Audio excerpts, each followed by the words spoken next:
Greetings, ladies and mental gents, and welcome to my channel, where I like to make audio narrations of various stories from across the internet. In this series, we'll be focusing on a web novel called There Is No Epic Lucia, Only Puns, from Royal Road. And in this video, we'll be doing chapters 37 to 39. I hope that you enjoy. There Is No Epic Lucia, Only Puns, chapter 37. The Nuance of Dungeon Building. They were at the mudroom. Delta was beside herself with excitement. They entered, and the only other challenge that she had managed to afford appeared.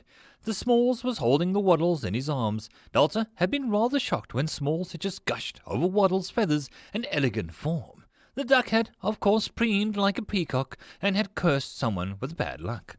Delta had no idea her fatal guardian had such a flaw. It was cute how Waddles allowed the slim man to carry him and pretended that he wasn't loving the attention from what was clearly a very experienced adventurer. Well, this is more my style. Graham grinned, and the features seemed to be easier to see with the bright light of the numerous torches up the room. Data saw his skin was dark, but not in the way that she expected. Graham's skin seemed to be more ashen and merely dark. It had a certain texture to its appearance. The black skin was hard to see surrounded by his beard, and her wild hair, the furs, had been on his body. Delta could see almost perfectly in her dungeon, but having actual light showed definition on the man's face to reveal a lot. Graham wasn't human. Not exactly. His jaw moved in a way that people's just didn't. His wide eyes were yellow instead of white, and he looked like he had an iris, but just a solid black pupils. He snorted, and Delta was startled, stumbling back as Graham moved through her. Delta patted her cheeks to calm herself. Staring into someone's eyes like that, Delta chided herself for taking advantage of her invisibility to rudely stare. Graham's biology was nothing to be ogling at. He was a guest. The words of challenge appeared before them in the air. Using the platforms crossed the room in 10 seconds or less. Graham nodded and did a few stretches and eyed the platforms. Tch! And I was thinking I would pay some prissy priest all night to fill in the pit. Smalls, stop picking up the duck and get ready, Graham said with a sigh as Smalls fed Waddles a cracker from his pocket. The smaller man smiled brightly as Waddles dropped to the ground and waddled back to its pond, pleasant quacking echoing down the tunnel, and a moment later, "Listen, you get a big head because the duck gave you some good luck." Graham trailed off, warning playfully, and Smalls put her hand to his mouth, as if shocked. "Me? Gloat? Crams, dear friend, I would never. I would have been praised with a very humble tailor and a good neighbor, a joy to people's lives, a beauty and a few talents. Well, what can I say? I am the cursed with good fortune," he said, and Graham snorted. "Too would make my teeth hurt if I had any. I come bearing news. Listen well. I don't have enough energy to spend it trying to be witty." Normally, the dungeon called Delta would be sending her goblins and fungi to chat up a storm. However, she still had a harder work at a few second floor, and will congratulate you when you have passed the boss room, or leave. I hope you understand that. Delta will be on the second floor, and she has a lot to do on the second floor. The message ended, and Smalls blinked at it. "Odd fellow," he commented, and Graham shrugged. "The entire place is odd. Now, how are you doing this or not?" Graham gestured to the room. Delta was staring at the air next to the news box, faded, as it was some kind of phantom. The second floor. She hesitated, not wanting to miss the two men's journey, but New seemed to be intent with his message. She had no plans with the second floor, but now she felt curious. "Watch, I have the good luck of the duck. I accept the challenge." Smalls bowed and leapt forward. The platform tilted and began to slide before he jumped again on another fake platform, where he abruptly toppled down into the mud with a wet splash and a screech. There was a beat of silence as Graham peered over the edge with a large grin. "Lucky or not, wrong is wrong. You chose wrong." He guffawed and nodded at wood. Fakes slightly bob and the edges look smoother than the solid ones. "Guess I should have told you that before." "Whoops," he said innocently, and Small stood up, covered in mud. "I will hurt you," he growled, and Graham just grinned and accepted the challenge. Graham moved, and Delta blinked as the man cleared the room, barely lingering on a platform for longer than a second before he touched down on the far side. Delta was gaping. How did someone that big move so like that? Cram reached down and plucked up Smalls out of the mud like a soaked cat. The orange circle on his hand glowed, and a stack of perfectly cut wooden logs landed in a neat pile on one side. Cram bent down to examine them, and Smalls flexed his hand. Delta watched as Small's clothes twisted themselves, each thread twisting in response to Small's fingers' movements. Mud oozed out and seemed to be unable to find a way back into the man's clothes. His skin and his hair were still thick with mud, however. Also, he was glaring at one of new signs. Delta moved away as Cram picked up the log. Not bad quality. Basic matter-infused wood, not bad at all. Cram's voice grew quieter, and Delta zoomed away. She was eager to hear more, but she dived down into the second floor. She paused near the core and waited for a moment. Sure enough, New appeared, and I once again proved that I am the smartest out of the two of us. New's words looked and even sounded pleased. Delta blinked and turned back towards the stairs. New, how are they still here? Delta said, confused, making her hands wave uselessly at the ceiling. New took a moment to resize his box and adjust the font and color slightly.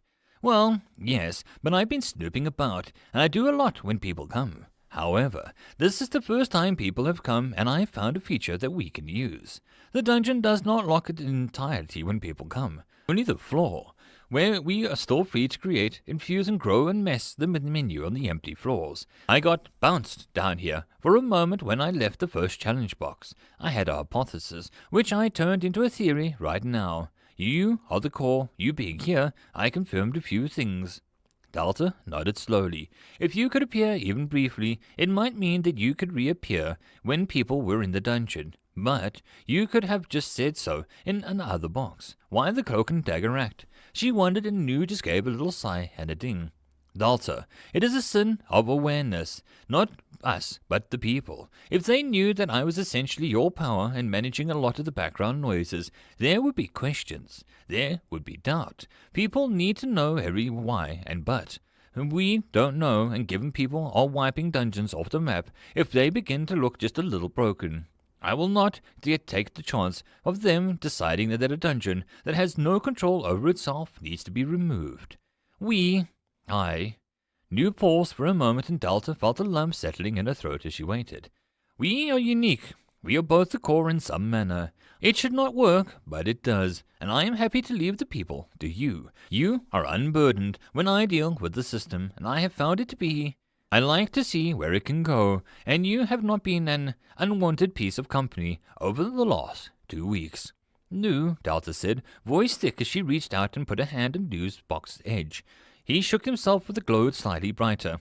I was once a flawless machine with perfect logic and outcome, and now I'm sickening with petty words. I blame you for this. Now, what are you doing up there? New demanded, and Delta moved back in the mood. Whiplash slapped her again. What? New? I was watching people explore my dungeon. I want to see the reactions to everything, Delta said, putting her hand on her hips. New spun, tapped the door of the jungle. How many people must we watch before you get back to work? With the second floor, wasting time is no longer excusable. Every second they leak mana and finish those challenges is giving us TP. It's like watching a baby animals instead of doing work of finishing a novel. Would you watch your little animals all day in bed? Delta guiltily kicked the ground. If it was really cute, or I got to know them. Delta chuckled weakly, and New's box went dark blue. Men and women with big pointy swords are not cute animal babies. Repeat after me. They are not. Delta opened her mouth, and an image of Dio laughing with a perplexed bass rushed into her head. Ammonster grumbled and followed along, made her smile slowly appear. They were all teens and whatever Vass was, but they were all so damn cute. Scary, but Delta couldn't help but like them. I won't be chained to the second floor if I've got my fun too. So, a deal. Delta offered, and New turned to sky blue with curiosity. I'll work on the second floor, but I want to be there when they meet Fran, she stated, and New seemed to take a few seconds to reply. A serious challenge. I too will like to see it if I could. We need to find some form of recording feature. It'll become annoying if we cannot see people fail over and over, to my amusement. Delta's face went blank. You can't stay in bed all day watching people hurt themselves to do stupid stuff while their friends laugh at them. she said with a clipped note. New turned a dreamy midnight blue. Oh, but I could. Delta rolled her eyes so hard that she was sure that she would see her own brains. New wasn't wrong. The two upstairs were giving a nice chunk of mana to play around with, and that would mean more challenges once they were gone, but for now. She marched up into the jungle room. Rail stood at attention as he leapt from the river where he had been snoozing. Mother Delta, you are back, he said, and Delta smiled as a more relaxed posture. The frogman looked a lot less tense than before. Hey Rail, don't mind me. I'm just going to get some things done. Any requests? She half joked, but Rail looked, and he said and looked around. I will await your vision. It will be grand. He bowed his head again, and Delta watched as he dried off rather quickly. Hey Rail, do me a favor, she called, and the newest monster went still. Anything, he promised, and Delta hoped that he relaxed maybe a little more. If anyone falls into the river and needs help, fish them out, will you? She asked casually, and Rail looked confused. Wouldn't we not want intruders to drown? He wondered, and Delta stretched, eyeing a series of pots at the bottom of the river where Mr. Mushy had been visiting. The fungi had been trying to be super nice to Rail. Nah, I like them alive. Thanks, Rail, she said, and Rail nodded without a word. Delta turned slowly, fingers flexing as she tried to imagine what to do. Options upon options. I would suggest finishing the room's base appearance. It'll be harder to alter or see what needs to be done later on if everything else is put in here after it makes things cluttered. We have flat plains and a river. I would suggest altering some parts of the room to be brighter or lower. Trees can be good, but we can do more if we have depth and hills to mess with. Delta thought about it. She looked at Rail, at the pots, at the river, and an idea struck. You know, New, every good jungle level needs one thing. Well, even every good game level even. She smirked and looked at the source of the river. She opened up the menu and found the right section to see what it would cost. New, why does it cost a lot less and a lot more height and alteration? She asked slowly, and New blinked slowly. Because we do not play fair. Nice, but not fair. Delta just nodded and hit the confirmation, smile wide. 10 mana blinked away, and the room rumbled, and the river rose to a solid mass of stone grew out of the ground. The water started to falling down an expansive space and crashed into the gaping riverbed, where it formed a round lake before it gushed into the river along the jungle. The noise of water thundering down onto the rocks was so loud that Delta almost lost herself. Feeling childish, she paid another 10 mana to take the new lake and pulled it down, making it semi-shallow pool into a deep gaping hole where no light reached. With the tool, she moved a rough wet stone behind the bottom of the waterfall. A room. It feels like an interesting choice. Is this something you planned? New's words hung from a moment before Delta clenched her fist, and the giant room hollowed out in the room behind the waterfall. Planned? No, New. This is tradition. Delta raised her hands, and with a deep breath let herself topple back into the pool, falling all the way to the bottom. The light above should be the same as darkness all around her, to her eyes, but it felt deeper. It felt like she could never reach the surface again. This pit would be perfect for a monster. I'm thinking a snake. No, maybe a jellyfish. No, we need a turtle, Delta said, almost dozing away in the dark pit. That does not scream challenge enough. Delta smirked. I'll give it cannons on its back and a spooky-looking shell. She tempted, and New lit up like a beacon. I should tell the goblins to keep their eyes open, but what shall we do with the room behind the falls? Do your traditions dictate this? We have everything needed for sheets, pillows, and a frame, right? Delta floated back above the water, dry as ever. She briefly imagined a fish could evolve into these waters. Yes, I was hoping for a pitfall or perhaps a puzzle room. I suspect that you may have different ideas. Offering a restroom to those who know where to look may be unwise. It could cause people to never leave or always have someone here. We'd be stuck and never be able to edit the floor again. Delta looked at the water. Well, I kind of have an idea about that. Do you know anything about controlling tides? Delta smiled as another idea washed over her.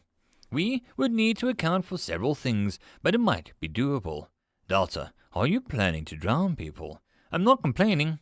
New was such a tease. Delta looked around the room and then at the stone roof of the cave. She paid some more mana to the second room and appeared near the back. only accessible by some stairs that she managed to shape with the help of Nu. If we can just make the room flood so that the actual restroom is dry, but the way in or out is a gamble flood, well, then they could probably make it less likely to have people camp endlessly. They'd have to swim through or stay until the tides go away. Delta beamed, pleased at her idea. And if we fill the water with bloodthirsty monsters, little rascal fishies, that would steal their things, we'd make a profit, and of course, the turtle. We need a turtle. Just keep adding to the area and hope that the room upgrade offers us a tide option. Delta and then looked up around and formed 2 beds near the top level of the rest cave. The thundering of the waterfall was a little less loud, but she hoped people would adjust. I wonder how these 2 are getting on, she wondered. You have to buy one, Smalls chided, looking upset. Graham's face was turned dark with anger. I don't have room. I'm carrying the wood, he argued, and Smalls pointed at the sad-looking mushroom man. He just made you a pot that looks like an ugly stump. He worked hard and you can't not just take it. Smalls argued and Mr. Mushy offered the pot again to Graham. The grove was rather lively. Mr. Mushy's little round eyes looked happy as he tried to offer Graham the pot again. The rough man sighed. I don't need a pot, he tried to explain. He wasn't sure what to do. Monsters trying to kill him? Easy. This? Stop staring at me like that, Graham muttered as Mr. Mushy looked at him, expression turning worried and sad, and then he began to lower his offered pot. The monster's body postured and began to radiate confusion and hurt. Smalls was furious, and the jacket he wore twitched like an angry animal under the smaller man's emotions. Uh-oh.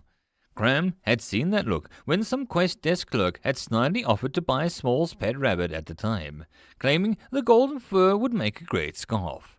Graham gave the mushroom a weak smile. I'll take 5, he whispered, trying not to feel shame at his cowardice. Smalls immediately turned into a sunshine Jolly Tailor that everyone loved.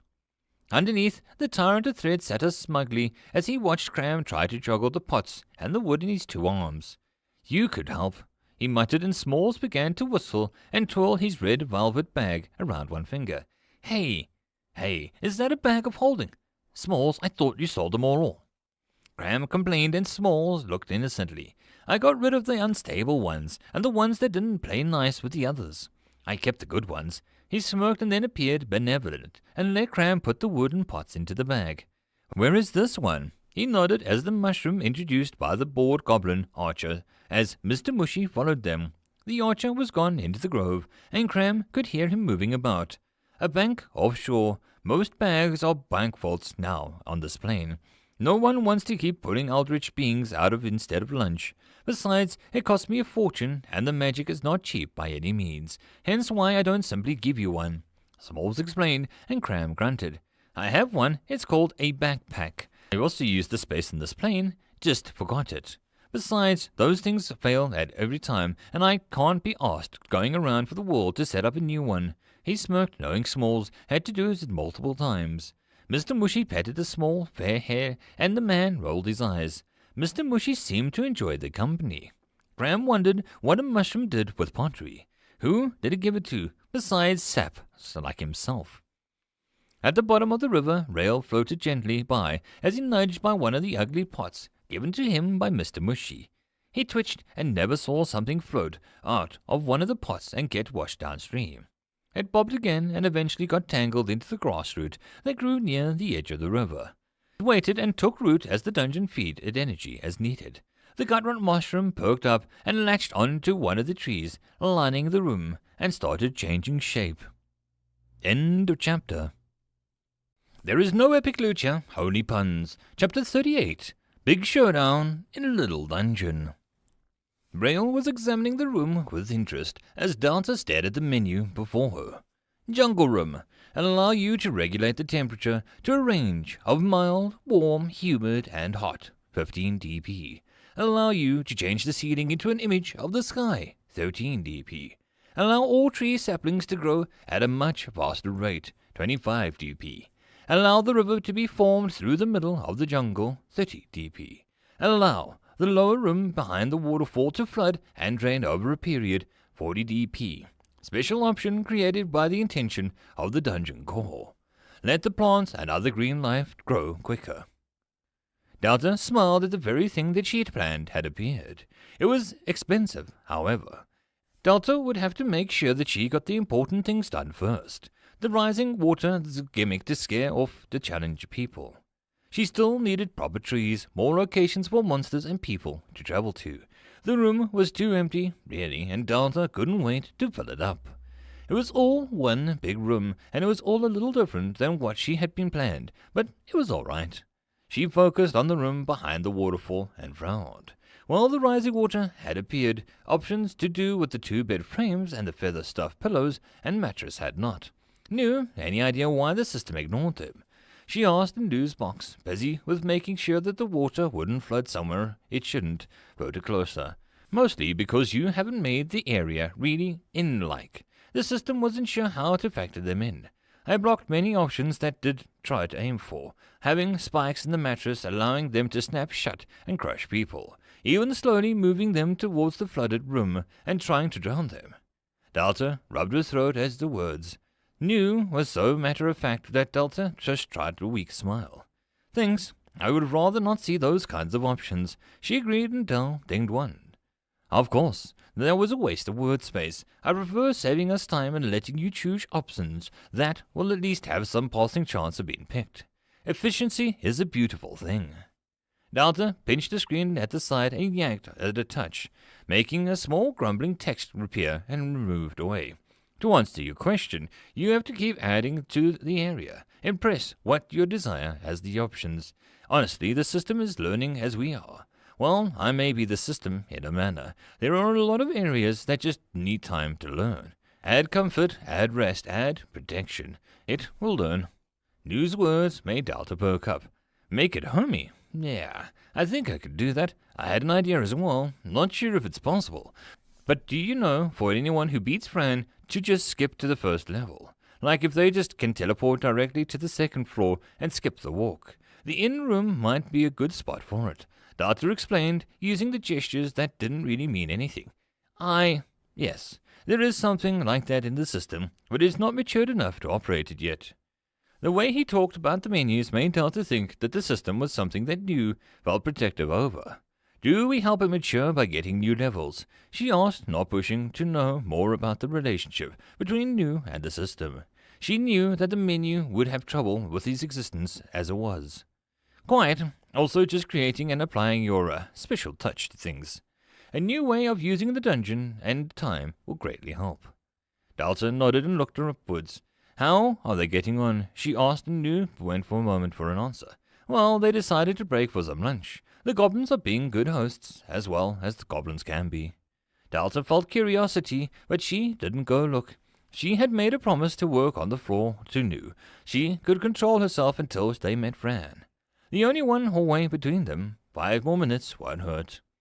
Then I said, that's no sword. That's my teeth cleaner. This is my sword. Cram showed the goblins and cracked up, but he just shaking his head, amused and numb, guffawed into the meaty broth Smalls cooked over the fire. The smaller man rolled his eyes and swore, cackled at some sparks out of his nose. Hob and Gob nudged, grinning at each other. Gob ran into a spider, and the spider tried to web us. Hob began, and Gob began to laugh as he remembered. I say to Hob, this is a sticky mess. He howled and Cram snorted, and had to take a moment not to choke on his broth. Mr. Mushy applauded, and the joke, and Small shook his head. Horrible. Who taught you how to make such bad jokes? He mocked, chided, and he offered more of the bubbling liquid to the goblins. They all shared a look, and then looked down to the ground. Mother, they all cheered. Mr. Mushy looked pleased, and Smalls used his pot to cook the broth.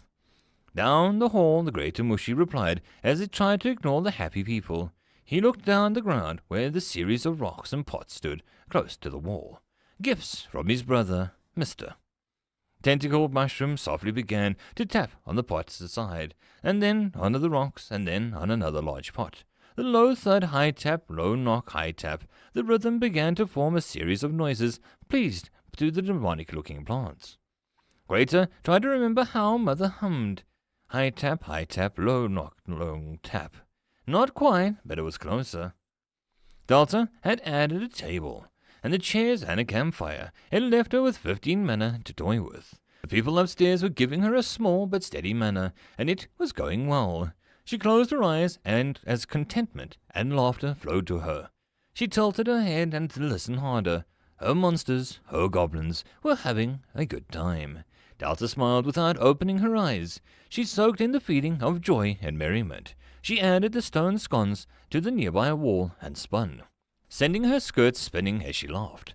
Opening her eyes, she found a room to be slightly better sight. "Can we smooth the walls and ceiling slightly?" she asked, and the box appeared. 10 mana to smooth both walls and ceiling. It wasn't new, but what had to be the system.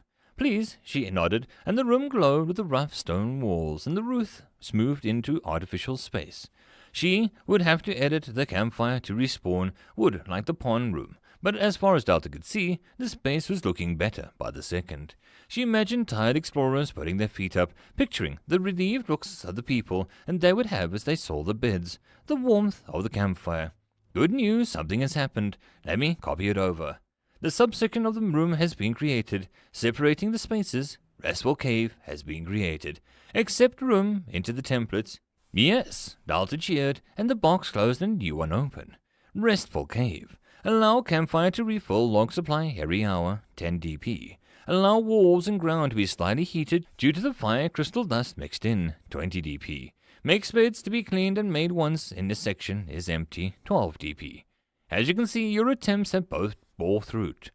The choices are limited. However, I think making some doors that needs to be tribute to be opened would be a good idea. This space is a special one, and letting anyone just use it irks me. Plus, people should thank you for the gift.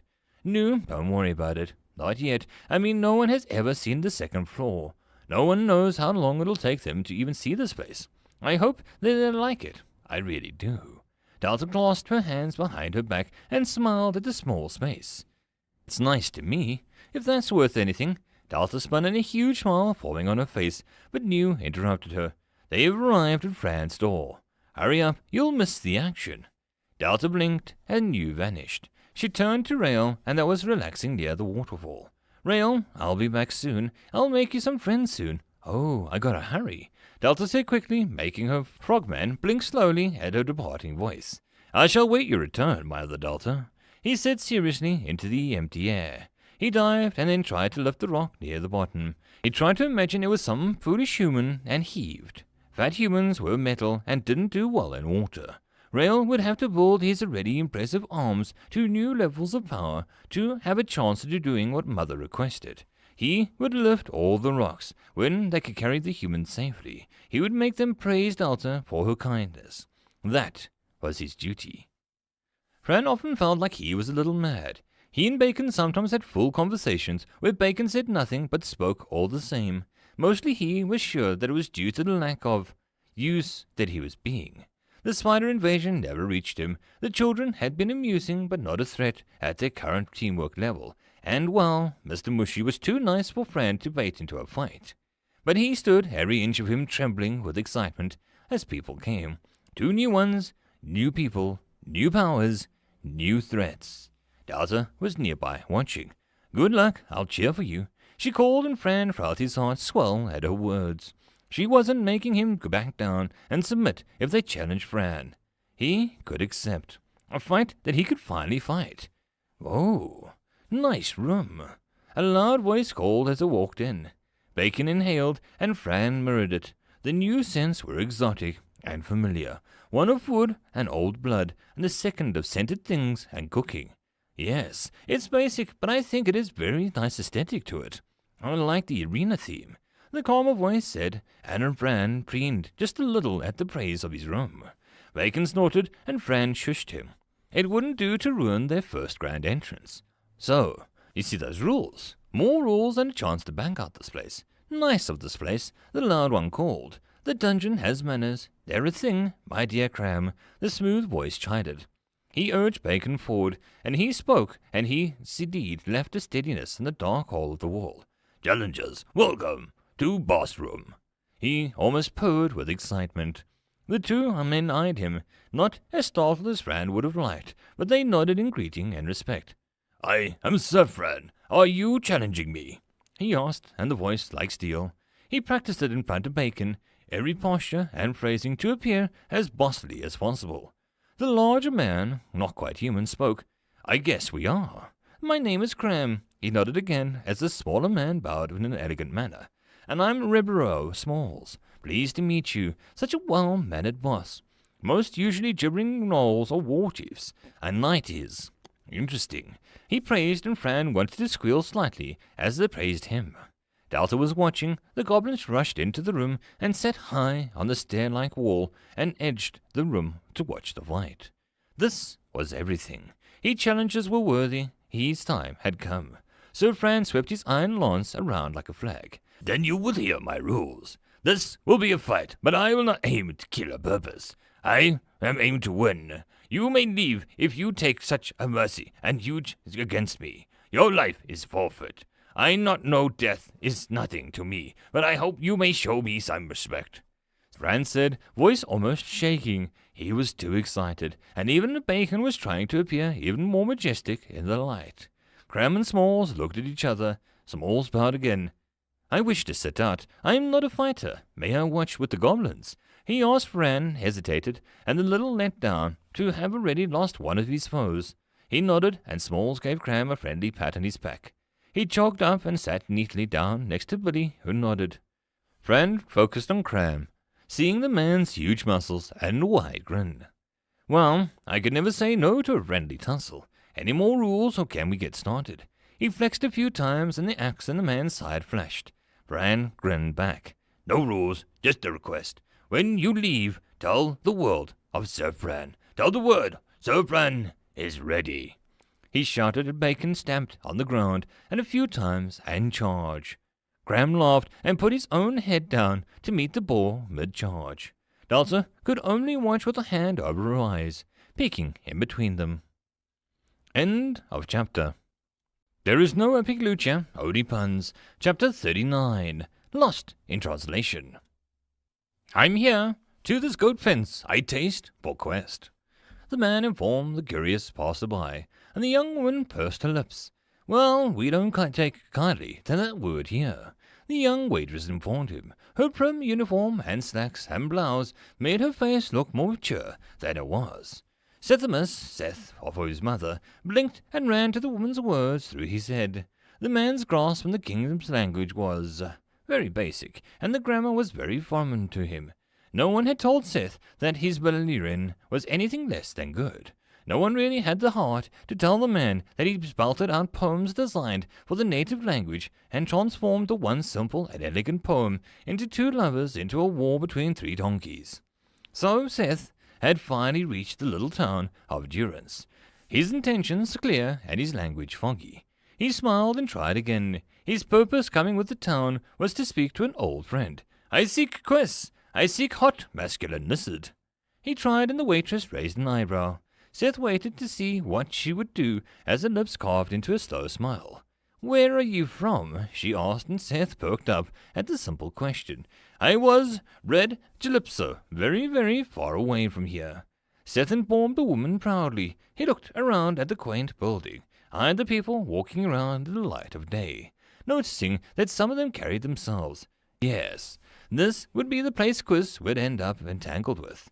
His speaking companion took a long look at his traveling boots, their battle-scarred leather, and the with-band clothes. "Listen, you want some hot lizards? We got some in the nice stew in the pub, but other than, well, you never know. Durance has pulled weird things into our skirt.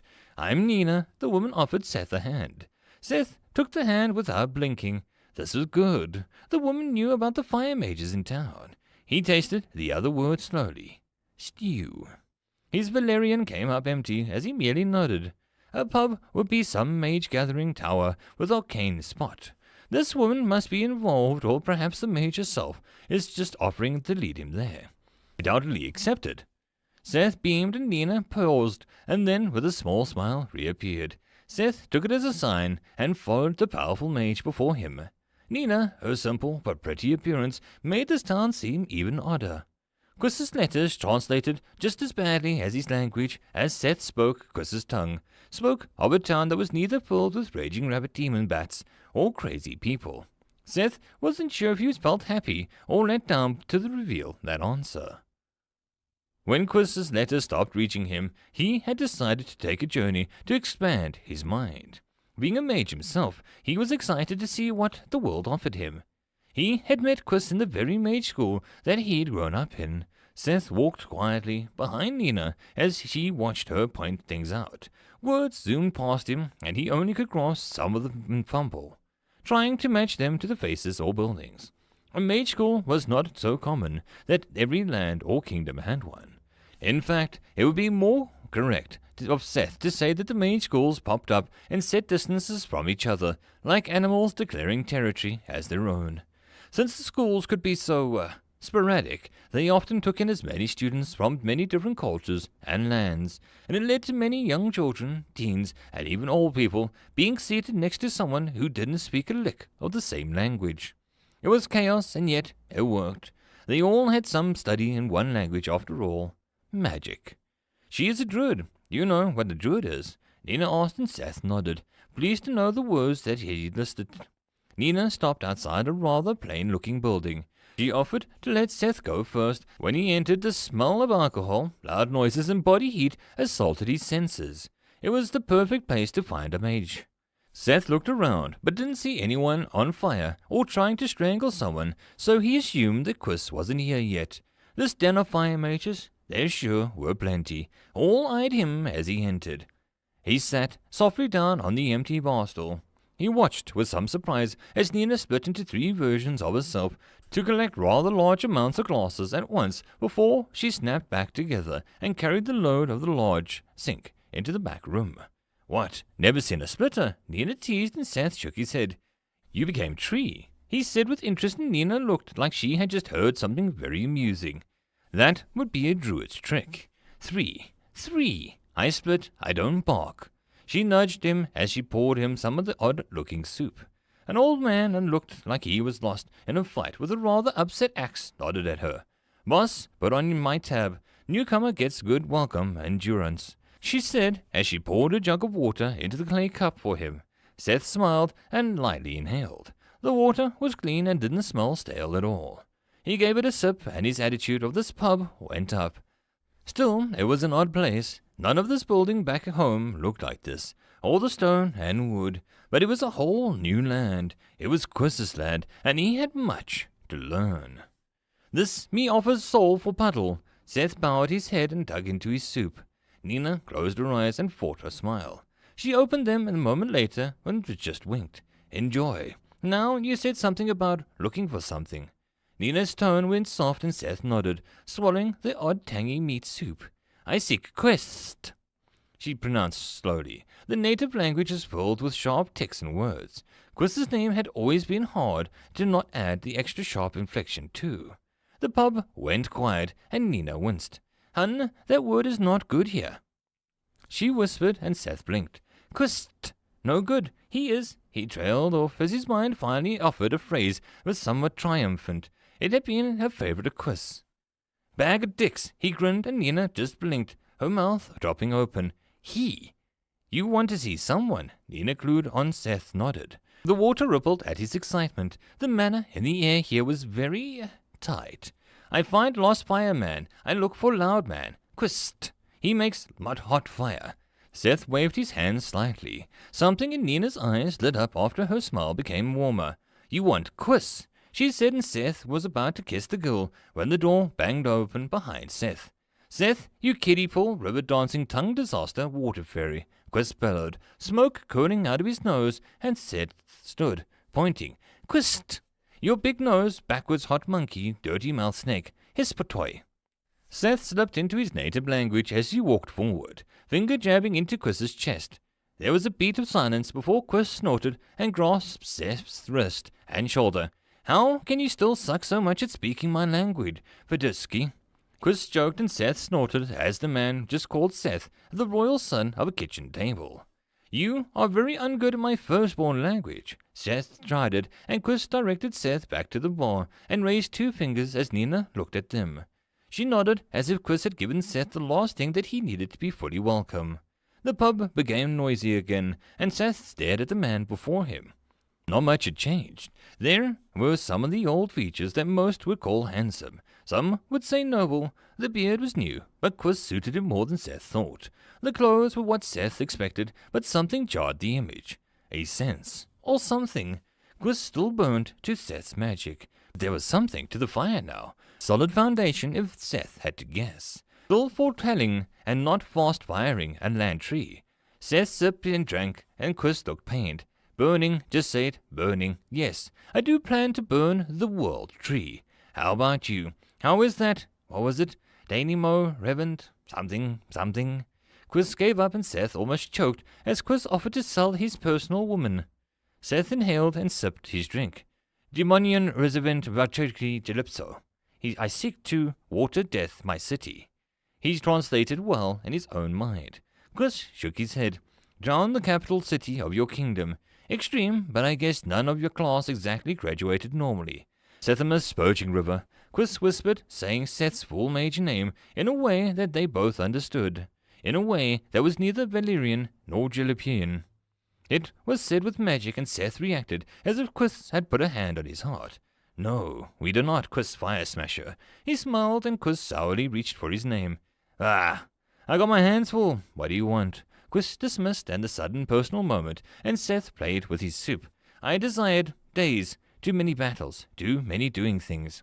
He sighed, and Quist nodded, taking a deep drink of his own drink.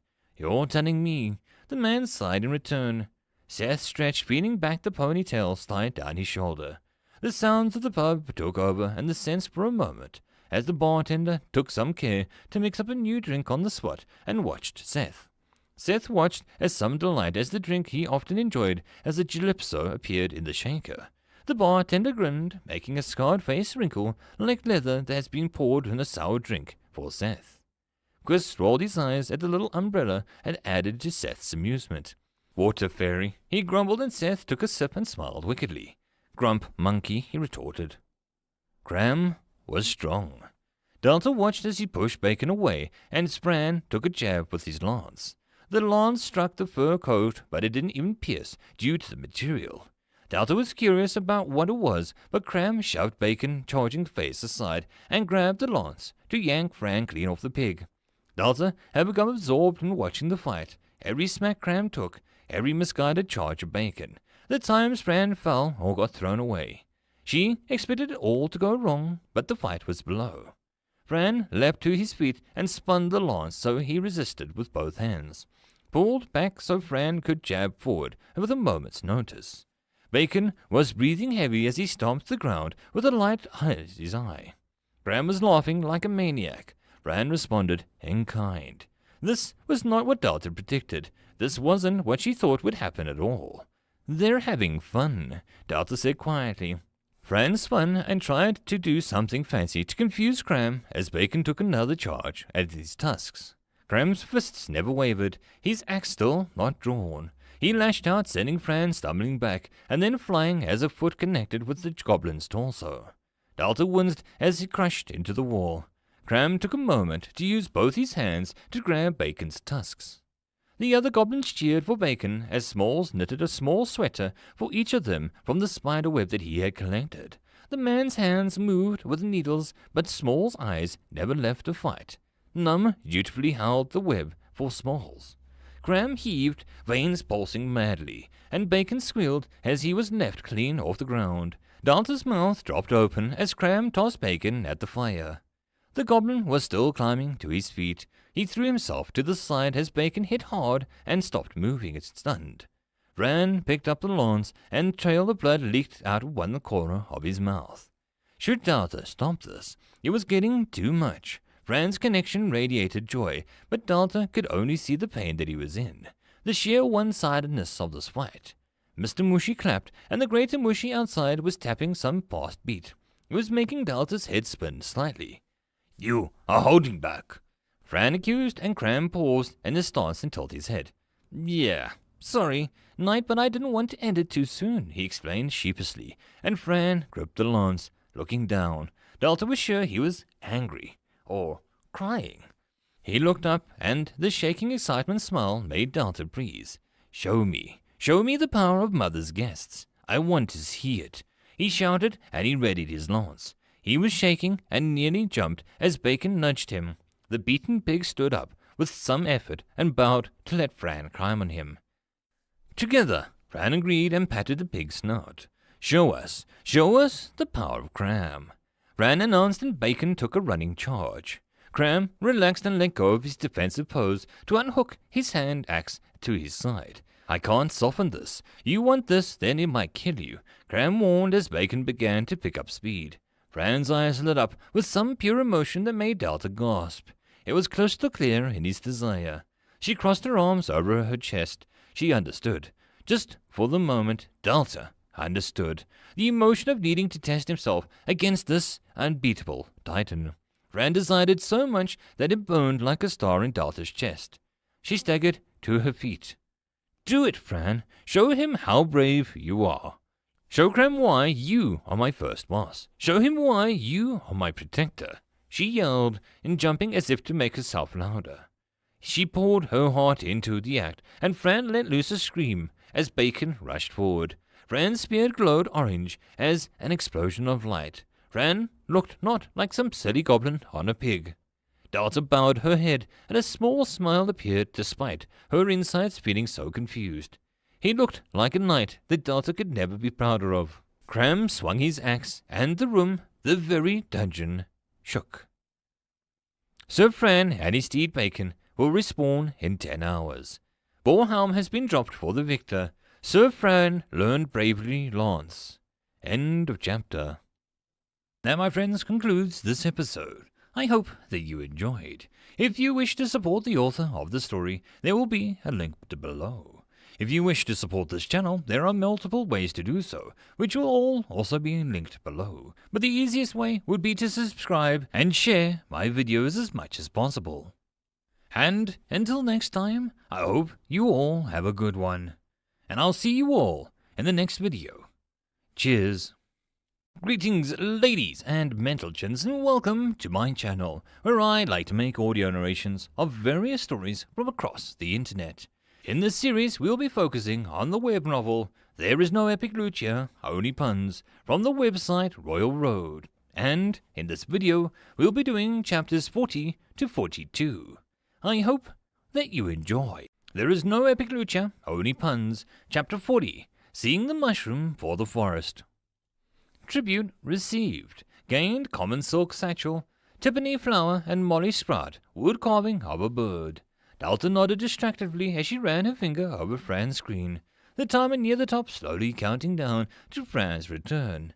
Delta bit her lip, knowing that her friend should be okay, but to watch Cram utterly. She shook her head and focused on the new addition to the menu before her. She lightly pressed her finger onto the screen and the air rippled. Bravery Lance, a powerful form of synchronization of the dungeon core and the boss monster. The exact numbers indicate that Fran's theoretical attack new simplified for me. She asked and the screen shuddered and the letters shifted about. Bravery Lance, a power formed when Delta believed in Fran to adequately protect her. It makes his attack stronger for a short period of time by absorbing the ambient dungeon mana into his weapon. This belief in Fran and the goblin's own willpower caused the system to unlock the feature. It seems that if Fran continues to do and accomplish more, he may continue to unlock more abilities. Delta sighed and the pond room and Waddles idly snoozing in the alcove. Delta paced slightly as she heard this.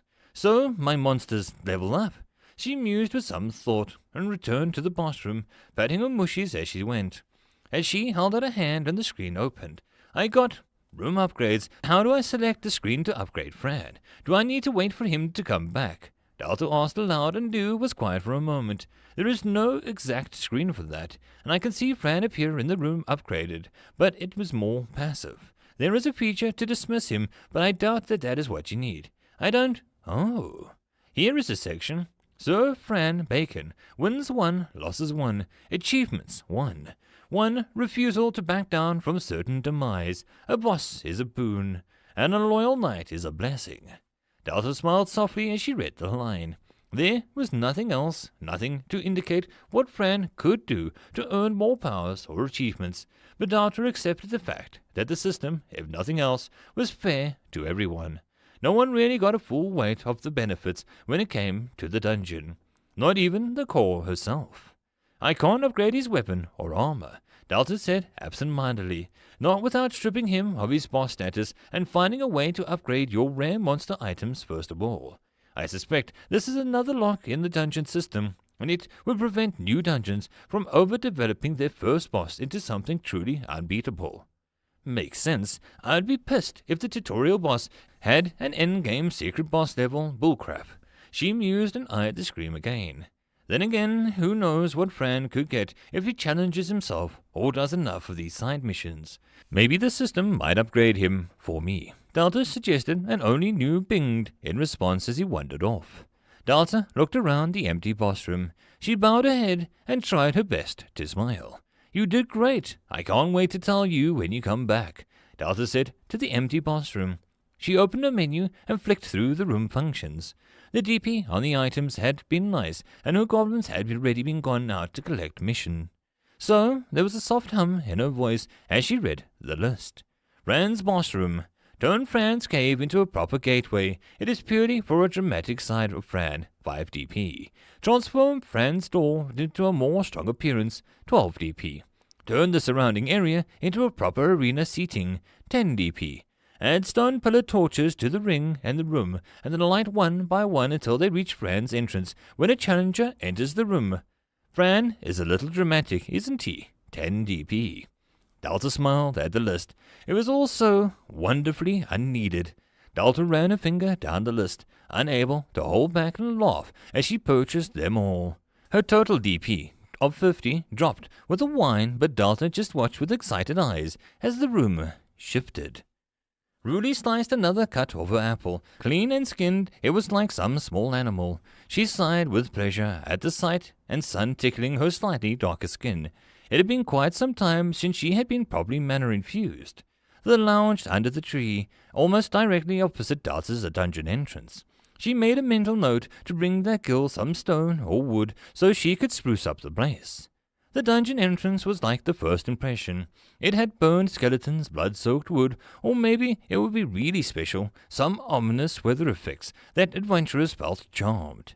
Rudy had seen many entrances in her career, the odd times that she felt restless and set out on a quest or a small journey.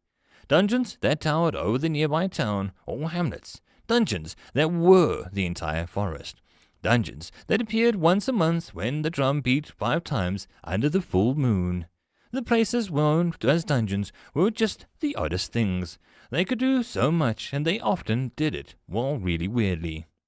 Some dungeons were gone forever, the way to enter them lost, forgotten, or discarded. Some dungeons discarded people by just giving up and leaving one day. Rudy hadn't seen a dungeon grow legs and storm off, but she had seen them float away, fall into the ocean with some effort, or just vanish. She savoured another bite of the apple, Mrs. Dabagost's gifts, and no one turned down a free treat from Mrs. Dabagost. Movement caught her eye, and she saw Cram's bulky head appear from the entrance. The good sign was that neither men were covered in gore or web, and the second good sign was that Smalls was lecturing the taller man. It was almost in a married sense, but the men had just close relationship that came from nearly dying together several times. Rudy had seen, felt, and hated that kind of bond herself, and she had to respect it. "All right," she said calmly, and both men paused, not seeing her in the shade. They didn't speak, and Rudy chewed her apple, eyes not blinking. The small knife in her hand peeled the red skin off the apple, the juices leaking down her hand. "Rudy, you were waiting for us." Graham nodded, and Rudy stood up and walked forward softly. Smalls just put his fingers on his chin and relaxed. Rudy smiled. It was a neutral one. "Not exactly. How did it go?" she asked, and the knife cleaned with one swipe of her thumb. "It was good. Never been in a dungeon exactly like that one," Smalls responded when made Graham snort. "Exactly. What about never? Sharing a camp with gobs, cute little challenges, those signboards, and the talking boxes." Graham listed the things with his fingers. Rudy blinked. She slightly slouched posture, disturbed by that she squinted at the two men. The wonderful pots, the musical tentacle mushroom. Then there was Sir Fran. Smalls finished, and Graham beamed. "Great guy. He got me." He beamed, stretching out his arm in a slow, long, thin cut along his arm. You fought the boss, she asked, voice suddenly very quiet. Smalls idly flexed his fingers as Cram met her gaze. I did. He wanted me to bring my all. The little guy wanted me at my best. He replied gruffly, and Rudy's knife reflectively surfaced, darkened, as if becoming stained. You killed him, Rudy translated, her hair beginning to move, skin looking slightly darker as a wispy manner curled around her fingers. Smalls moved between them as Cram bared his teeth. Now, before we can start something we regret. Delta complimented us, and the goblins all said how Fran had a time of his life. He'll be back soon. The dungeon held no ill will and congratulated us. Smalls informed Rudy. The breeze grew through the lush meadow where Delta's dungeon rested. Rudy inhaled and crossed her arms. Can't take you two anywhere, she complained. To Cram, who let out his axe handle, grinning. Says the hovering mother hen. He fired back and Rudy shot him a cold look. Yes, well, the dungeon is very interesting. The web alone is lovely. The company was diverse and I heard some things about the second floor. Small smiled as Rudy's attention became focused on him. He tilted his head. You're rather invested in Delta. Is there something we're missing? Smalls inquired, which made Rudy turn away, itching her nose. Delta, she's got a great pond, and her jokes are terrible if the goblins say them right. And you know, she likes the kids in the village. Rudy muttered, and Cram snorted. Delta is your friend, or someone you can stand, at least, he said mockingly, translated back to her. Rudy's smile appeared. It made Cram pause and try to backpedal. Rudy knew if they did fight honestly, and at the end she was sure that she would win. Smalls and Cram were fantastic fighters and teammates, but Rudy just had one too many things up her sleeve to be called fair. The ability to grow back her fingers for one if she wanted to. Ironically, she sent a silent thanks to her father dearest for the ability to lose more games of Scotch when she was really healthy. Still, those two may have also kept things hidden, a trick to utterly send her and her confident ass straight back into the abyss without even so much as a good day. Adventurers were tricky like that. She knew the fact all too well. One good dungeon run, one good skill mutation, or an ability epiphany, and then equals become unequal. It had happened to Rudy a few times. It had been a sour thing to have her pride handed to her with a silver platter, and when the day before she and her companions had been on the same level of skill. Delta mentioned how her second level isn't ready. Poor dear needs trees, apparently. Smalls commented, and Rudy blinked at him, her cheeks going pink. If Quiz had caught her internally monologuing. Trees, Rudy raised an eyebrow as Cram walked towards the clutter of wooden things. He unhooked his axe, and Rudy moved to catch up with him. As a lumberjack, I have to wonder what you can do to help here. I mean, if the dungeon is asking for it, then isn't it half bad that we help out? She said dryly, and Cram took a few practice swings and simply nodded. Rudy nodded back, and with a single flick of her knife, 2 trees groaned and toppled over. But is the lumberjack better than me? She challenged, feeling her blood demand for some form of success. Cram's yellow eyes widened, and they turned out to be hot and some emotion. One way to find out. For Delta, He grinned, and Rudy's blood sang in response. I guess I'll just sit here and knit myself some pillowcases. Smalls called out dryly and sat on the rock with a grumble. He took out the leather helmet with 2 tusks on either side out of his bag to reach for his needles. Rudy could sense the faint hint of magic about the helmet and knew it was from Fran. It even looked a little like bacon.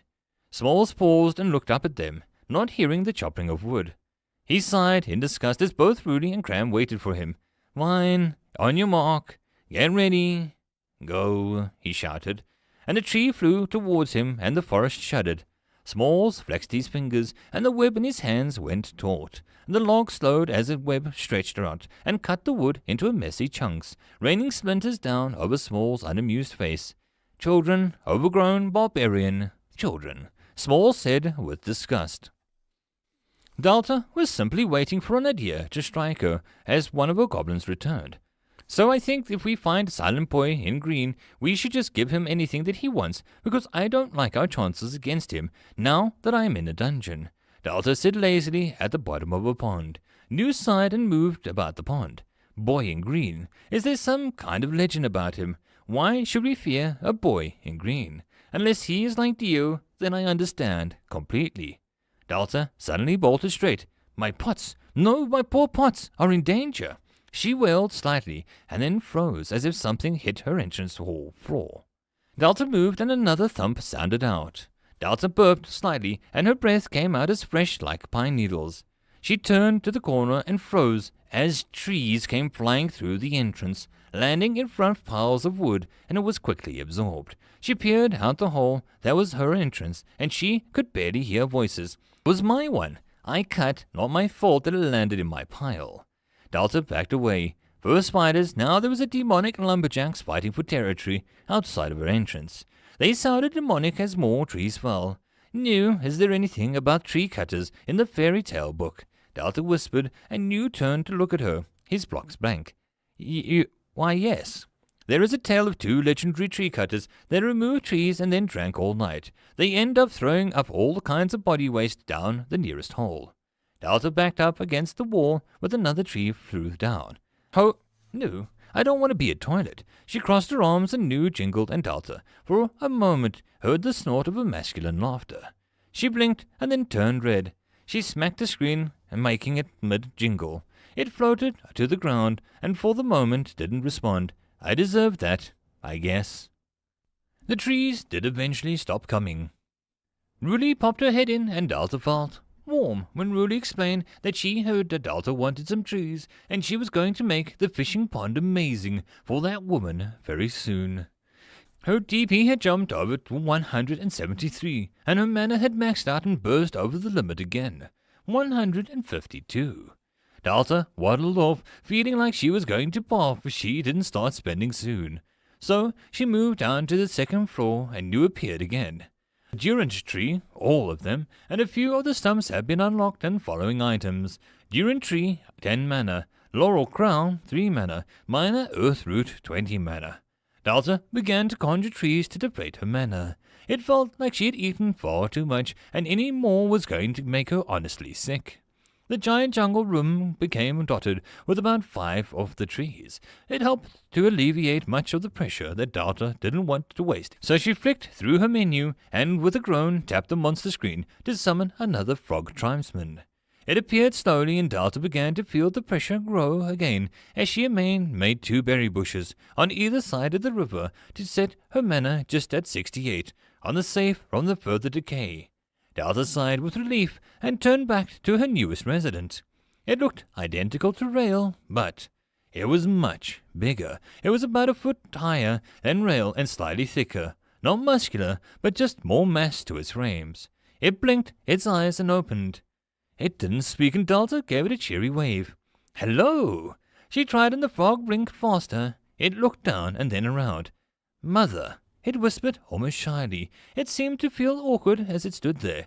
Delta opened her mouth, but something occurred to her. The frog called her mother right off the bat. Odd. The voice was not exactly deep like Rail's, but it held a canter that Rail's didn't. Welcome to the dungeon. I hope you feel happy here. Delta continued and the frog gave a small smile. It raised its eyes to look in the general direction of Delta before dropping them again. I will. I know I will. It agreed and Delta noticed something finally. Something that she didn't really understand when she had given her frog look over. It had 2 pieces of fabrics. One was the loincloth that wrapped around tightly near the upper torso. Also, it protected its modesty. A light bulb clicked in Delta's head. It was actually new, but Delta felt the answer would arrive either way. Unlike the goblins, frog tribesmen are not single-gendered species.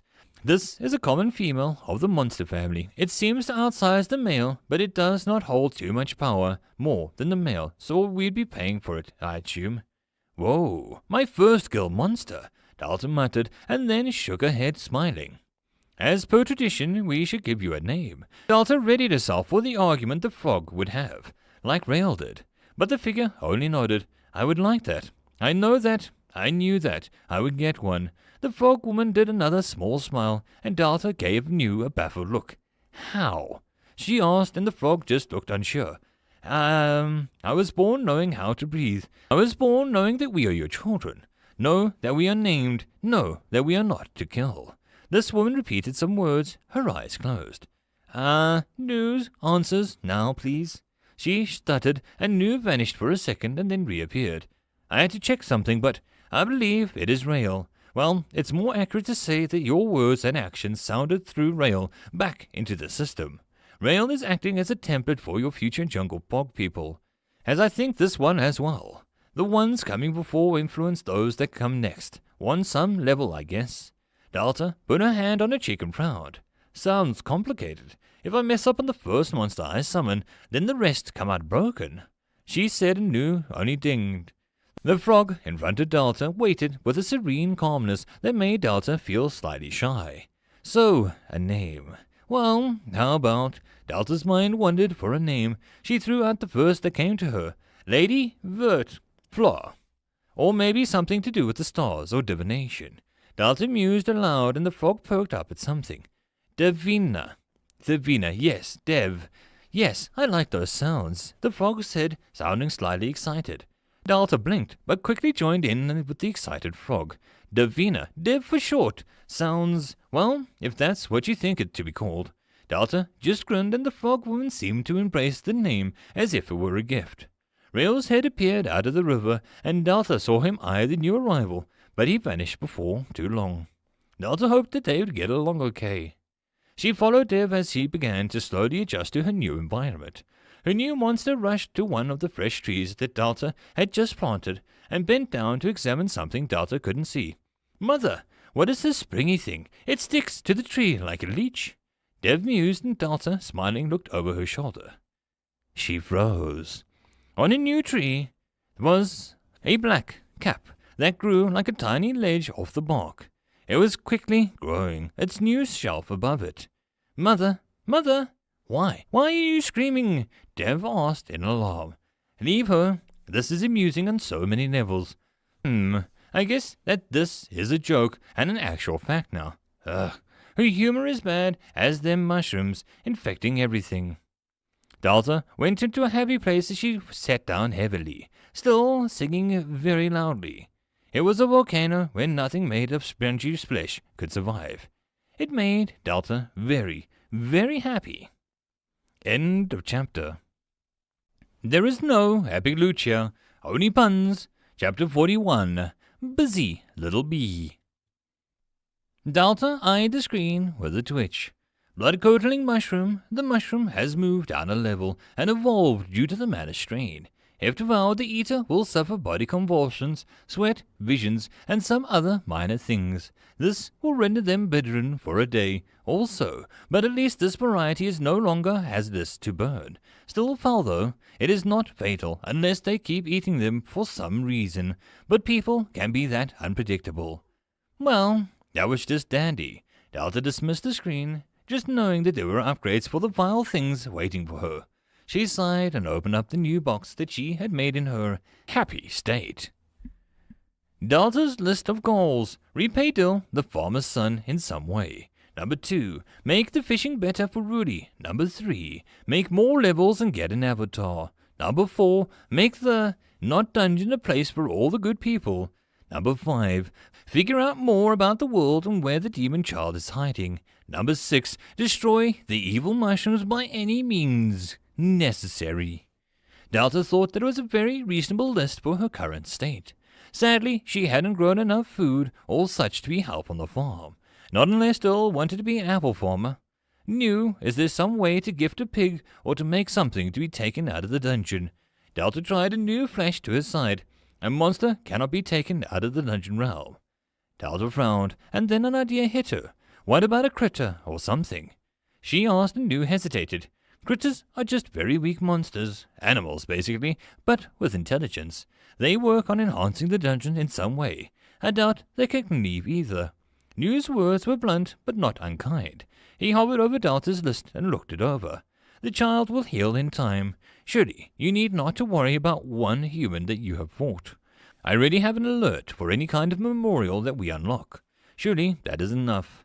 Delta snapped her eyes up and stormed up to New, jabbing her finger. I will never just let this go. I lured him into the dungeon by stealing his livestock. He needed that animal, or he would have just never come for it. I can't just let this go. Delta stressed and New only floated for a second before more words appeared. Human life It is a conundrum for us. We feed off of it, but we seek to protect it. Yes, I did not want to suggest this due to perhaps being a waste of resources, but if it makes you feel better, we have a method of giving people things that they remove from the dungeon. Rewards. The challenges have only been shown to give objects, but look it over. I'd seen no reason that it cannot be simplistic lifeform as a reward. There is even a nice spot for something referred to as mounts. I suspect dungeons can give living rewards if they advance enough. Delta blinked and then hugged the screen. New dinged in annoyance and slipped away. I feel all rough now. No, we just need to get enough pigs, or maybe just bacon, and maybe we can set a pig as a reward. I mean, we killed one pig, and we got 2 balls out of it. Are you sure that we can't set a pig as a reward just now? She asked, and Lou shivered as he tried to shake off the contact. No. We can either get the creature or use the option up for the boss choice. We will need another pig to replace the template, or, you said, enough pieces of one. Delta smiled. I'll ask Rudy. She brought me the forest last time. She reminded and Lou shuddered. I had sort of thought all those windows out. Next time, give her a quota and cut her off before she brings some godly pig, or mountains, or something equally Rudy. I'll ask her to take it easy. Besides, it's not just a pig. Anything that can help that family would work. I just don't have anything besides some pots and a fish that still needs to be caught. Delta said aloud and gave the blank mushroom another dirty look. Still, I have a lot of DP and a mana now. No, give me it straight. What am I lacking that could make my life easier?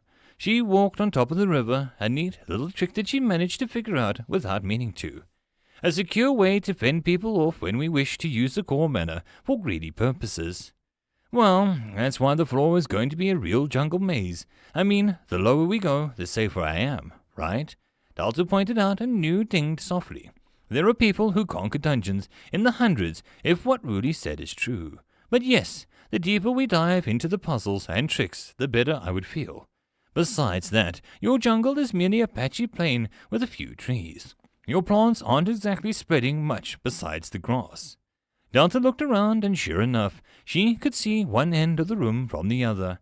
It was meant to take this long, but make a decent jungle. Flowers, they spread with pollen. Pollen gets around in various ways, like butterflies, wasps, and bees. Delta paused, and New went quiet. We forgot about bees. Jungle bee.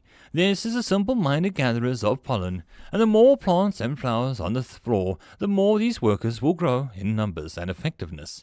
The stinger may apply a local paralytic poison. It will not kill. 13 mana. No, I thought you were on top of this, Delta teased, and New went purple, his words shrinking. I have been rather busy dealing with your illogical screeching of fungi. It would throw anyone off their game. Right, Delta smiled, and made off with 2 bees. Sure, she could debate a plan and what the bees would do in her jungle room, and see what could change. But Delta wouldn't be herself if she planned things too much. 2 tiny red strip bees appeared and buzzed curiously around. Delta cooed at their fluffiness and then moved back a little as they floated closer, with their stingers moving in a little dance. They won't die if they lose their stinger, right? Delta had to ask. New was quiet. I don't know. Maybe we bred enough monsters into them for them to be a bit more durable. We need to test that. Perhaps Rudy would like to help us out. Oh, don't be grouchy. She was just helping. Delta mused and looked at the bees flew together. Bees need a hive, but they won't be, lost without one. Delta gestured and the buzzing bees. Well, let us look at their upgrades. Perhaps something will reveal itself. Jungle bees. Ungrade stinger to be lethal in a smaller dose, 10 DP. I suspect this is not what you want. Allow bees to collect pollen faster, 13 DP. Transform one bee into the room into a jungle queen bee, 20 DP. Well, hello there, Delta. This system has come up with a pre-built bee kingdom package. All bees that lead to a secret waterfall, if pleased by the visitors. Pleased is annoyingly blank in details. I assume we'll find out. Delta was buzzing with excitement, and the hive was wonderful upgrades before her. Delta made another 2 bees just to keep the species going. It only left her with 35 mana, but that was fine for now. She picked up closer bee and hit the upgrade button. The bee twitched and began to glow. The tiny red bee grew to become almost crimson as she grew bigger and bigger. Compared to the other bees now, she was about twice the size. She took a small time to adjust to her more fine wings and width, and she settled down onto a rock and looked about. Delta got a feeling that the new bee was unimpressed with being homeless. It looked towards the source of Delta's cooing. The bee was extra fluffy, and now that she was a queen, she bowed her head a little before taking off. She floated about and looked around for a suitable area. Delta was enraptured to have such creatures in her dungeon now. She used to love watching bees when she was young. At least, she thinks she did. The queen returned and Delta got another burst of impression. The judgment was that she did not have a suitable foundation yet. The bees had nowhere to make their hive. Delta looked about in the center of the room. It would be within flying distance of all the jungle if the queen needed pollen, and the bees would be helping her jungle in many ways. So she made a single stone pillar rise in the center of the room. It groaned and thus shifted as it rose in Delta's desired height. Not enough to peer over the trees, but enough to make someone think twice before climbing it. She used her remaining mana to make it get thicker at the base and made the top of the pillar hollow with so many holes. Her mana hit a single digits, but Delta felt proud of a huge rock thing. She looked at the queen, who had watched all of this with a cool bee detachment. It flew up and around, diving into the holes and out of the other ones. It floated back down, and Delta felt relief fill her as the queen sent gratitude towards her. No worries, have fun being queen. Ah, Lizzie, she called after the queen as she and her 3 bees got to work.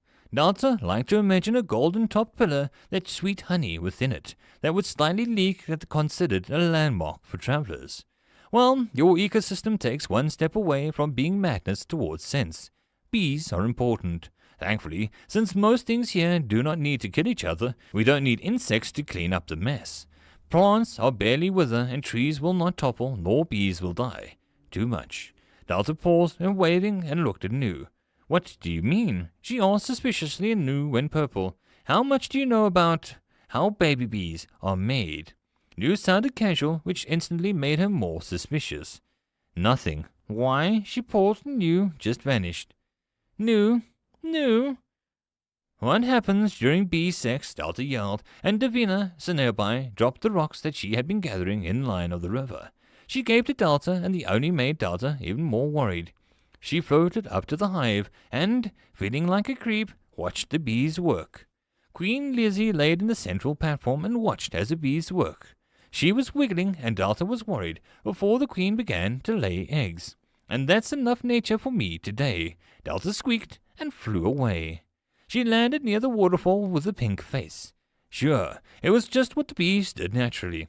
None of the other monsters did a life thing. Delta muttered, and Nu appeared with a flash. The bees have a strict number limit. Once they hit that limit, all the eggs become inert. I suspect if we wish for them to produce multiple hives around the jungle, but that may cause some odd mutations and even turf wars.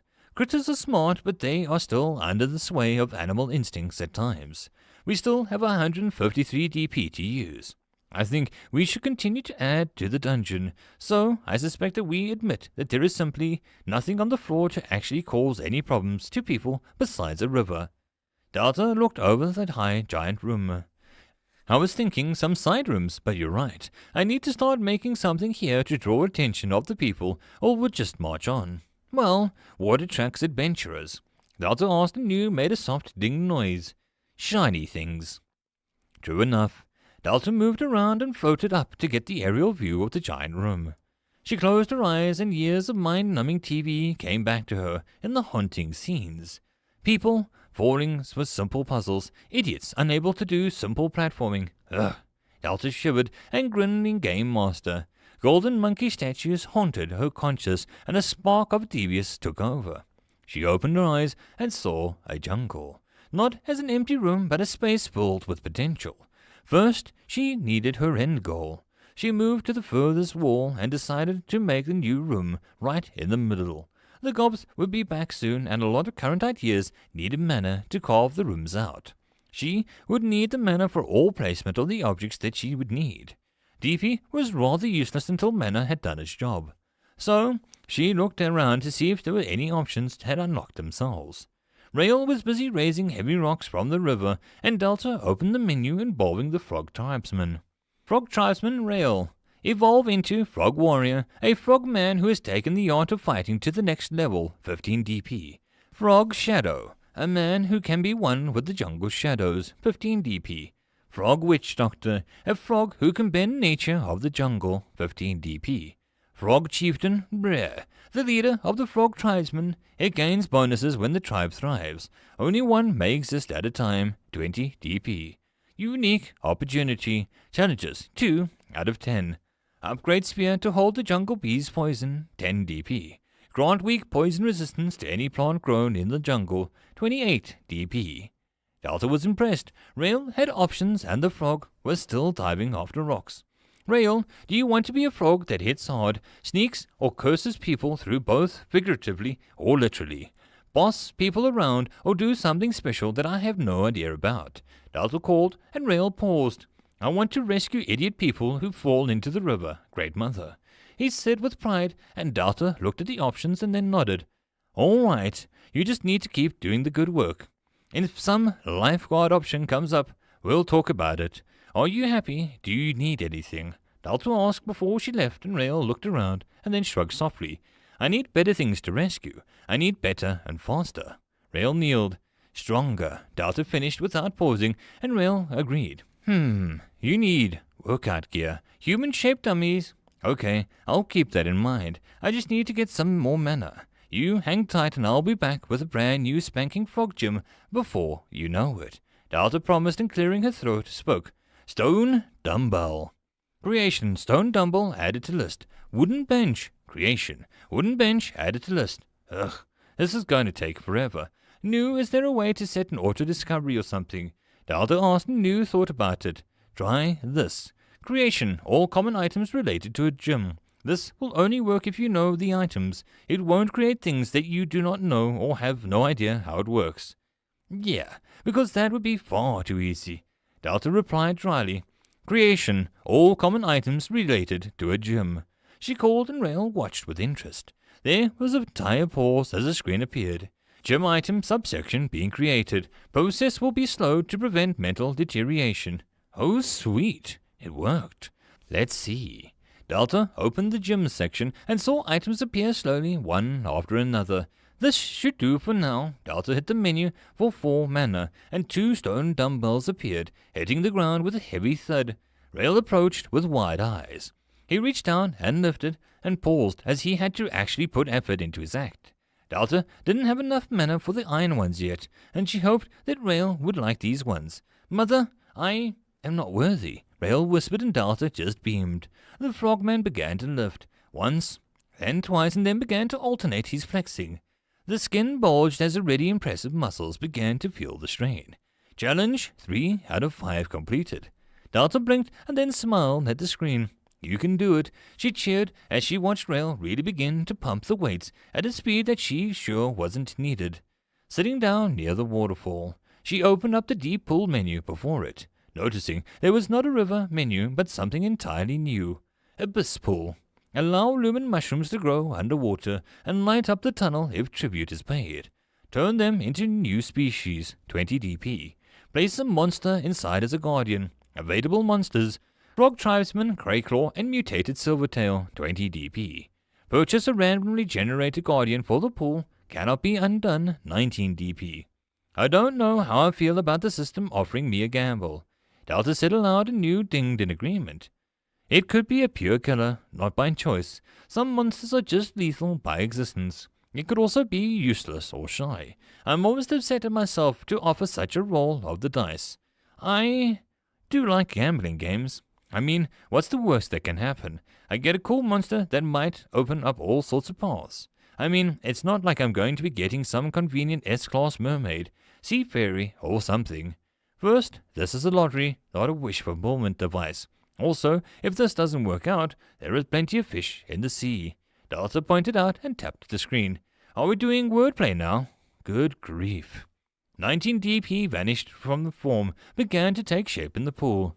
Delta watched with anticipation. Come on, cute turtle. Mama feels lucky.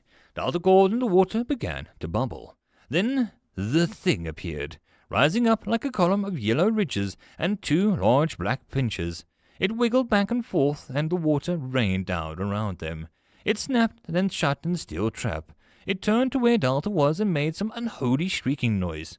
Delta screeched back, making the worm wiggle in a greeting. Delta fled. New silently showed her the text that appeared. Not that Delta did anything but run into a tree. Still screeching. Abyss worm, a harmless bobbit worm that has gone under extreme growth from blue mana exposure and is now the new guardian. Congratulations.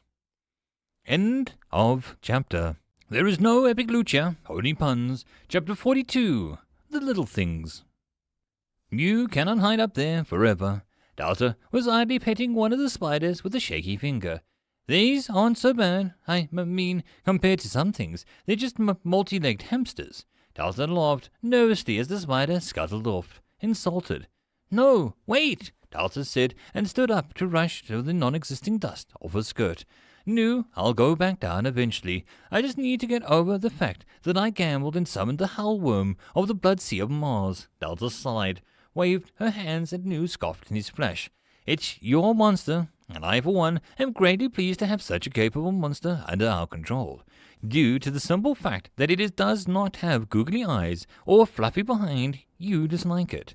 Delta put her hands on her hips, narrowing her eyes. Don't make me sound so bad. I'm not used to worms bigger than my arm, or bigger than me for that matter, and I'm not used to them looking like they were born in some evil research lab for monsters. Delta argued, and Nu dinged. Well, if we think about it, we technically are a monster laboratory. Nu joked, and it made Delta give up her petulant argument.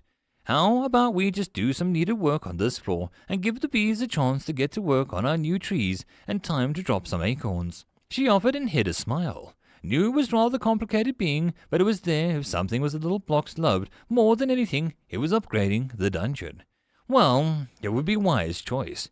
Very well, let us get on with this before you accidentally summon some four-headed goat monstrosity from the grass, or something equally mundane. Delta grumbled and then went to the pond, flexing her fingers. No monsters, just nice little fishies. She whispered and was about to get to work when her gobs returned. Hob carrying 2 buckets on a stick, while Gob was dragged by a bundle of plants, eggs, berries, and the dungeon in a sack. Master, where is gone? Hob grunted, and there was something of interest. Gob stretched. Spiders look angry. So much more. He added happily, and Delta closed her eyes and slowly inhaled. Oh, delivery monsters. Much better. Nu, I swear I'll drown you, she threatened, and Nu just dinged cheerfully away. Delta thanked her goblins for their work and let them go to take a break at the goblin camp. Thankfully, her goblins had already killed anything in the buckets. Simply emptying them onto the ground caused her dungeon to devour the fading life. The additions weren't amazing, but there was the tiny things that really spruced places up. Stick reeds added, tiny brown fish added, marsh fish added, aquatic insects added, duckweed added. This was welcome as it boosted her mana to a decent 24, and this gave her some more things to do. Delta chapped her chin, wondering when someone else would come to her dungeon. Just 1 or 2 would get a great for her mana gathering. Vass, there are now children at the door requesting you. Japes called over to Vass. It tried to bury itself deeper into its work. I'm very busy, master. Perhaps another time. Vass responded in his high tone. Japes paused and eyed the frantic golem's hands, not actually doing anything except looking busy. Interesting. He leaned down and purred as he spoke. Vass froze as if a predator was now lurking over it. Smart child. Vass, are you ignoring these people? Why is that? Japes asked curiously, and Vass shook his head. I don't want to go outside. The loud one thinks that I'm his friend. Vass explained with annoyance, and Japes was startled to see the display of open emotion. It wasn't swaying or the blank acceptance. Are you not? You had an adventure together. No? They do build bonds of companionship. Japes commented lightly as he made Vass shiver. I don't think that I want these bonds. I am simply to help the fungi stop bewitching the art of pottery. No, that. Vass tried to explain, and Japes was absolutely delighted. The usually unflappable child was trying to wiggle out of a social interaction. I understand, Vass. Japes smiled brightly, and then the golem looked up, looking relieved at Japes's words. Japes picked it up, opened up the front door, and neatly deposited Vass at the feet of the grinning child, Dio. Have Vass back before dinner, if you will, he warned, and Dio saluted. I swear. Come, Vass. Ruli promised to take us back into the dungeon. Dio spoke, and Japes felt one of his ears ache before Dio physically dragged Vass away, able to ignore the golem's polite but futile resistance. Scary child. Japes felt his monstrous grin appear as they turned the corner. His golem was developing faster than he could ever have imagined. The spawn of the people around him had a purpose of other than to annoy him. He simply must thank the dungeon for providing ample fertile room for his child to grow. Maybe he'd give it one of his old pots that he barely cared for. Japes was sure whatever laid within the pots he barely touched would be barely worth the risk or danger. Probably. Maybe. Japes went back to reselling one of the captured prizes. It had outgrown its current pot. I see fresh people and are very busy around here, Seth commented, and Dio dragged Vass past them. Quiz watched as the golem go a little limp and give Quiz a wave. He returned it half-heartedly. They're going to the dungeon. Ruli seems to be growing attached to the little goblins. He sniffed and Seth nodded. Goblins are very attackable, but you said dungeon is, how do you speak, kind? He tried and Quiz nodded. Yeah, Delta, the core, does not kill. He stressed his words and Seth followed him, and he began to lead Seth around the village. Dungeon is not normal. It does not harm, he said seriously, and Quiz almost missed his step. Oh, trust me, she does. She does not harm. Delta likes people. She makes her monsters talk to us, and even lets Ruli fish in her pond. Quiz explained, and Seth choked. Ruli, do what in the what? I feel Ruli must not overexcite her person in such a way. I think we should reason with her, and such dances do not. Seth trailed off, and Quiz started blankly at him for several seconds. Ruli does not henyop and the chanyops. He tried, and Seth's eyes lit up. Ah, Ruli swings meaty staff at seabirds, Seth said sagely, and Quiz felt his lips twitch, as a nostalgic for the old magic school days of how long behind him. Yeah, sure, close enough. Come on, I'll show you where the inn is. Prices are fair, but the owner is particular about how you pay, he explained. Seth looked worried. I did not bring gold or objects of proposal, he said, and Quiz knew what the man had counted as bunking with Quiz. Quiz was all for it, except for the fact that Seth had taken a very peculiar course in his secondary education in magic school. Dream oracling, the near future or the past. In other words, the man rambled about imminent near doom on a micro scale all night, and no one would room with him, except possibly the Shadowmancer in 5C. That guy seemed to love it. Trust me, Sana is fair. Just expect to do things that might make you feel a little nervous. Quiz beamed and made Seth pale. Words or not, he found Quiz's expression to be all too clear. First up was a sly but bright yellow belly cod. Delta tapped open the menu and examined it. Yellow belly cod increases the richness of its meat 3 DP. Allow the fish to respawn faster 3 DP. Evolve the fish. Golden scaled fish. A fish covered in a glimmering golden scales. Tastes good but a little bit faster. It is very good ingredient for grilling. 10 DP. Delta liked the fact that there was no option to give them venom or make them toxic. It was rather refreshing. She hit the evolve and the fish glowed. The yellow on their belly turned more dark in color and spread across the fish's body. When the light show died down, the fish swam in dazzle of the light that the even dim lumen mushrooms could only make look delicious. The silvertail examined his new friend and swam around in excitement. Delta checked the new menu. Golden scale fish. Make fish respawn faster 6 DP. Make scales harder and valuable 8 DP. Make the meat to give a slight effect of enhanced looks for a short period 10 DP. Evolution locked. Delta eyed the last option, a locked evolution. There was only a few reasons Delta could think of that would cause it. The fish itself needed a round to resist being caught. Delta herself was lacking something, or Delta just wasn't able to provide what the evolution needed. It could be one or all of the above, but Delta just put it aside for now. Happy to have upgraded the fish. She selected the next one on her list. the scuttling crayfish, who looked excited as new things appeared in the pond. Crayfish, make it respawn faster 3DP. Make the meat inside taste better. Evolve the fish. Snapper crayfish. This crafty critter can snap in cheap lines and make diving in to catch fish with bare hands risky. 8DP. Delta smiled and hit the evolve button, making the red crayfish turn blue and its claws glow, elongated. The feelers on its head looked like a fine wire. Delta cheered and was about to select the next fish when a screen appeared. Congratulations on having evolved 3 fish. You have unlocked a deep pond upgrade and a figure of your own core room. Delta blinked and then opened the pond room menu without a word. A few things that had appeared since the last purchased everything. Pond room. Deep pond upgrade special. Double the space of the room and the pond without disturbing dungeon layout. Doubles all fish currently in pond, 30 pp. Crossbreeding. Allow fish to breed with each other and form potential unique offspring, 30 dp. Allow the brave to swim in a secret tunnel below and exit out above the waterfall on the second level. Must have caught either silvertail or the golden scalefish to access the tunnel, 25 dp. Delta felt stunned for a while, and then she began to laugh cheerfully. This was amazing.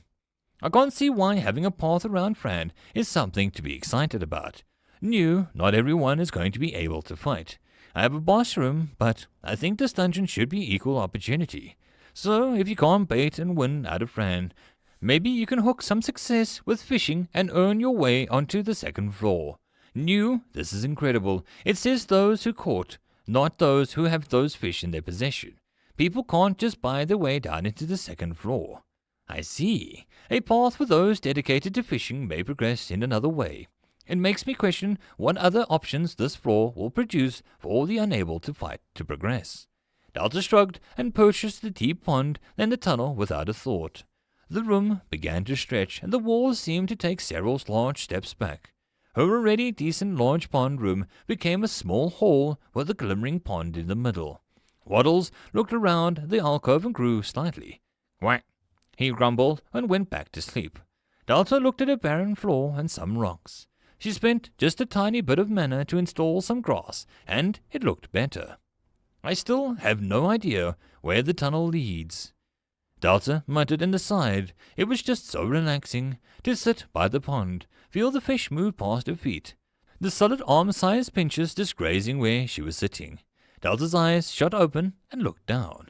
A giant worm thing from the second floor hole looked up at her, its eyeless face gaping mouth slightly poking out of the water. It looked naked without being buried in the slit and dirt, but it wriggled in greeting before it tiredly drifted back down, a small round hole that Delta couldn't see until the worm vanished back down into it, presumably back onto the second floor. Delta felt herself calmly stand up, pulling her feet out of the water and stiffly walk away. It had come to say hello. It had moved through her. It had no eyes. Delta swallowed and managed a weak smile. It's friendly. That's good, she managed. She walked fast and stiffly and made it to Fran's room where there wasn't any water. Delta chided herself for being a coward towards a rather friendly deathworm, but she couldn't help it. She needed some time to get her bearings around the thing. It was good to know if someone unsavory types did sneak past in the tunnels, she had some form of defense waiting. The waterfall did empty into the outside of the abyss pool, after all. Fran's door looked at her, and the line between the sides of the door cut down in the middle of a menacing boar with tusks acting as carved handles and pushed the door open. On top, Fran's visage stared down, gleaming orange gems for eyes. The door was made of some dark metal that felt hot to the touch. The greater Mushi seemed to be moved closer to it and enjoyed the heat.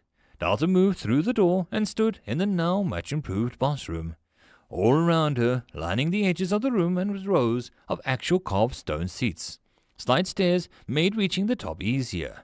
The whitish sand looked firmer and less like it had been kicked up and moved through. Delta willed the room to work, and from the door the torches in the stone pillars burst into light. Another 2 on either side of the room. Then again, until the 2 torches standing on either side of Fran's gate lit up. The crisscrossing metal gate lifted slowly, creaking like a coming warning. Delta was impressed at the ominous image as the stone boar statue above the door lit 2 hidden torches in eye sockets, making it look demonic. Fran walked out and Bacon at his side. Delta's heart lit up as his unharmed state. Fran grinned as Bacon happily kicked some of the sand in a playful manner. The pig zoomed off in a high on sugar. "Other, this was great.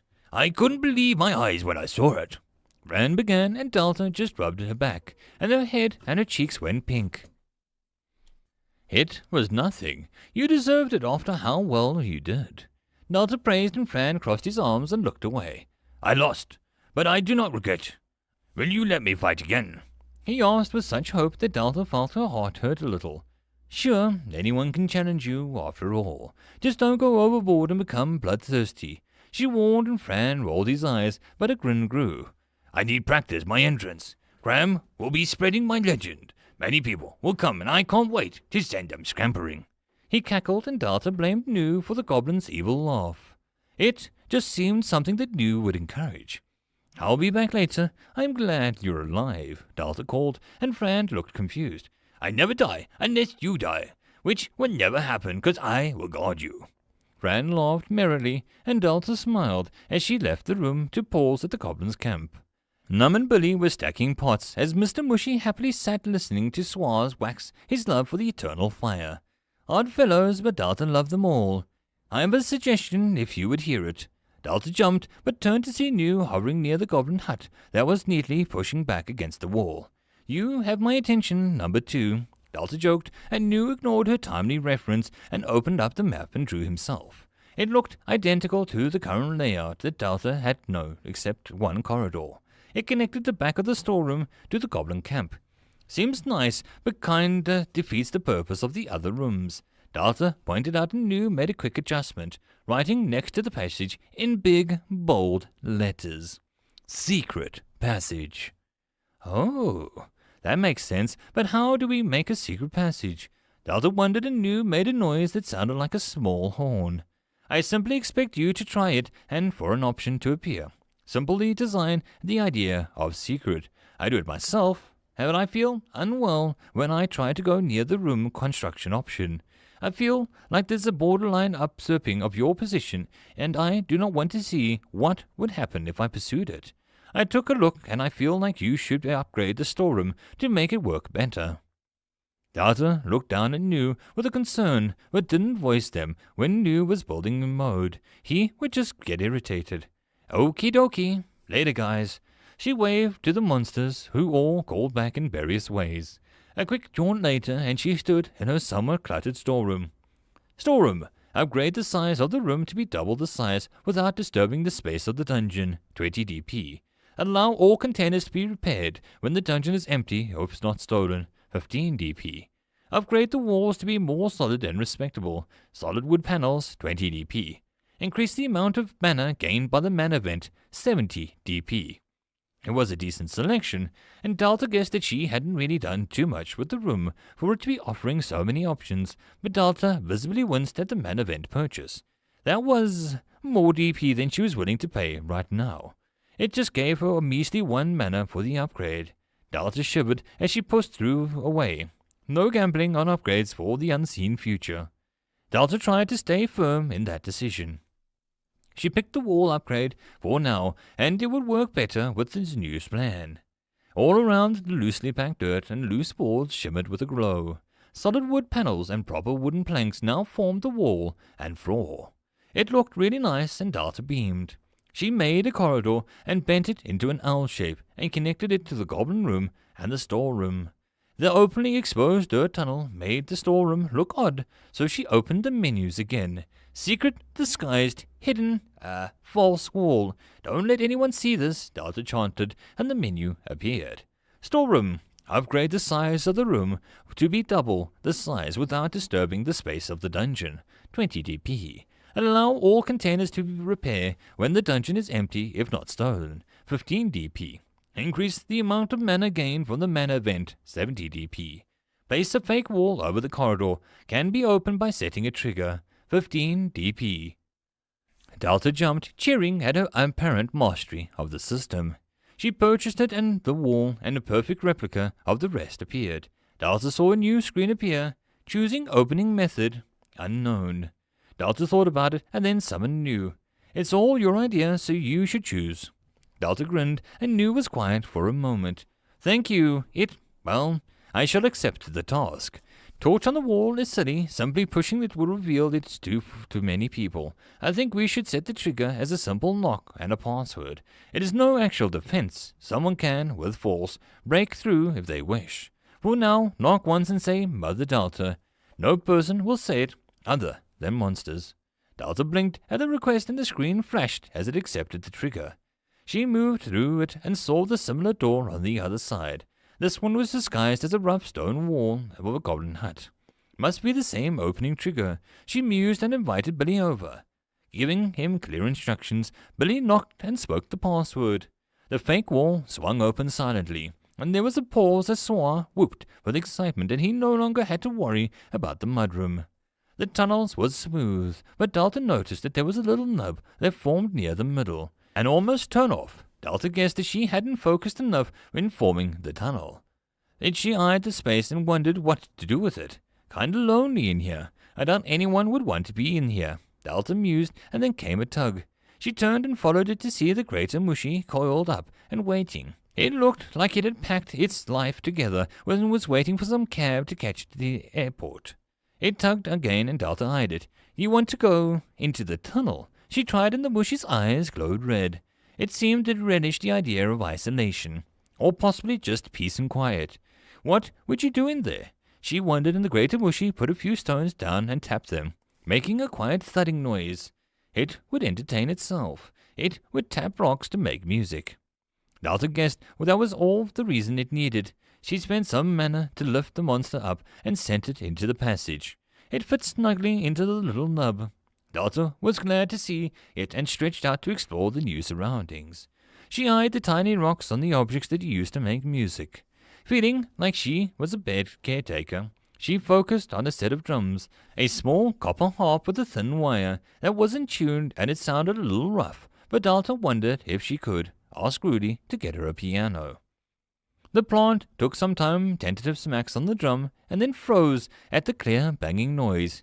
It hit it again, and one vine played across the harps. It definitely was rough, but Mushy seemed to shiver. Delta smiled and walked away. The secret passage closed, and once it did, the sounds of drums echoed throughout the storeroom and the goblin camp, and the sound traveled to the meeting pond room.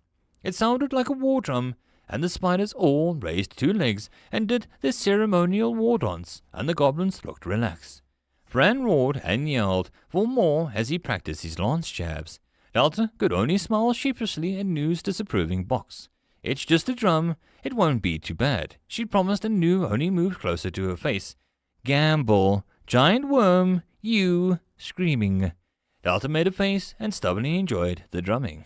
She was sure, absolutely sure, that the drumming and music was harmless fun. All around the dungeon, the mushrooms perked up as if for cold. The lumen mushrooms glowed slightly brighter, the edible mushrooms looked fresher, and the gut rots curled up and looked nasty. Deep down, on the second floor, the black, blood-curdling mushrooms seemed to dance. End of chapter. That, my friends, concludes this episode. I hope that you enjoyed. If you wish to support the author of the story, there will be a link below.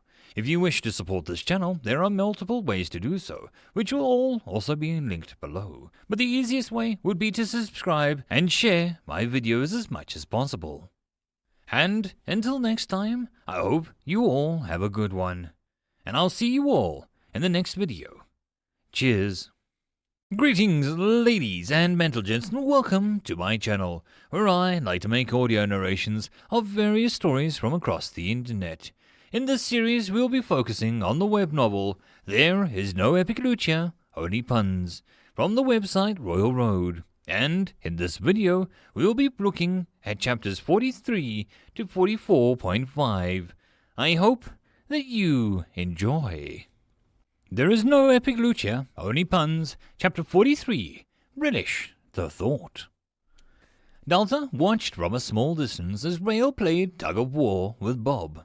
The sounds that they were making were akin to a demon and it demanded a gym instructor. Delta named the worm Bob to help see the creature as something a little cuter. It kind of worked, in a way. Rail tugged on the rock as Bob tried to put it back in. They had been at this for a while, and Delta was not going to tell them that if that rock had been an actual person, they'd have long drowned or been torn in two by the two forces. It was good to attempt on the monster's efforts, however. Trying to save someone was at least something that Delta's books. Rail held the rock in triumph and Bob wiggled in cheer. The worm seemed to just be perpetually happy at everything. Rail flexed and basked in the response of the worm's excited noises. Delta eyed the gym tools that seemed to be stacking up against the rock formation as Rail seemed to claim the head of the river as his workout area. Delta had heard of gym rats, never of gym frogs, but she guessed as long as Rail was happy, she should keep gifting him more items fit for the Frog King of the gym. She turned to the nearly shrieked as Davinia stood here. "Mother, I sent you, and now I hear you." The frog smiled politely in Delta's general direction. "Davina, you scared me," Delta grumbled, and Davina just smiled. Her slightly rounded facial features and expressive eyes showed a slight hint of mischief before it vanished back behind the serene gaze.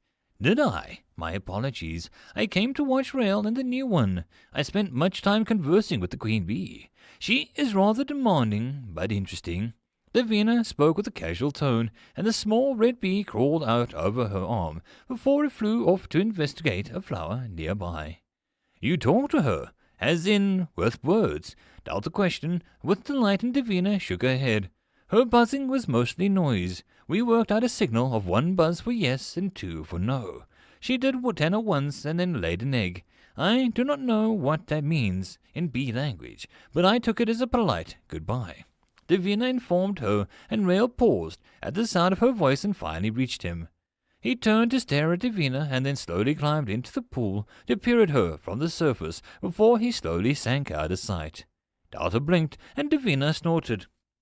"He thinks that I am sort of oddity from otherworldly being. He has not spoken to me yet, and my attempts have been met with silence and sudden bursts of running away. It amuses me, so I sought him out," Davina had informed Delta in a hushed tone. She turned and hummed, stroking the flowers and bushes that were formed. She flicked a black mushroom, and it seemed to shrink away from her. Delta raised one eyebrow at the scene and then looked back at the wide eyes of Rail, peering out over the edge of the pool. He was hard to see, as Bob was mimicking him, taking up most of the side of the abyssal pool to stare at Davina.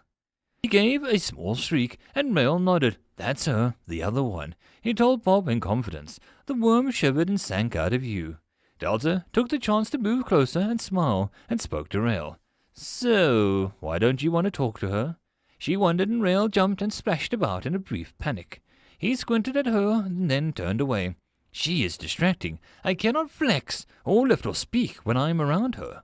It is some curse or spell that she casts. Mother, I cannot save people with her appearing and making me weak." He hissed, and Delta put a hand over her mouth and tried not to make a noise for a while. "I see. That is a dilemma.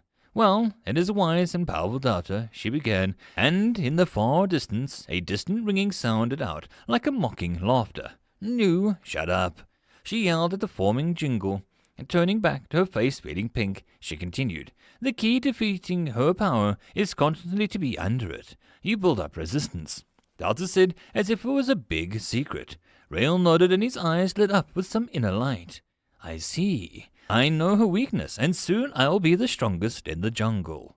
Rail hissed and sank below the water to plot.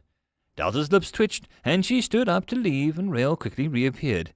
"Mother, Bob is a bit lonely," he began, and some bubbles rose up with a shriek, and Rail glared down at the depths. "If we do not tell her, we cannot improve," he shouted, and turned back to the open air. "I cannot always spend time with him, so Bob would like some company," he explained, and Bob's shadowy form vanished beneath the sand to hide as if Delta would laugh at him. Delta was too busy trying to stop her heart from breaking at the scene. Bob, the poor thing. She slipped into the water and sank to the dark bottom. "Bob, Bob," she called, as a pair of pincers barely appeared to acknowledge her. Don't worry. I'm sorry. I should have guessed it was a little harsh for me to leave you in this pool alone. I'm just trying to make the dungeon better in a hurry, so I've been kind of a bad caretaker. Here, Delta spent some mana, and 2 crabs appeared. They swam about the pit and settled on the sand. Hey guys, hang out with Bob and try to have a good time, Delta beamed, hoping that she just wasn't setting herself up to deal with 2 more lonely creatures. With 2 crabs raised with their claws and did a little dance. Bob appeared and quickly loomed over the 2 red crabs. They danced and clacked at the claws, not afraid, and Bob slowly began to wiggle and try any dance.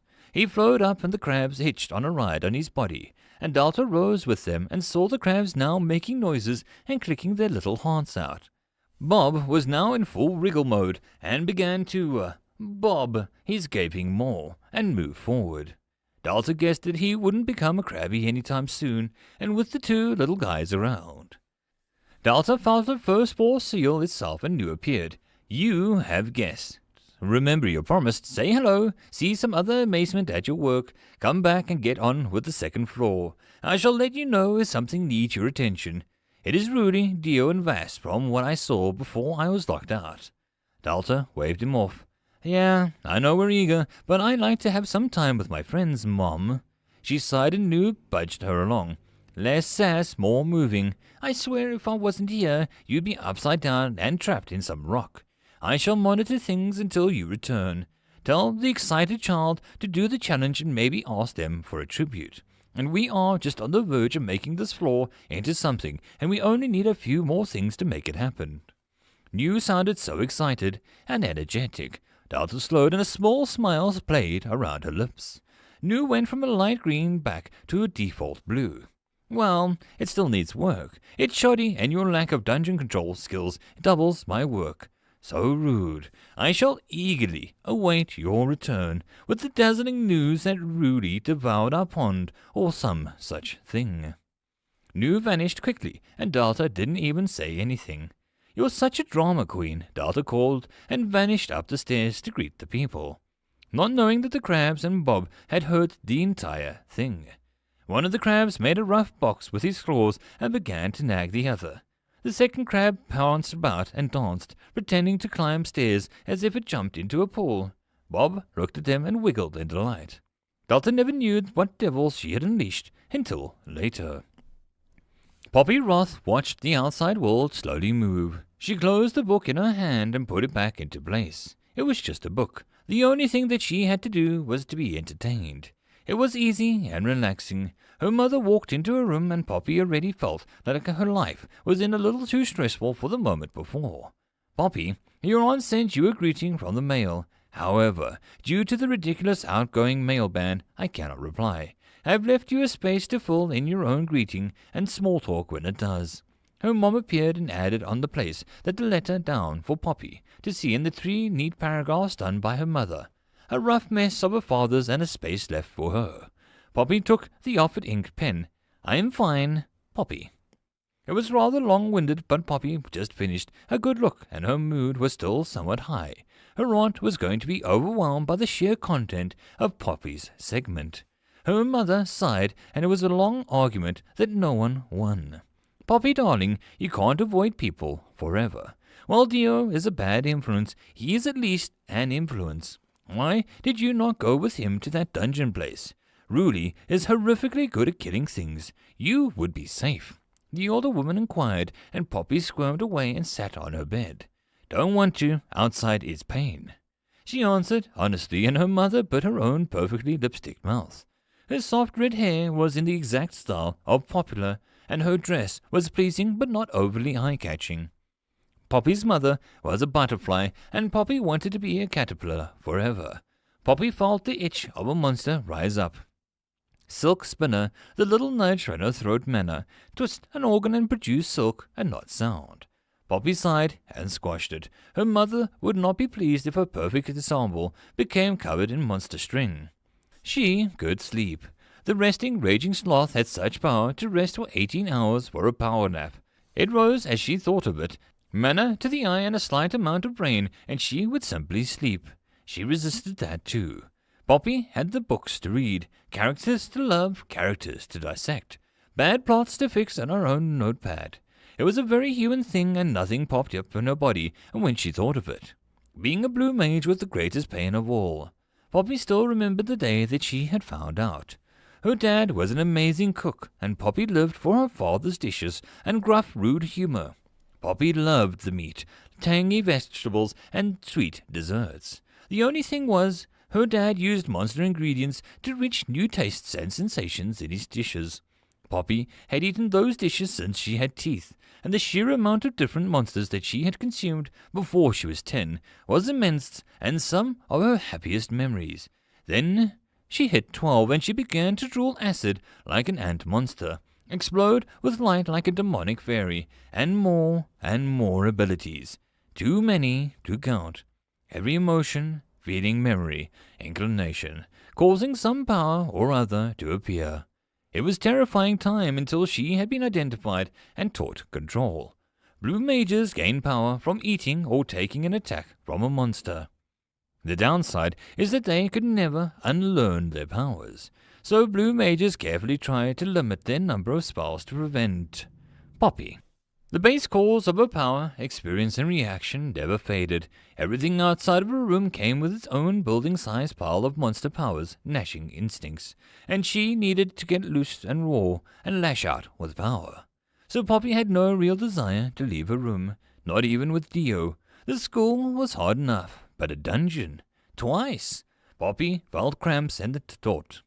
Poppy, it'll get better. You can't stop living your life because of... Her mother trailed off and Poppy looked out the window at a bird nesting in the high branches. It made her back tingle with the power, and Poppy closed the curtains and set the room in shadow. The happiest here. Tell Auntie I said hi. Poppy picked up another book and lost herself in another person's untainted feelings. The characters in her books laughed and drank ale. It was just that, an emotion, and Poppy pulled her hood over her head so that her mother couldn't see her red eyes.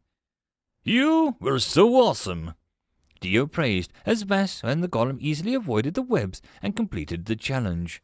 Dio was absolutely covered in somewhat rare web after his attempt had him tripping over the wire Delta had set up for the ingrading spiders.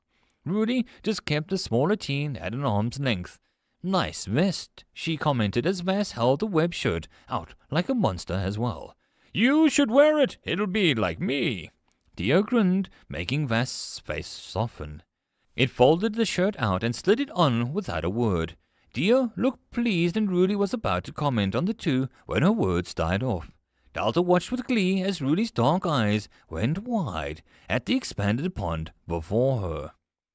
"Delta, you crafty little minx." Rudy almost danced as she rushed into the expanded room.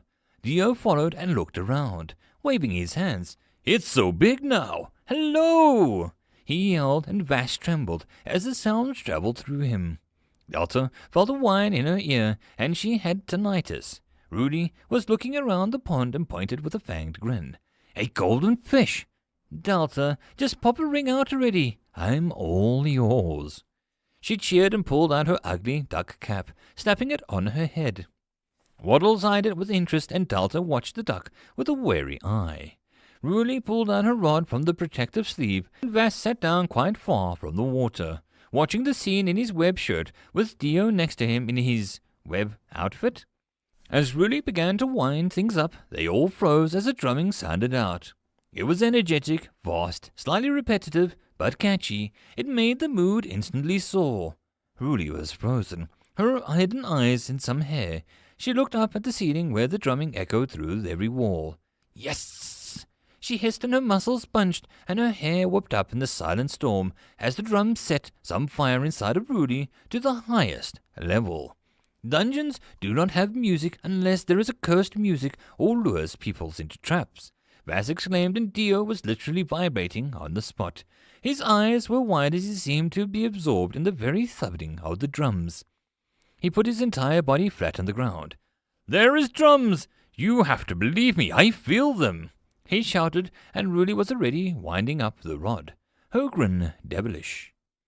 "It's the sound of my new favorite place on the plain welcome me home." She looked back so Dio could see her lips. Vass stood and watched the hook fly straight into the enlarged pond. Delta saw the goblins arrive and begin to cheer as Rudy baited a new fish. Delta wondered if she would find the secret tunnel. She sort of hoped not, and the second floor wasn't done, and she kind of wanted to wow her friends with some complete scene of misty jungle. Mysteries awaiting them, and the call of adventure, the song of bees. They would get to meet Bob. Her manner was now rising at a slow but steady rate. She closed her eyes and bid her friends goodbye for the moment. Their cheering and bodies filled with the drums of her great mushy made her feel like she was leaving a party that promised memories that she would cherish. But Delta was only as good as her promises, so she flew down to the second floor, hoping against all hope that maybe she did enough fast enough, and that she could come back and have fun. Then she could let them all come down here, and they could stay even longer, and Delta could enjoy having human interaction for a bit longer. It was this hope that had her fly directly to the far end of the jungle room and start building to her new core room. Eager? No, let's build this floor. Let's kick ass and make this place something to be remembered. Delta shouted and Nu moved back in alarm. Mad. Well, regardless, you are correct.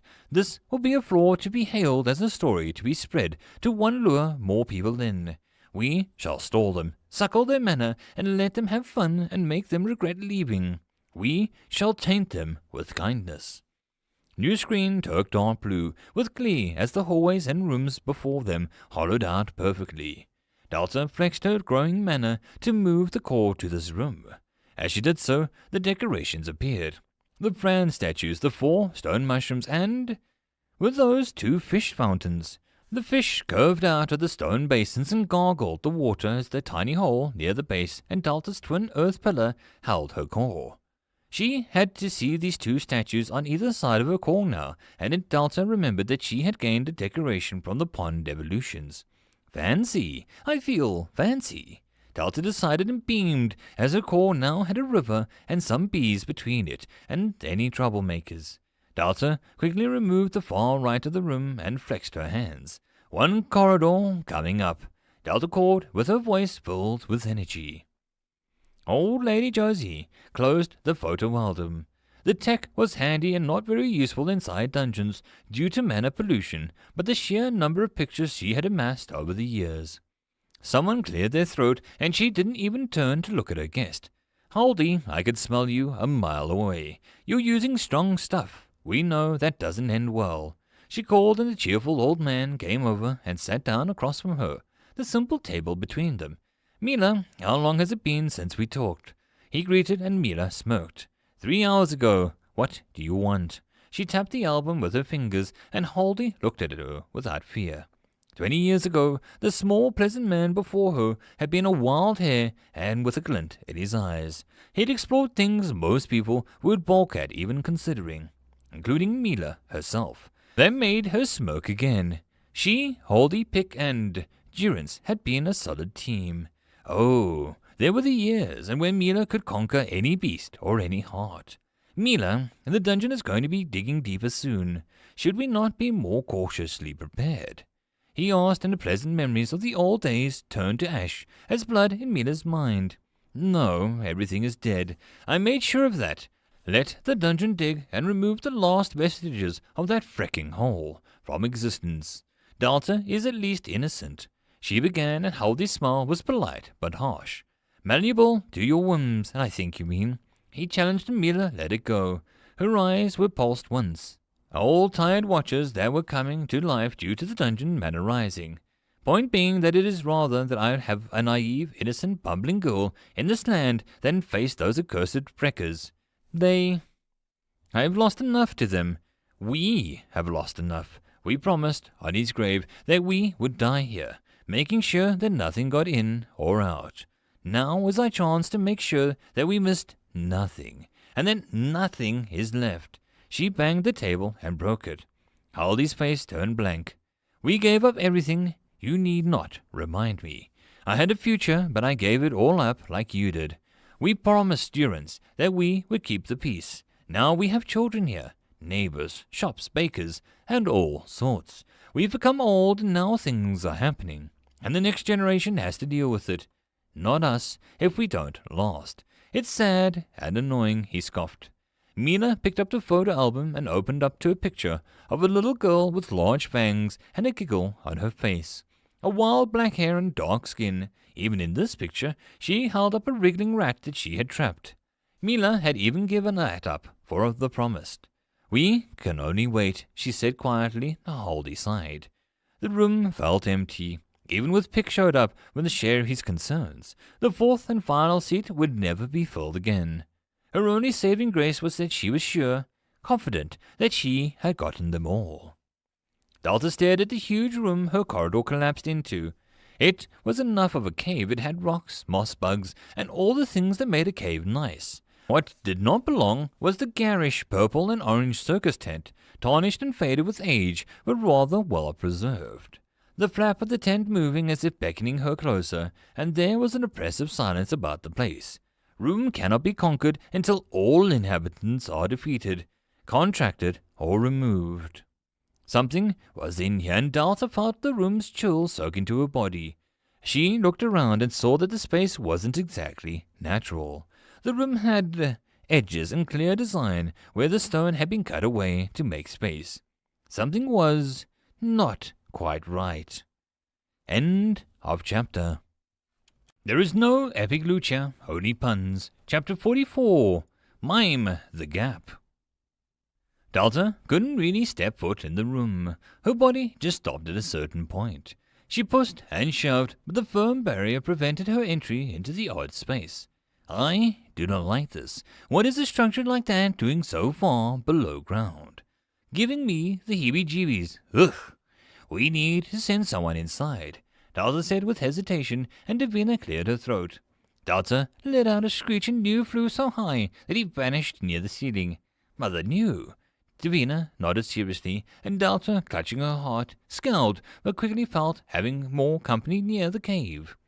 Davina, scout this room. It could be a danger, and there is something inside, but I do not know what.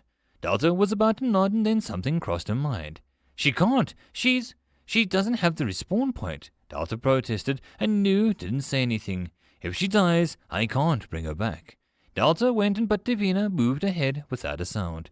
Davina, stop! Delta cried, and the tall frog did so. You heard me. You won't come back to life if you die there. Just let me figure something out. Maybe Hob and Gob can come down, or I can block up again, and we can plan something. Ruli is upstairs, Delta said quickly, and Davina tilted her head. Her large black eyes seemed to see more than Delta could. Mother, I am your child. You're Davina, and I'm not simpering a bee or a dancing crab. I am a warrior of the jungle, Davina said, and resumed walking. Davina, stop, Davina, I am ordering you to stop. Delta shouted, and there was a moment where Davina froze before she looked back. I'm too like you, Mother. I must help. It is my nature, in my soul. Your gift unto me, and I will not shy away from it. Davina smiled. Her spear, which Davina had never carried after summoning, was now held tightly. Please, I don't want to lose anyone. Delta tried and pleaded with New and appeared before her. Do not take stupid risks. I expect you back shortly, Davina of the jungle. Davina smiled and touched her chest where her heart would roughly be on a human. Mother's kindness and your shrewdness, what a lovely creature I am. She laughed and darted forward like a shadow. Delta felt her heart lurch as Davina ignored her orders, and New only hummed softly. You forged them with love and will. It is any surprise that they would just use it against you, to save you. Delta only stared as Davina moved to crouch low near the tent flap, still moving in a window that was open in the inside, causing a draft. Then the frog slept inside, and Delta prayed. She prayed for the woman's safety. The unknown was already making her nerves flush with panic. What was Davina seeing? What was ahead of her? Delta needed to know. She needed it. Delta was inside the tent. The backspace loomed ahead. Delta tried to move her head, but it didn't budge. A hand reached out, webbed and holding a spear. Davina. Delta watched the dark tent through amphibious eyes. The circus tent was large enough to host a fair crowd, and the stands encircled the ring. It reminded her of Fran's room. The jungle beats within me. My spear be fast. My task be done. Davina almost said silently, barely whispering it to herself, in some odd chant. The empty stands, the high wires, the net only caught shadows now. The tent was dead, as it was promised, but there was one thing that remained out of place. In the middle of the ring, where the master would direct lions, acrobats, clowns, and strong men, was a single chair facing the entrance. It was a simple wooden chair that offered no comfort. There was someone sitting in it. Davina's eyes saw white gloves and grasped in its lap, and a striped black and white shirt that looked like a time had let lines run slightly. The skin, the arms and neck, faces were all pale white, unnatural, too smooth and almost paint-like. The thing wore a black and white jester cap and 2 pointy ends. It seemed to have no mouth, nose or facial features in the general, but there its eyes should be. There were 2 black painted diamonds, each with the point of the diamonds trailing off into the thin lines. Davina was about to move when it twitched. It lifted its head and seemed to inhale. Dust and other unknown substances braked off its body, as if the creature had not moved in a very long time. Delta felt cold, waited for the shriek or scream, but it simply stood and sniffed again. It looked thin, and its clothes simply hung off its frame. Delta felt the new sense of fear at pitying the sort of awareness. How long had this thing been trapped here? Years. Delta couldn't imagine being trapped under such rock and dirt. She would go mad. A sense of sorrow rose for the black and white creature as hesitantly shuffled forward towards Davina, who, despite being in a perfect shadow, was spotted. Maybe this thing just needed a way out, or a friend. Delta felt a spark of hope rise up in her, and the mime's face split open from ear to ear, and a row of white teeth struck out from its black mouth. Delta screeched, and Davina yelled, throwing her spear at the thing as it moved forward. The mime put its hand out flat against the air, and the spear simply crashed against the invisible barrier. "Get out! Get out! Get out!" Delta screamed, and Davina jolted into the run out of the tent. The spear flew over the head and propelled with a great force. Davina rushed down the tunnel and back into the jungle. New vanished, and Delta was left alone and startled Davina. "New, where are you going?" Delta called out to New, but didn't appear. There was a movement, and Davina's foot suddenly lifted by some invisible rope. The demonic mime was at the tunnel's entrance, yanking on the other end of the unseen rope. "No! Stay away from her!" Delta stood between the mime and Davina, who was reaching up to scratch some solid thing around her ankle. Delta's legs were shaking, and she whimpered as the thing came closer, mouth leaking black saliva as it drooled and struggling Davina. "Stop! Go away! Leave her alone!" Delta screamed, and the mime froze. It sniffed again, and something else seemed to catch its attention. It turned and looked directly at the exposed dungeon core in the distance, pulsing in distress. It immediately ignored Davina and began to shamble towards the gore. Davina dropped, and Delta was about to tell her to run, but with some mad screeching, Davina launched herself with a powerful jump towards the mime. "You will not touch Mother!" Davina shouted. With a powerful kick sent the mime crashing down. It still made no noise. Absolutely none. It was just as unnerving as the black jewels and the sharp teeth. Davina raised her leg to stomp hard, but the mime made a motion of putting something on the ground, and Davina was sent tumbling to the ground. It got up, and Davina was about to swipe when the mime placed both of its hands over, and Davina was suddenly squashed inside a box. The mime eyed the box and put something else on top of the box, its knees shaking from the object. Davina jerked, and Delta tried to kick the mime's power, but nothing worked. Davina was trapped, and Delta saw the mime begin to walk towards the core room again. "Please, stop, just go away, you freaky rip-off clown freak." Delta shouted, and the core crackled and warning energy. He only made the mime more eager. Delta didn't want to leave Davina, and she couldn't do anything to stop the mime. There was a wave of helplessness, and Delta felt frustrated tears rising up. The mime moved closer and then stopped as a large stone bar from the stone disc snapped at the head back. "Only the strong and worthy may approach Mother. You reek of foul weakness," Rail said, and a large greenish arms bulging with force as it yanked the weight out of the mime's face. The thing's visage looked crumpled and caved, and then there was the sickening plopping noise, and the head snapped back into shape. Such an odd creature. Sorry for the departure. I went to find the muscle head. New sounded dry and bored, and Delta made it feel better, her emotions now blurring with fear and relief. I thought you left me, she whispered, and New dinged softly. A menu leaving its usual? Perish the thought. I don't drop projects, no matter how irritating or mushroom-inclined they become. New, Delta said, wiping furiously at her face.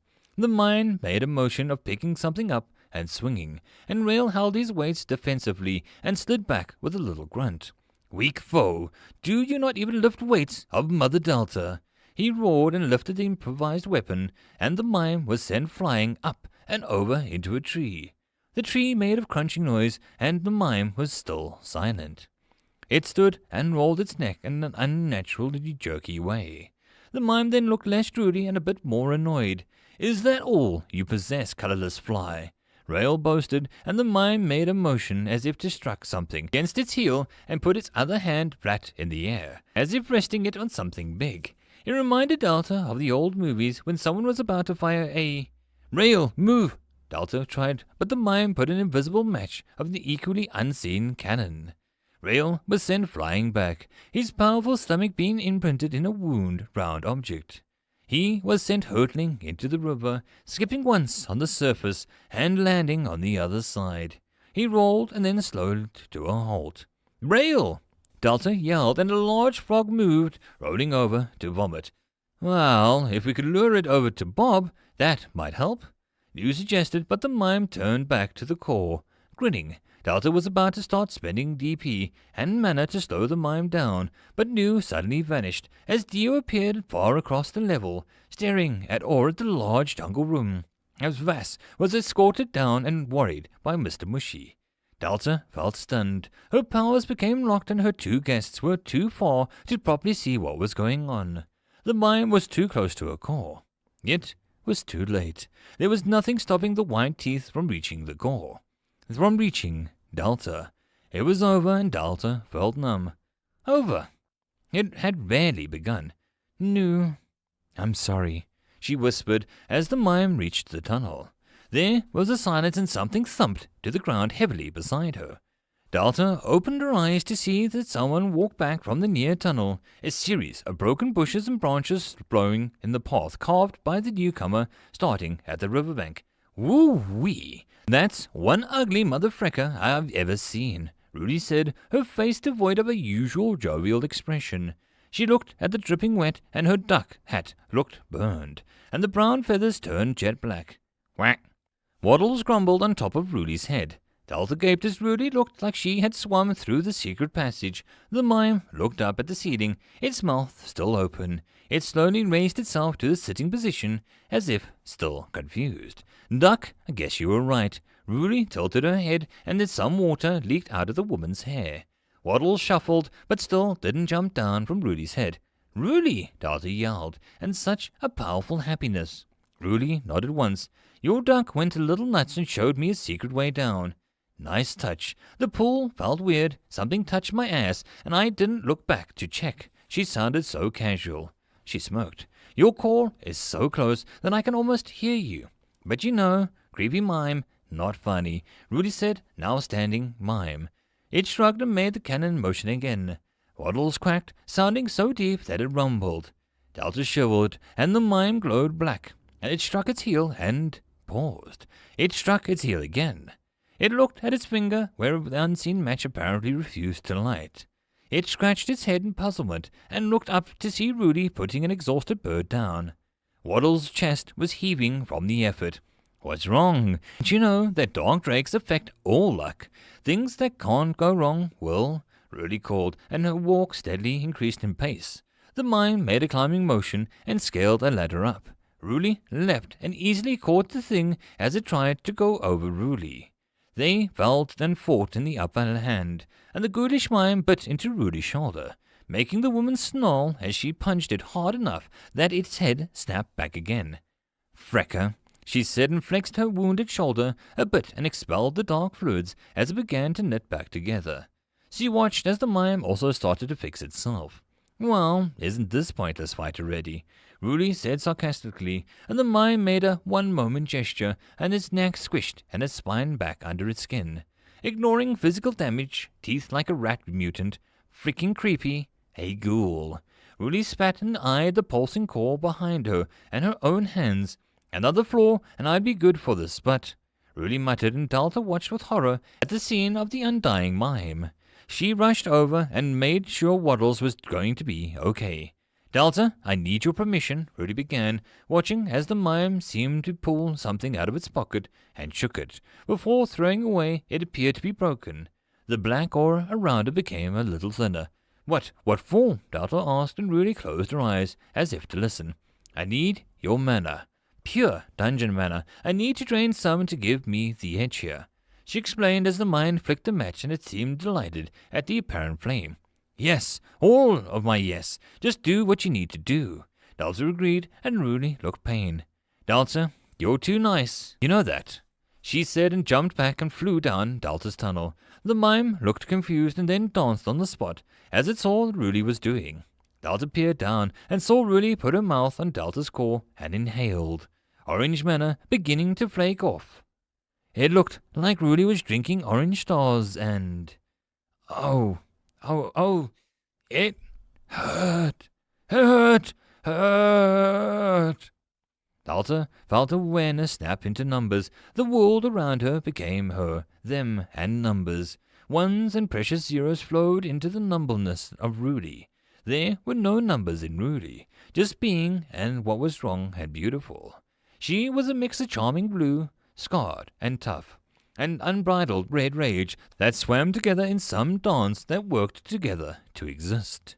Delta was inside Ruli's ocean, and the numbleness existence that burned before her numbers became Ruli's ocean water. She forced her eyes on the mime and saw old things, shapes that were not quite right, and the mime had touches and burns on itself, numbers that had left scars. A deep, dry wasteland where tiny droplets of orange numbers breathed grey grass back into life, and from the grass became a whisper. I am not me, please hear me. It was quickly swallowed by the dry wasteland of numbers. The mana was not enough to sustain the growth. Not enough mana. So hungry. It was so hungry, and Delta wept for it. Then the pain stopped. Mana, 1 out of 80. It was a relief to Delta once more. The mime shuddered silently and walked backwards away from the tunnel where Delta's core was. Smoke bellowed out and blanketed the darkness where the dimming star of her core barely blinked. The shadow moved, and a monster held the mime by the throat. Delta felt utter fear rise up as Ruli's form appeared. She easily broached 8 feet tall now. Her clothes were torn, unable to keep up with the growth entirely. The black skin drank any light that touched it, and curling horns and white bones jutted out like a crown. Her face was beautiful and mind-numbingly terrifying, and the tail where the wicked spines flowed and moved like a bored cat. Fire and shadows danced around Ruli now, eager, like children, and Delta felt something alien about her where it had never been before. Mana from the core, drain it dry, and it's like 5 levels worth of mana hitting you at once. Was that what you smelled? Ruli asked in inquiring tone, calm, like the mime who's just an oddity. It's painful. If you cannot spare the mana, like taking in too much blood, it begins to cause damage. Delta, sweet, lovely Delta, she had none, and yet I took it because you made me. Ruli chided playfully, and there was a cracking noise as she began to crush the mime's neck. The Vina had gone very still, as if Ruli inspired some primordial fear in the frog. Waddles was tiredly moving to protect Delta's core from any more harm, but the bird was still exhausted. Dio and Vass were coming closer, and Mr. Mushy trying to pull them back in fear. I hurt Delta. Do you hear me? I hurt my friend to hurt you in return. Does that make sense? Does that penetrate your silent freaking head? Ruli snarled, black fire leaking out each breath, and her hand began to burn the mime from its touch alone. The creature let out a quiet screech. Delta tried to move. She flopped and tried to speak, her tongue like a dead fish flopping with no life. This was not what she wanted. Delta had seen something. She had seen consciousness and deep bits of the mind's being. Rudy's tail whipped and cracked, and the air that she had time to hire. She was going to burn the mime and kill him. Delta could see it. No, feel it. Her manner was in Rudy, and Delta felt that the heat and hatred of the mime of herself flow back into Delta. There was a small bond now, limited and fading, just enough for this to alert Delta. She managed to stand. "Stop," she said, and no one paid her attention. Not Waddles, not Rudy, not Davina, not Nu, who was gone. No one listened. Delta tugged on the painful words of numbers, fueled by desperation, fear, anger, and hope. "Stop!" Her voice sounded from the heavens, shook the ground, vibrated out of every plant, rock, flowing water, and the very air. Rudy dropped the mind as it burned herself. She spun and stared at Delta. "You," she began, and Delta strode forward to put both hands on Rudy's large form. Stop, just stop, no more. There are other ways that we can solve this. I refuse to let fear and anger drive me just to kill. Rudy, thank you for being my friend." Delta hiccuped, and Rudy winced as if Delta had slapped her. "Delta, you have a body," she tried to say. Her wonderful and terrifying features mixed with a lovely human confusion. Delta looked down to see her orange body of an avatar, already fading away. She turned to the mime on the ground and curled up and burned. "Violence, it will happen, but I will not tolerate murder. I just have to think," Delta said without hesitation, and continued to speak. "Why does a mime want to eat a dungeon core?" she asked, as if setting up a bad joke. There was no answer, so Delta bent down and gave a weak smile, because everyone gets a little grumpy if they get hungry. She spoke and willed her desire to the mime. The mime lowered its arm, shielding its face, and eyed the display box. "The Dungeon Core Delta would like to form a contract. Do you accept? My name is Delta. This visible state of mine won't last long, but I would like it very much if you'd become my friend. I can take care of your hunger. Just please stop eating people. Please be a good mime instead," she begged, her orange avatar flaking off onto mime, soaking into his skin, and the mime tilted his head, and then thing fell off. Delta went numb, and all thought became a silent scream, and the mime looked to keel over in death, but suddenly shook with a silent laughter. Put its head back on and its neck, and it tapped the accept button, still shaking an unheard laughter. It began to glow. "What is happening? I fell into the river and missed everything," a soaking wet Dio asked. Delta had no answer for him. She really didn't have an answer for him. End of chapter. There is no epic lucha, only puns. Interlude. Cheesecake. Haldy nodded to the new baker girl as she put out a lovely selection of bread, pastries, and delightful desserts in her display case.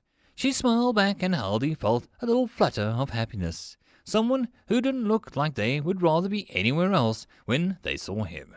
He was sure that would soon change if the poor lass stuck around Durance. He heaved the box in his arms a bit tighter and higher as he headed for his home. Haldy didn't honestly mean to make people so at odds with him. Mila was able to put up with him, as did Pick, but that was because they had grown old with him, seeing his quirks develop into the state that he was in now. Quist walked around the corner and paused mid-step. Haldy pretended that he hadn't noticed the young lad, letting the peacekeeper retreat without a look of relief on his face. Haldy hid his sighs and nudged the door open. When had it all gotten this bad? He had always been a blabbermouth, but only in the last few years had it progressed to the full-blown destruction of his social life.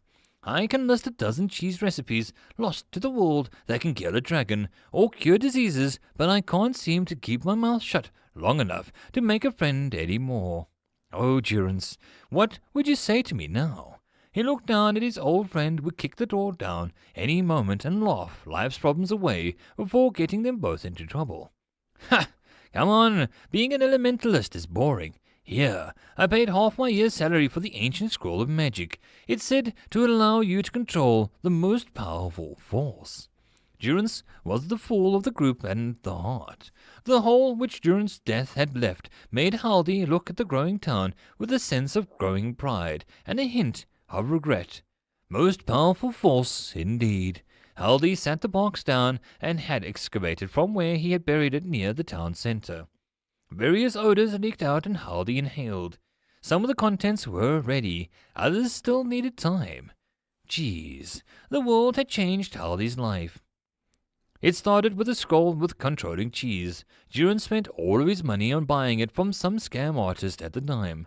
Powerful magics were still popular to sell to the unwary, and Haldy knew that more than enough oddball classes had been forged due to the clink of some coins.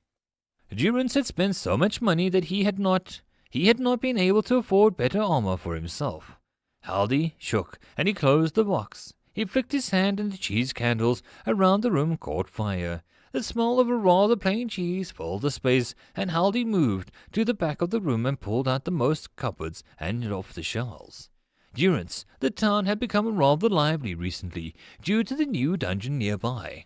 Then the manor rose to the standard manor level of 1. It had surprised Haldy. He had avoided the council meetings and the town meetings, as people stared at him with dread whenever he was about to speak. So he had missed out on a lot of news. Durance had been manor empty for a long time, barely alive with what was offered. Still, manor made him think faster, speak faster, and Haldy wondered if that would actually talking faster than moss growing on a stone. Magic was a problem like that.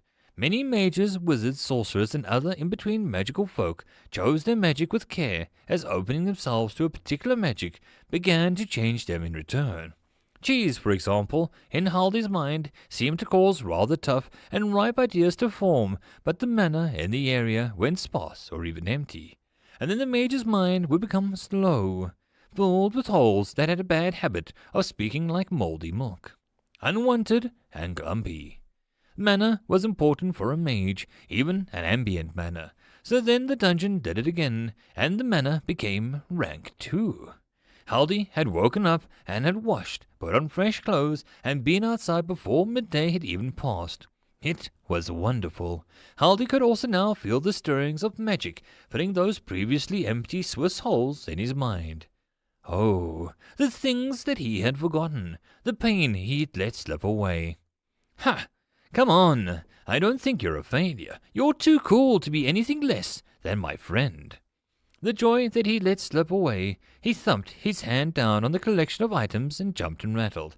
I made a promise, he barked, furious with himself, and turned to get to work. Haldy pushed the iron pot over the stove and began to pour things into the vat. Pinch of elf ear brie, an aged stench of wormed ring rind, the herbal essence of dryad milk, and a wedge of Lancre blue. Haldy moved his hands over the boiling pot as the ingredients bubbled furiously. His left hand glowed with a dark yellow aura, mana converting through his soul. One could not simply be a geomancer and then become a cassiomancer in a short time. Another potential risk of magic and dedication. Haldy's body, his mind, his being had become attuned. His being had become attuned with the very notion of cheese. He trained, devoured, slept on, stolen, mutilated, sacrificed so much cheese that he himself had become a little cheese-like inside. Mana flowed through him, be it of air, fire, or other, and became cheese-inflicted, the perfect mana to work with his magic. No other mana would quite get the same results as cheesy mana did. Haldy had done great, terrible things with cheese, and some things that he did out of curiosity, some things he did out of anger, and all things that he did for the sake of the promised endurance. He had brought the arrogant lords to their knees, sent dark queens to retirement, stinking of cheese to the end of the time. And he had brought life to this world, and naught but his wool and cheese. And Haldy had been so foolish and wrathful in fulfilling that promise that he had forsaken another. Mina and Pick had stayed as they had needed to, and Haldy had not. He had set out on a journey, and the cheese below in the pot bubbled, and the claw reached out and the primordial cheese. Haldy flicked it, and it collapsed back into the cheese sauce. He had taken a journey that went through every guild, every royal lord, every arrogant royal guard, until he stood before the king himself. Haldy remembered the fear in that room when he had the king, sword broke, and crown askew on his knees. He still remembered the fear, and the question, "Why are you doing this?" the younger king had asked Haldi. Haldi was only a member feeling so tired, and he responded, "Only grief and rage keeping him from standing before the powerful yet defeated king. Because he had hoped that you would come, and yet you did not. I saw that hope die, and I'm here to make sure that you will never forget that mistake." The cheese thickened and Haldi opened the window for the steam to escape. His mold pots didn't need overfeeding. He lifted the pot and placed it onto the table and began to spoon a fair amount into the tiny circle. "Buttermilk rise, brine fall, let my words be heard. I make thee into my will, give shape to a bird." He commanded, and the cheese bubbled and bubbled together. And the small sparrow was a rather plain. Its beak looked like a little droopy, and the cheese hadn't solidified quite right. Needs more whey, but it will do for now. Springy Sparrow delivered this message. No detours, no milk thievery, no gluttonous feastings of bread. Haldi smoothed down the weathered face, and his skin seemed to lose its papery texture it gained after channeling. He was never going to be this young again, but Haldi was just beginning to remember exactly how much cheesy manna made his skin look less human. It was never quite the same result, and one time he had rather puffy cheese scales for a while. The bird lifted off and wandered near Haldi's mouth as if to hear some secret. Haldi smiled at the obedient magic. "To the guild leader author, I hope the birds find you well. I find myself in need of your services. You will come to me. You know where I am. Bring it all. As always, the man who could have let you die. Haldi." Not Haldi's best threats for the author, but it would do. The bird poked up as Haldi focused, printing an image of Arthur. A slight echo of the man's manner. It would be enough to get the bird started. "Don't fly too high, lest you melt to bride," Haldi murmured, and the bird flew out into the window. He looked out and saw the lost baker girl trying to find somewhere. Durance's ghost grinned at him from the long past memory. "Don't be shy, Hal. People love you. If you would just talk anything other than cheese for 2 minutes, just ask her." The voice faded and Haldi closed his eyes. His hands trembled, and he blinked away the flash of tears. "Dear, I hope you're watching," he said, and he strode out the door. Long past was his youthful passions. All he had now was a helpful ear to lend to his new cheese. "Ahoy! You look lost," he called out, and he managed to speak without too much time passing. The baker girl spun and smiled. "Mr. Haldi? Yes, I was looking for somewhere to keep my earnings. The safe is getting full, and I'm not sure where to go." She laughed nervously, and Haldi held out an arm. "My lady, I would be honored to show you to the bank. Mr. Von is clever as a snake. Let me make sure that you get the best service possible." He smiled, and the girl giggled, slipping her own arm through his. Harmless, she saw him as a polite old man. Haldi was sure that she had not yet made the connection between old Mr. Haldi and Haldi the Mage of Most Foul, outlawed and wanted dead or alive, preferably dead in most of Valyrian. Haldi let the innocence last a little longer. He felt himself rise back to full. Mana flowed in from the dungeon, and a lot flowed right back into the ground, where it served its purpose. He, Mila, Pick, and of course Durance, kept the land rich with mana for so long. It was nice to have help from that dungeon. Haldi wondered if Mila had warned it of what it might find. He would do it soon, if it only because he knew what Durance would think of Mila's nature. Pick's logical, illogical reasoning, and Haldi's insanity. Haldi owed Delta some of Durance's kindness. Not this bustling town, but the hero of the land. A title Haldi had carved into the most important places so no one would ever ignore or forget them. Durance the Saint, Durance the Great, Durance, Haldi's best friend. Gods, Haldi missed him. The girl offered him a sandwich. It had cheese on it. Haldi chuckled and told a rather good joke on cheese. He cut himself once he saw he devolved into a factoid rumble. The girl looked relieved and began to perk up again, chatting to him about how calm and peaceful Durance was. Haldi let a smile show as she didn't run away. "Knew you could do it. My buddies are always winners." They both walked past the centerpiece of the town in which the town grew out from. A large round rock that had a single name carved into it, and the styles of different cuts below it. Durance. Idiot and hero, I'm so sorry. You did good, rest now. I will never forget you. End of chapter. That, my friends, concludes this episode. I hope that you enjoyed. If you wish to support the author of the story, there will be a link below. If you wish to support this channel, there are multiple ways to do so, which will all also be linked below. But the easiest way would be to subscribe and share my videos as much as possible. And until next time, I hope you all have a good one. And I'll see you all in the next video. Cheers. Greetings, ladies and mental gents, and welcome to my channel, where I like to make audio narrations of stories from across the internet. In this series, we'll be focusing on a web novel called There Is No Epic Lucha, Only Puns, from the website Reupload. And in this video, we'll be doing chapters 45 to 47. And as always, I hope that you enjoy. There is no epic lucha, only puns, chapter 45, New Point of View. Delta felt like she was falling into a very warm ocean.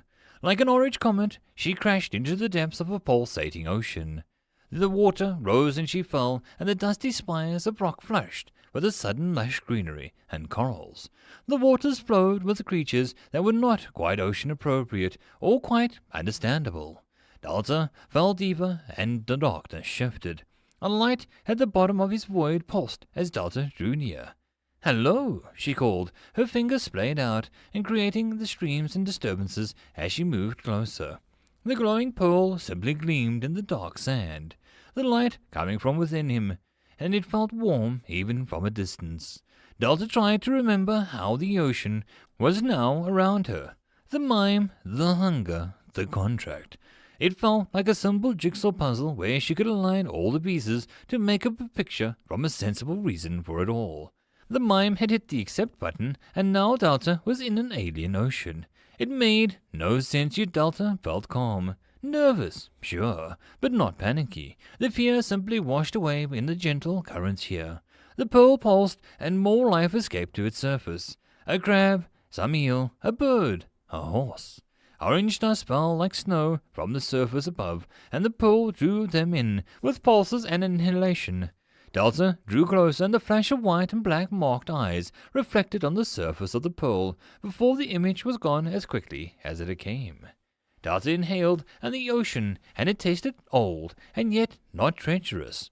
She had a hand in the pearl, and the calm absence of fear persisted. It was then that she noticed she had skin, pink and somewhat pale, skin, fingers with nails. Delta looked down and saw the real hand on the other arm.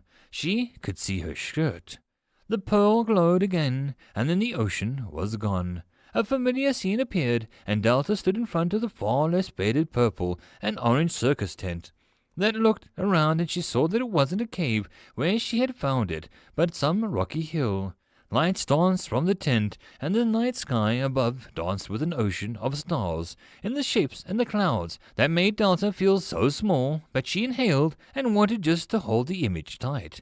She had not seen the sky in what felt like a very long time.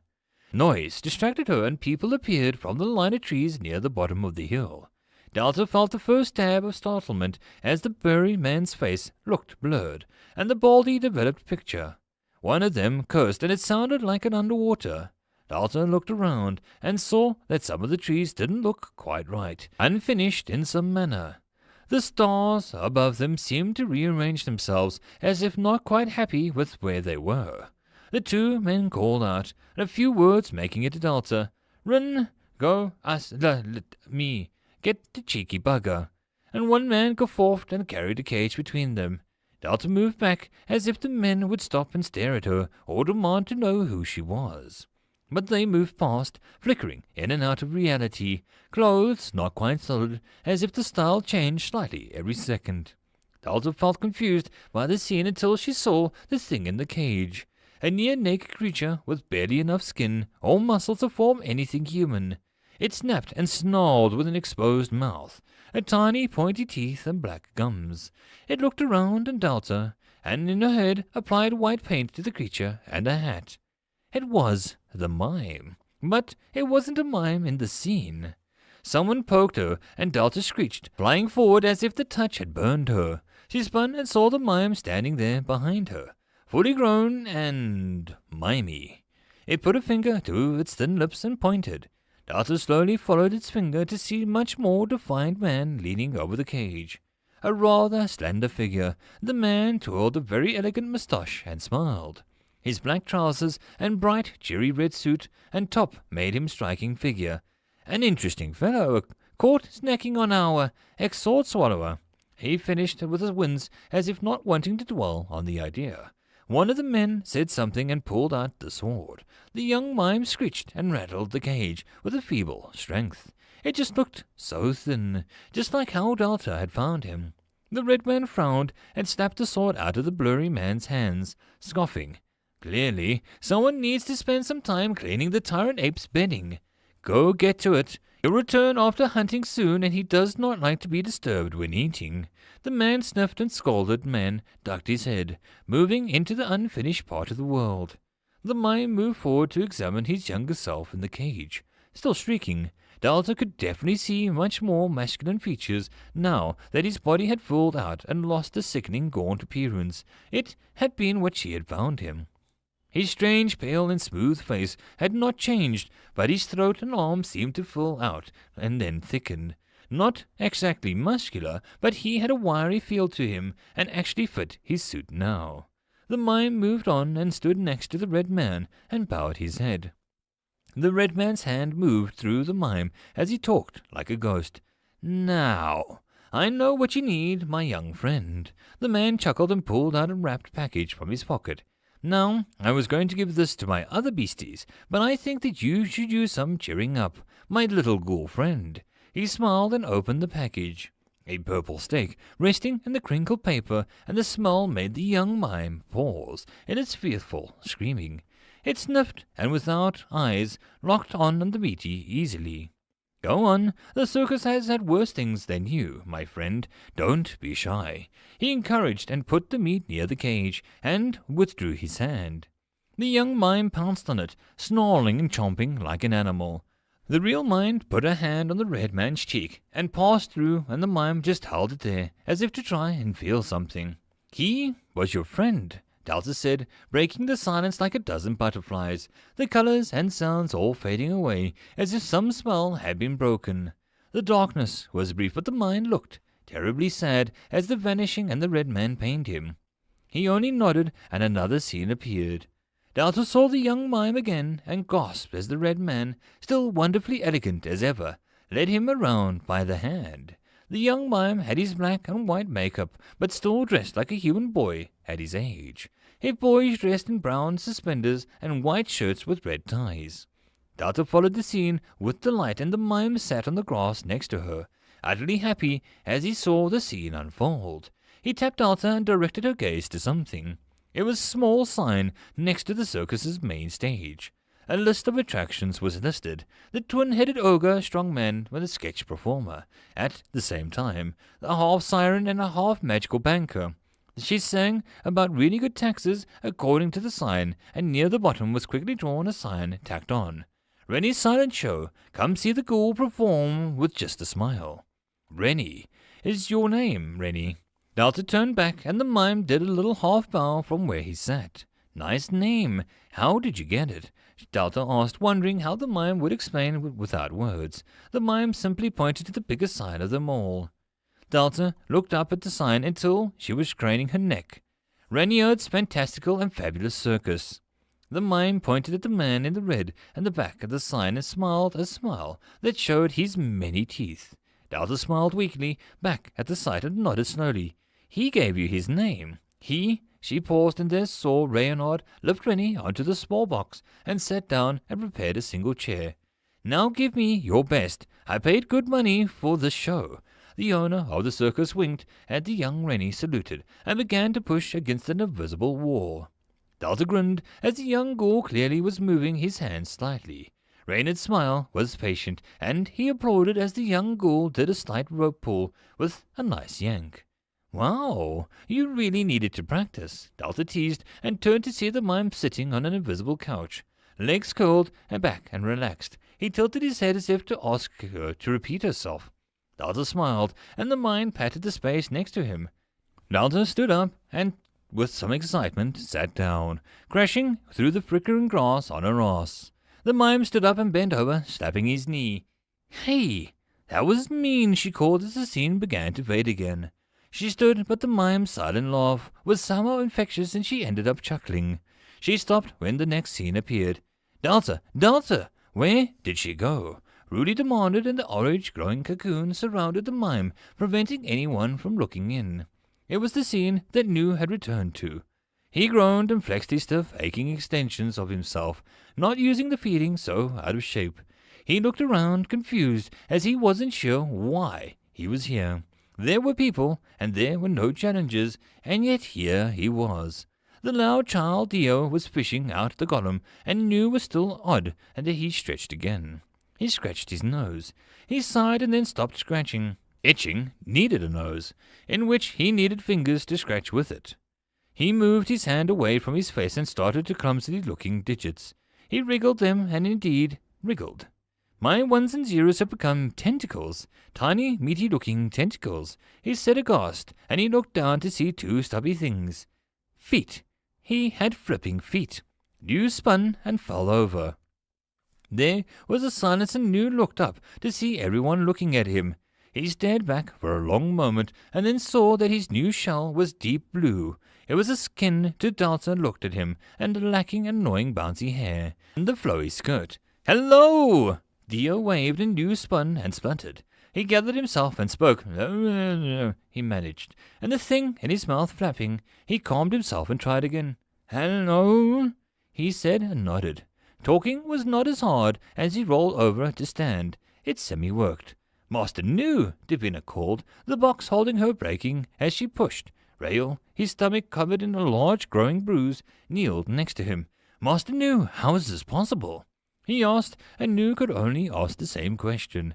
Delta, where is Delta?" he demanded, and all the boxes felt like a lost sheep, scattered out of all four corners of awareness. He scowled and pulsed his power. Things snapped into view, his usual list of gains, losses, and potentials. He managed to stand, and a long tie flopped against his shirt. "The intruder, mother," Rael waved, and hands and Dio looked at them, and the golem tilted its head, and the stream of water began to pour out its ear. "You're new. I like your signposts. They give me good advice." Dio nodded. Nu felt his annoyance at the child and fade as he spoke with an honest truth, but then Rudy's shadow fell over him. He looked up and into the glowing eyes of the woman, her horns making the already intimidating figure more so. "Where is Delta?" she asked quietly, and Nu felt her words settle around him like iron weights. She scowled and crossed her arms. "Give me a second to get used to whatever stupid stunt Delta has done now, and I will get right back to serving you. I forget my place as your butler," he said, and Rudy raised in one brow. "Sassy little dungeon thing, aren't you?" she asked, tail whipping dangerously. Nu adjusted his tie and noticed his feet were flaking away rather fast. He felt relief flooding him. Soon he'd be back to his normal form. He moved and felt odd having to sight at the top of his form and not at the center. How annoying. How was he supposed to be aware of all of his spots if he could not see both around and inside out? No wonder Delta walked around like a blind duck that had its brain removed. The state was just ugh. Nu scowled and looked at the glowing orange cocoon. He could feel Delta, her entire being focused on a single spot. Of course, she just jumped into something unknown, and I, of course, have to fill in whatever mundane tasks she usually performs, like being a mouth breather and pretending I like any of you. I want a contract. I want terms. He snapped, and Rudy picked him up, his avatar flaking badly as she held him at eye level. "Can you fix this?" she contracted with the bloody mime. She snapped, and Nu narrowed his eyes. "Lady, I'm in no mood to put up with you. Put me down, or I'll do something unpleasant," he warned, and Rudy looked unimpressed. "I'll put a damn timer on the pond, and you will have to wait between fish," he threatened, and he was promptly dropped on his ass again. He had a buttocks. Ugh. On the other dungeon menu saw him now. New wanted to bang the ground and screech at someone. Instead, he focused on the contract dome. The mime tried to eat her, and she employed it. I rather like her work ethic, but there is such a thing as planning or thinking, or maybe we can always get another mime that won't eat us. Fine, let's see. He mumbled and tapped on the dome. It didn't yield, and New gathered his will and focused. I am the substitute dungeon core. I demand my annoying core back, he ordered, and the dome ignored him, and the box appeared to him. So that was how it worked with the human eyes. Nifty. Authority does not surpass Dungeon Core Delta. Please upgrade authority. You. Excuse me? New squawked in distress, and he stabbed the box with his finger and smiled. That felt good, unlike jabbing things.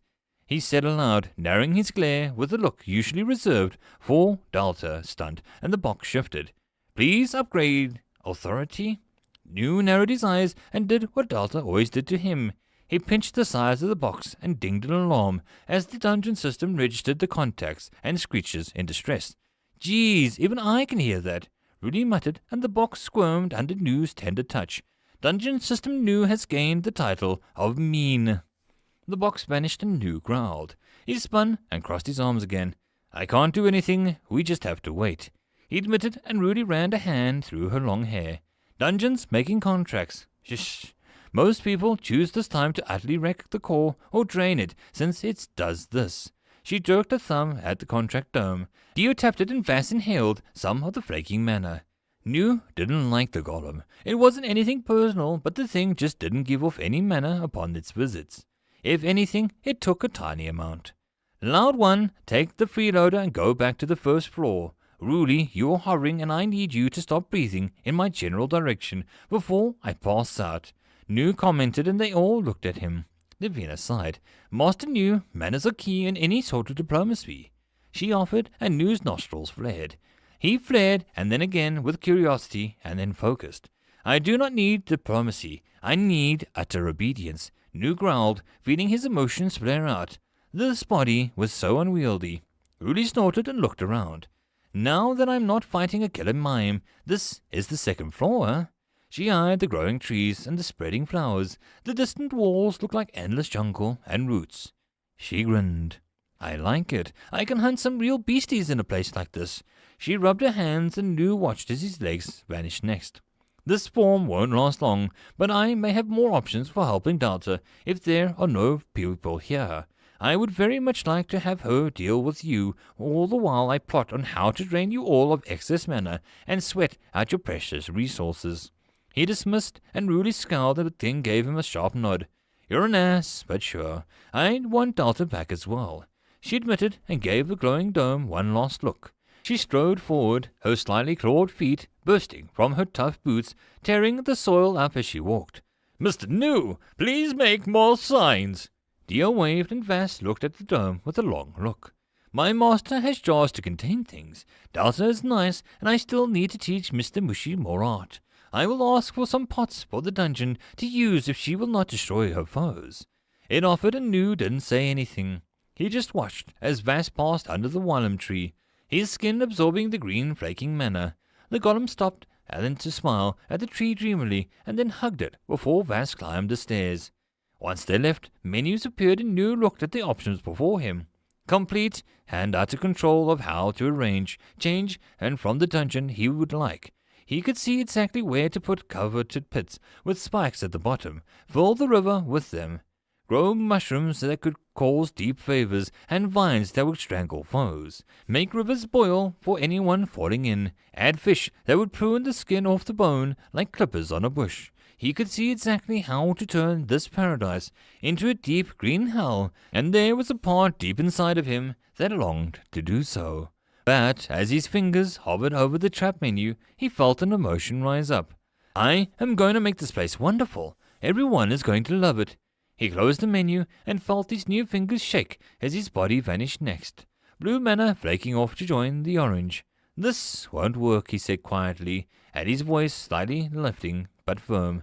He looked around and saw Delta in very grass, and a patch of mushrooms and droplet of water. It all gave off a feeling of serenity, and New felt guilt curling up inside of him again. He turned and made a flower appear. "There, are you happy?" he shouted at the ceiling. Davina and Rail just watched him. Waddles floated restfully nearby in the river. New just waited and put the pang on his lower gut and throbbed more. He was so painfully aware of how near death had been to death. "I need to protect her. She's too stupid to do it herself. Nothing lethal, but I can do so much without killing someone," he told himself, and this seemed to spark finally a positive emotion. Anticipation. "I mean, Delta won't be back, for who knows how long. I'm sure she won't mind me being worried for her and going a little crazy and set up some harmless and interesting things, just because obviously I was worried." New said brightly, and the last part of his face faded from the physical world as he had a wide grin. He stood there, only visible to himself now. Davina and Rail shared a worried look, and Waddles opened one eye. "Entertain us." The words were not kind, or were they a threat that followed, unsaid but unheard.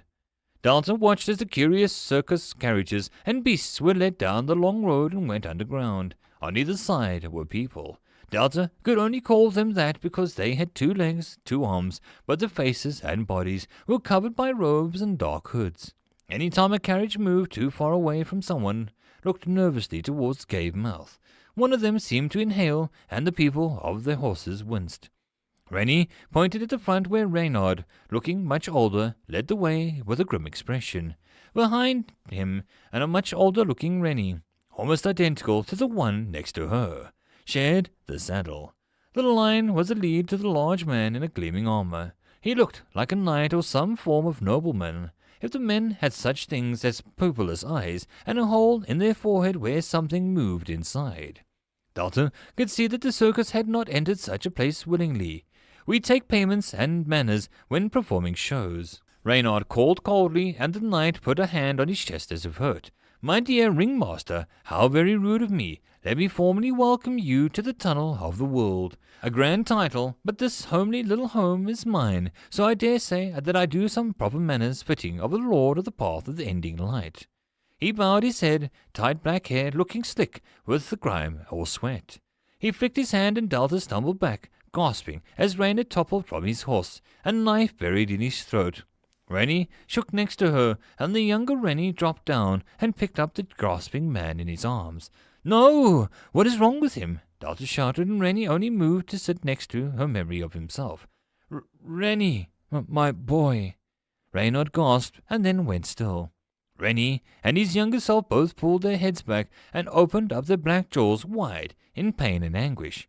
A ghoul! So well behaved! Well, as they do say in business, on with the show. The knight smiled cheerfully, and the young Rennie turned, teeth bared and black liquid pouring from the tiny dots in his face. He slashed, and the knight stopped, hand to his throat, as if his nasty sliced open with an invisible knife.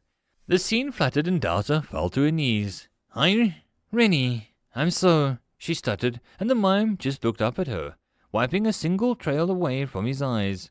His white paint neither marred nor smeared. He walked over and helped her stand. He looked down at his hand and shook his head.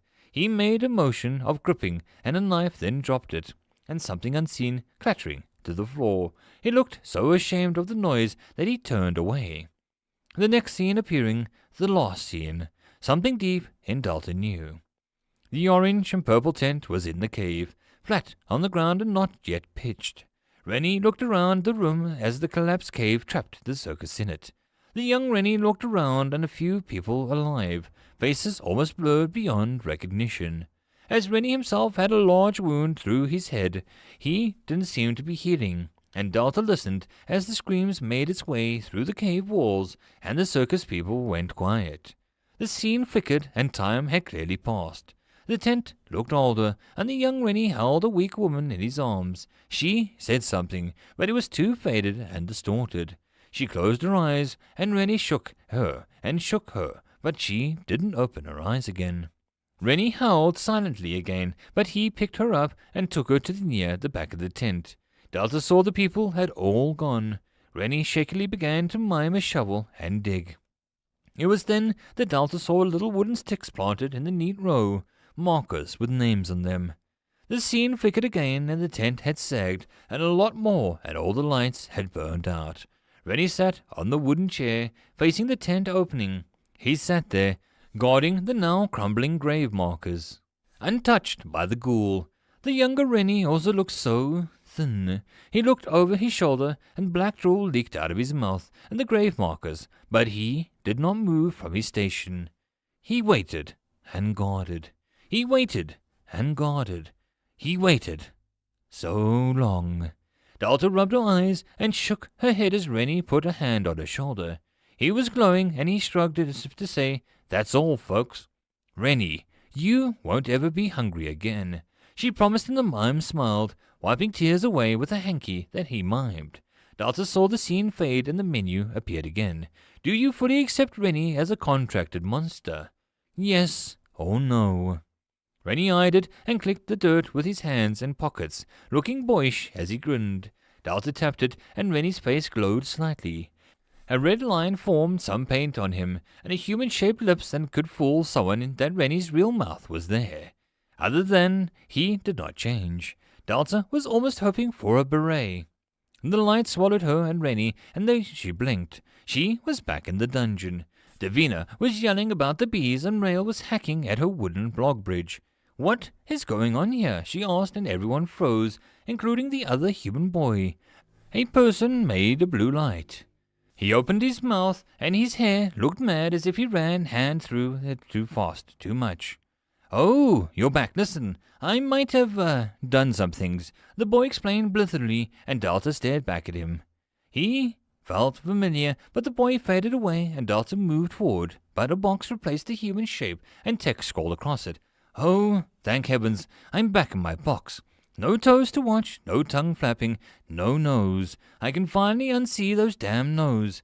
I didn't even know humans' eyes could cross like that. How do you stand it?"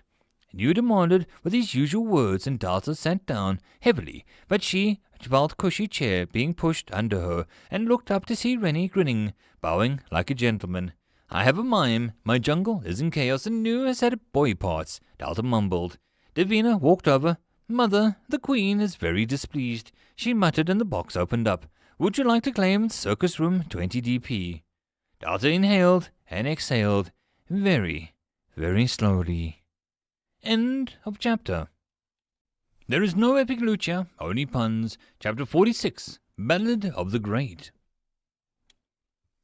"Yes, I know.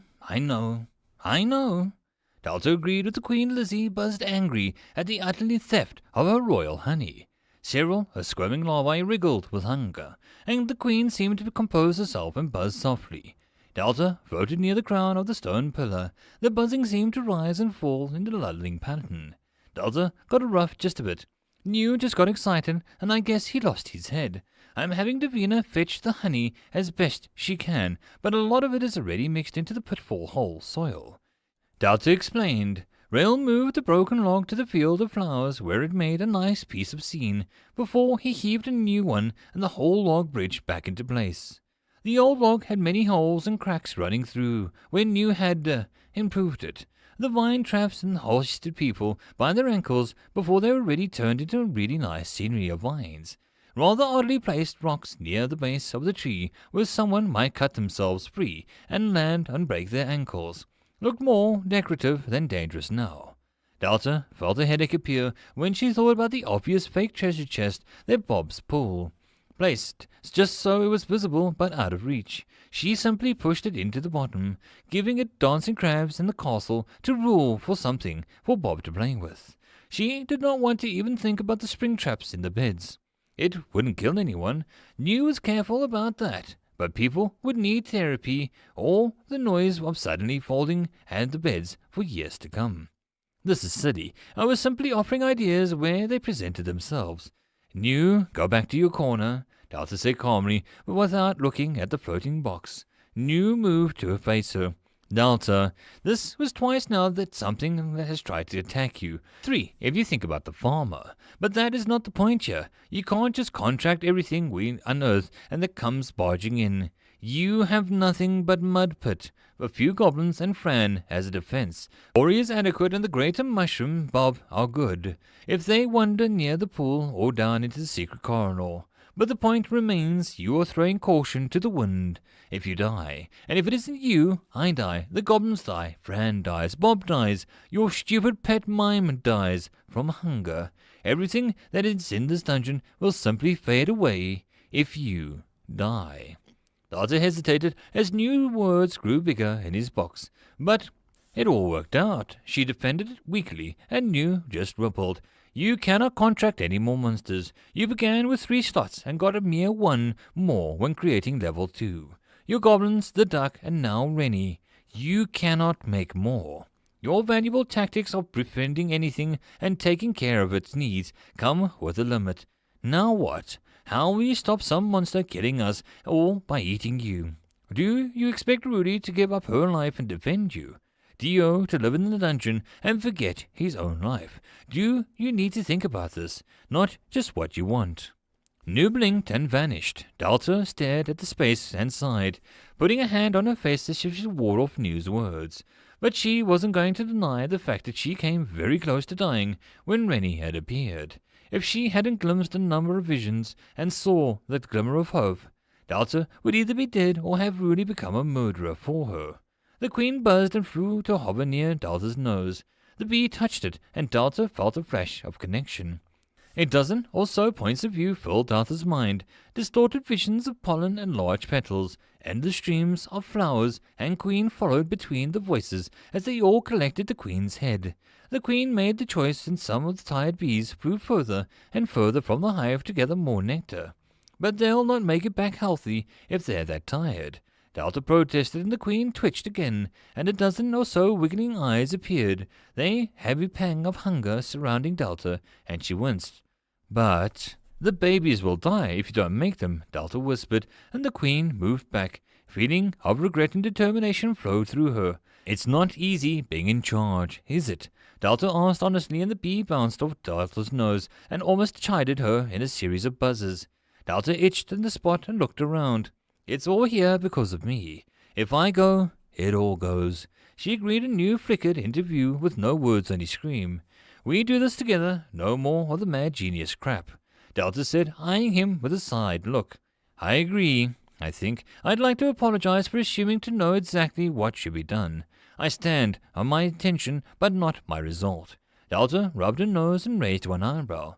Well, happens to the best of us. I made Bob after all. She reminded, and Nu dinged. Bob is rather nice for a monster, so I hardly think you made a bad mistake there. Dalta grinned, but behind Nu came a smaller screen that seemed to use Nu as a shield. Claim the circus? It asked, almost meekly, and Dalta just stared and turned to Nu for an explanation. You shouted at us. It fled, and I argued you until you sent me another corner. I didn't know that you could make me go. Nu looked annoyed, but Dalta touched down on the ground. I shouted at you, not the system itself. Besides, what is it doing outside in a box? I thought you were a go-between.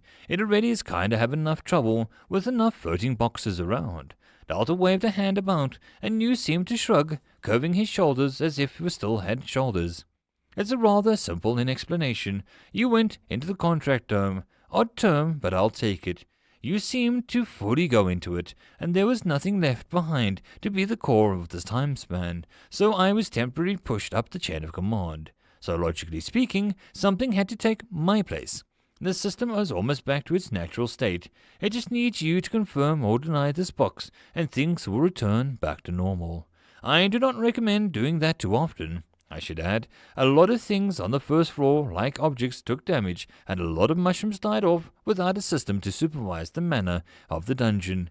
It seems that there is nothing below the system that the totem pole of ours. Dalta listened with a frown. The system was promoted? I accidentally made my menu a core and my system your helper. So what would happen if the system doesn't return to its place? She asked curiously. Nu turned to look at the smaller box with an odd noise. There is a good chance things will no longer work. There is an even better chance that things will keep working, but not in any natural way, and it will be beyond our control to stop. I heavily advise not messing with the system, or at least make sure that I have authority to access it next time you go recruiting. Noted and remembered. So now that we've all calmed down, we should really, Delta began, and Davina cleared her throat. Delta screeched and spun around with an accusatory finger. Davina, she scowled, with a sudden thwack noise come from behind her. Delta jumped again, spinning in an animalistic shriek. Rennie stood there with two sticks, smacking them together to make a noise. He tilted his head and seemed to giggle. Davina hummed. I'm still annoyed that you almost ate me, but I must say, good show, Davina admitted, carrying a clay pot sloshing with honey towards the pillar of the bees to swarm around. Rennie made a heaving motion, and the pot lifted up off the ground and rose as Rennie pulled the invisible rope. That made the bees' journey much easier and moved the honey as fast as they could. Delta blew her hair out of the face and watching the frog of the mime working together to repair the damage done to the bees. At least they're working together. Grudges are so petty. Delta slowly turned to stare at Nu, but the smaller screen moved closer. Claim the circus? 20 DP? Sure, I always wanted a circus. Just need a unicorn, a castle, and my prince, she said dryly and hit accept. The box twitched and a new option appeared. Keep the circus as a special room or convert all contents into resources. Delta knew the resources that Nu had wasted here. It was hard to bear when looking at the numbers, but she looked at Rennie, applauding a rather good flip from Davina, and she caught the clay pot when it was released from Rennie's powers. She remembered the tent and the rocky hill and the sea of stars beaming down on it. It wasn't a tent with some acts going on. Not to Rennie. It was home. The screen seemed to shiver and convert the option faded away. I understand. Keeping room. It was nice to meet you, Delta. I hope I can understand you better one day. Nu is lucky to speak to you. I will return to work. The box fizzled and faded away, and Delta shivered as the feeling ran through her. Like something that had gone numb finally regained feeling. The system was back in operations. Delta could feel where it was now. Maybe because she had finally used the number world, or maybe because she felt like she was without it. She inhaled. Nu, can you talk to the system? She had to ask. The dark corridor that contained the circus began to emanate a glowing light. Speak is a strong word. I don't have the right word for how we communicate. Impressions is too physical. Thoughts are too clear, and emotions are too out of the experience. We hum to one another. A number at a time, so fast it becomes a song. I cannot truly describe it, but maybe one day I can show you. I like that. I really want to hear the system's song. She smiled as Nu showed a shy side. That is if we still are alive until we get traps set up. Come, the circus reward is moist, and there is a dungeoning still to do. Delta laughed, and she ran over Nu's screen and flew off. Davina looked at Rennie, who tilted his head at her. Just accept them, they are the sun and moon, different but both beyond her grasp. She informed him, and Rennie nodded seriously. And that is how I saw Rudy very horny as she beat up a mime. Dio Roundo exclaimed at the right smile, and Mr. Jones actually paused before his casual smile appeared. Very rude, Mr. Rondo, but this was about your review of the book I assigned you last week, the teacher explained, and Dio blinked and then nudged a furious energy. I liked the end of the book because it made me think that I want a sequel. He added. Mr. Jones nodded very slowly. It was the history of the 25th war between the king and the queen. There are many sequels. It is currently on the 56th book. He explained, and Dio looked extremely happy. It infuriated him. It made him want to scream. He sat near the front, a perfect essay and a well-thought-out criticism of the current feudal system, and a refreshing sitting at 70 out of 100, while Dio got a hearty 40. A mere 30 difference, and that was all Screaming Idiot did, was talk nonsense about mimes and mushrooms. Grimnor Pictus seethed his eyes at the comment near the bottom. Interesting thoughts, but it's still limited in personal biases. Also, this isn't due. I haven't even handed it out yet. Please wait until the homework is assigned before finishing it. He was simply taking the initiative and destroying the foe before he could grow powerful. Grim glared at Dio, walked past, graded paper stuffed into his pocket that he sat next to the gloomy-looking Poppy and irritated Amminster. He could barely restrain himself until class was over. He drew details and plans and theories while the minutes passed. Plans for when he came of age. Plans for the possible combinations of relics and magic to make himself utterly unbeatable. The right combo of nullification and countering magic. It was going to be perfect. Until then he had a very tactical sandwich with ham when he exited the school building. Eyes narrowing on Dio's red hair. The idiot screaming to the world, and to no annoyed end, the world responded as birds sang and people waved at him. Grim moved fast and cut Dio off. The other boy paused and then smiled at him, utterly ignoring Grim's level 4 glare attack. "Hi, Grim!" he shouted, and the name made Grim see red. "Grim! You bumbling buffoon," he snapped, and Amistad smirked at his reaction. Poppy just shook her head, but Grim ignored them. Only Dio mattered. He struck out with absolute perfect ambush skills, practiced, of course, by sneaking up on annoying birds trying to eat bread in the park.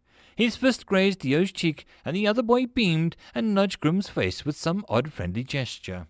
Grim saw the world spin, and when it stopped, he was in a bush. He just laid there for a while, and Dio's voice came over. "I'll see you tomorrow, Grin. I love our secret handshake, but I think Poppy saw it," he warned and ran off. Grim watched as the sun overhead beamed, as if Dio's voice could control even it with its inane rumblings. It was unfair. It was so unfair that Dio wielded such power when he, Grim, could not even impress his teacher. He fought his way out of the bush and threatened it. It kicked him out and ran back to Dabagost's garden. Grim scowled at it and then spun, glaring at the amused looks of people around him. "Oi, stop fighting in the streets!" A bored voice called out, and Grim saw Quist's fire smasher walk past without actually looking at Grim. He wanted to retort with something witty, but Quist scared him so. Grim just glared at his back and then winced as his cheek bled. Not Dio's work, but the bush and its thorns. He opened his back and ripped a page out of the guides of various other guides and chewed on it. He winced as his body churned and the page became a lump at his stomach. It then finally spread out and he felt his cheek heal. Dio could shake the world with his voice, and Grim could chew on old copies of his dad's trashy romance novels and slowly heal cuts. It wasn't fair. He stomped down the road and tried to think of how to trick the local blacksmith into enchanting a book so that he could eat it and maybe finally get somewhere. His dad could eat any metal weapon and do amazing things. He used to eat spoons and do those embarrassing shows for Grim when he was young and wanted a bedtime story. If he had that power, then he could stand equal, or maybe even last longer, than a second against Dio. He had just had to be better. Grim slowed down, and a quiet thought entered into his head. If he had Grandpa Pick's power, he would win against Dio, but that wasn't how inherited powers work.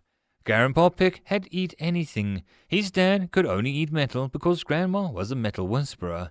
Grim's own mother was just normal, and Grim felt a hint of shame for referring to his mother by that term, but compared to most of the town, his mom was just really nice and awesome, but she had no special powers. She was just Mom. So why did his powers mutate like this? Why did he eat only books? Grim stomped down the road, and Dad wouldn't let him get any good equipment, and all the rare books were gone. He couldn't find anything. The local bookstore didn't have anything beyond the oddest of books. Grim wasn't even sure that he could do anything with magic books, that he had to try. It was either that or accept that he would never stand on the same world as Dio Brondo and the stupid dungeon adventures. Dungeon adventures.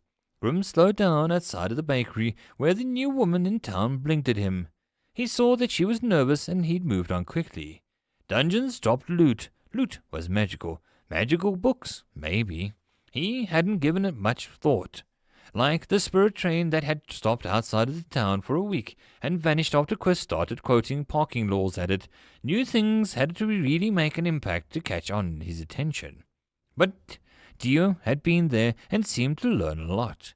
Perhaps the Den of Wisdom was exactly what Grim needed. After all, a dungeon challenges the person in the body and mind. It took them to their limits and pushed them beyond.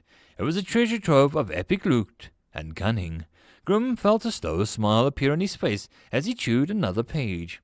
The dungeon had to be the cleverest or strongest if it decided to risk appearing near Durance. Grim was now running home with a gleam in his eyes. This Delta had to be some powerful, knowledgeable Grand Master that held the answers to his troubles. "I didn't mean to!" Delta screamed at the newly formed guardian of the circus room and slammed down with a mighty roar. "Stop doing things you don't mean!"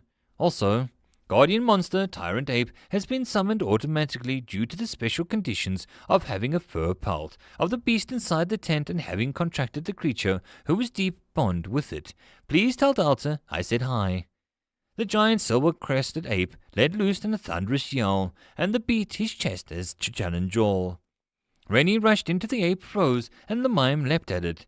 The ghoul wrapped his arms around the legs of the monster, and the ape inhaled through its nostrils. It wrinkled its nose and picked Rennie up with a flat look. Rennie mimed holding a ball and threw it. Something thudded against the wall and the ape didn't move. Delta watched, mind blank, as Rennie threw a ball again, and the ape sighed with a long suffering noise and went to follow the noise with the motions of having done all of this 1,000,000 times. "Oh, goody! You brought back the mime's pet by accident. How that worked is making my head hurt, and I don't have a brain in any sense of the physical meaning, nor a head to actually hurt. So, well done. And doing 2 impossible tasks in mere minutes. At least he looks strong. Circus room is now available to upgrade." Delta whimpered as the mushroom popped up on the ground in front of the tent, and it seemed to shiver as the space to grow into. End of chapter. There is no epic lucha, only puns. Chapter 47. Delta does danger. Circus room. The room contains a large tent for show and to be held in. It is missing a lot of things to be a true source of wonder. Upgrade. Circus tent can be new and made with better materials, 10 DP. Add lanterns and shine with cursed lumen mushrooms to make lights for the cave and tent, 14 DP. Double the size of the tent, 30 DP. Need more options to add more options. Sorry, Delta. The box before her seemed to shiver as Delta closed it. It's not a problem. New, tell the system I'll get on that soon, she said, feeling relaxed as she stretched, having just moved her core behind the circus to enjoy the benefits of the 3 mini-boss. Delta felt a lot better. The blood-curdling mushroom seemed to contain itself nearby, waiting for Delta to look away before it bred, no doubt. Delta pursed her lips and something tugged at her mind. The upgrade box had said something about a mushroom, a nice-looking lumen mushroom. Delta liked those. Her brain went up and beyond itself and pulled another tiny tidbit. New talking about the bees, how they could have multiple hives and cause a war. Delta's stare made the mushroom shrink down on itself. "I can feel you plotting. It is distressing me," New informed her, and Delta fixed her fingers and checked her resource meters. Mana 15, deeper 75. Thankfully, New had dipped into her important DP. "I'm not plotting, New. I'm commencing war," she corrected as Rennie went about the tent, sweeping the dust off the seats and mimed broom, and giant ape beast lying about in its side, lifted its entire 4-row bench stand with one hand, letting Remy get a better access. The ape had a good look around at his new space and seemed to look a little restless in the tiny space. Delta couldn't blame him. He looked like he was used to acres of wilderness to move about in. "War, Delta, it's a mushroom." The words came with a sigh and Delta waved him off. "New, this thing is following me and it's infecting everything I do. I need to work on defenses, my attitude about being the dungeon core, how to make this place a success, to make sure that it's not against us and the world. But before any of that, I have to beat this thing." Delta pointed with a jab at the mushroom. "How do you intend to do that exactly?" Delta opened up a menu and flicked with a grin. "I kinda need to stop going after them like they are a mistake in the system. They're not. They're good little creatures who have to obey the rules just as much as anything else. I know that they can't grow out of control or block the way, so I'm thinking that it is time these little suckers had some competition. If I can't get rid of the damn things, I will utterly subjugate them with my own mushrooms." Delta laughed, and the lumen mushroom sprouted next to the black curdling one. It wriggled before going still. Delta leaned down and pointed at the black mushroom. I know we have never gotten on, and I know the system behind your existence is beyond anything I can understand, but I know that you can hear me. Stop breeding, and you can stay. If you infect anything else, the gloves come off, she warned. Silence answered her, and Nu moved closer. Delta, come now. This is becoming silly. It's a mushroom. It cannot understand threats or compromises. Nu went silent as the second black mushroom spouted near the first. Delta, kill it. Kill it now. Nu, these guys are pretty powerful, speaking effect-wise. I think we don't need to erase them. Just cull them. She hissed and stroked her pretty lumen mushroom. The black curdling would only continue to grow worse at this rate. Comparing the two, the lumen mushrooms would never spread where it wasn't supposed to do, nor mutated without permission. It was a good shroom, and Delta needed it to act on her behalf. It just needed some additions. The contract with Rennie, the ape surprise, the mushrooms, her guilt of not being a good leader, all of the rampant emotions firing through her after today, they all narrowed down into a single goal. Open the Lumen upgrade menu, she ordered, and Nu eagerly shifted to the menu that he sometimes acted like.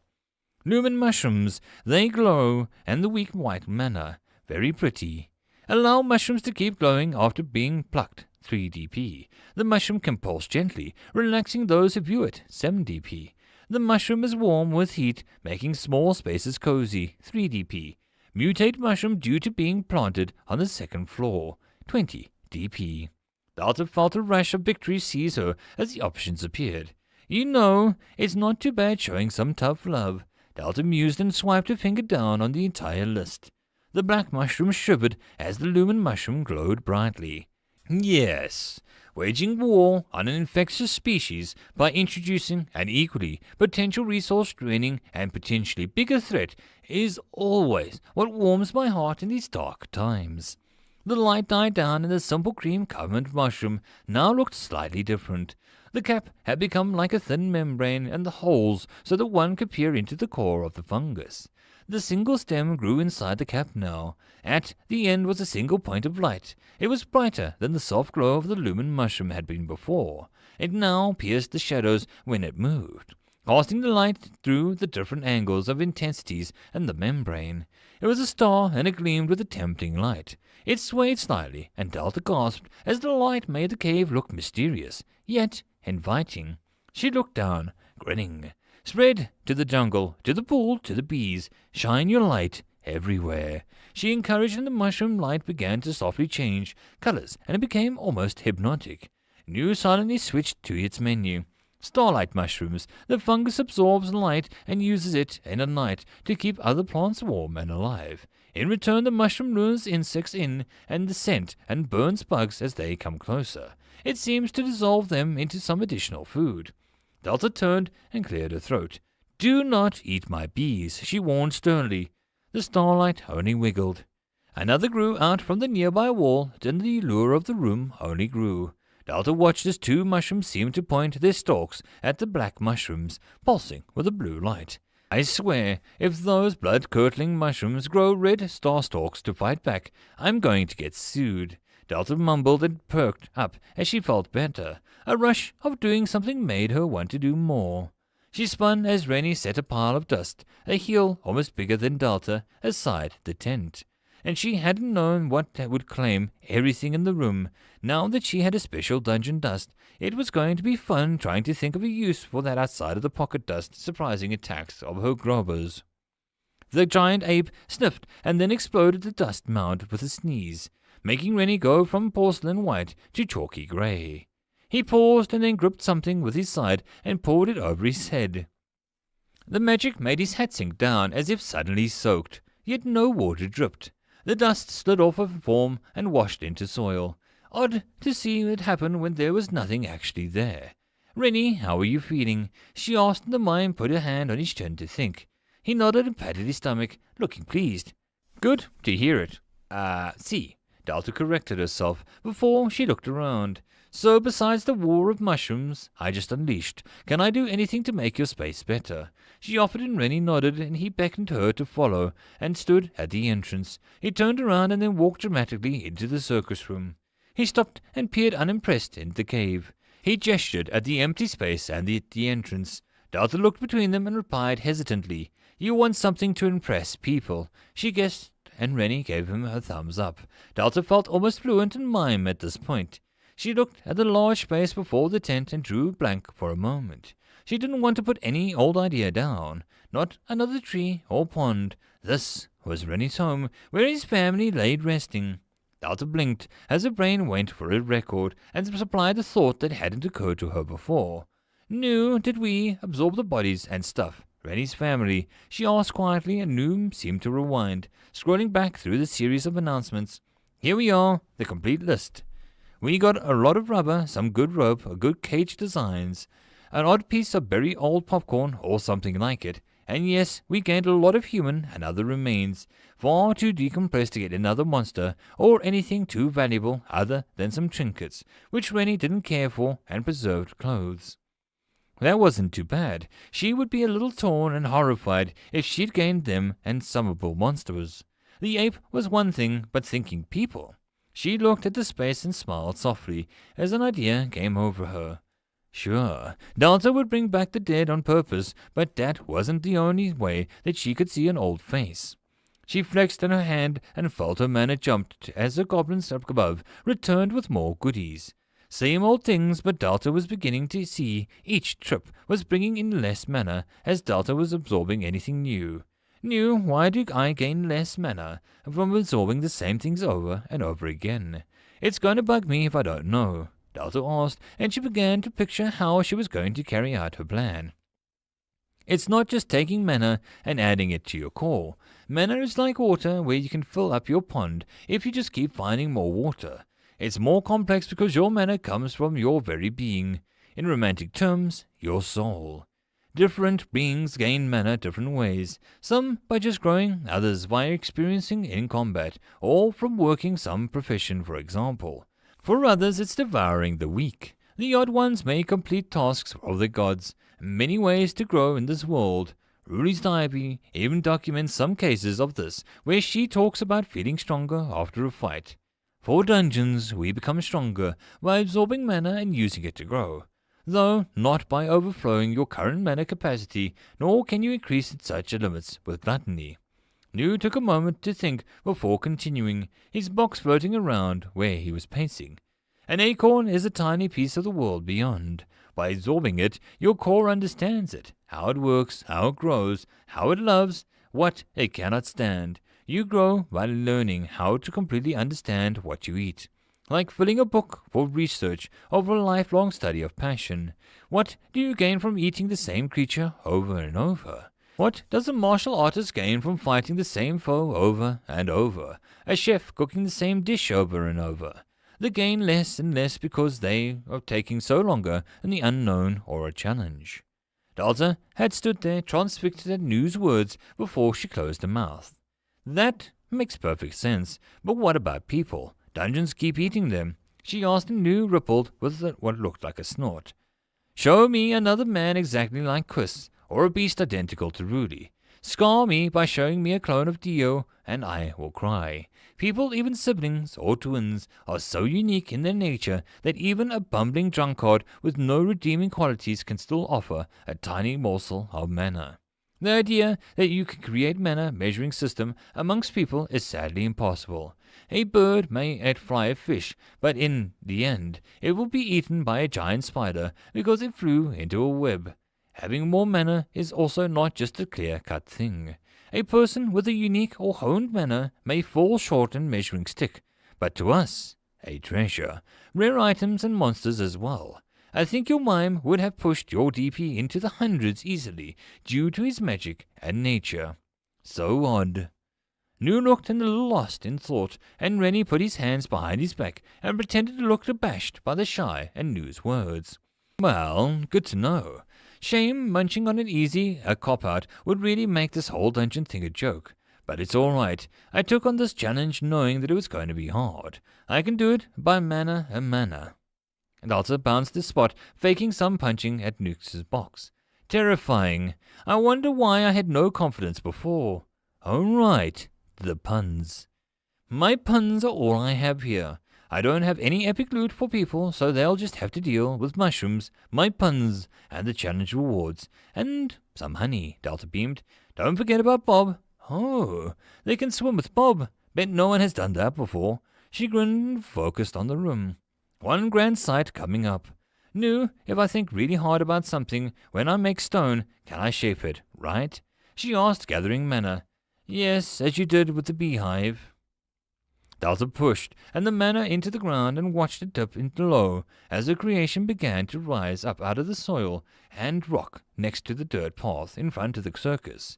A hand first, quickly followed by the rest of the man. It rose to stand on a platform. Rennie's hands dropped to his sides as the rough shape of the figure of his father, Reynard, rose from the ground. The stone statue held one arm above him, holding his top hat. Delta narrowed her eyes and removed some of the rough edges. Without having Reynard's actual body in the system, she was going to be by pure memory. The statue held one hand out, as if to invite whoever was at the entrance to come lose themselves at the circus. The kindly smile of the man that Delta remembered best formed last. Rennie moved forward and jumped back as a hidden sconce of the statue's outstretched hand erupted, and the man held a cheery fire and the light the way to the circus. Delta was quite done as she formed a wooden sign to hang from the ceiling. She saw that it would be impossible to see without more lights, but her mana. She turned and nudged the starlight mushroom with her will, gently trying to see what would happen if she gave it mana. Time to live up to your name, she said with an encouraging tone. The glowing fungus shuddered, and then a fair distance away, sliding up the wall, a new mushroom popped out of the rock with a pop. It shuddered a lot higher, and another mushroom grew from a crack, each one glowing like a star, lighting up the room as it went, banishing decades-old shadows that this room had in it. The mushrooms finally hit the ceiling and grew outwards, becoming a sea of stars. Only a slight hint of movement giving them away that they actually were. Delta closed her eyes and added the last few touches. A touch of grass to grow naturally and some rocks to add charm. Then she stood back to admire her work. The circus on a slightly rocky platform, surrounded by nature that looked down on the sea of stars. It was the closest Delta could make to the room looked like night, and she put on a shy smile, turning to say something, but paused when Rennie wasn't near her, but kneeling in front of the statue. He put a hand on the base and held the statue firm. He mimed holding a knife in his hand and trembled. He breathed and carved the statue. Delta felt the pinpricks on the knife in her mind. Rennie stood up before bowing low enough at where Delta had been. His hat touched the ground. He was still, and Delta moved closer to see the carving. Reynard, father and guiding hand of outcasts, I love you, R. Rennie stood up and dusted himself off. He looked around and swayed to himself, as if he was an unheard beat. Even the tyrant ape looked happier. I'm going to call him Wilhelm. He looks like a Wilhelm. Delta decided, and Rennie shrugged. He waved his hand if names weren't the most important thing to him. The ape snorted and closed his eyes to sleep again. Must you name everything? Tyrant ape has a certain vibe to it. Wilhelm makes me think that we adopted a bear on a unicycle. Then my job is done. She grinned and opened up the menu for Wilhelm. Wilhelm the tyrant ape, guardian. Allow Wilhelm to turn berserk and do more damage but lose control, 45 DP. Allow Wilhelm to change size at will due to a small room, 50 DP. He might make it part of his shows. Upgrade Wilhelm's stomach to eat blood-curdling mushrooms for the boost of attack, 30 DP. Delta smiled and left Rennie to get some more of the circus cleaned out. She felt a little done in, but decided that she still had work to do. Delta stared at the entrance of a dungeon and looked around. She couldn't do too much here, but she was going to try and imagine how things looked for a new person's point of view. Due to her nature, as the dungeon core, being aware of the most of the dungeon made her zone out some things. It was personally walking through these halls and seeing what she could do to really amp up her first floor that would make all the difference. First things first, she said and eyed the open hole. "Nu, show me what we got," she asked, and the box appeared. Be warned, this menu is a bit, different. Dungeon entrance. Status unbound. Exposed. Re-entry. No clause for entering. No rule upon entering. Appearance. It's a hole in the ground. Sister Delta, it looks bad. Mana leakage level. It's a big, odd number with lots of parts that I can narrow it down, I think. Alright, I'm going to try again. Current leakage, rank 2. Yes! Would you like to change any of these? Delta stood there for the mind went blank. Yes, system show us some options before her brain melts. New interjected. Status change. Unbound. You are not bound to any buildings or land or creature. You lose a lot of benefits, but you can change your own dungeon location down the line if needed to change, or change how it is in the world, making it fly or to have a walk and more. You do not have even enough levels to do this. Exposed. Anyone can just look in. Simply create a door to slide into place. Free entry. No one has to give up items of important items or items to appease you. Due to how nice the core is, this is not currently possible as she enjoys people visiting, though setting up an outside donation box is possible. No claws upon entry. Set a requirement for entering the dungeon. This is important. I cannot see a way to remove such a thing once it happens. A clause must be something personal to the core. I cannot offer options. It does have a slight DP cost. DP? That's not too bad. Delta grinned and the system brought up a new box. Clause entry 1500 DP for one clause that seems to be heavily limited. For example, you can prevent more than 7 people entering at a time for 30 minutes between groups. I think that you can make people enter only if they sing a song, but the song can only be 5 or so words long. You need far more levels and experience to be able to fully make a powerful clause. Delta felt her mind go blank at the number, but swallowed back with a slight wail. So, I can do a door. She forced in the beaming smile. New dinged. Allow me. He took the last of Delta's mana, dropping it down a solid 3, and made a large stone door. It froze near completion as the box appeared. Door must have an entrance or a way of opening. News box grumbled, and the stone door shuddered as the front became carved with a spinning dial. The dial had 4 layers and with words Alpha, Beta, Gamma, and Delta written on all of them. In the center was an orange globe that seemed to gleam at the top and carved an arrow pointing down towards the globe. New, at least you didn't add a claw key mechanism. Delta said dryly, and New turned to face her. Your head has a lot more interesting things when you get thinking of traps. Wonderful, if not a bit odd. Delta, the word was the closest to the core in the middle. The door finished and clicked into place. There was a moment to wait before the door split open down the middle and opened. The orange globe cut perfectly down the middle as the door slid seamlessly into either side of the entrance. Okay, not gonna lie, that was neat, Delta grinned. Thank you. I originally wanted to put a bell outside and have the door fall upon them as a result, but I cannot trap the entrance as we know. At least the spiders will struggle with the lack of fingers. My condolences. Delta rolled her eyes and turned to walk deeper into the first floor. She shrieked and jumped back at a sign suddenly popped out of the side wall. A warning sign to let newcomers know, but sudden warning signs. New. Oh, I forgot about that. Delta was on the ground, eyes wide and heart beating fast. Why would you do that? She asked with a wave of her hand as the sign vanished back into the wall.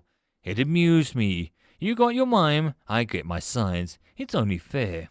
Delta blew her hair out of the way and then couldn't help but smile. You're going to scare someone to death before you even reach the first room, she said, not able to stay too mad at him. Oh no, how dreadful. To be fair, if they collapse at a wooden sign popping out, I'm doing them a favor and saving them time. The duck alone would do worse. Delta put her hands on her hip. My dungeon is not scary, she protested, as the glowing moss above her illuminated a room of webs ahead, tiny red eyes staring out at the scene silently, as if waiting for someone to come closer. Where the pond room beyond howled the dark drake, which guarded the secret tunnel to where her abyss worm rested. Delta eyed the spider room with the glowing red eyes and watched. The spiders were on their agreed break time and enjoying the antics apparently. Not much, she amended. This dungeon scares me, and I basically run a third of it. Delta couldn't really argue with that. End of chapter. That, my friends, concludes this episode. I hope that you enjoyed. If you wish to support the author of the story, there will be a link below. If you wish to support this channel, there are multiple ways to do so, which will all also be linked below. But the easiest way would be to subscribe and share my videos as much as possible. And until next time, I hope you all have a good one. And I'll see you all in the next video. Cheers.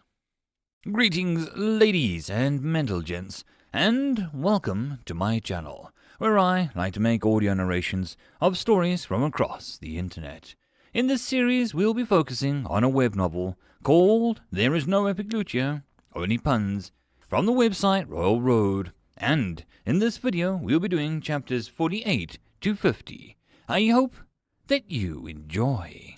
There Is No Epic Lucia, Only Puns, chapter 48, Equal System. A mime? Rudy opened her mother's icebox and rummaged for anything that hadn't been seasoned to the point of inedibility. Her mother always did go with the method of never too much spice when it came to her food. Rudy preferred an abundance of sauce on her charred meat. Yep, a real mime buried in all of that rubble and rock. Delta was just doing her thing, and out it popped, a ghoul mime. If you would believe it, Rudy pushed aside the lure lizard leg, and a autumn fox strips, the old salt stag rump, and finally, and the huntress strikes again. She smirked as she pulled out a delicious blood hare jerky, an elusive animal that even Rudy had a somewhat hard time tracking down without some serious effort. But boy, they were mouth-watering when they were lightly cooked to a juicy red. Rudy licked the back of her drool as her mother walked around in the small kitchen area with a skull. A scavenger, more like it, coming into my home and helping yourself. I raised a wild animal. She grabbed a small knife and began to cook the meat with some light veggies. Rudy was highly tempted to remind her that Rudy raised Rudy, but the altering landscapes of the abyss and the beasts that resided there had made Rudy quite confident in her independence. Don't give me that look. Your father made sure no harm came to you. He let you roam free within reason, her mother said, and that wasn't exactly how Rudy remembered it, but the outcome was a particular conversation tangent, usually ended in screaming and some blade crossing, and a few months of silence. Rudy really wanted that lightly crisping meat first. Well, I'm only here because you summoned me, O wise elder, she muttered, not willing to say anything. The cooking slowed, and her mother looked over her shoulder at Rudy. A golden eye glinted, a look that Rudy had not seen too much since she had returned to Durance. Manna is getting to you, huh? Rudy crossed her arms, and Mila Josie, her cooking grin show. A dangerous one.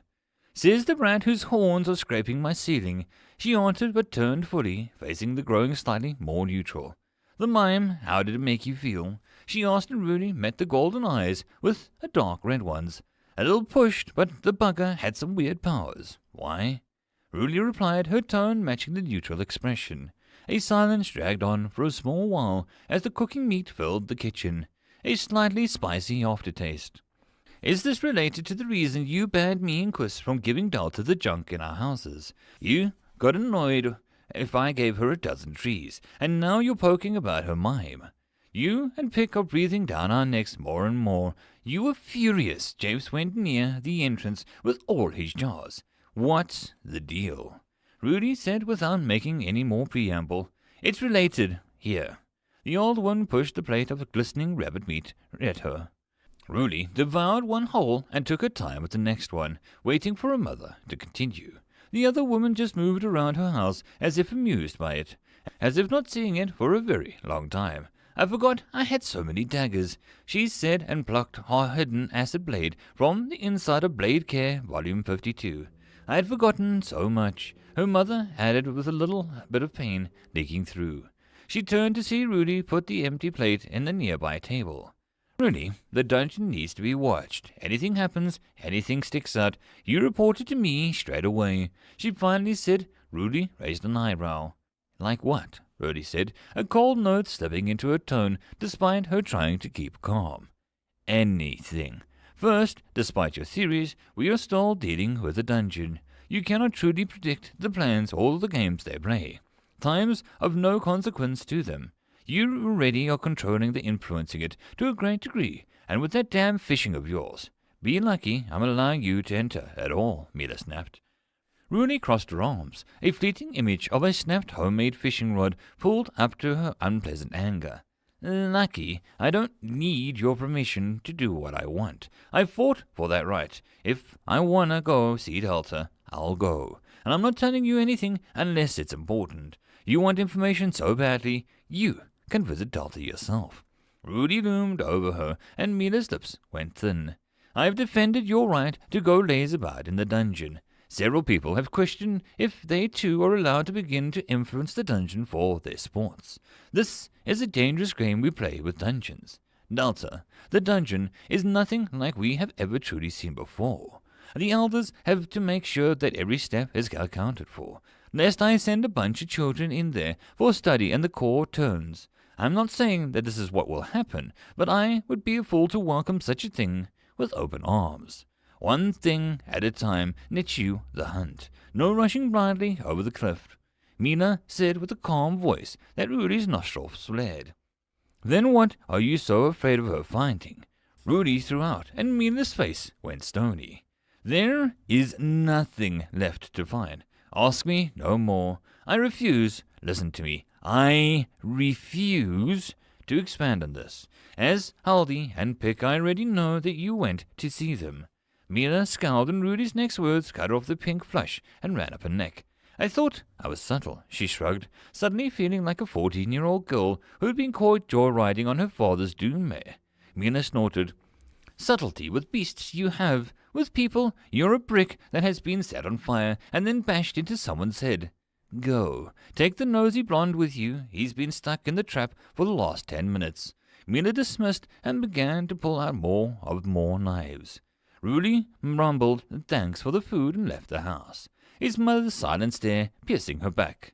Quiz was indeed hanging upside down in some odd net. He grabbed the thing and smoke appeared from his fingers, but the net held.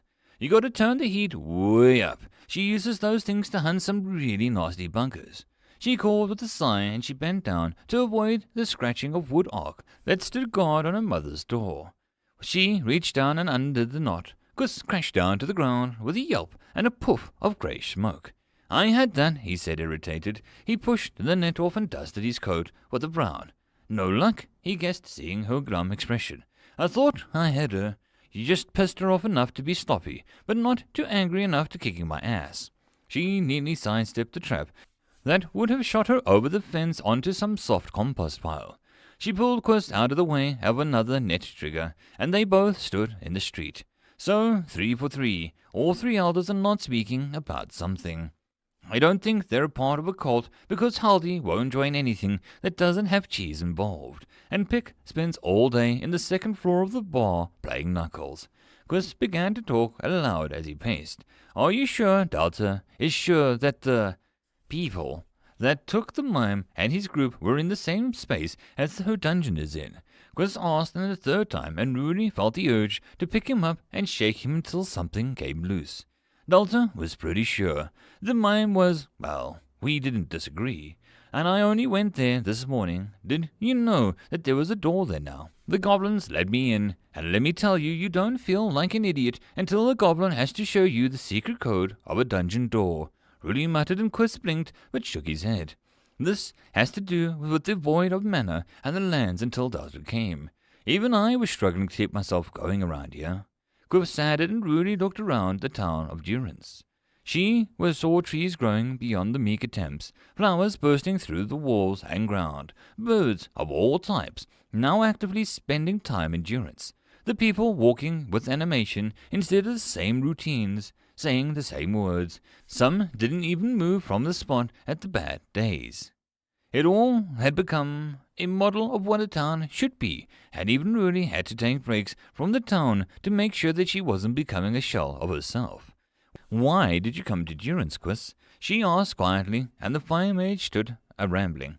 You never asked me before. Why the sudden interest? Quist's tone didn't go neutral. It was simply Quist. Rudy felt a tense part of herself relax at the sound of it. If we're going to unearth the secrets around here, might as well start with you. She tried, and Quist mumbled a word and waved a hand over Rudy. Nothing happened, but Quist looked like he'd received some bad news. What? Rudy asked quickly, and Quist met her eyes.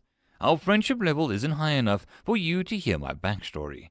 Please buy me more gifts at the bar," he said sagely. Rudy punched him in the arm, and the blond man was sent crashing into the fence, but Rudy was too busy grinning. "You're a jerk. Come on. I have an idea, which might be ridiculously stupid," she said, and Quiz picked himself up, and with a look of long-suffering trailed after her. "How is that any different from your normal ideas?" he asked, and Rudy made a show of thinking about it. "We may end up getting into the hellish plane," she said quite seriously. Quiz gave her a long look. "The abyss," he said with a quiet tone, and Rudy's face fell. "I wish... No, we're going back to school," she said, sounding almost afraid. Quiz looked confused but followed her as Rudy piked herself up for the confrontation to come.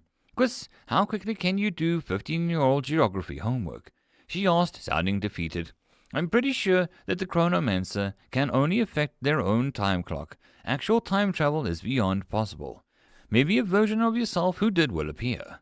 He's replied dryly, and the schoolhouse loomed silently closer. Rudy slowed, and her feet almost rebelled as she saw the same old welcome sign and simplistic schoolyard with climbing frames and a sandbox. He was already waiting. "Miss Rudy Monteroy Jose Demon Blaine, I do believe that you are very late to class." Mr. Jones smiled at her. His perfect hair and firm-pressed shirt looked like it was legendary in defense against wrinkles. His tie never seemed to be out of place. "Mr. Jones, we need to talk." Rudy grabbed the retreating Quiz in his arm without looking back at him. "Miss Rudy, please, I am your teacher. I always have time for you." He turned and walked into the school building. Rudy knew it. The building before her was not right. It looked like an atypical chapel turned into a school, but there was something about it that never quite fit into this reality. The windows always seemed to be completely unconnected to the rooms on the inside instead of appearing where they liked. The inside never changed so much as shifted, and there had been a few times Mr. Jones led them to a hall or a swimming pool, despite the fact that no student could find those rooms or understand how the building could hold them. The few times that the number of students were higher than normal, the building somehow had just enough rooms for everyone. It was just the paint that got to Rudy the most. It was the same coat that had ever been there since she had been a bad student of this place. Like Mr. Jones, the building itself was unaged in its quest to educate the young. It was red, and the paint was a deep, deep red, and it made something inside her head pulse with a warmth that even now she wasn't sure she understood. "Your plan is to try and get information out of a knowledge demon. Not just anyone, but one that has never failed a student in his entire history of durance." Chris hissed, and Rudy looked at him, a weak smile on her face. "Not quite right. He has one failed student." She laughed nervously, and Chris gave her a wide-eyed look. "He's not going to let you leave until you pass. You cannot go in there. You're an idiot and can't do tests," he said furiously, and Rudy looked at the building. She couldn't argue. A bead of sweat traveled down her neck. "He's just going to run circles around you. We need a bargaining chip. I failed so many times, and I went over the age of 18, and you know what happens when Mr. Jones has to teach adults. All the safety stuff comes off and he gets, serious." Rudy climbed on the first step and then took a deep breath, as Chris was right at his side, no longer hesitating. "Well, you're in luck. You have a strong chance of passing any test for one reason." Chris rolled his neck. "Oh, yeah?" Rudy smiled softly, and Chris grinned, making his face stern, youthful, and handsome, the fire making his eyes pulse with heat. "You got the top-ranking student from one of the grandest magic schools in the land at your disposal," he said, and Rudy felt hope rise in her chest. You. Rudy's smile froze as Chris turned a little sheepish. "Seth is sadly at the inn, but if you can't get out, I'll go grab him. I swear on my honor, as the 497th ranked wizard in my school." He nodded with pride. Rudy closed her eyes and counted to 10. She wallowed Chris after 4. Delta spun slightly around and stared towards the ceiling. Trees arched so high they almost brushed the fake sky above. The jungle room was finally delivered on its name. Delta floated up with a smile and landed at the entrance of the room. From the door, she could no longer see the far wall or the river. The trees had grown to their full potential. She looked at the shimmering wylam tree above, and the green manna flaking off, making the scene look mystical. Delta hadn't had to wait too long for the jungle to spread. The floors and thick foliage hiding the bees and the waterfall, and the short path led to the jungle where it began to curve with around some trees and vanish. It would lead those who followed it towards the log and river after a few excessive twists and turns. The fake path led off and looped up to give a sense of grandness to the place. A side path led to the circus that she planned to make, others leading to various tunnels that she had yet to make. To be nice, Delta put a few small wooden benches with clear view of the ceiling for those who needed a rest after getting turned around. About 5 or so, all the way to the far end of the room. Delta drifted and saw the river, once exposed like a vein, now had shadows and branches overhead to make it almost a tunnel at places. The wood and the nature letting the starlight mushrooms to light up the area, and a little at a time, until from above it looked like dozens of stars dancing amongst the trees. The starlight mushrooms had done wonderfully and fought the efficient methods against the blood-curdling mushrooms. A few times she let the black fungi grow under the dense trees in the darkest of shadows. She was trying to control them, not to lead them to rebellion. Delta just kept a close eye on them for now. The log came across the river, now had a simple bridge next to it. Thankfully, knew how to make the bridge work after some experimentation. Delta just broke like a hard cookie when she sent Rady across it. But the log remained because Delta had a challenge planned for it. She had a lot of challenges planned for this place now. A small shape darted past as Delta bent down to pet the sniffing crimson rabbit.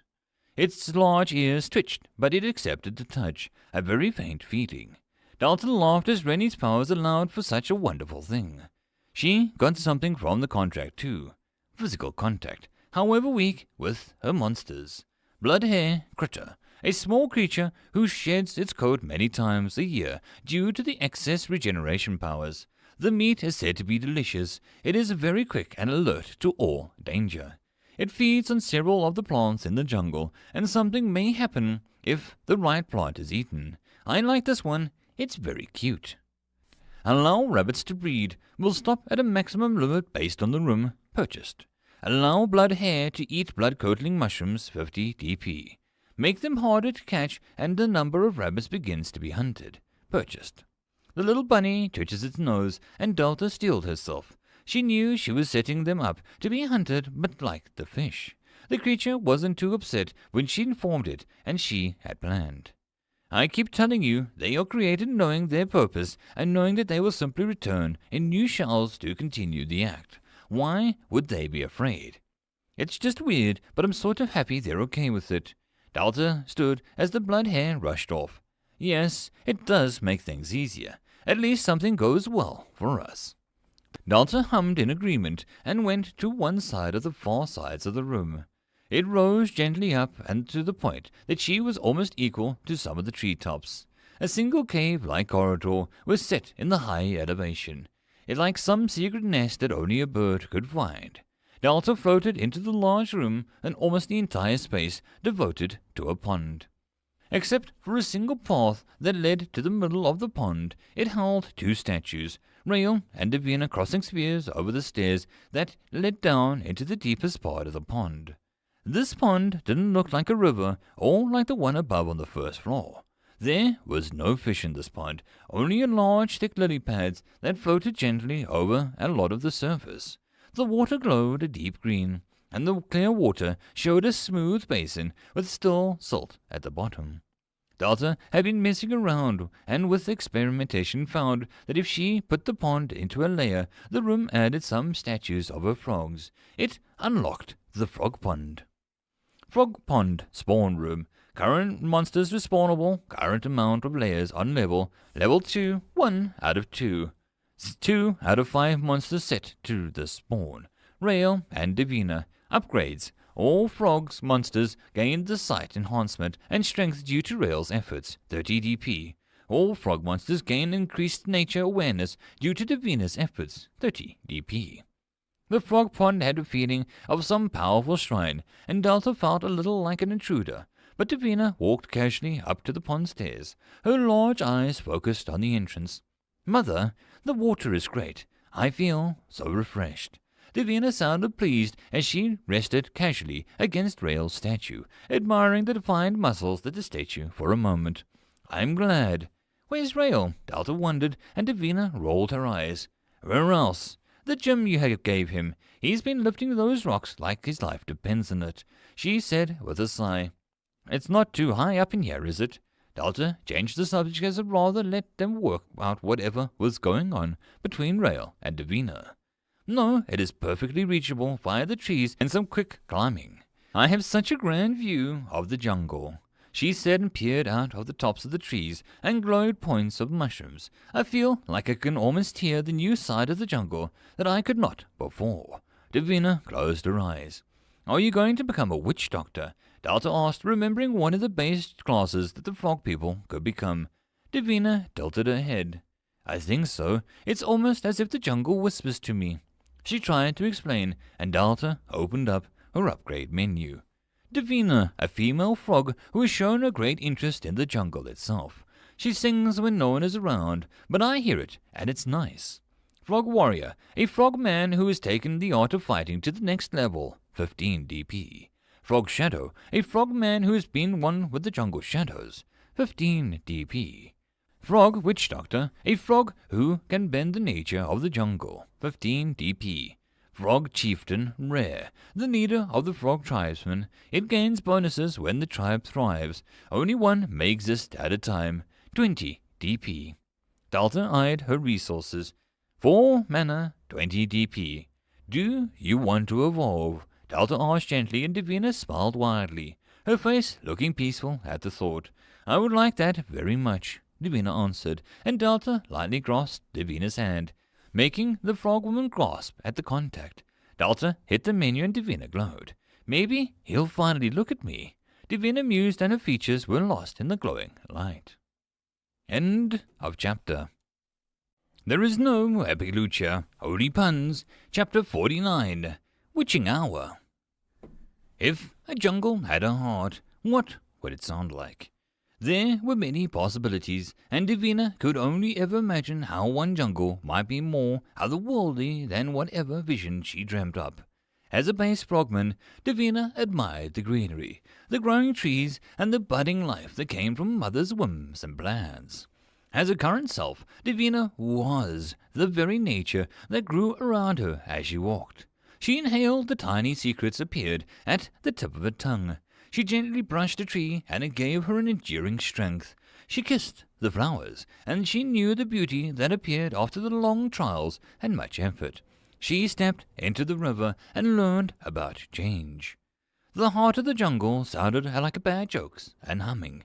Davina hummed along as if she had to create an echo of greatness, but Davina's voice created no life or any wonderful gifts for her dungeon. Mother Delta fussed over something on the first floor with the guidance of New. She let the bee gently tend to the pollen as she had gathered her long skirt. It buzzed as if some gratitude and floated away, so small and yet so wonderfully part of something bigger. As the workers tended to the hive, the frogs worked for the dungeon. Davina hummed as she navigated the rapid-growing jungle, learning which parts were true dead ends and which were merely appeared to be so. Which trees held warmth and ample space, and which held poor footing and gruff attitudes towards fleshy creatures stepping all over their branches. Davina gave a bow to the red rabbit that followed her. "Greetings, Sir Rabbit," she said, and the rabbit sniffed at her leg and then scratched its now pollen-covered nose. It blinked in her pink eyes at her, and then hopped away casually, almost sleepily, as it knew that there was no danger. Davina saw it nibble at some of the plants, after which the plants grew back, slightly bigger and harder, which made the bees spread their pollen with joy, which they then returned to the hive to produce honey to serve the queen. Did the circle end there? Davina shook her head, and she appeared to under the great spires of the bee.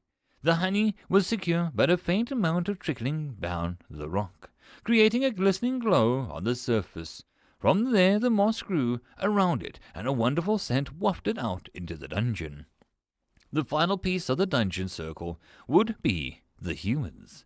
They would take the honey and give it back to Mother Delta with their essence. Then it would flow back into the rabbits and bees. It would flow endlessly into the wonderful circle of growth. Davina inhaled and shuddered as the bees buzzed in unison, singing as they collected, singing as they returned, singing as the queen praised them. Davina knew that the beans did not use such open emotions. It was like how she knew that frogs and their differences from the frog people. Did Mother Delta give them these fragile things, emotions, as a test? Her heart in such a short time had learned pain, love, determination, ambition, and amusement, sadness. Rael, her counterpart, seemed to have no trouble with his emotions. He strode forward with every action filled with utter loyalty and certainty.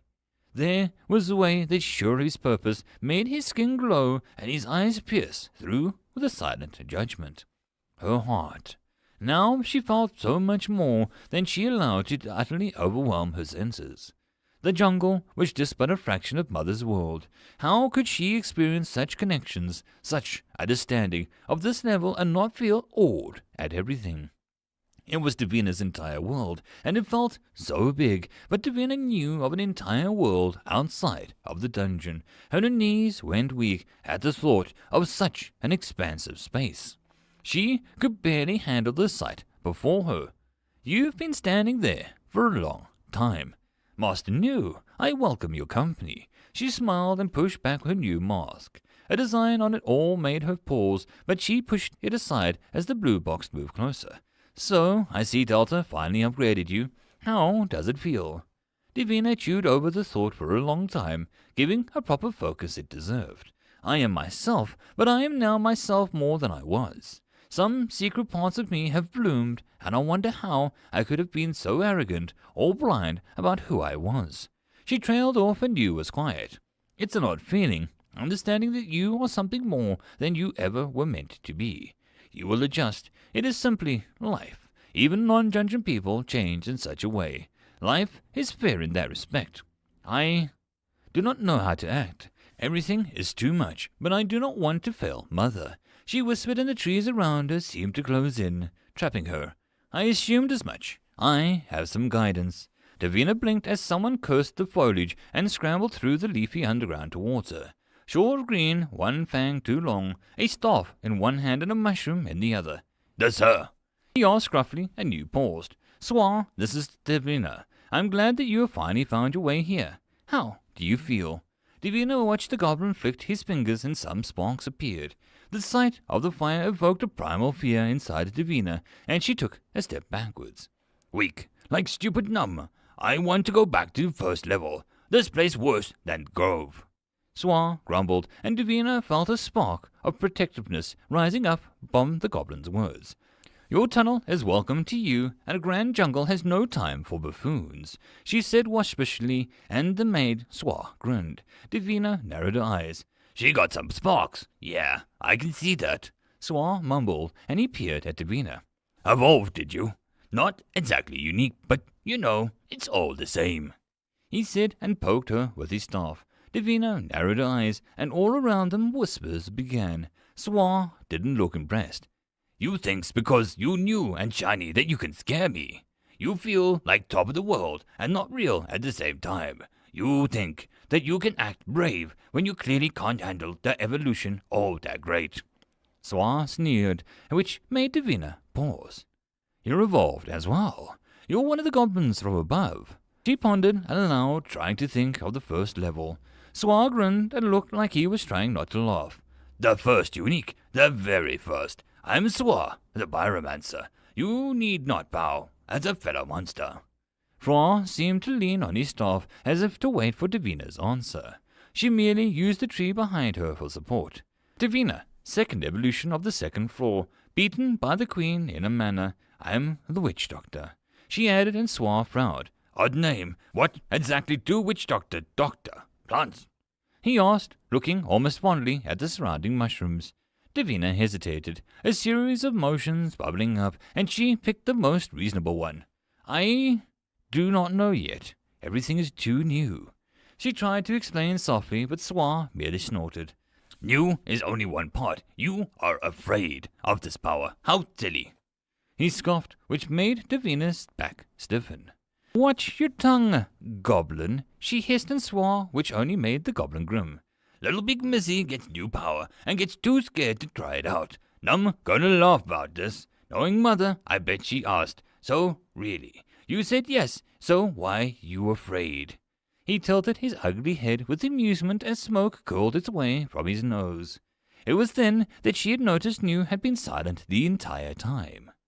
You don't just throw your power out and expect the balance to be the same. I must test everything with respect and do things properly, Davina said with a glare, and Swa rubbed the leaf between his fingers.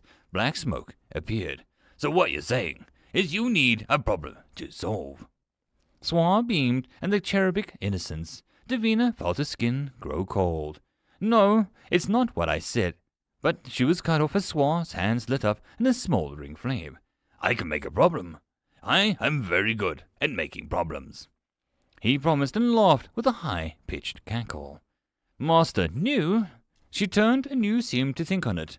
As long as he does no permanent harm, I think I agree. You watch too much. A fine thing for a frog tribesman, not so for a new witch doctor.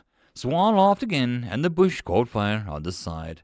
Davina shrieked, and New dinged with amusement. She kicked up some dirt on the smouldering, the injured plant as best as she could. She turned as the snarl on her lips towards Swa, who was frowning. Still thinking like a frog.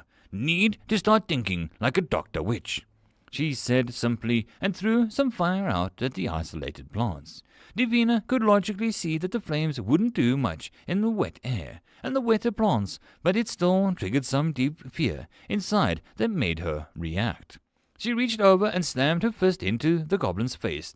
This is how I think with Rail on my mind, she screeched, and Swa stumbled back, swatting his dented nose. That's not magic, he protested, and Davina reached for him again. I cast fist in your face, she shouted and leapt at him. Swa made a screaming noise and bolted for the underbrush. The trees whispered in protest, and Davina followed the sounds to easily catch up with Swa. Problem was that a panicked Swa tended to catch fire.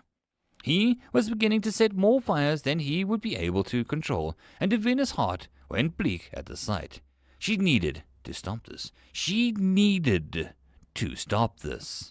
Davina thought of Mother, how she set her mind to anything, and it happened due to the sheer wonderful wishful thinking and hard work. Davina closed her eyes and wished so hard that her heart hurt. She wished that she could control the new power. She wished that she could be great for her mother. She wished that Rail would finally speak to her. She wished there was no more fire. It didn't work, so she did what Mother did best. She screamed at the dungeon until something happened. She bellowed and grasped at the air, no longer keeping a peaceful appearance to the world. Something glowed around her hands, and she thrust it out. A wispy orange form flew near the river and began to swirl.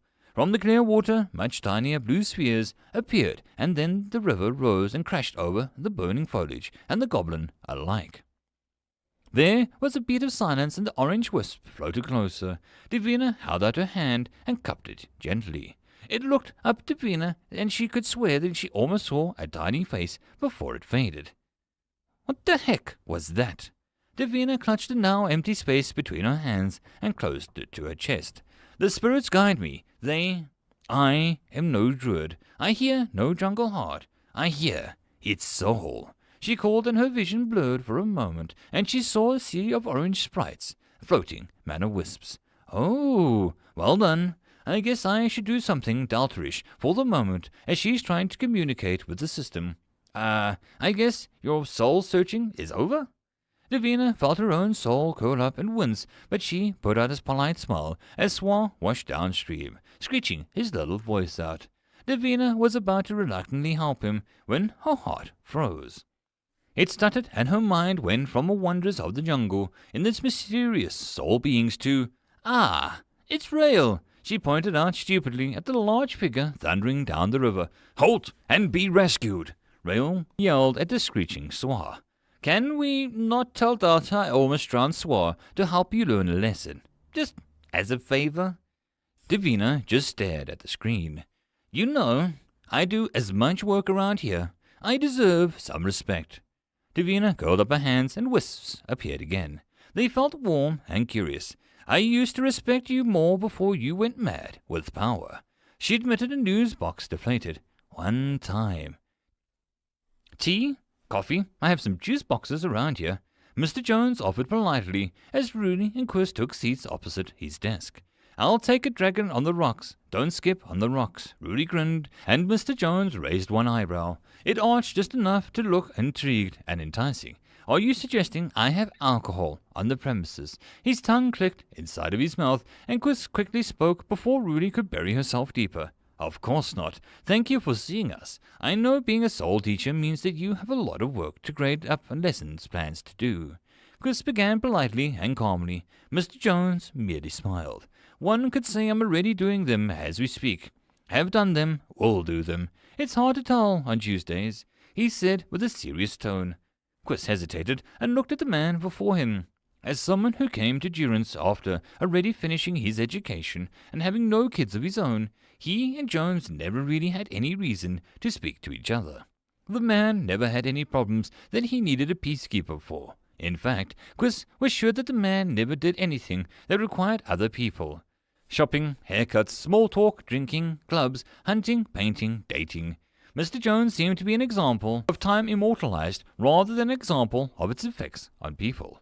Time travel is impossible. Chris nodded and Mr. Jones looked intrigued. His simple but charming smile curving slightly. Oh, traveling of the time spiral is indeed beyond anyone, but more than the physical shells can pass through its tender grasps and remain intact. Information has a tendency to linger in the very air, despite all evidence being removed of its presence. A blot on the very existence of time's neat book. A single moment of time that is forever crystallized and for all to see. Jones clapped his hands together. I hated metaphysics on Tuesdays, Rudy muttered, which made the teacher smile. You did often like to get upset and promptly suggest that time sorts itself out and move on like the rest of us, he quoted with amusement, and Rudy scratched her nose. I sucked at school. Let's not beat a bush over the head, she said gruffly, which made Jones' smile turn even large. It's never too late to learn something new, she reminded, and Chris felt uneasy, and the view outside of the windows seemed to be slightly further away than he remembered. We are here about whatever the elders are hiding, being the fact that you're one of the 6 or so people who doesn't answer to them or is afraid of them. We thought that we could get some good info from you, Rudy explained, ignoring Jones's comment. They have many secrets, and you are vastly wrong. Only a fool does not fear those 3 working in synergy. I see that even now they are returning to themselves. Interesting. Tell me, Chris, how was your education? I heard you studied in Hobbiton, an esteemed magical school. I knew a few people there, he said, and Rudy looked at him with confusion, but Chris decided to let the knowledge demon play his games for now. I did. I knew no one from there, bar Seth and my teacher. Why did you become a teacher? He fired back, playing into Jones's hands. Chris went no fool. He had been instructed on how most demons worked with reason. Mr. Jones was a knowledge demon. They appreciated wits, the thirst for curiosity, and were one of the few demons that didn't often make one sell their magic or soul for information. They preferred their own cocktail of temptations, rare secrets, and softly simmered confessions of the heart. It suited my needs best. Now, I heard you and Sethimus had a very interesting teacher. Is this true? He smiled as he leaned back in his chair. Alani Serenagor. Even saying the name made Chris' palms turn sweaty. Unbidden images of a small woman with a large smile flashed across her mind. Jones's smile faded with a thin line. My condolences. Even in the abyss, she was a name to be respected. Your tea. He encouraged, and Chris took down the cup, and he was sure that he hadn't accepted. Rudy looked at them and tried to look casual. Sounds important. She's some bigwig in the magical nerd school, she asked bluntly, and Jones closed his eyes with some unseen emotion, but Chris shrugged. She was a witch, a proper one, but she dabbled with mages, and she ended up liking the title. She was the last fighter of the Battle of the Roots, Chris explained, voice hollow. Rudy's eyes bulged out, and she almost knocked her chair over as she stood up. You were taught by the hero of the world, Tree. she demanded, and Quiz just gave her a very cold look. She hesitated and sat back down. Be glad you flunked, Miss Rudy. I hate to have you sent to detention for insensitivity. Jones sighed and then clapped his hands together. But let us gossip and barter like frail old ladies that hide cursed death charms in their purses, shall we? He asked, changing the subject completely. The classroom's air turned from a businesslike professional to something more relaxed and loose. It made Chris's teeth stand on edge. Mila, Pick, Haldy, and Durance, 4 youths who came to this land. How do their stories line up with yours? Jones inquired, his desk longer than Chris remembered. Jones opened the drawer and retrieved a book. It was an Abyssinian, and Quist had no idea how to read it.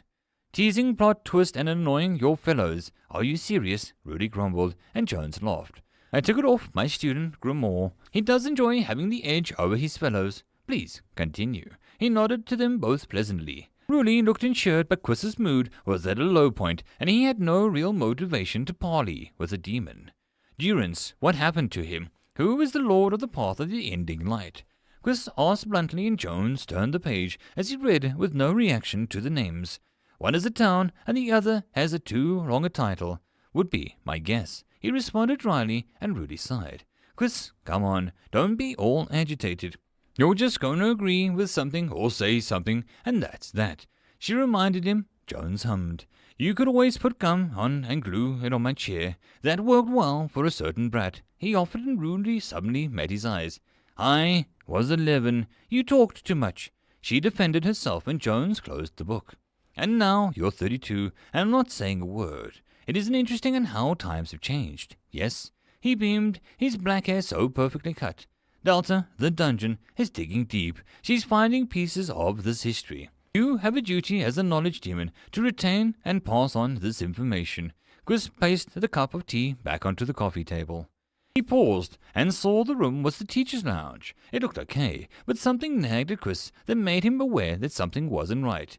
Wasn't there a desk before? My duty is wherever I make it. My obligations as a keeper of knowledge is now a task of imparting knowledge to children. You are not my student, nor will you ever be. What obligation do I owe you? Jones asked, voice flat. Mr. J, come on. Remember how I passed that one test, and how I almost passed all the others, and that one time I accidentally did my homework because I thought it was a quiz on what my favorite weapon was. Rudy tried, and Jones eyed her before sighing. You and those pigtails, you came into class with monster fluids all over you, and with some packed lunch that still twitched. It was honestly a trial of my career until the last few years. Dio Brondo has really pushed my patience, but I cannot say that I dislike the boy. He smiled, and Quist could agree on that at least. Jones was quiet for a moment and then clicked his fingers. The building around them quivered, and a series of clanging noises echoed out before Jones spoke. There is a reason that you do not and will not know. Knowledge is a river. It flows in, and sometimes it can dry up. This particular knowledge is like a parasite that lives in the water. It burrows deep and infects your waking thoughts to the point that you change. It is not about treating you like children, nor about not trusting you. This information is literally dangerous, and inside your unprepared minds, you will simply crumble like worms under a crow's foot. Jones said, and his perfect appearance seemed to lose some of its parts, and being with many eyes sat before them. The eyes were all different shapes and colors. In the middle of it all, and a round black orb beating like a heart before Jones returned to human form, clearing his throat. Did you not find it bizarre that your mother began to forget things? Haldy, Pick, the very town became a routine of dolls and repeated plays of scenes. This land is very hungry, and they have poured the very essence of themselves into the land to forget. Now, this dungeon has made a thing more impossible. It seems almost like a perfect counter. The elders must see this delta as a form of interference by the gods or devils. Who knows? Maybe an old foe trying to gain an upper hand. He spread his arms, and Chris moved on to the lunch hall bench, and he glared at the menus. He was sure something was going on here in the school. Was somewhere with coffee, but hadn't they always been talking in the lunch hall? What is it? What old foe? Rudy pushed, and Jones put on his chin in his hand, smiled, almost crooked. The three lords, the one of the ending light, the one of the settled darkness, and the one of the broken silence, each guarded by their knight. What lies below them? I have no clue, but that isn't just the dangerous part. Knowing numbers and titles is fine. You'll be fine. And when you know their nature, you hear the name, you are at war. Jones whispered and Quist stumbled. He turned to say something, but Jones shut the school door in his face. It left him standing there on the stone steps without Rudy at the school building. Before him seemed to be locked and all the windows and doors. Doing exactly what Quist feared that he would do, re-enroll Rudy back into his class. Quist walked towards the window and tried to smash it open. After knocking on the door did nothing. The rock he threw stretched the glass and simply flung it back at Quist. Quist itched to click his fingers and turn it on the spot, remembering his promise and the only known weakness of knowledge demons, a gifted genius and an idiot. Thankfully he knew just the water mage who could fulfill both ends of the clause just fine. Lords, and their knights below an unknown, Delta, and Durance. Questions, questions, questions. I missed the days that I could set things up on fire and then go home to sleep. He admitted and mumbled an apology as the new banker girl knocked into him. She looked at him, and Quist didn't say anything as he rushed on. The girl bit her lip, and her bloodshot eyes looked around like the lively people with some sorrow. She watched as the people laughed, as the grass and flowers bloomed, as manna flowed from the air and bringing life. She turned and ran back to her shop to curl up on her bed, her ovens cold and her bread hard as rock. She just lay there, hoping Durance's curse would just take her. End of chapter. There is no epic lucha, only puns. Chapter 50. Evolution of the First Floor. Hob and Gob emptied their buckets, and Delta eyed the discarded potato peelings, holy socks, empty cans, and more than a few candy wrappers. The other bucket had the usual collections. Did you go into the city? She asked, waiting to hear the goblin story before getting upset. Gob shook his head. Dio found us and gave us stuff. He said he'd come back soon. The goblin grinned, happy to have found some loophole in getting things from the village without casually breaking any of Delta's rules. Dio, the thing Delta never planned for and most likely could never hope to do so. That's great, great work, Delta praised, tasting the day-old potatoes and just a sliver of chocolate. Poor chocolate added to menu, potato added to menu, smelly stock added to menu. Thank you, it smells different. Delta looked down at the cheerful goblins, both eagerly talking about their next harvest. On a whim, she opened up the gob's menu. Gob, goblin, contracted, a young goblin who survived the goblin hunting camp. He is a brother to Hob. He finds purpose and pride in gathering for the dungeon. He spots things more than Hob, but lacks the strength to carry as much as Hob. Equipped, wooden sword, wooden armor, and helmet. Class 75% unknown. Evolution 22% goblin thug. Goblin archer unknown. I know Gob can do it. Delta blinked. A class and an evolution. Classes were a thing. She knew Swar was a pyromancer, but that seemed more like a power than a title to go with it. Her contracted monsters could gain a class. Or was it all her monsters? Delta closed the menu and pondered. The goblins ran off. What's the difference between a class and an evolution? Oh, a better question. Do real people have classes, or is this a dungeon thing? She asked the empty air around them and smiled at the nearby wall.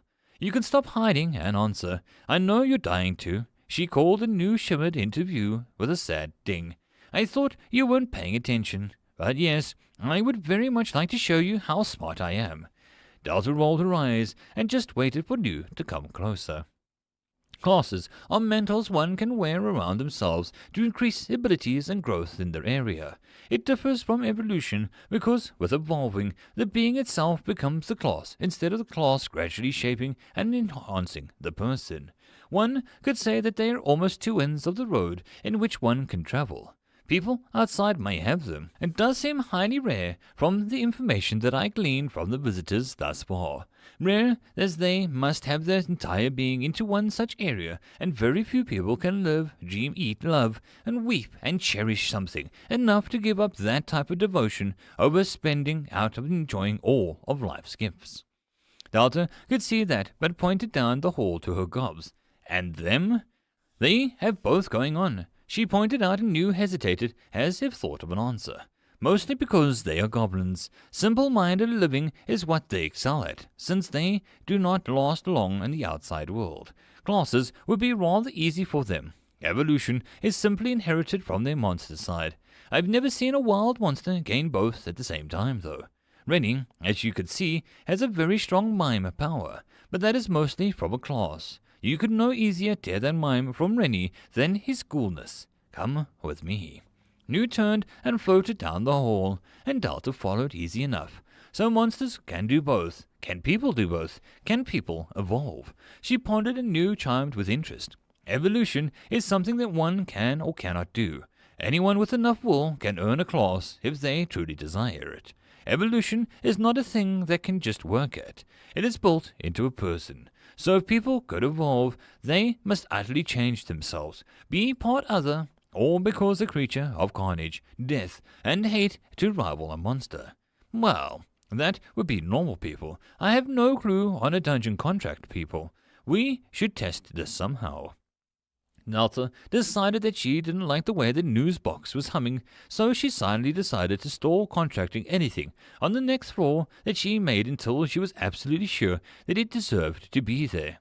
It was a valuable power, and Delta must have been a little, how would you say that, trigger-happy. New slowed and moved into the secret passage where a soft ambient drumming echoed out. This should offer more information on your questions.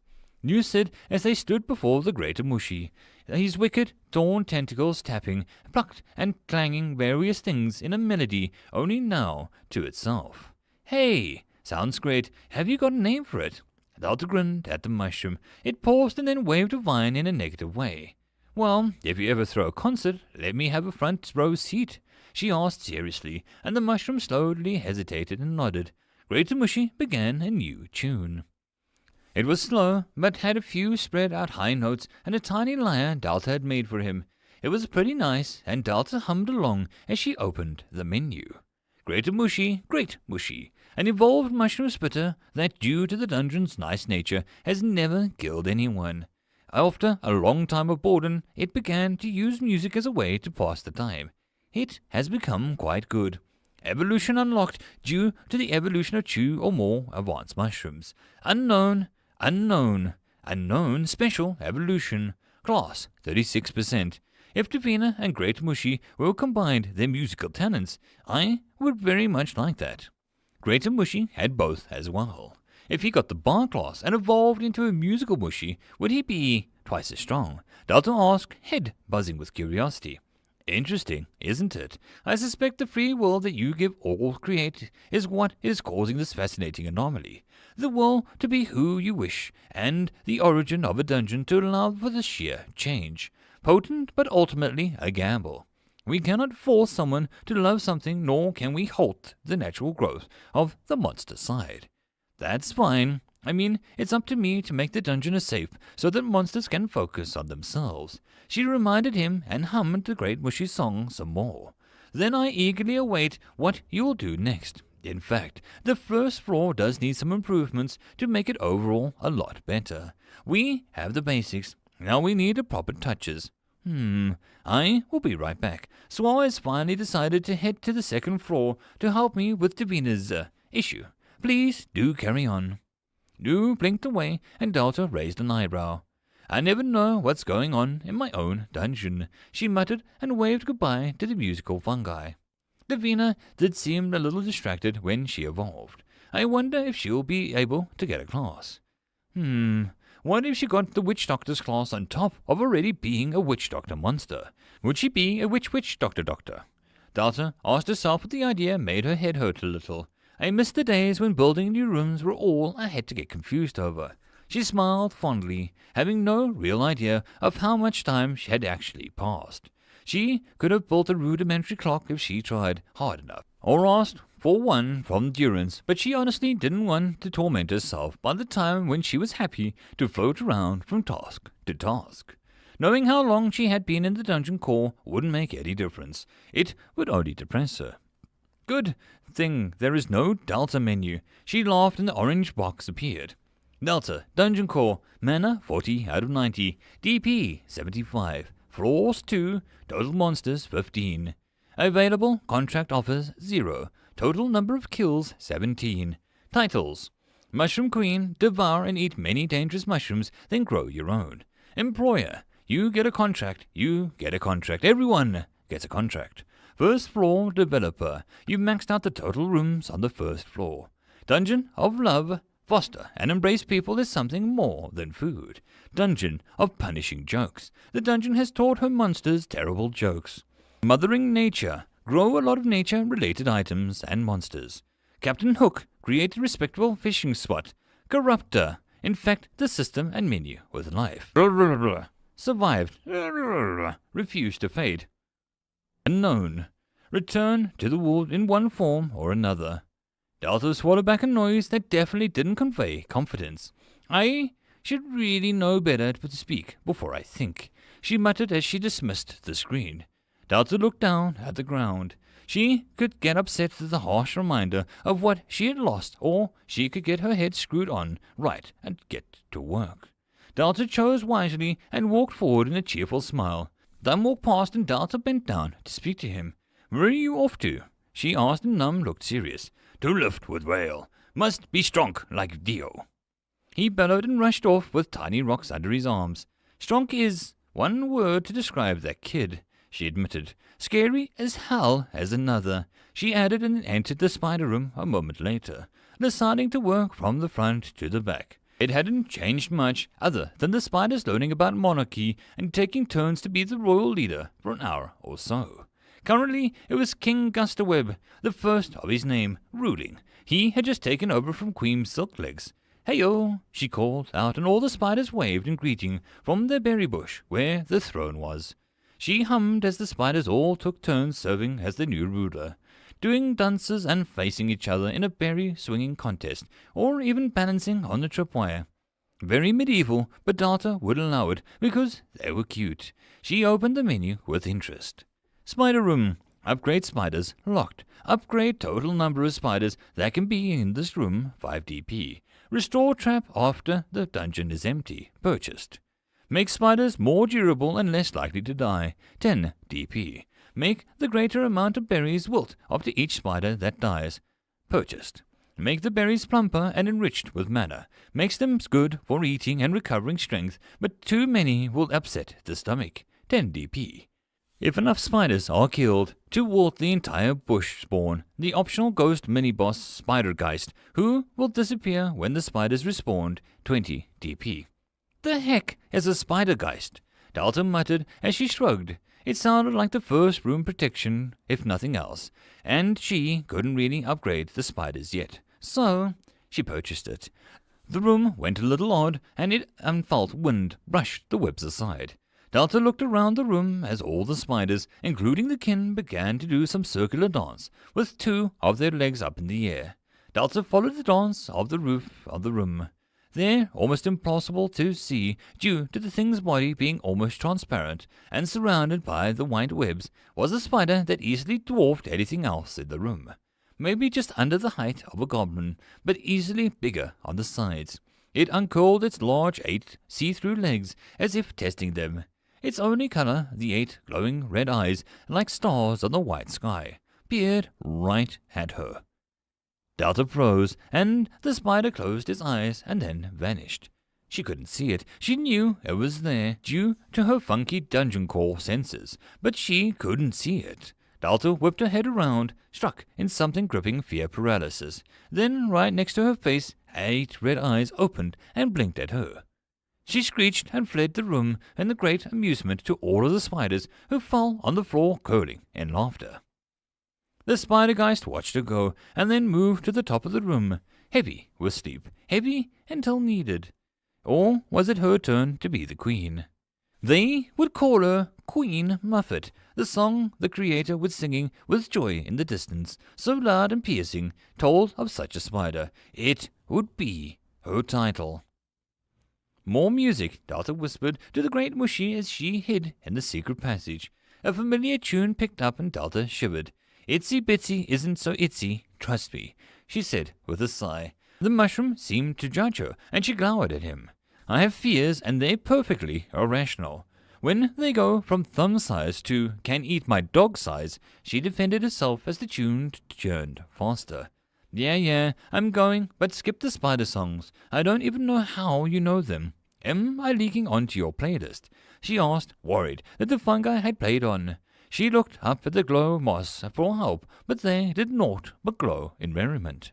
Guess I'll go upgrade the storeroom while I'm here, she said, and the door opened on its own accord, and she walked through into the storeroom. A single straw room gave the room some wonderful atmosphere. She frowned as the room had a manor vent. It lacked any of her usual oomph.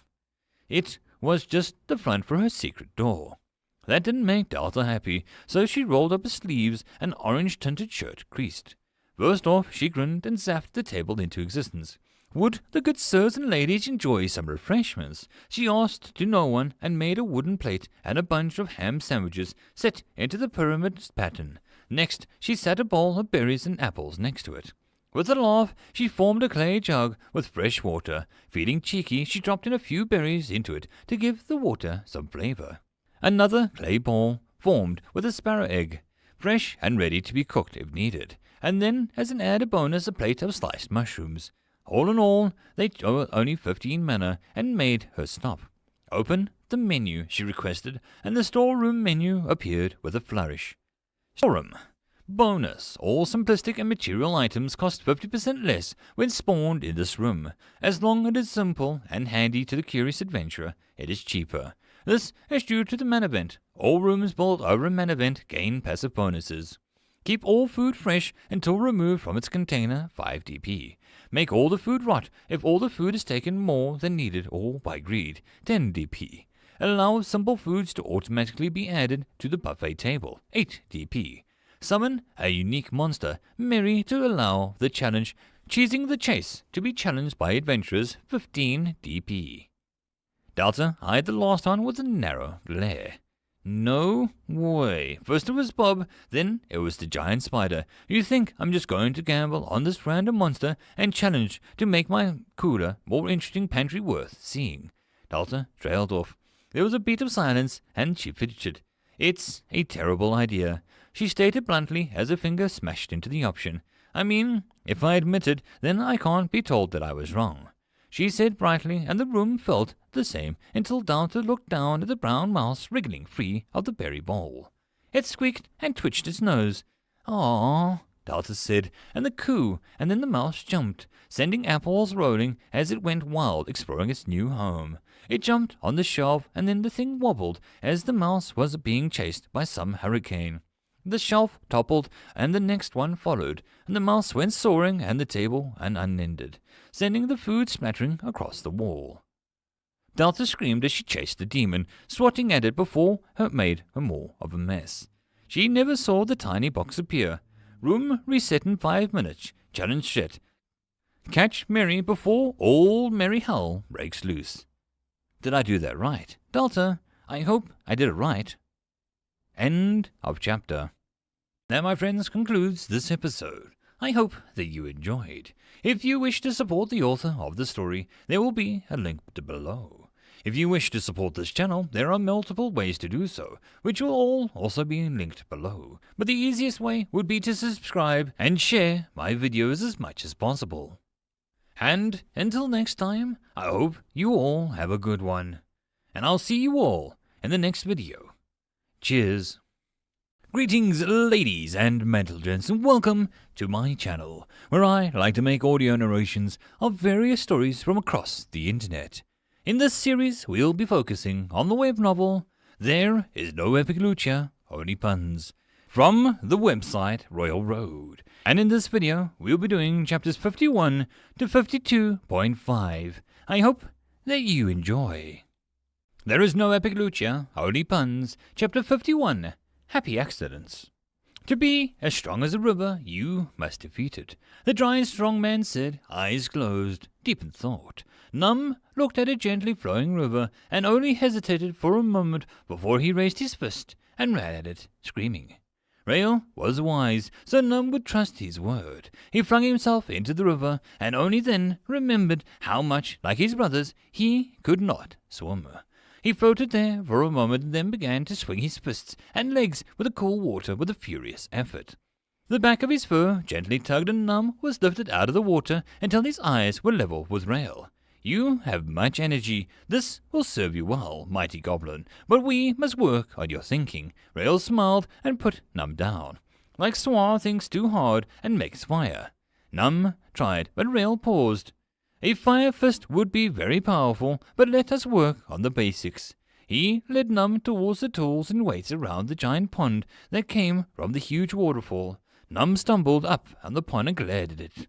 Maybe the river was too hard, but this puddle would be easy for Num. He kicked at it and yelped as something fought back. He looked down at the two crabs that he had on a toe each. They looked back at him, pincers ready to grab another toe. Num shook his foot hard, and the crab went flying back into the pond with a splash that made the goblin groan with victory. He picked up the other one and turned it to show Rail his mastery of the water. The frog was sitting on a log with a greenish face and a very wide smile with him. "Do you think your size gives you power?" he asked, and Num looked at the tiny crab and then nodded. "I is the bigger one, so I's the scary one," he stated, whilst Num didn't know the goblin like Hob and Gob. He was sure that it was a rule, and when Fran became bigger, he became boss.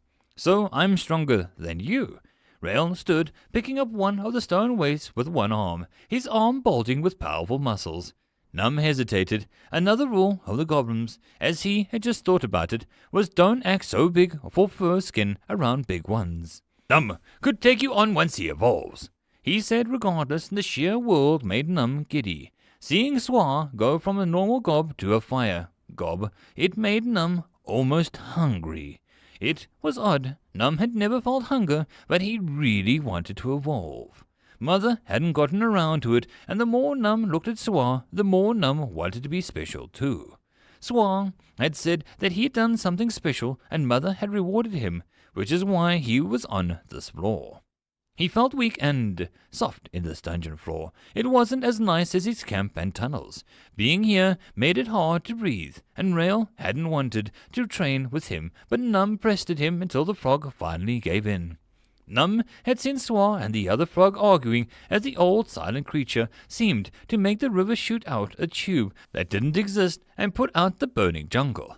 Swar made weird friends. Evolve. "I do think you have it backwards, my little stout friend," Rail pointed out, and Num itched as his head began to rain, only on himself.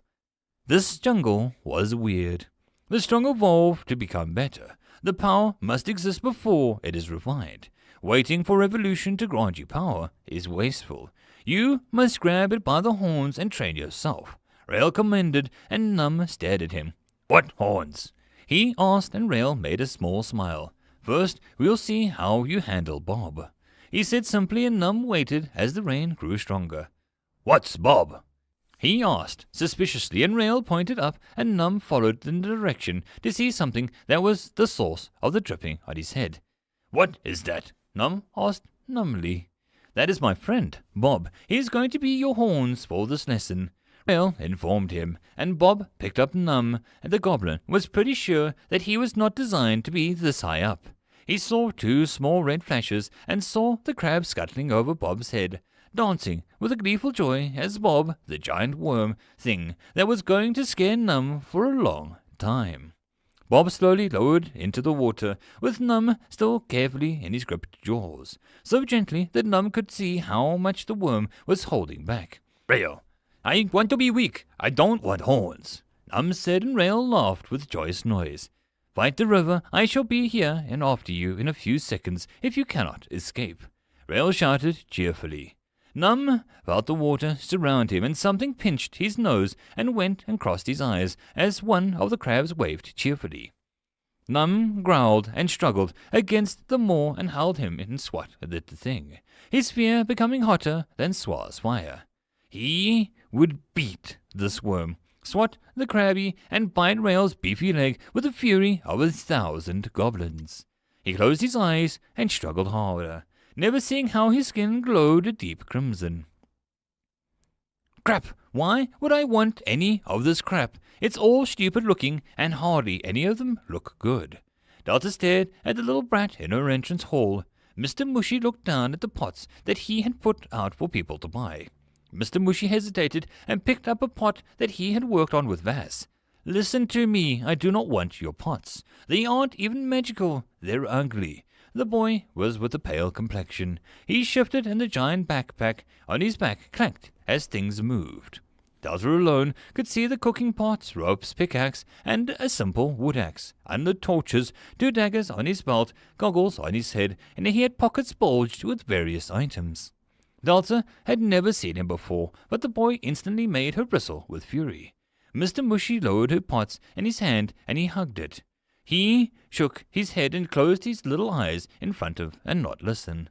Delta reached for him, but she only passed through his collar with his fingers. She stared at the boy and reached for one of his daggers. Maybe you'll drop something worth it. He mused, and Mr. Mushy looked at him. Even sitting cross-legged on the floor, Mr. Mushy still had to stare down at him. He looked at the dagger with confusion. Don't you dare touch him. Do not touch him, warned Delta, voice very thin. The boy only hesitated slightly before he snatched out with a knife. Even with a backpack, he had something of decent technique. Delta's heart stopped as Mr. Mushy's entire hand closed around the boy's, and their slight paws. Oh! The boy mumbled and stumbled back as Mr. Mushy held the dagger between his fingers. Mr. Mushy, hug him. Make him do the same noises as Swar, but not like the rabbit, Delta said quickly, and Mr. Mushy smiled with his eyes, and he reached for the boy. The pale face went deathly white as he fumbled with his hands for a moment before he threw something from his pocket at Mr. Mushy's feet. A small sack that ruptured and a black substance splashed over the mushroom's feet. Delta blinked, and the quickly thickening tar stuff that coated Mr. Mushy's feet. What the hell do you do to my mushroom? Delta demanded, but Mr. Mushy just struggled to lift his feet and ended up sitting in the sticky tar. I sharpened the dagger with my grandpa's teeth. I'm coming back for that, he threatened and ran. Not away, but deeper into the dungeon. Delta felt panic rise up and then stared at the many shattered pots that Mr. Mushy had crushed. He managed to pick up a shard and stare at it. Hey, are you okay? She asked, and she froze as a trail of thin yellow liquid leaked out of one of the button-like eyes. Mr. Mushy held the shard close to his chest and sat there. Delta stood. Her voice was very tight, and she spoke aloud. You do not come into my house, hurting my friends. You do not call the pots ugly. You do not run away like a brat. But you do not make Mr. Mushy cry. She called, and a cold wind blew down the entrance, and the torches wavered, and then, with a splutter, died out. Delta moved forward, determined to get this little demon child out of her dungeon and stop Mr. Mushy from crying. She paused as smoke billowed out from around the corner. You did not. She shouted and sprinted towards the spider room. Ahead, the brat was trying to burn through the webs with the torch that he had lit. On the ground were Lady Silklegs and Lord Royalthread, crushed by the furious stomping. The boy had a green vial to his lips, ready to drink it. Stop it! She just shouted as if by her order. The other spiders eagerly leapt at the fire like moths drawn to a flame. Delta stared with horror as they seemed to jump to the deaths. One by one they fell down, and the boy eyed the berry bush and reached for them. Finally, something decent. He sighed. Just as his fingers touched one, they began to rot with the speed even Delta had not expected. Hey! He protested, and Delta took a moment to smirk at the back. Just as rotten as you, she huffed, and the boy brushed a piece of web out of his face and then scowled as he refused to budge. He moved his hand, and it seemed to struggle as the web clung to him harder. He moved to burn it, and the silky web danced away. Delta looked back at the saw that her fallen spiders had covered by another web, as if respectfully protecting them from further harm. Delta looked up at the 8 eyes that seemed to focus on her. Do it. Make him regret this, but don't kill him. I don't want this horrible body in my dungeon, she called, and the red eye seemed to close in its satisfaction. As if pulled by some puppet master, the web in the room came to life, and snaked towards the pale boy, who screamed when it entangled his arms and legs. He dropped his potion and waved his torch as hard as he could. The almost see-through spider lowered itself so that the fire reflected and made her entire body cast a huge shadow over the wall. The Spider-Geist. Muffet. Yes, that was her name. She had named herself. Delta watched as she lifted up one leg and the boy's hand moved in time, and the spider began to twitch many legs, and the boy's body, tightly bound, began to dance. Let go, damn, Dio never mentioned this. He grunted, and his fingers went near his neck as Muffet made the boy slowly dance towards her drooling fangs. Delta watched with honest fascination at what her monster was doing. Dio reads the damn signs, she said coldly. The boy brushed away something on his neck again, and that was when his body simply moved through the web, and he yanked open the door and fled into the room. What? Delta said numbly, and Muffet had frozen in shock. How did he... What? Delta mumbled and chased him. The boy had slammed the door shut and was quickly taking off the burning pieces of metal around his neck. Gramps is going to kill me for wasting his Fleetfoot necklace. The boy moaned, and Delta's hands failed to grab the boy's neck in a muffled scream. Stop cheating! Stop using your family's overpowered accessories, she yelled pointlessly at him. She turned, poked her head back into the room to look at Muffet before chasing after the idiot who had walked on. You did good, girl. Need better cool down CC control if I'm going to get out. Gotta get something good soon. No other reason they keep this place shut off but to let Dio go. She grumbled and pocketed the necklace. You could have at least left the necklace, Delta grumbled, and the boy headed towards the pond, and Delta felt a smile appear, but instead, at the last second, he turned and left headed towards the storeroom. Get in there and have a bad time, she pointed back towards the pond room. Delta only watched as they eyed the shelves and barrels, and then the buffet table. What? Is it not good enough either? Delta asked snidely, and the boy smiled. Nice. It doesn't seem rotten, he said, and then stopped and screen appeared. Mary. Who? There was a challenge back in the spider room. Maybe. That one was too easy. I thought it was joking, but this... maybe if I do... I'll get something at least. He mused, and Delta felt like going, duh. It was then that Delta spotted a little tag on his backpack. Grimnor, private. Grimnor, I will remember this, she promised. I accept, the boy cried, and pushed the accept button like he was accepting some grand destiny. Then there was a silence, then a subtle squeaking. Delta looked down as did Grimoire. That's Mary, he asked, looking amused. Delta slowly turned to look at him. You're going to scream, and I'm going to laugh. Oh yes, I am going to laugh. She smiled, and the mouse sniffed and serving bowl and nuts and a large wooden spoon on the lip of the bowl. Grimoire pulled out something that looked like a vial of blue dust.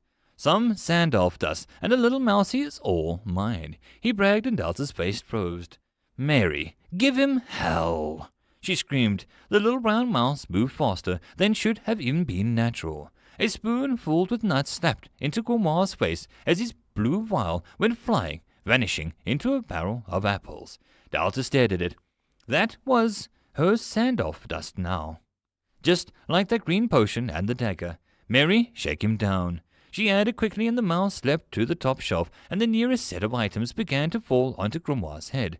Ow! Stop! What was that, an arrow? He demanded, and the shelf creaked and toppled towards him, and the mouse's little leap towards it to generate enough force to send it toppling. The chaos was beautiful, but Grimoire's bag seemed almost sealed shut. Enchanted bag? What's next? Underwear that lets you instigate bosses, she yelled. Mary leapt for the next shelf, but with the surprising reflexes, Grimoire was already jumping for it, with two of the wooden bowls he stole from the buffet table. Mary had to swerve in mid-land. Wild-eyed, Grimoire leapt after it with the bowls, trying to trap it. Gimme the reward! He roared, and Mary rushed under the shelf, and it wobbled, but the boy simply jumped onto it, sending it crashing into the other way and cutting Mary's path off. The bowl slammed down, and Grimoire roared in triumph as Mary became trapped. I spent my childhood catching rat princes for pocket change. He laughed. He lifted the bowl, and Mary sat there, defeated. My mouse, Delta whispered, and Grimoire sat down with a wince. Ow! Jumping into shelves was a bad idea. He mumbled, and then, without thinking, he slid Mary an apple that rolled near his feet. He said, and stood. Something seemed to hurt, so he rested against the nearby wall for some relief. Something flashed, and Grimoire seemed to hold a small raggedy cat doll. The reward. Delta blinked and tried to remember what Sis had said. It got excited because Davina had made it possible. Delta had no idea how the system set up multi-rewards with various chances and rarity, but they had done it here. 90% chance of a nice mouse set, 10% chance of that doll. Delta frowned as Mary seemed to devour the apple and promptly fell asleep, well, like she was drugged. The dolls did something that she couldn't remember the details. Grimoire shook it, and it hissed. Then the ghostly blue cat of the scared variety appeared, snarled, and pacing before Grimoire left some bodyguard. Like a voodoo ghost cat doll, the boy said and blinked. I guess, he shrugged, and then the doll hissed, and the ghost vanished, as nothing to do. He shook it again, but nothing appeared. What? I need to charge it. It has a limited. What is it? One day? Talk about lame classics, Grimoire scowled. The last shelf toppled over and fell towards the boy, and Delta winced as he moved out of the way, and the side of the secret passage was slightly revealed. Mary, she said in sleeping mouse. Grimoire bent down and pushed more of the broken stone away, and the wooden wall covered it, cracked by the falling shelf. He looked immensely pleased, but was about to start pushing when the music sounded out. It was soft and haunting. This seemed to lure the boy in more. Sweet treasure. He sounded almost intoxicated by the idea. Then the sweet music stopped, and Grimoire screeched and crawled away as the wooden wall began to melt and smoke as green acid ate through it. Flailing, thorny vines reaching for him. Trap! Trap! He yelled, over and over, and he crawled back out the room, cat doll in one arm. High-pitched drumming sounded out, like a bird's heartbeat. Whoa! Delta stared at the acid. She had never seen her greater mushy in action before. She stared at the dismay and her ruined room before following the boy. Stood and brushed himself off. I could just bomb it, but I need to conserve resources, he said, voice a little high. That worried Delta. Who would give this kid a firecracker, let alone a bomb? Mum, I can't find my Nova Cracker. I was going to go shoot some fireworks with Poppy and cheer her up, Dio said calmly to his mother. Her long red hair swayed, and she turned with a small frown. Oh, well, I'll help you look. You're usually responsible, so it must be in your room somewhere. Did you take it anyway? She asked softly, voice barely higher than a whisper. Dio thought about it. Show and tell. My friend Grim told me to put it in the teacher's room 'cause I was late with my homework. He beamed, and the woman closed her eyes and then pulled her son to her shoulder for a hug. Oh, my Dio, she sighed. Grimoire eyed the pond and then sniffed, turning away. Smells like Dio. He sighed and Delta glared at him. Mister, I can do what I want and everyone loves me. I come to class looking a little tired and, are you doing drugs? Are you upset? Are the comments I get. Dio comes to the sinking of fish and covered in spider goo, and no one bats an eye. He ranted as he headed towards the mudroom, ignoring the pond entirely. Maybe because Dio doesn't steal, murder, and complain, act like a spoiled brat, and generally makes life better, while you just ruin everyone's day, Delta said conversationally. Grimoire frowned as if almost hearing it. Dungeon is crazy, mushrooms everywhere, mice, stupid ponds, and now this, he exclaimed, waving his hand at the mudroom. Well, you know what? My gut-rot mushrooms suck, but they're better than you. You're just all rot, she shouted. Grimoire stared at all the platforms. Different paths, but I expect some to collapse into traps, like spikes hidden in the mud, or maybe the mud rises if I get stuck. I'll need to test the stability of each platform, but those walls look patchy. I'll have some time limit to choose the correct path. He deduced, and Delta crossed her arms. You scream like a 3-year-old, was all that she could say. Grimoire ran back, and Delta saw him return with a bunch of apples. He began to lob them at the platform. Some wobbled, some were solid, and the apples landed. I guess that was clever, she admitted, and then glared at him. But you're wasting my apples, she added, and Grimoire stepped forward, and the challenge appeared. Easy enough, this dungeon needs some interaction clause, so people can't just figure it out before the challenge appears. He said aloud, and Delta could see that she would have to pull a challenge back to expand it somehow. Didn't take him long to get over, and he was beaming with success as his eye dialed a pile of logs. No thanks. Dio said that you can hear me, so, give this to Dio next time he's in here. I stole something from his, but I redid his exam, so he gets a pass instead of 2% that he was going to have. That these logs should make us even. Grimoire said quietly and walked on. Delta stared. 2%. How could he have gotten 2%? Impressive scores. I do believe that you are the brightest man to walk through my doors. Mr. Jones smiled at Seth. The petite water mage nodded. Your house of many brains is very pleasing to my eyeballs. He agreed, and Mr. Jones stared at Quiz, cleared his throat. He means your educational building is impressive, he said. No, that's not quite correct. I may have many doors of ancient knowledge here, some connected and still alive with brains. Mr. Jones smiled again, and Quist eyed him. They're all signed consent forms, Mr. Jones added, and Quist said nothing, but just stared at the only other person in the room. The seat that was near the back was closest to the window. Ruli stared out as if something awaited her. If it wasn't the nice uniform, black trousers, shirt, and tie, it was the pigtails her hair was in. She looked and scowled at them. It was only how she sees herself. This place is something of a changeable environment for students. Each student will see and have the very best suited learning place for them. Outside, inside, homely, barren, or studious, dark, worn, and so on. Only a few students never mesh right. He explained, and Ruli moved back too fast as the illusion of her school uniform was broken and she was dressed back in her usual furs. Well, she doesn't look happy. How can we let her leave? He asked, and Mr. Jones pursed his lips. I'm reasonable. I just need her to finish at least the 3 years of education, and she is good to go, he beamed. We don't have that kind of time. I'm just being nosy. Investigating a serious matter.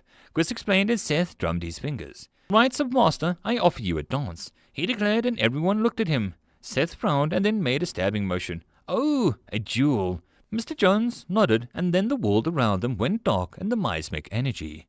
I can fight you if you wish, he offered, a voice both loud and almost hard to hear. No, I fight you with brains. Seth smirked, and Mr. Jones frowned again. The consent forms don't cover swing them by the spinal nerves, he said almost sadly. Seth stood and pointed at the smoking exam paper. The single name on it was a bright and sunshine yellow. Dio Brando.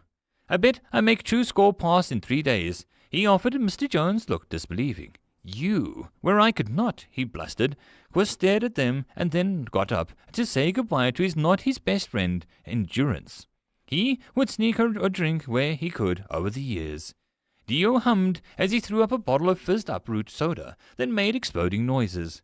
Poppy peeked out of a window and smiled softly at the display. This one I call the Moon Kisser, he said, and gave the bottle a twirl when he threw it, and Poppy applauded shyly. Dio was pleased. He had lost his Nova Cracker, but he still made Poppy smile. That was one of his 10 happy things to the day list, almost complete. He hoped to see Grim soon, and he was in a hurry earlier and dropped something. Some sort of lizard ring, which Dio put straight into a box so that he could bring it to school tomorrow and return it. It looked very important. Where is my camouflage ring? Grimoire screamed at the boy he bucked and tried to send the boy flying. Delta sat down under the rock and sighed with pleasure at the noise. Honestly, the boy was rude as hell, and Delta wanted him to scream more, but she was interested in what he could lose or use on the next fort room. The demon child was her very own treasure goblin. She couldn't wait for the legendary items. End of chapter. There is no epic lucha, only puns. Chapter 52. Criminology. Stop it! Grim mumbled as Billy the Archer Goblin poked him with a stick. He was currently face down in some grubby-looking camp space that smelled of raw meat and very old socks. Grim guessed that this was where the goblins smelled like. This one had introduced himself and then dragged him here. This Billy, annoying him, had added a minty tone which made the whole affair worse. The only upside was in the camp, surrounded by tents and mushrooms, was cheery campfire. Its fire soothed the archers and rapidly forming bruises. You're an idiot for trying to sneak past Maury. Pigs have big noses for a reason, and it is not for decoration.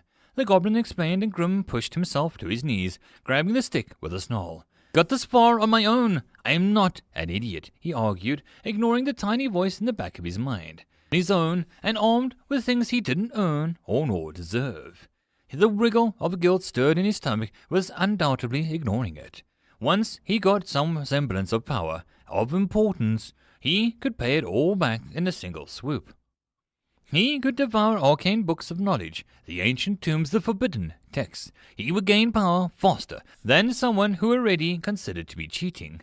Grim the mage, Grim the powerful, Grim the known. Something jabbed into his neck, and he blinked as the goblin held an arrow to his neck.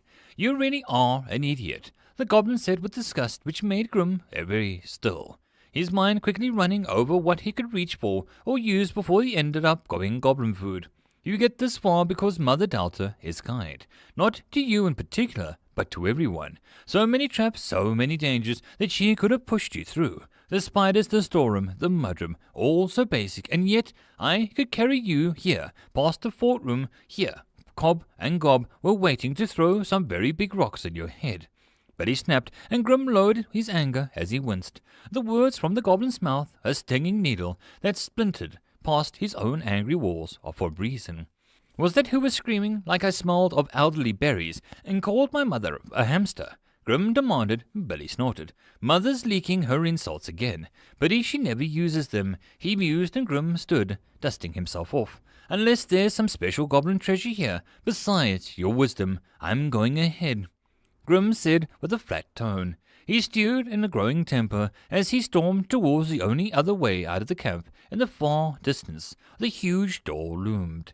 He yelped as an arrow buried itself in the ground just between his legs. Grim spun to see the goblin lowering a bow. "Do not dismiss me, as if you are stronger," Billy said quietly, and he slipped another arrow into the bow. "Well, what the heck is your problem?" Grim demanded, and Billy made an impressive leap and ended up balancing on one of the 10 poles with practice ease. Bow aimed. "A head waits Sir Fran, and you have not proved to us goblins you deserve to see his might. You have not proven yourself to me," he growled, and Grim felt like an open target with nowhere to go. "So what? You shoot me in the back. Hardly proves anything. Archers are only as good when they strike first and will get the drop on someone," Grim said, hand slowly lowering to his side. Billy the Archer grinned a crooked smile. "Arrow would have hit if I wanted it to. Like this." He fired. The Grim yelped, but the arrow soared past his cheek, stinging the skin as his backpack was pinned to the wall with some force. "Swar has fire, Num has strength. Hob and Gob have more power than I ever will. All I have are my arrows, and you will not dismiss them," Billy called. Grim slipped his arms out of the reach into his pockets and pulled out a scroll. He hesitated before he broke the seal, releasing the magic. All around him, copies of himself ran in every direction. Incorporeal but real-looking clones that ran or did some action that the real him moved and got lost in the swarm of Grims. All at once, every Grim spoke. "Hit me now, you blowhard!" he shouted, and Billy merely tilted his head. He put an arrow through the clone, and it made a cheerful pop as it faded. The arrow barely lost any force as it hit the ground. Billy fled to the side of the room that was swapped his arrows. "Why is the arrow black?" Grim asked, and Billy smiled again. "Didn't have a lot of wood to carve. Had to make do with mushrooms." He shouted and fired. The arrow seemed to crumple as after it hit Grim, and it felt smug as it barely popped the clone. Billy fired again at the same spot, and the arrow buried itself into the campfire. "You should just quit while you're ahead." The campfire turned green and expanded wildly outwards as a horrible smell made Grim gag. He coughed and sputtered, and his stomach began to turn. Most of the clones seemed to vanish, and Grim scowled as he chewed on some botany book that had bought was cheap in town. It took some pages, but he slowly began to heal enough to expel the gas from his body. Billy was looking at him. "Neat trick," he said, eyeing how Grim's cheeks healed. Grim considered what options he had available. The goblin looked to have more blank arrows on himself, and Grim was lacking his backpack. It didn't look so great. He imagined that the goblin was Dio during one of their spars, and the boy had great potential and power. Letting Dio control the field would be the only result in a painful bruise and a humiliating defeat. Here was no different. He went straight and stared down the tunnel. "Oh, you Delta," he whispered, and the goblin spun with surprise, and Grim lunged at him, aiming for the bow. It was a dirty, but Grim also felt that the room-filling gas attack was also unfair. So he gave as good as he got. The goblin reacted faster and tried to jump out of the way, but Grim slashed the half-chewed book at him. the paper leaving about 39 neatly packed cuts along the back of one of Billy's hands, making him yelp. A little after the effect of Grimm's nibbling, the uneven edges and the rough cuts of the teeth marks became a little odd after he ate a chunk of the book.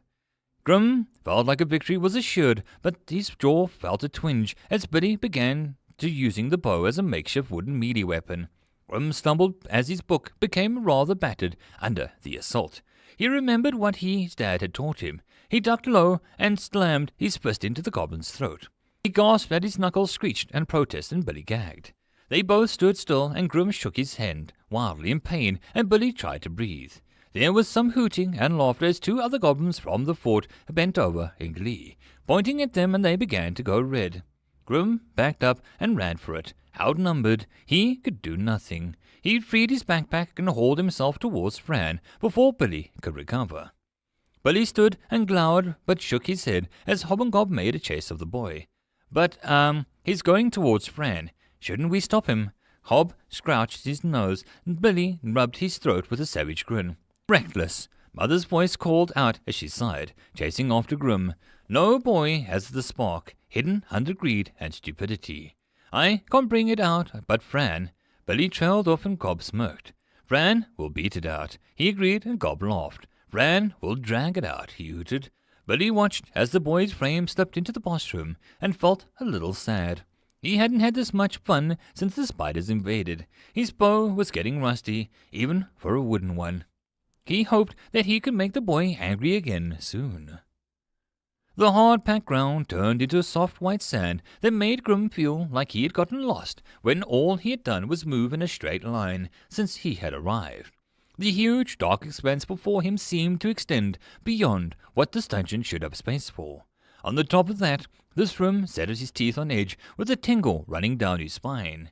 He took a few steps before, and then noticed the torches burst to life in the pairs. Torches on both sides of the room flowed out, until the giant brazier above a far door came to life. The door was more like a gate over some foreboding hole. It creaked and opened, and in the darkness, something shifted. The first thing to appear was the long white tusks and then the gleaming eyes of a boar. Wore a crude plated barding that seemed to cover most exposed parts of his body. On its back was a figure whose face seemed to be hidden by a helmet. Dangling in one hand was a metal spear. The spear stopped, and Grimm knew this was very moment. No matter what items he had stolen or things he had assured of himself of, he was not ready. The goblin looked down at him, and unlike Billy or the other goblins, there was power in his gaze. Grimm backed up and tried to speak. I, he said, trying to make his tongue work. He wanted to run. Grimoire wanted to run. His legs buckled, and his confidence fled. Dio didn't run. It was a mere thought in his sea of panic blubbering, but it halted Grimm's movements and the monster before him. Fran tilted his head. My name is Grimoire. I am the challenger. He yelled, with his eyes shut in frightened fear. It took a moment for him to force them open, and then he blinked. The goblin was urging his ball back into the door. I think not. You cower. I do not strike down on helpless children, Fran said without looking back. Grimm stared at the first raw boss as it dismissed him.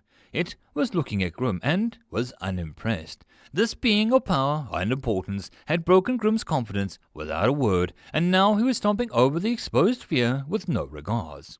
Fran, the boss, had made Grimm feel like he did every day back at home. When I was your age, I chewed dragons' legs off. Not that you need to do that. Your grandpa just likes to ramble, but oh boy, your dad, let me tell you things that he did that drove me grey. Dear, you don't need to be like your father. Adventuring is hard business, and it's not easy. Look, I brought you an encyclopedia. Your favorite. Grimoire Picus. Yes, excellent essay, but I'm afraid you're failing short on what I was expecting of you and the subjects you chose. Adventuring 101 and class study are hard classes, but I don't think you're suited to them. Don't turn your back on me. I am Grimoire Pictus, and I challenge you, you arrogant son of a bitch. Grimm snarled, taking everything he hated about himself and his life and fueling it into every word that he spat. The ball stopped suddenly. Arrogant. Grimm was arrogant to think that he could ever do this. To beat the dungeon, to surpass Dio. It was all so stupid and he hated it, but at least sometime he needed this. Grim needed this. Fran made his bow turn on the spot, and the iron lance was no longer dangling peacefully. It was raised. I see, you have fire. Interesting, but my mother is no bitch, and you will be gutted for the implication. Fran said, almost casually, and the bull's eyes flicked in listening to someone speaking too loudly, but no one spoke. Grimoire dropped his backpack with a yank, and he pulled out a large iron shield. This is my father's. I stole it without permission, and I'm using it because it has magical powers. So you know, if you hit this, you are going to be hit right back. I'm done feeling like a cheater, so I'm only going to limit myself to this. Grim snapped and he held his shield in front of him. But you still use this power, despite it not being yours. Interesting moral code. Fran commented and Grim gnashed his teeth. I'm guilty, not suicidal, he responded with a rushing to the Goblin Rider. A fact yet to be determined. Fran mused and the ball rushed forward and lowered its head to charge Grim. He wanted to dodge left and back, but he had faith in Dad's and his shield. There was a muffled noise as they bashed into each other, and Grim went flying back with the force, but so did the ball. It squealed in surprise as its own reflection emerged from the polished surface and butted its heads with it. Fran balanced with some effort, and Grim rolled until he hit one of the stone steps and ringed the arena. He rushed to his feet, but as Fran urged his ball back into action. Grim looked at the steps and began to climb, and Fran glared up at him. Those are for the audience. Return to the field, he barked, and Grim grinned. Don't blame me for exploiting the fact that you put an environmental hazard to your ball in the room. He called back and Fran urged to pick up the stairs, which the giant mound Angry Pork did without too much of a problem. Bacon can't charge, but he can still take a chunk out of that confidence, Fran informed him. Grim had backed it furthest up the stairs that he could go. His thoughts were going wild, but he held firm at the idea brewing in his head became clear. This room was missing something that most boss rooms had, and Grim wouldn't dare believe his luck if the dungeon had forgotten something so basic. He just needed to wait, angle his next move just right. Fran just was about to lash out when the iron spear when Grim made his move, praying to someone above. At the moment he remembered Ammonster's father, a saint priest who followed the two left-eyed god. Lacking any other deity, he prayed as he pushed the shield to the steps, using it like a sleigh of sorts, and hurtled down past Fran, his shield banging and rattling as it picked up speed. He hit the sand, and the shield made waves of white rise up, and as it cut the fair distance through it, and began to slow. Grim bent down and low, and started sprinting, and swiped his backpack on the way. He slowed near the exit down, and gave a hearty wave. Hey, you forgot to lock your door, he said, but staring at Fran, and then slipped out of the boss room, and slammed it shut as something heavy crashed into them a moment later. I never said I'd win by beating you, Grim grinned. Delta stared at the exit door of the room that gave no resistance to letting Grim just walk out of the boss room. Fran was kicking sand and cursing to himself as Bacon whined a little. A moment later, Grim vanished down the stairs. Oh, I'm back. How'd it go? Did our guest have fun? I suppose we need to think of something of a reward with him. Were they strong or nice? I can't wait to see how he'll impress. Nu, why isn't the boss door locked? She hissed. Nu paused with a sarcastic mumblings. Isn't it? Odd. I'll check. Please hold. I need to make more support call jokes from now on. Delta's hands twitched towards the amused box, but Nu vanished and reappeared further away. Okay, here it is. Nu seemed to read something for a moment. System, that is just evil. We could do that. Well, the more you know. Nu seemed to chuckle to himself, and Delta's temper fled as she felt the brat reach the second floor finally. As this the first floor, it acts as a tutorial and drawing on some corrupted source. I'm guessing we can implement something known as an unwinnable tutorial boss. In a sense, but a powerful monster on the first floor, but limited in some way that it can only encourages people to find the insta-kill weakness or escape by learning, and running away is a viable option. Praise the sun. Delta mused as she eyed the door. How do we lock this thing? I don't have a powerful monster, and this is Fran's room now, she said without hesitation, to which frozen Fran finally looked relieved. Delta gave him a smile. I would never get rid of you for something stronger on paper. I like you too much, she promised. A simple toggle feature, it would seem. The system used the ambient mana from the guest to install it for your convenience. It says, and this is a quote, "I'm really sorry, I'll do better and lock all the boss doors from now on. Eager thing." The system is cute, like really nice person. I'm going to call it Sis, like Sis in Tim. But since it's your family, it's like a sibling, and now she's mine. Delta grinned, and there was a weird warbling from the very air, and New violently shook. "Stop screaming and calm down." Delta stared at New, floating there for a moment. The sis calmly accepts her title, calmly, without screaming. Delta smiled, as was about to open her mouth when New continued. She, I guess it is a she now, said that the first time any dungeon has claimed her in any way.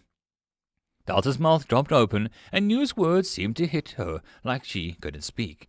There was a twang of fury in her monsters down below, and Delta pointed a finger at them both. "Dropping bombs on me is uncool, and you two are bad as each other. I'll be right back." She scowled and flew down to the second floor. New watched her go and then looked inwards, his blue box becoming roughly human-shaped as he delved into the ether of the dungeon. Delta was surprised at the system, as this was some slap in the face. New was now aware of how little he knew of the thing. It had been like the air to people, water to fish. He had never questioned it, and now Delta was. He felt the same feeling creeping into himself.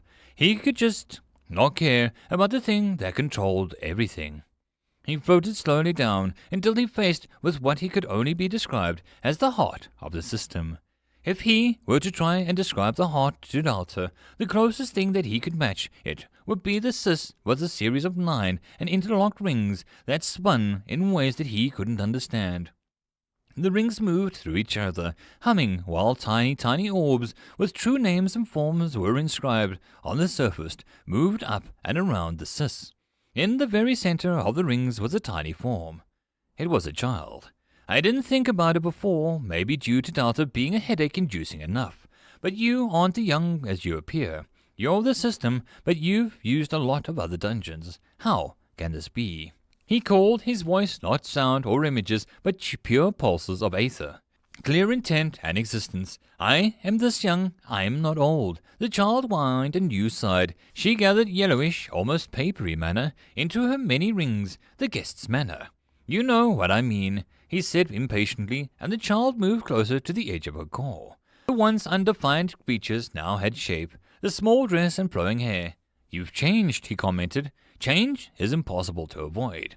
Those who seek to avoid change must avoid existence. I am Sis, a female sibling, a family member. I've never been family before. Tool, curse, power, god, devil, chains, freedom, annoying boxes, path to the true end. Never family."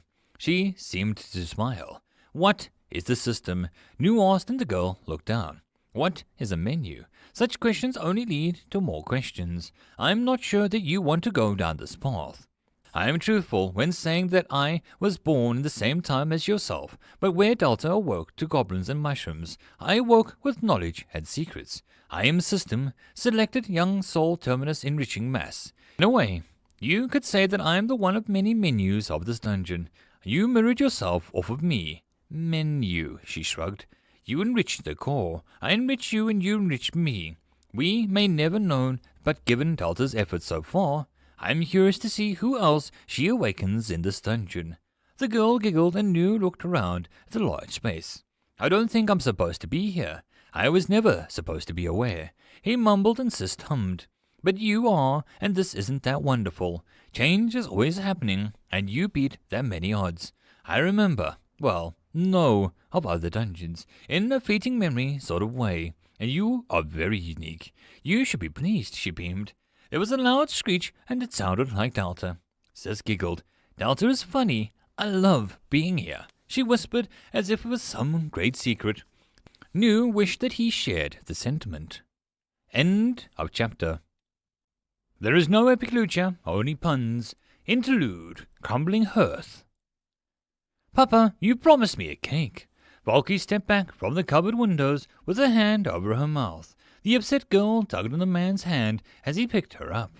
Sweetie, the baker girl isn't out today. You'll just have to wait and be a good girl for Dad, he soothed, his voice easily floating into her home, and Valky hit a wall as she backpedaled, sliding down and lay in the dark, messy living room floor. Her house, next to the bakery, was dark inside, and Valky stared at the thin gap of light that pierced the gloom. Be a good girl for Papa. Valky rocked back and forward as the words repeated over and over in her head like some invasive spirit. Go away, it's got to go away, she begged aloud. She climbed to her feet and sat down on the stiff rocking chair nearby. She gathered herself and tried to breathe in and out. The thick, rich air, so different from what she came to expect from Durance, hit the back of her mouth like she shook slightly at the manna. Valky had never tasted such pure manna before, and she wished she still hadn't. Every sensation, every thought, every second was a heightened experience.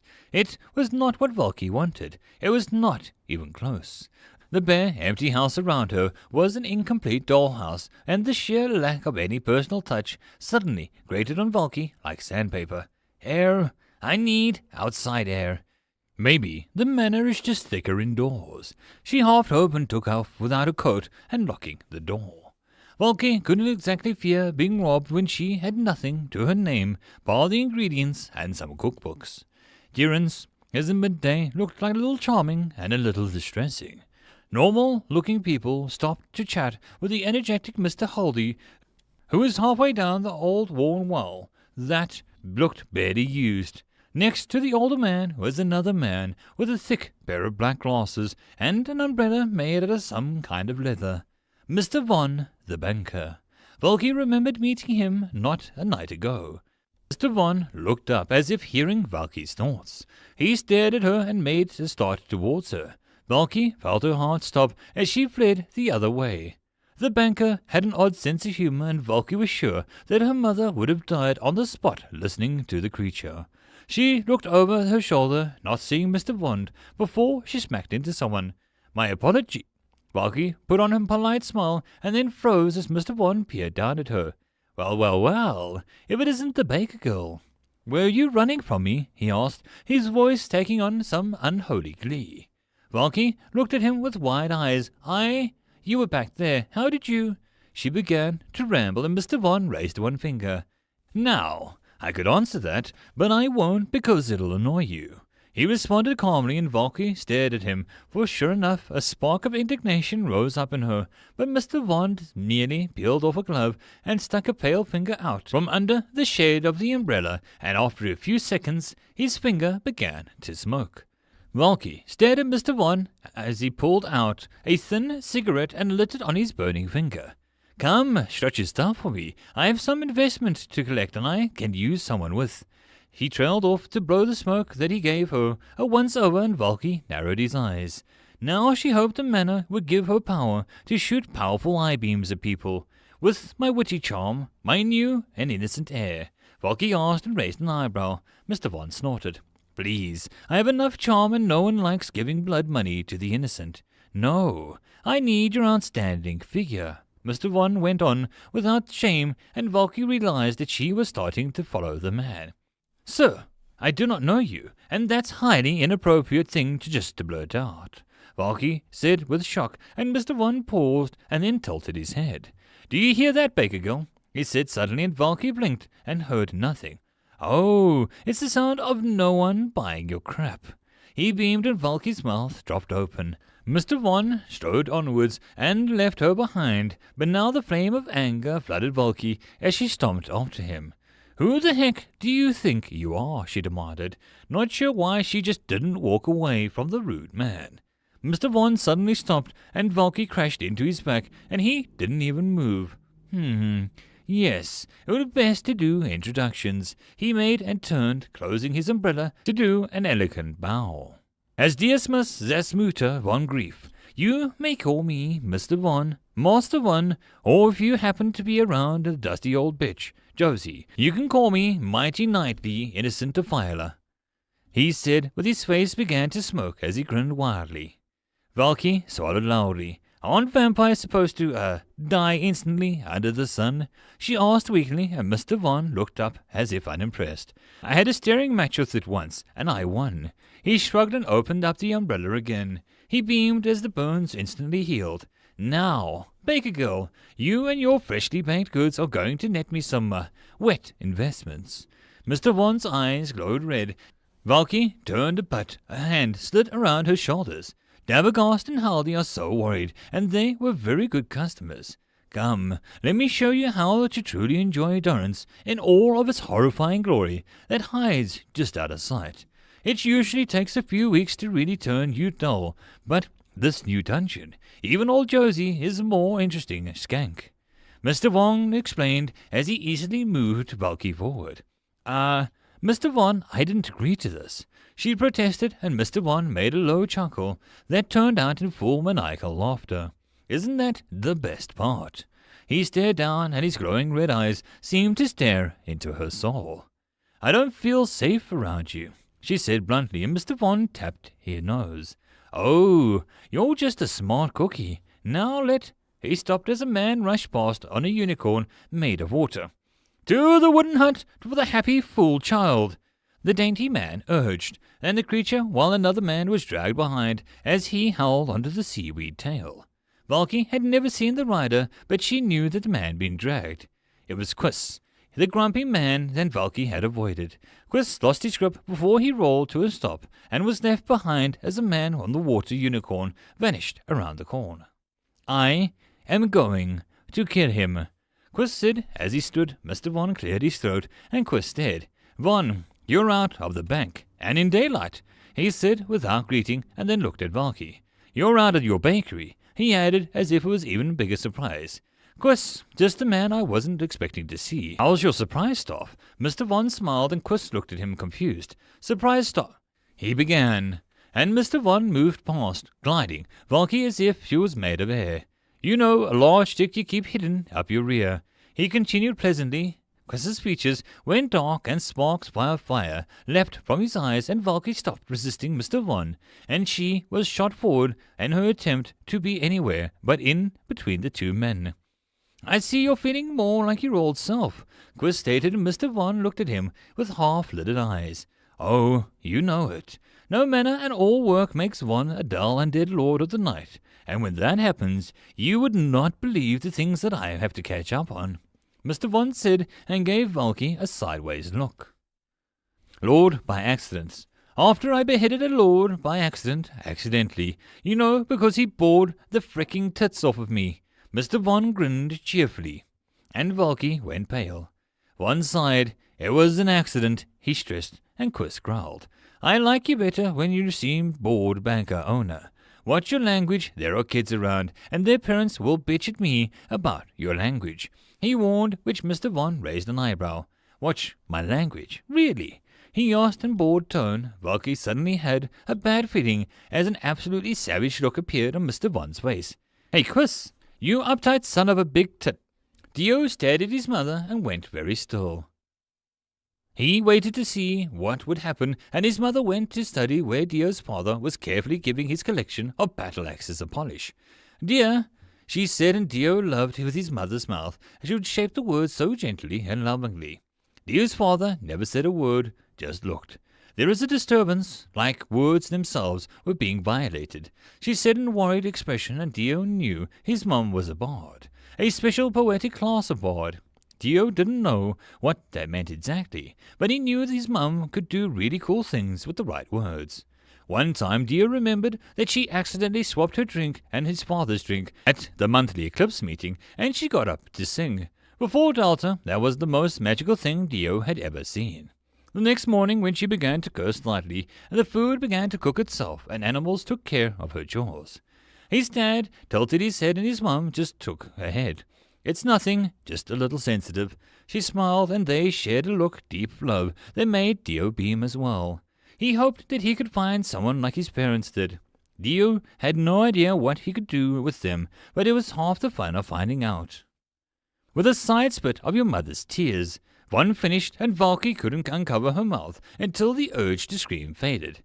Quiss even looked a little pale. That was the most disturbing thing that I have ever heard, Quiss said, then blinked as he seemed to remember something before he turned his heel. I have things to do, and you're not helping.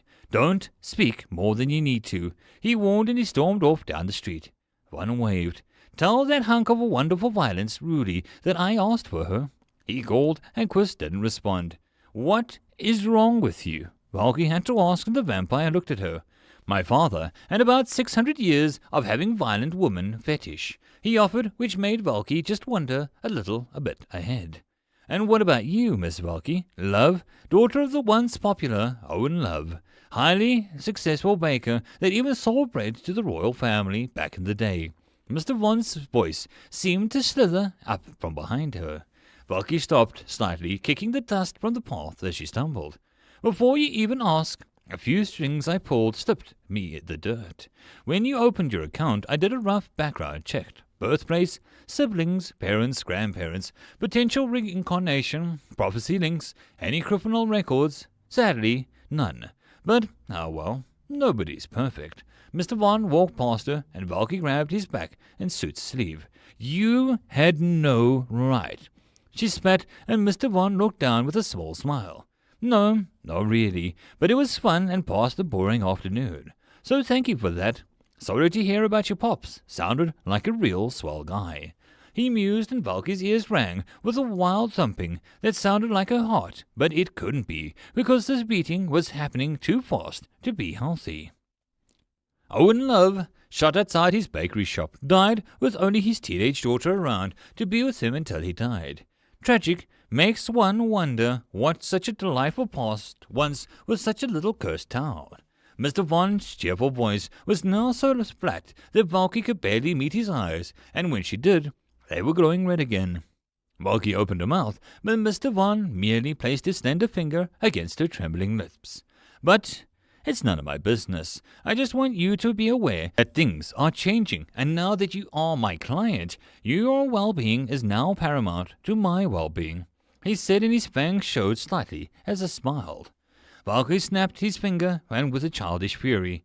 She barely did any damage, but Vaughn merely let her do it. "Tell me, it had been some time since I left this tiny hamlet of madness. What does the world say when they speak of durance?" He easily pulled his finger back, and Valky spat as it riddled herself for the taste. She hated how he never once lost his composure, or that cocky smile. "Why don't you pull more strings if you want to know so badly?" Valky said harshly, and Vaughn thought about it as he tugged on her loose brown hair gently. Valky moved back and just glared at the smug expression. "Tug, tug," he added sarcastically. "Durance, the town where people go to feed. If you can find it and not cause trouble, you can die without dying. You can stop feeling. I need that," Valky began. Durance had been almost as she hoped. People spent time doing meaningless things and talking about unimportant facts, day in, day out. No one bought her pies or pastries because it wasn't yet mundane enough. It was all going so well, and then the dungeon appeared. It was like the gods were laughing at her now. Durance's people, her people, were now just imitations that acted like people. Valky felt her eyes going blurry as she was assaulted by memories. The smell of rain, the shop, her mother's perfume that she had stolen. Blood, blood, blood. "Papa, please, Papa. Don't, please." "Valky, be a good girl for Papa. Be a good girl. My good girl." "Papa!" "Well, I would have preferred a bullet to the man who shot him, but I guess running across the country and trying to live in a dead land is just as good, apparently," Bon said dryly. "I didn't have a gun or magic wand. I had no leads. I had no way to find out anything. What should I have done?" Valky pushed Von's wide shoulder, and the man caught her arm. "Get good. Well, no time better than now. First, you're going to help me get my money with your giant breasts, and I'm going to teach you how to find and hurt a man so badly that he wishes that he could travel back in time and interrupt his parents from conceiving his own existence, just to escape the fate that would befall him when you find him. Honestly, it's either that or annoy Josie when she's sleeping and hope that I can get away before she gets her swords out." He grinned. "I agree," Valky said with great uncertainty. Means you have to call me master, you know," he said lightly, and Valky pursed her lips. "Yes, master?" She pushed out, and Von grinned as he led her towards the house with the disgruntled dwarf outside it. Now time to get that attitude up and that chest out. Focus, and use your powerful weapons to get my damn 5 coppers that he owes me for stamps. Von howled and Valky stopped, turned and kicked him between the legs with a furious snarl. One stood there, and then a small smile appeared on his face. "Ah, Josie, I may have to dump you. This one is a real bun," she said aloud, and Valky had a delightful image cooking the jerk in her bread oven. She would make little Von buns and Von layer cakes. She began to smirk, which made Von laugh at the same noise again. The dwarf turned and saw them. He watched and then slowly went inside his home, and Valky heard a very heavy metal lock being turned. "How do we, get him out, master?" she asked, and turned to see Von was already knocking at the door. "Open up. I have a woman, and I am not afraid to use her." He warned. The long black hair seemed to spill out like the night. If the darkness was loud and rude. Valky sighed, but then noticed something. The manner so long made her choke, and she breathed a few times and then noticed how everything seemed to feel normal after she argued with Von. "That son of a bitch!" She cursed and clasped her hand over her mouth. "Freck!" she said, in surprise to shut her eyes. The insane laughter sounded out as she glared at the back of Von's head, imagining her gaze locking onto its red eyes. Valky felt annoyed. She felt pissy due to the sweet nature of Von. Most of all, she felt slightly better. "I'm a good girl, Papa, but I may struggle with this one," she admitted for the first time in a year. A gentle breeze sounded out and sounded like a plea. "I don't think I can back out now," she muttered, and sighed as Von was glowing with his red energy and the door began to melt. "I'll call later, Papa," she promised, and ran off to stop her new boss from getting a face full of dwarven metal. In the end, Von walked home with his share of a silver payment still half buried in his face. End of chapter. That, my friends, concludes this episode. I hope that you enjoyed. If you wish to support the author of the story, there will be a link below. If you wish to support this channel, there are multiple ways to do so, which will all also be linked below. But the easiest way would be to subscribe and share my videos as much as possible. And until next time, I hope you all have a good one. And I'll see you all in the next video. Cheers. Greetings, ladies and gents, and welcome to my channel, where I like to make audio narrations of stories from across the internet. In this series, we'll be focusing on a web novel called There Is No Epic Lucha, Only Puns, from the website Reupload. And in this video, we'll be doing chapters 53 to 55. I hope that you enjoy. There is no epic lucha, only puns. Chapter 53, Divine Bobbing. There was a sense of satisfaction Delta felt when she had seen Grimm had frozen in shocked awe at the sight of her jungle. From the entrance, it was now impossible to see beyond the trees now. It was so different from how it started, an empty box of a thriving land of green. Grimm's neck craned as the trees now formed a solid-looking walls of nature, towering far above. He inhaled as the YM tree above softly sprinkled its green manna on him with a swish of its almost willowy branches. "Minty," he mumbled as he took a few hesitant steps towards before stopping. "I'm going to have to get past the pig guy in the way out. Ugh. I should have brought a Gion away, or maybe actually asked Dad for an escape scroll.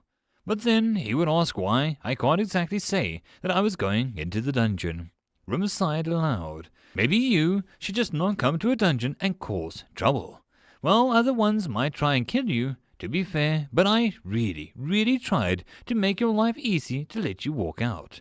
Delta huffed, which made the boy pause as if hearing something just not out of hearing range. "Creepy jungle," he said finally, and Delta raised a one brow at his back. "Oh, do explain how my cool jungle is creepy. It's pretty and green, has frog people and bees." She listed with her fingers and stopped as the Grimm frowned at the trees.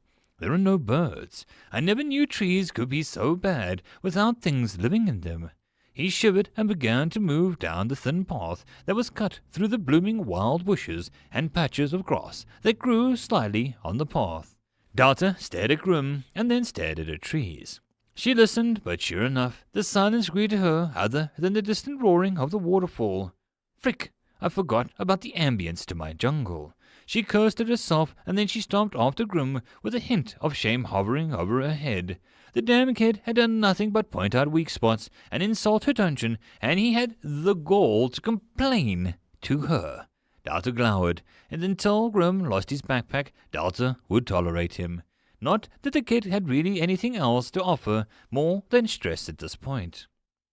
Great Mushy slithered his thorny tentacle around the enclosed space as the box splashed repeatedly in his face.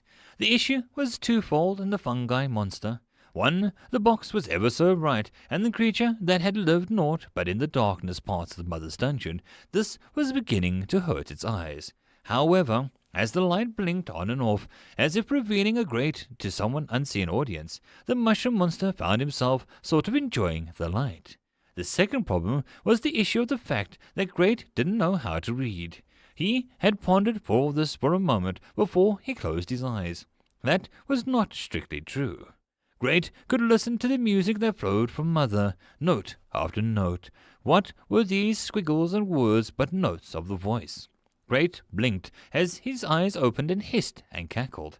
He pulled on Mother's glowing being and the sound of pulsing joy. Music is the key. Letter by letter, he began to softly hiss out the message on the box. Greater Mushy has reached the requirements to evolve into a unique evolution. Practiced musical arts, pushed vast violent nature to seek greater heights, lured someone in with a soothing melody, listened to over 100 songs. Would you like to evolve into Mushroom Maestro? You cannot turn back once you choose this path, so please consider carefully. Yes? No? Great flicked the vine with an idle thought. With so little guests, Great had nothing to do but listen to Mother's music to pass the time and to try to imitate the sounds on his own. Who knew if he could pay off? Evolution, yes. He had experienced that before. From the runt of the tiny switter to his current self. Such growth, such potential. Mother had given him the tools to achieve this. Her open heart, filled to the brim with the joyous music, was something that he carefully pulled at. He was scared that if he became greedy, he would damage her. The thought was unbearable, and he clenched the vine and pierced his own flesh in agitation at the thought. Great was the one of her first, something that he had great pride in, and while he may not be as loved as his brother, Mr., he tried to impress Mother in his own way. She liked his music, and that made Great love it more in return. He had never loved before, and the feeling itched at him like insects in his cap.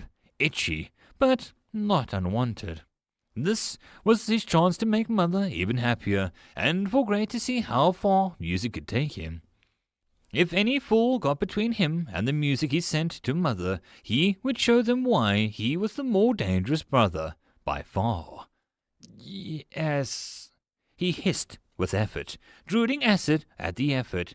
Very well, your current space is not ideal. I'll pull at the ambient manner outside to fill your more fitting space. This will tire me greatly. Please do not attempt to move or sing. The words, after he sang them out, made Great pause with a little worry. Heh, you can trust me. I'm Big Sis, after all. It didn't do much to assure him, but he had no way to back out now. His body tensed as the energy rushed through every pore of his spongy skin. Great hissed with surprise as his insides began to twist. It wasn't just himself that was twisting, but the very hallway itself.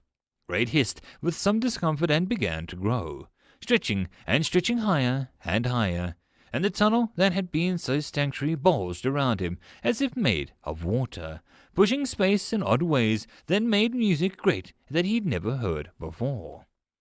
His body was moved as the tunnel was stretched wider and wider. Something solid looking rised out of the ground, and his body was pulled gently onto it. Great? No. He was no longer merely Great. He breathed a loud rattling hiss, and the only thorny tentacle buried deep. Deeper and deeper. Then he spread. The mushroom, formerly known as Great, began to shriek with sounds that made everyone on the floor pause with a startled surprise. Melodical, maniacal laughter filled the peaceful dungeon. It poured out of every wall and floor to fill every room on the first floor.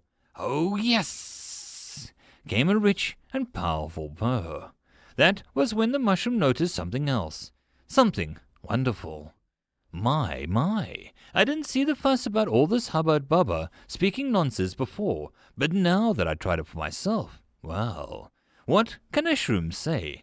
Hello, ladies and goblins. This is your new and improved star of the first floor, Maestro. Let me play you an introduction, he said, just knowing that he could be heard all across the first floor.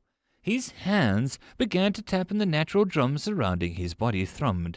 I call this little number Welcome to the Jungle. The maestro laughed with a smirk. He plucked gently and many cords attached to his cap, and that continued to the ceiling like lifelines, making string-like sounds. You don't have to tell me, I already know that it's absolutely wonderful. He laughed as he let his tongue, a thorny vine, lick his lips. He had been worried that he would lose his threatening appearance, but if anything, it only became more beautiful. Beauty, such a concept that never occurred to Maestro. Music, beauty, lights, action. Maestro had just sat there and have it all. He spun, and the beat was pumping out, travelled down to the second floor, where his roots finally reached. I hope that you're listening, Mother. Your superstar son and her blow for the dungeon is popularity sky high. With your love, Mr. Cuteness, and my voice, no one can stop us, he called with a powerful laugh. Maestro fed the spiders a little bit more music with one of his handy new mouthpieces, as they seemed to respawn with heavy need to dance. Maestro was all too happy to supply. Mother's delightful shout came from just below. Maestro looked around, surprised to see how big he'd become. The cigarette that he was now resting on with the giant room might have added a few inches to the fact, but Maestro brushed that thought off. Ah, Mother, do contain your excitement. My new body is still cooling. He flexed his new hands and adjusted his new shelf around his neck. A flesh accessory piece. So this charming and fitting to his beautiful form. Mother was still screaming with delight, and she was now rushing out of the room. Maestro covered a shy smile at her action. Mother was going to tell everyone about his new form. He hummed and then burst into song with a deep vibrato. Delta was still shrieking in horror as she fled back to the second floor. The singing followed her as it seemed to pulse out of the ground. She just had been following Grim, and he was getting lost in the jungle path, where he had stopped to take a food break when he spotted one of the few benches Delta had made. Pulling sandwiches and a drink, after scouring at the bench for traps and tricks, Grim had frozen along with Delta when the music, the voice, had appeared. Delta found Grim exactly where she had left him. Why are the bunnies and bees the only cute things that I make off right the bat? She whimpered at the sight of the great mushy's evolved form haunted her. The demonic mushroom sitting on top a stone pyramid thing. Long, thick vines spreading everywhere, like some grotesque alien hive, and were infecting her walls with odd molds and singing while doing it. He had looked at her and seemed to smile. The maw of death and the eyes of a devil greeted her. Fangs, hands like spears and chew like growths that acted as a choir surrounded its body. Tons of tiny, little screaming mushrooms all turned to her in unison. She trembled as the hearty sound of beating drums with pulsating thumps filled the jungle, giving it a heavy feel of energy. Okay, this is getting weird, and all I got so far was the ghost cat thing, Grim said to himself as he packed his stuff, readying himself to set off again. How do you think I feel? This is my dungeon, Delta complained pointlessly to him. Grim focused and snapped off the nearby branch to start marking a path as best he could. Delta couldn't be mad at the idea because she was too busy being scared for her life. It wasn't long before Grim found the river. Ugh. Grim shuffled back from the sight of the soft current. Delta blinked when Grim didn't instantly pull out some magical river dryer or magical bridge. Damn it, there has to be a bridge or something. A vine swing, maybe. He asked aloud and tread carefully at a fair distance away from the river's edge. The way he moved reminded Delta of herself near her, well, everything. Moving slowly enough to not burst into a panicked run. He can't swim. Dalton muttered with a sigh. That was a real shame. She was kind of hoping to have him lose a few more of his things in the river's waters. Something big moved near the surface of the water, and Dalton spotted Rail briefly before he sank to the bottom of the river, where he blended in with the murk at the bottom surprisingly well. Dalton nodded with approval at Rail's diligence. If Grim did fall, he would be safe at least. If the frog kept this up, he might unlock some special evolution that could save people better. Dalton paused at the image of Rail evolving into some three-headed frog sea serpent to do his job better as she repressed a wail. Please grow some more water wings, or a whistle, she prayed at the moving shadow. A log. There was no bridge for a safe bridge crossing, or even a shallow space to cross. Grim gnashed his teeth with a furious scream, barely escaping. Water! Water! Grim could not stand water in greater amounts than what was needed for hygienic purposes. He glared at the sarcastic signpost declaring a river and warning of being wet. Rainy days, water fights, swimming days in summer, floods of any water-related magical incident like the great cheese flood of the winter 4 years past. The sheer presence of water made his already weak power non-existent. Grim's power didn't work with damaged paper. Torn was fine if it wasn't too ragged or rough, but wet paper was just as useful to him as it was to anyone else. This river posed a problem, and Grim thought over his arsenal of items. He had a common rope which could try latching to a tree to cross the river with, but he would have no idea what he might also draw the attention of if he hit accidentally. Plus, the new thumping drum that echoed out music was throwing his mind into an easily distracted state. He saw a few vines that looked like they had once been tied into odd knots to swing easily into the trees, but they weren't something Grim was willing to trust just now. So he had two options, the log or follow the river to the source and hope for a way around the problem. Grim turned and marched, ignoring the log entirely. He spotted a few red bees floating around from some flowering plants and felt a little bit better. The signs of life were better than the silence of the jungle and the beating of drums. He carefully moved around the bee, lest he anger it and its hidden hive somewhere. After all, the only safe place from a swarm of bees was under water. Grim picked up a pace, and the land climbed slightly in height as a roaring noise became louder and louder. He perked up when he saw the blood-colored rabbit rush past out of the corner of his eyes. A blood hare. Mum makes the best stew with those when she can get the meat, she said with a large smile, the memory of his mother cheering him up immensely in this lonely place. He stopped and scowled at his antics. You're an adventurer. Get a grip and focus. 1 second is not paying attention and you're dead, he reminded himself harshly. Excellent advice. While not currently a problem, awareness of the world is key, came a soft voice from the shadow of the large tree. Grim spun, hand reaching for the knife that he had already lost, to that mushroom at the entrance. Who's there? He demanded, peering into the shadows to see the figure sitting on a giant exposed root of a tree. The figure looked relaxed as they stared down at Grim.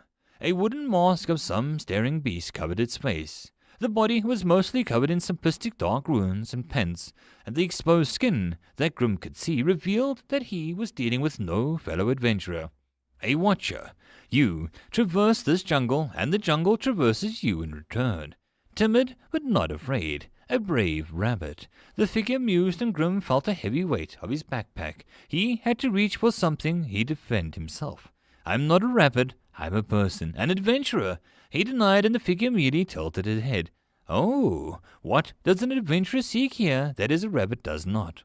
The soft voice, the female voice, continued. Grim gave her a flat look. Riches, magical items, books, rewards, you know, things dungeons are supposed to have. He stressed the last few words and pointed criticism.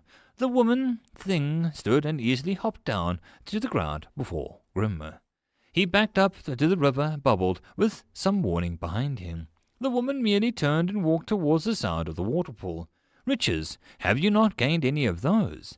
She pondered politely as Grim scowled. I got disarmed by a mushroom, tied up by spiders, chased by a mouse around a room, discovered a secret passage filled with some acid-spitting thing, got chased by a boar, shot it with arrows, had to trick a boss, lost in this jungle, I can't progress because of this river, and now I got some mask-wearing wise woman trying to waste my time. He waved his arms furiously before he stopped dead. A woman here would mean that she was part of the dungeon. That meant that she was a monster. He had just mouthed off to the second-floor monster. Grim went still as the woman turned back to him. Did these not teach you valuable things? She prodded gently, and the wooden mask hiding what sounded like a smile. Grim opened his mouth to argue, and then paused. The bowl slammed down, and Grimoire roared as with triumph as Mary became wrapped. Don't dismiss me as if you are stronger. Don't turn your back on me. I am Grimoire Pictus, and I challenge you, you arrogant son of a bitch. He trailed off and then looked at the woman. Who are you? He asked again, and the woman clasped her hands together in front of him. I am Davina, a resident of the forest, a watcher and a guide beyond all else, she introduced. Grim hesitated before he spoke. Grimoire Pictus, kind of lost, if nothing else. He admitted, and the words spat like tar, not wanting to leave his mouth until he forced them out. Davina turned the corner and the thicket of trees, and Grim followed to see a waterfall in all of its loud fury. What is lost can be found, but you do ever so find such interesting things off the path you expected. Davina again sounded amused. Grim spotted something odd to the one side of the large pool of water at the base of the waterfall. Is that a goblin? He pointed, and Davina's shoulders tensed slightly. A troublemaker, ignore him. She dismissed coldly. Grim winced as the goblin looked beaten, soaked, unconscious, and somehow still cursing in his state. The goblin shivered as his magical staff spat some sparks out. Another signpost was nearby. Beware of falling water, and Bob knew. As you can see, the water has risen, and there is no dry way to cross the river, even here. To continue, you must face your fear. Davina pointed to the big pond of water. I can't swim. Facing my fear means dying in this case. Besides, the river is narrow down there. Why should I cross it here? Grim questioned with a narrow glare. Davina gently plucked a leaf from her tunic and dropped it onto the water's surface. It almost didn't move for a while before it eventually softly drifted to the opening of the river, and it nearly the opening. It picked up speed and then was quickly lost downstream. The most obvious challenge is not always the most dangerous. I'm willing to tie your rope to the rock across the pond, so that you may use it to swim across and hold on, but you must be willing to make the swim yourself, if that is what you desire. Davina asked gently. Grim grimaced at the idea, but then pointed to the side. Who's Bob? He asked suddenly, which made Davina tilt her head. A resident, but that is a risk that you are going to have to take, unless you wish to take your own path back over the log. She looked down and back at the river, as if seeing the log. Grim thought furiously. Can I ask this Bob if he can help me? Maybe he knows another way to cross. Grim tried to bargain. Grim thought he saw a shadow moving in the river into the pond, but Davina's words distracted him. Bob may be able to help you. I cannot deny this. But to rouse Bob, I will first ask for a payment for the service. Davina began smoothly, and Grim winced. What kind? He asked, a little worried at the implication. Davina nodded at his backpack. Something you do not already receive in this dungeon. I am not asking for much, yes? Davina sounded beyond pleased and amused.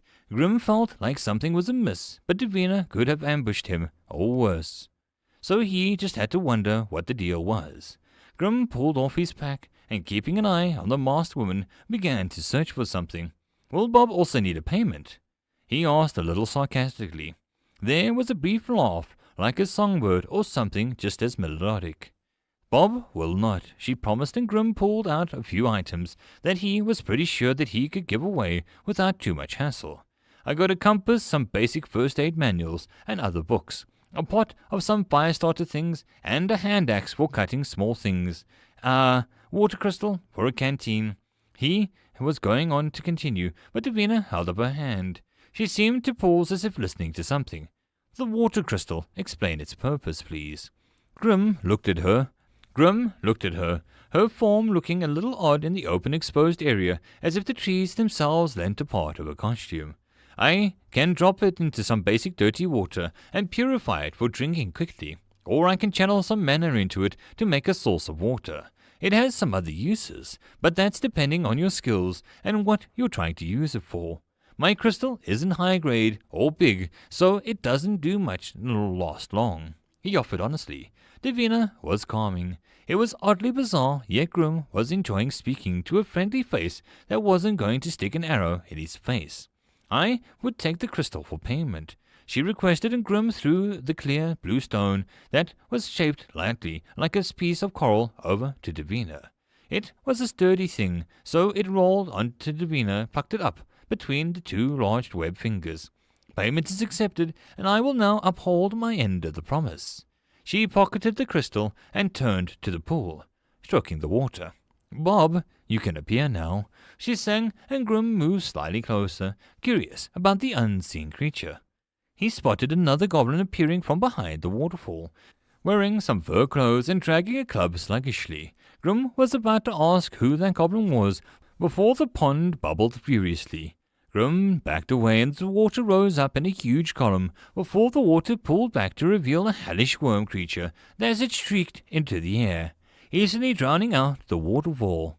Grim was rooted on the spot, with some primal fear made him go very still at the sight of some superior predator. He was a rabbit, and he was about to become this worm's stew.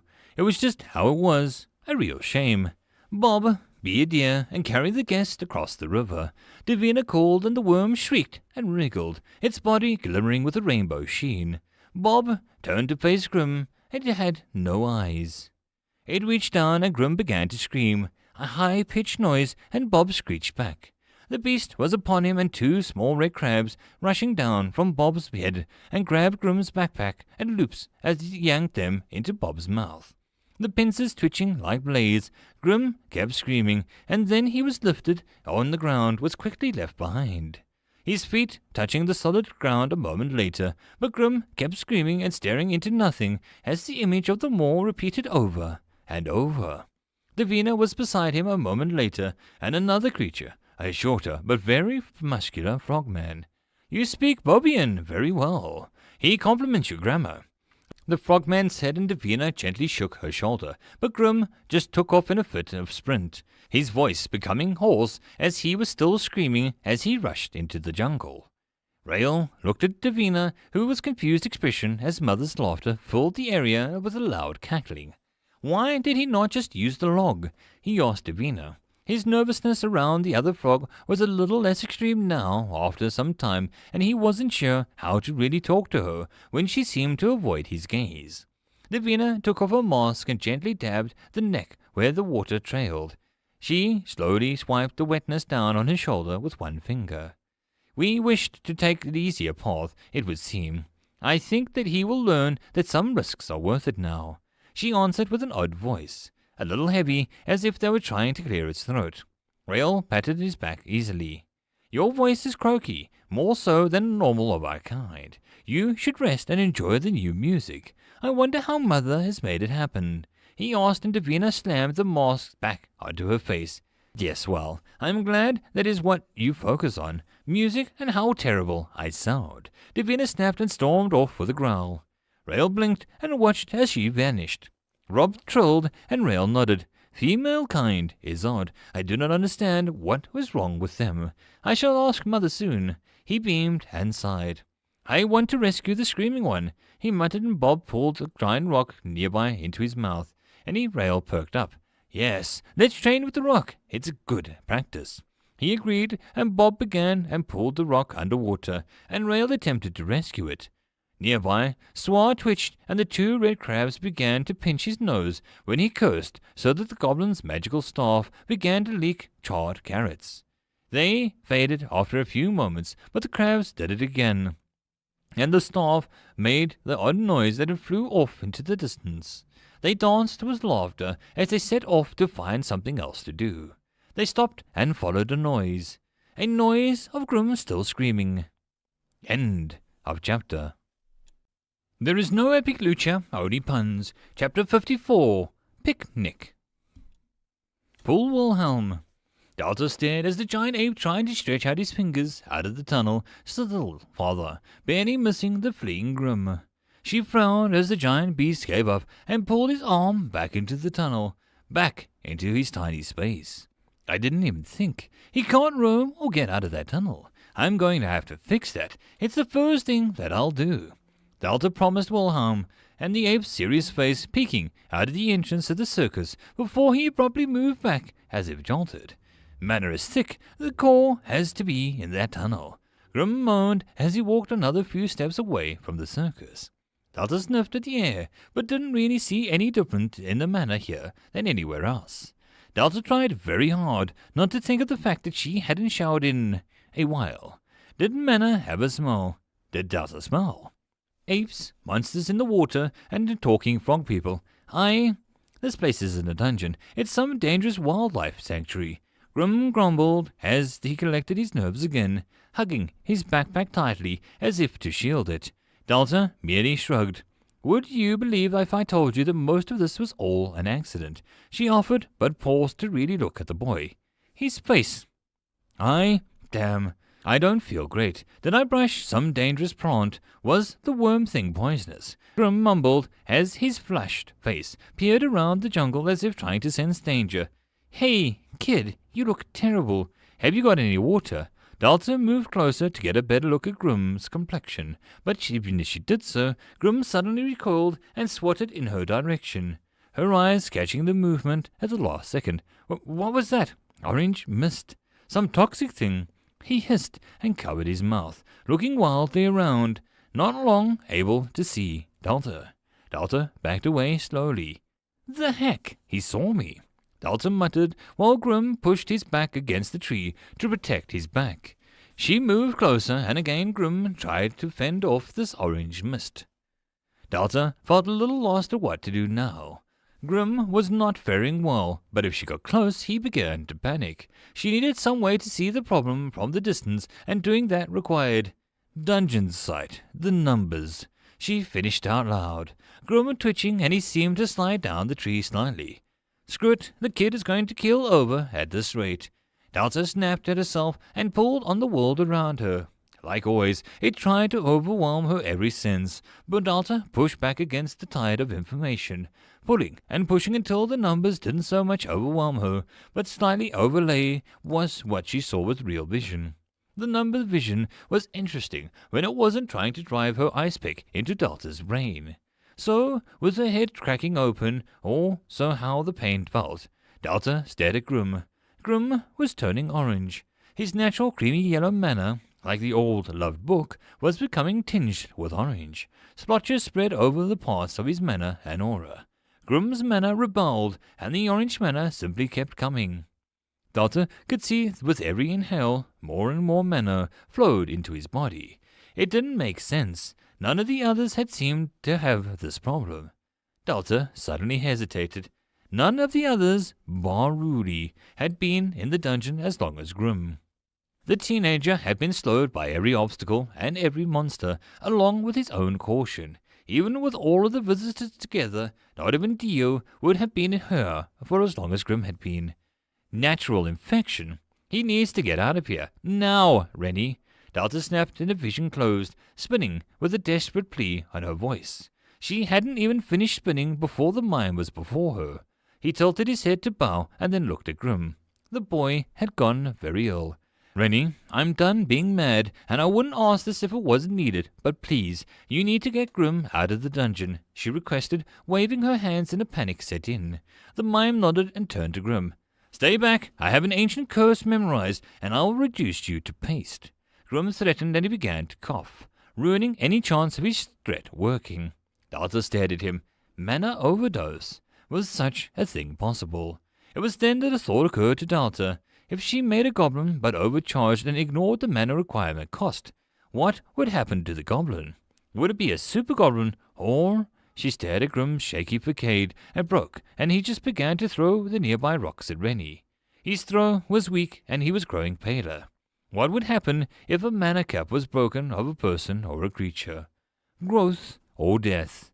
Rennie slowed and raised both hands in a peaceful gesture, but Grim was in full-blown panic mode. Rennie bent down, and Delta froze as he seemed to finally catch Grim's eye. Who are you?" he demanded. Rennie didn't reply, and then smiled, showing his maw. Delta watched as Grim took off without a word back towards the river. Rennie turned and saluted. "Rennie, I meant carrying him out. He's going to hurt himself in that state." Delta groaned, and the mime paused and then looked after the boy with a quick burst of speed, which of course meant that Grim tried to run even faster. Delta could only watch as Rennie was forced to wait for Rail to fish the boy out of the river. "I hope that we can get someone to come pick him up. Where is Quiz or Rudy? Usually they're here for any drama," Delta said suddenly, talking aloud to put her restless energy to use. She had a bad feeling, but tried to ignore it as she was distracted by the blood-curdling mushrooms, and the starlight mushroom tried to grow in the same spot, bashing their caps together gently with the breeze. It almost looked like a fungal combat, but Delta was sure that it was just her imagination. Mushrooms couldn't wage war, just outgrow one another. Grim was plucked from the river, and Delta couldn't help but feel annoyed. His backpack was still tightly in his grasp. "I can't steal from a sick kid. Rudy is going to owe me so much new stuff," Delta sighed. "Delta is going to owe me so much new stuff for putting up with this crap." Rudy crossed her arms as she sat in a decently comfortable chair. She tilted the chair back as Mr. Jones gave her a polite smile. "I've heard much about this Delta. However, we've been studying the mass downfall of the 22nd King of Valuran. Can anyone in the class tell me what eventually caused his reign to end?" Jones asked the empty room. Only Rooney was sat one in the student desks. So she was stuck her hand up. Death, marriage, politics, religion, dragons, ego. True ruler came back from the dead, fell down the stairs, tried to use the world-ending artifact, thinking he was so special that it couldn't backfire. Oh, maybe he died because he was so boring that no one wants to hear about him, Rudy offered. "You have your textbook right in front of you. The answer is on the page I opened the book to. All you have to do is look down." Jones encouraged. Rudy gave him a flat look.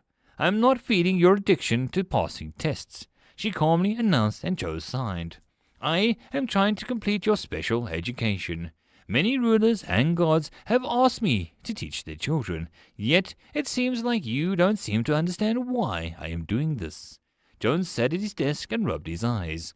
The space in the classroom seemed to sag, as if a mirror of the owner of the building's mood. "Everyone I teach has needed it, at one point or another. Knowing what I taught them has changed the world. I am the one with the highest knowledge of demons of existence. I do not spread the word of grammar like lower beings, nor do I praise the utter truth like the special ones. I am a guiding hand of knowledge. I go where I must and pass on the right education at the right time so that the individual is armed to tackle their responsibility." Jones explained, and Rudy felt a migraine coming on. "Then just give me the one lesson and we'll call it a day." She growled. Rudy didn't know two hoots about the knowledge or any other of her limbs or appendages. It sounded like a lot of being forced into something and doing what she was told to do. Two things that Rudy was vehemently detested. "I do not know what it is people need to learn exactly. I can narrow it down to a few years' worth of lessons, but the process is no means a hasty one. I do this because I must, not because I enjoy forcing you here. I enjoy being a teacher. Forcing a student to learn appalls me. I've failed if I have come to such a thing, but if I do not, I become disagreeable, and I happen to respect your attitude." Jones walked closer and picked up Rudy's textbook. "I wanted you as a little girl all those years ago sitting here with those ribbons and an excited face to love my class. You did for a while then. You came to class one day and your love for words and knowledge was gone. You declared it pointless and I could never get an answer from you again," Mr. Jones said regretfully. Rudy remembered that day. "Sorry, Mr. J, it was nothing to do with you. Forget it. Chris will be back soon and I'll get out of here," she said confidently. Jones gently put the textbook back down. "I hope so. It would be nice to be surprised. I have something for you while we wait. Let's call it a free study for the moment." Jones winked and went to his desk to get something. He returned and placed a single sheet of paper on the desk before Rudy. She stared at her. Her own name written in an awkward pen was displayed. This was something you took a long time ago, before you lost interest and before you moved away. It's the thing I love the most essay. Crap. I could barely spell. Why does it have 97%? It's terrible, Rudy said with incredulity. I do not expect you to fly before you have even walked. Your first attempt at a serious effort, so much that I could feel it. As a teacher, I could be no prouder. Jones gave a small smile, and Rudy stared at his hand and back. It would have made my day to see that. Sorry, I missed it, Rudy replied quietly. I was tempted to throw it at your mother when you were sent away. I felt some spitefulness as a teacher and as the knowledge demon when you were sent away. But I refrained. Your mother had already given several people a thrashing that they would not forget even mentioning your name. I think I may have broken her with this. Jones mused, and Rudy could read the first line barely. I love my mum the most. She makes me feel special. I love being her kid. We hunt rabbits together. Now I am just depressed, she announced, and Mr. Jones thought about it and pulled a sheet of paper from his pocket. Here we go. Enjoy. He beamed, and Rudy looked down at the word search puzzle. Jones, I'm not 8. I don't think this is going to be really drastic. Oh, I see axe. Oh, there's spleen, Rudy said and grabbed her pen. Jones shook his head and led Rudy to it. Pick, stop, and think about this, Mila warned, and she stood under the arch that announced the end of the village space proper. She looked furious. Pick itched at his nose with a single finger, and he looked down at the ground for a few seconds. Okay, I just did that, and nothing has changed. I'm still going, so move your butt. Pick gestured, and his hands for her to shoo, but his bald head could feel the afternoon sun beating down. Mila's eyes went dark. Pick raised one eyebrow as he stroked the long silver beard. You gonna bite me, girlie? He asked with a little fear. Pick knew every emotion and reaction of Mila. The fellow elder and ex-adventurer was someone he had come to rely on like an extra limb back in the day. It was fair to say that as much as Mila could read him, Pick could see through her as well in return. He was about 70% sure that he was going to be unharmed if he walked past. Mila had a tendency to keep one guessing. You want to go back into that hole. Dungeon or not, it was still a pit. Mila grounded out and her arms crossed. Pick merely smiled. This was a delicate game. They're back and forward, too hard, and none of them would snap. Too soft, and one of them would be left with the same angsty state. Thankfully, Pick had started the fight with an ace up his sleeve. And the pit has my grandson, Mila, my blood. Pick pressed and Mila's lips turned thin. Rushing in blindly is not going to help. If you don't stir something from the depths of memory, you'll crush that poor dungeon girl. Delta, you can barely stop yourself from wrecking your own stuff. She countered, and Pick rolled his tongue in his mouth before he replied. If simply going into the pit causes a reaction, then something has already very wrong. Mila, lose the stick up your ass and move. I'm going to get my grandson. You can come with me, or you can stay here and glare at thin air. I know you enjoy it. Pick informed her as he walked past her. His exposed arms barely brushed Mila's skin, but it was enough to feel the sheer heat coming from the woman. Pick took a simple cap from his pocket and covered his warm head. You're burning up, Mila. I know you're not unusually this cranky. When's the last time you let go? Pick asked gently, and the woman stiffened, as though Pick had stabbed her with a Class 9 restricted spell. Not since Rudy left with her father. You know that. Her reply was clipped, almost reserved. Need to unblock yourself, Wolf Hunter Mila. Being napping too long. Holdy is looking great these days. We both know what he's been up to. Let's go and enjoy yourself. Go summon your man and have another kid or something. Pick snorted. Mila turned with a furious look on her face. I don't need to summon anyone to relax. You balding jerk of a man. Mila growled, and the next thing Pick knew, Mila's foot planted itself on his ass, and he was sent flying down the road. Go get that idiotic boy of yours. Find some manners while you're at it. Mila yelled and stormed into the village.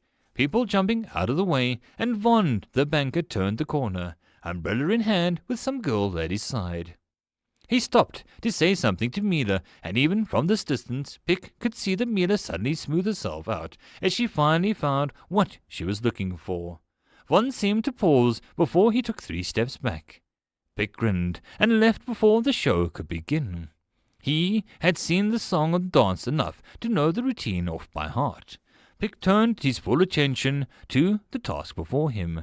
He sunk his teeth into the idea that he may have to carefully move around a baby dungeon looking for Niall. Pick frowned. The kid hadn't been at school or in his room, and his father had been at a loss after checking these 2 places. Pick felt shame as he tried to think of what may have caused his grandchild to go into a dungeon. If Pick was standing next to himself, he would punch the fool. Pick knew almost nothing about his own family. His own son, Pick, was confident about to go on well with. His son's wife, he had trouble with. Details just weren't there. He clearly remembered her as a much younger woman than the beautiful lady she was now. Grim. Pick barely had flashes of a baby. Some strong flashes of a demanding tyke wanting a meteor summoning magic or a dragon for his birthday. A weaker memory of a quiet teen at the dinner table. Pick was sure he asked how his day was going most of the time, but Grim never more than a weak shrug. When his parents had discovered he was gone, with a lot of family items, they had come to him right away. Pick rubbed his beard. His mother had been quiet as Pick's sons promised that Grim was a good kid, and just a little bit unsure of himself. Pick could understand that. Everyone had doubt about themselves during their teenage years, and often long after, but Grim's mother suddenly spoke up with only one thing to say. I don't think he has any friends. I ask him to bring him over, and he deflects. I ask him if he wants to go to some gathering or clubs, and he makes excuses. A boy came once, Dio, to ask him to play. Grim just said no. My boy won't talk to us, but he doesn't have anyone else to talk to. What if he needed help and I just stood around waiting instead of acting? She asked bleakly. Pick rolled his tongue again as his stride picked up speed. The cost of what Mila, Aldi himself, and Durance had done was still taxing him, but with the dungeon now in place, he had some breathing room. Pick tried to look at things as a professional as well as a grandfather. One goes into a dungeon because they want to gain something, or to die. Grim didn't seem to flicker and wane. The boy, in all of his memories, burned with a fierce flame. So what did Grim want from the dungeon that he didn't get at home? Pick felt guilt rise up harder as he neared where the dungeon was supposedly at. The only problem was that Pick was keenly aware of the fact that Grim had never been in heavy mana areas, let alone normal level. Durance had been so thin on mana that the kids growing up in the place turned out a little incomplete. Nothing wrong with their mental abilities nor their bodies, but like the second set of veins that remained empty all their lives. The kids were usually exposed to enough mana over time to do small things, or if they had enough exposure to the other sources like magical artifacts, or the vast abilities of some of their parents, it would fall faster, but natural mana in the air. Grim had never been exposed to it, and Pick knew if he didn't get Grim out of the dungeon fast, he would be absorbing more mana than his body could handle. It was one thing that the core studies of Weissing. Mana poisoning. It happened when inexperienced people went deep enough into a dungeon that it was beyond their strength to endure. The fresh kid that had never been in a dungeon could do fine in a newborn dungeon, or at least a fairly young one. In a dungeon with enough levels, if he went deep enough, he'd become ill and sick after an hour or so. Then, if he stayed, he would eventually die. In most cases, the first few floors were fine for the average person in any given dungeon, but the bigger dungeon, or a more powerful, the faster the mana poisoning kicked in. For someone like Grim, who never had been exposed to more than a thimble of mana compared to norm, it wouldn't take much. Pick himself had to travel around to get some of the dungeons to expose himself to the right level of mana to get his body to adjust when he was younger. It was all part of the journey, really. The only good thing about the case was that it left no after effects when he had survived. Pick never heard of mutations nor truly permanent effects to the standard case of MP overdose. He turned the last thicket of trees and saw the entrance to the dungeon. A large rising cave with 2 stone doors that looked to be vanishing into the cave's side. Pick slowed as the man with no visible eyes seemed to leave the dungeon, stumbled for a moment as he shrank and became somewhat gaunt. Pick watched as he turned slightly, and his arms were shivering, grim. Pick moved forward, carefully, and forcing himself to step on twigs and kick stones. The silent being with the white face turned to him. Still cradling grim, he seemed unsure of Pick. "Hello, my friend. My name is Pick. I'm here to fetch my grandson." Pick began slowly, and he nodded to the sleeping Grim. Backpack held like some beloved stuffed animal. The pale man tilted his head. Pick's mind raced. The area, the smell, the trees, the type of rock. It all brought back unpleasant memories. The monster, and Pick's trained mind screamed, "Monster," had brought Grim outside instead of letting him perish inside the dungeon.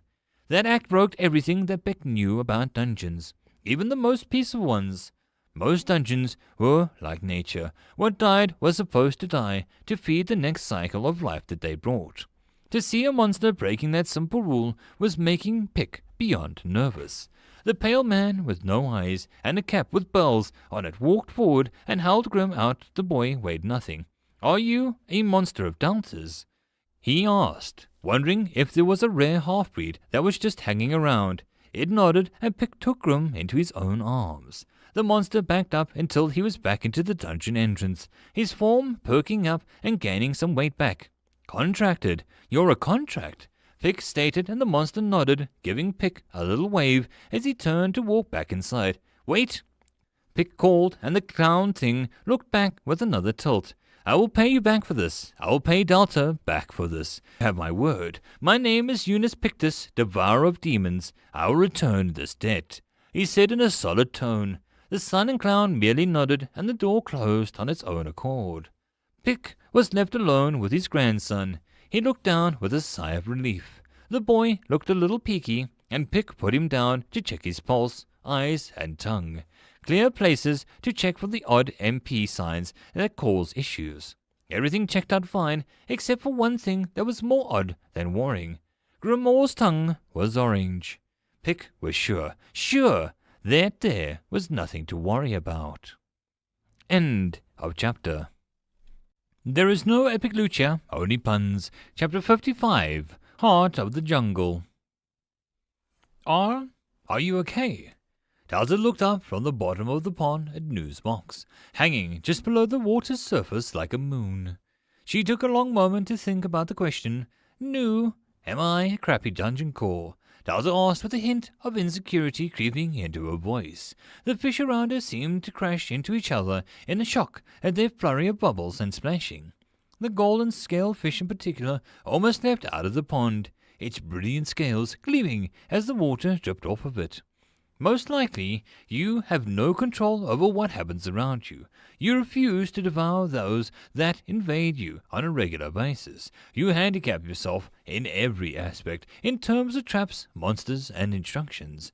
You spent far too much on things that just will take far too long to bear fruit. You let your monsters do whatever they like, develop what they seem like useless traits, personalities, and honestly, you miss important details when it comes to your construction that if I didn't edit everything a little, it would be filled with holes, or worse, just collapse. So in theory, yes, you are a terrible core. Delta stared, her mouth hanging open. She felt a dark mood spilling over her rational thoughts. But who cares? It is far too late to take back what we've done. You are a great innovator. The many things that you have tried may not lead to explosive growth, but they are interesting enough to pass the time. You are not concerned about being a dungeon core. You wish to be a decent person. Everything around you becomes alive. You do things that I would have never thought of, and various results speak for themselves. We would be surely died when we are a mere dungeon core.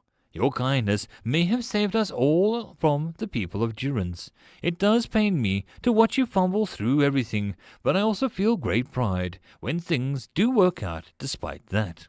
I'm new, master of perfection, signs, and dealing with your antics. I can at least appreciate you are using me to my full potential. I think many lesser dungeons would have squandered me, honestly. All around the pond, the fish danced happily as they seemed to agree with New. Delta looked around, a big smile breaking across her face. No, thank you. Thank you, she said, standing with a sudden burst of energy. I assume this is because you nearly killed that annoying child. Delta deflated and the word stabbed into her, but New merely floated upwards, making Delta follow to read her text of words. Minor poisoning, I have heard, considered a problem since they were so small, but the boy was particularly frail in that regard. It is not your fault. You saved his life. The fact that you didn't take his bag killed me a little, but I'm a big, mature navigation unit. I can deal. So what exactly happened there? Just you couldn't handle my manner, or was mine just that bad? Delta touched down in the pond room floor with a perplexed expression. Nothing of the sort. Dungeon manner is rich. It is a good example as drinking. The boy had barely lukewarm milk all his life, and he came here and drank more than his fair share of solid spirits. So Grim couldn't hold his mannertness. She smiled weakly at New. That was bad. You should feel bad, and then you should go back to your pond for a few days.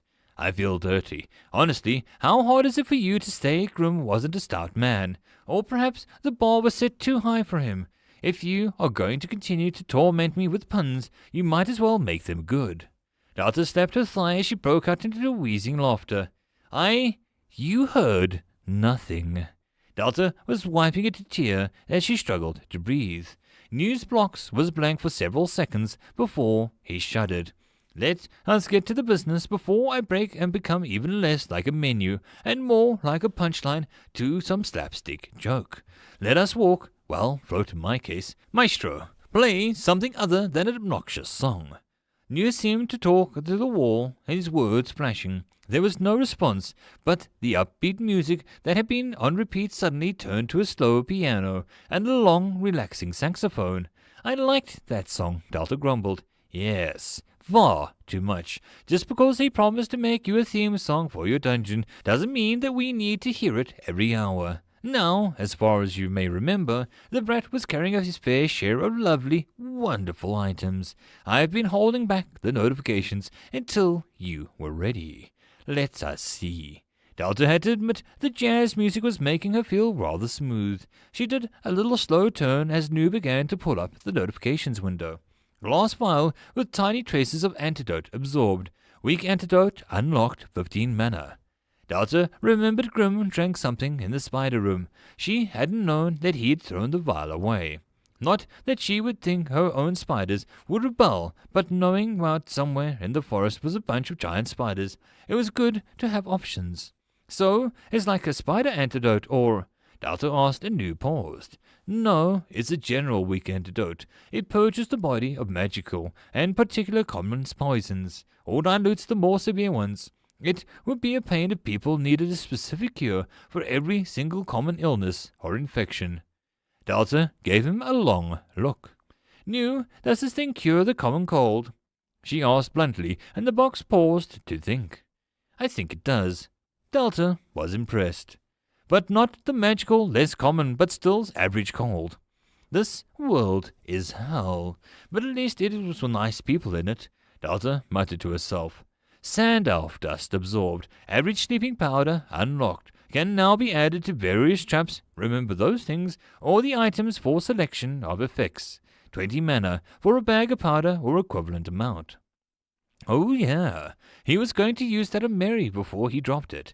Looks pretty handy. I mean, putting people to sleep is like chucking them out of the dungeon. Sounds great with their troublemakers, Delta exclaimed excitedly. I would think so. Just be careful. None of your monsters will have immunity except for the mushies, and we'll have to test how potent or long-lasting the effect is. Next thing is exciting. Water crystal absorbed. The effect of this thing has an interesting. It allows water to be produced as long as mana is injected. The crystal itself wouldn't last long in an actual world, but a dungeon-made crystal, while in the dungeon, is constantly being repaired. A habit I got into very early on around you. Unlike the waterfall and the river, which is just water being circulated back in on itself by a loop of tunnels that seem to exist outside of the room and cannot actually be accessed to be explored, the crystal will produce new water. It also means to unlock several upgrades for your current water features. Delta perked up and looked back at a fish pond. Indeed, when placed and grown into a body of mostly still water, it seems to, I'm currently not exactly sure, but almost bless or enhance the water. The issue would normally be that the crystal would erode very quickly as the water absorbed the crystal, and it would take a few hundred or so of these weak ones to really go anywhere, but since we're dungeons and cheat, we can just repair the crystal casually over time and only need a few, which means the dungeons rule. Delta beamed. In layman's terms, yes. I suggest planting a few here in the pond and see what happens. For science, dungeon science. But we have more items to go before you zoom off to cause chaos or birth the new monstrosities like some mythological broodmother. No, I'm not that bad. Delta protested as the music suddenly became dramatic piano, as if to contest her words. Please, I'll leave you alone for 5 minutes, and I'll come back for you creating one of the back critters. In an hour, it'll know necromancy, and demand wine or grapes, and call us all servants, as it acts like some lord of the castle. I know you. Delta felt it was very unfair. She had no control over anything, except for Mr. Mushy, and maybe giving Maestro music, and allowing the spiders to develop a medieval society. Giving Swa fire, buying Bob, contracting Rennie. What's the next item? She said grumpily. It's a bit odd, and I don't seem to be able to pinpoint exactly where or how Grimoire dropped it, but the item is still a bit abstract. Delta walked over to the pond and surfaced and listened, paused, and looked back at New. Waddles ruffled his feathers as he watched the scene. Abstracted in what way? Some elemental thing? Did he drop some magical one-time use thing? She prodded with interest. New looked for an answer. It's better if I just show you. Ability gained. 1 times Liber Devourer. Delta reread about a dozen times, but the meaning of what New was trying to say was still not really becoming any clearer. How did we gain an ability? Did Grim drop some orb or a skill book, or what? Delta scratched her nose. Below her feet the school of fish swam around happily, around the sound of her voice. Honestly, I think it was because of him almost dying. If what you said was correct, about the dungeon manor almost completely overriding his own, then it would have been enough to absorb enough of Grim to basically gain an innate ability by emulating the process used when we take in items. I assume that usually these things might happen if dungeons kill people, but I will ask Sis. She may know. The box vanished and Drew went wherever the inner system was. Delta frowned and sat down next to Waddles. Waddles, why do things keep becoming complicated? I barely get a hang on the number vision, and now I can copy abilities. My eyes turn red, and you'll keep me in line, right? She joked, and the dog simply eyed her. Well, you're usually confident. What would you do now? She inquired, and Waddles stood, tapped each foot once before he swam casually into the pond. He stopped near the middle. Delta looked down to the secret entrance to the second floor, hidden to those that had not caught the silver or golden fish. Waddles dived and nudged the tiny rock slightly above the entrance. He resurfaced and looked at her. Delta stared back. Waddles' eyes seemed to glow with annoyance, and Delta looked down at the rock with confusion. Closing her eyes, she pushed her initial reaction of sighing and walking away confused to gather herself. Delta slowly pulled on the numbers, but as they rushed towards her eyes, she shut them. The flow seemed to stop in confusion. Delta mentally imagined on tugging on the lava lamp like balls of light. She pulled and felt it slid around her face and into her ears. Waddles wasn't a dungeon born, he was a dungeon enhanced. Delta frowned and the terms popped out of her head. Dungeon born, enhanced. Waddles, Dark Drake, what are you trying to tell me? She said slowly, keeping her eyes shut and the energy still trying to bypass her eyelids. The crystal, put the crystal there. The voice deep and princely. Delta snapped her eyes open in shock, and the number power dispersed like a dandelion in the wind. Delta winced as her ears began to ring with a high-pitched shrill noise. It felt like she was getting bad feedback noise. Waddles just looked at her. Right, good idea. Something to do while I wait. Delta perked up, rubbing her ears. She opened the menu to look at the list. Water crystal, a small crystal with the element of water imbued in its shell. Adding to water source will unlock something. Costs 25 mana and reduce the total mana by 1 to sustain its existence. Delta had a sudden thought. What if I put a fire crystal in a forge or something? She muttered, but no one around answered for once. Some excitement, she dove into the water. The little stone was one of many, but it was almost flat, so she put her hand on the surface and purchased a water crystal. Like a seedling, a crystal the size of a screw poked out of the rock at a little crack, and Delta stared at it. "Ah, it's cute," she declared, and then there was an ominous crack as the entire stone split in half, and the rest of the crystal pushed itself out like a growing coral. The entire bottom of the pond began to glow like a star had fallen into its waters. The coral crystal seemed to curve upwards over itself, forming some umbrella-style top. It almost looked like a... Delta took 3 steps back. Just a coincidence. But because it looks like Delta nervously stepped out of the pond. "Good job in being busy. I see that you've managed to make a simple water crystal purchase into another Delta incident." Delta turned and glared. "It wasn't my fault," she declared. Nu simply shook his box and ignored her protests. "I talked with the system. It is beyond rare that you would ever get direct abilities from a human, even those with innate talents. It takes a special methods to mana infection, extraction, or contraction to get the pristine template to obtaining an ability. As you have not gotten anything from Rennie or Waddles, I can only agree with Sis that you were lucky, and the fact that Grim was already so frail. His defenses, underdeveloped as they are easily to overcome."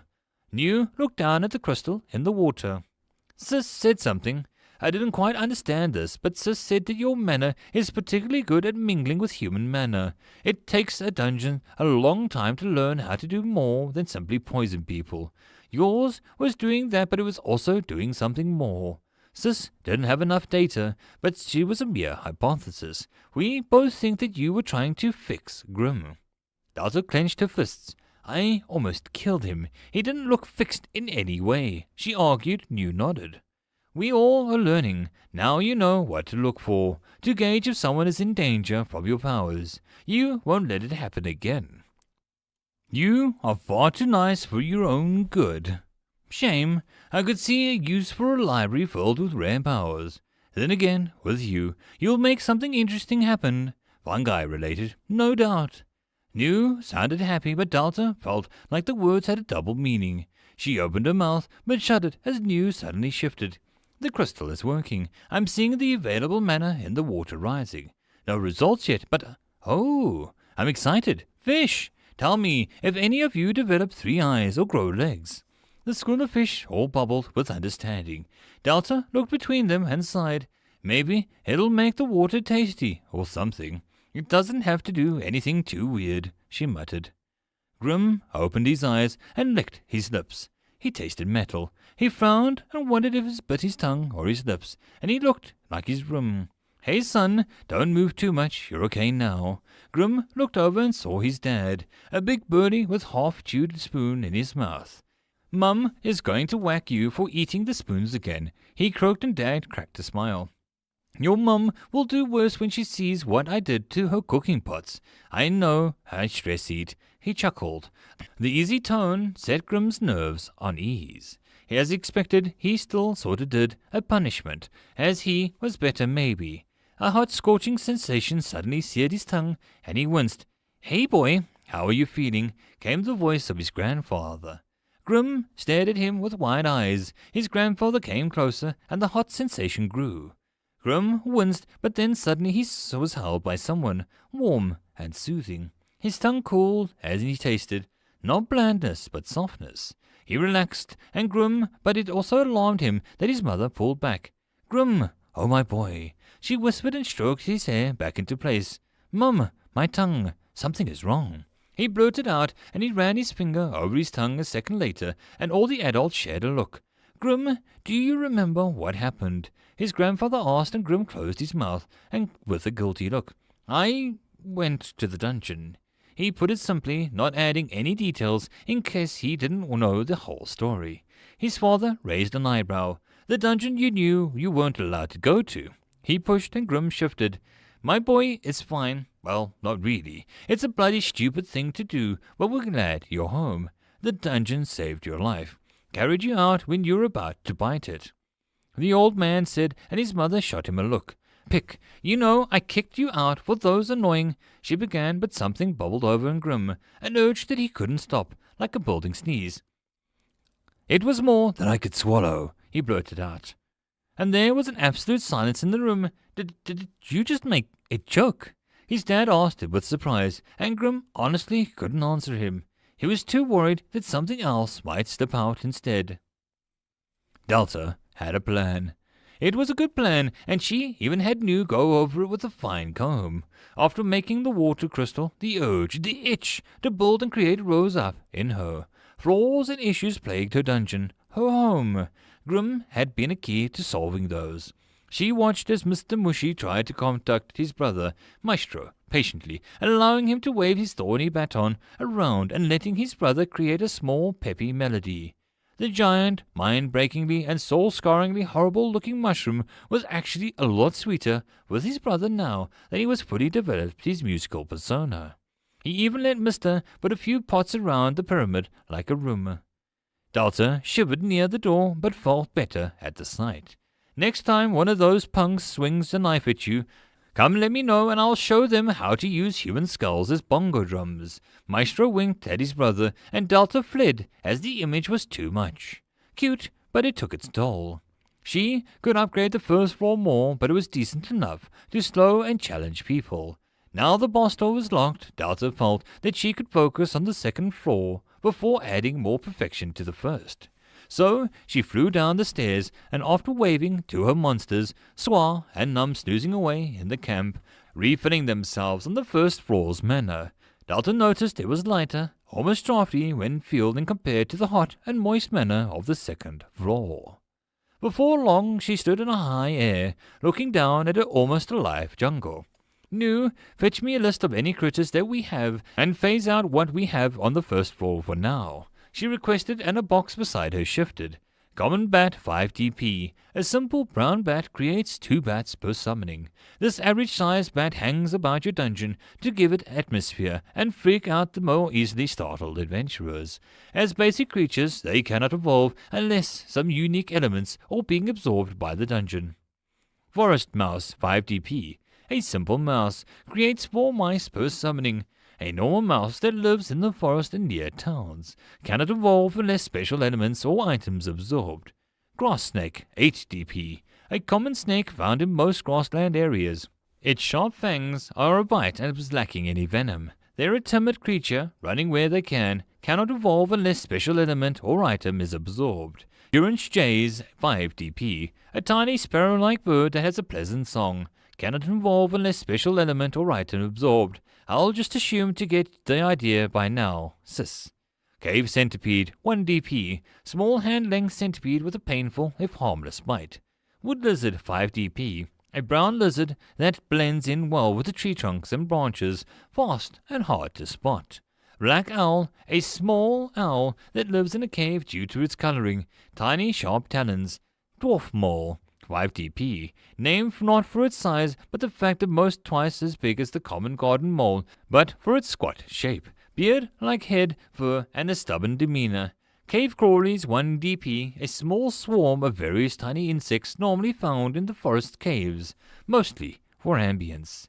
We didn't get any monster unlocks from these. Delta blinked with surprise. We still haven't gotten any spider monsters that we didn't self-develop, and we've killed a few giant monster ones. We seemed to get a crayfish monster from the crayfish, and we didn't have any water monsters yet.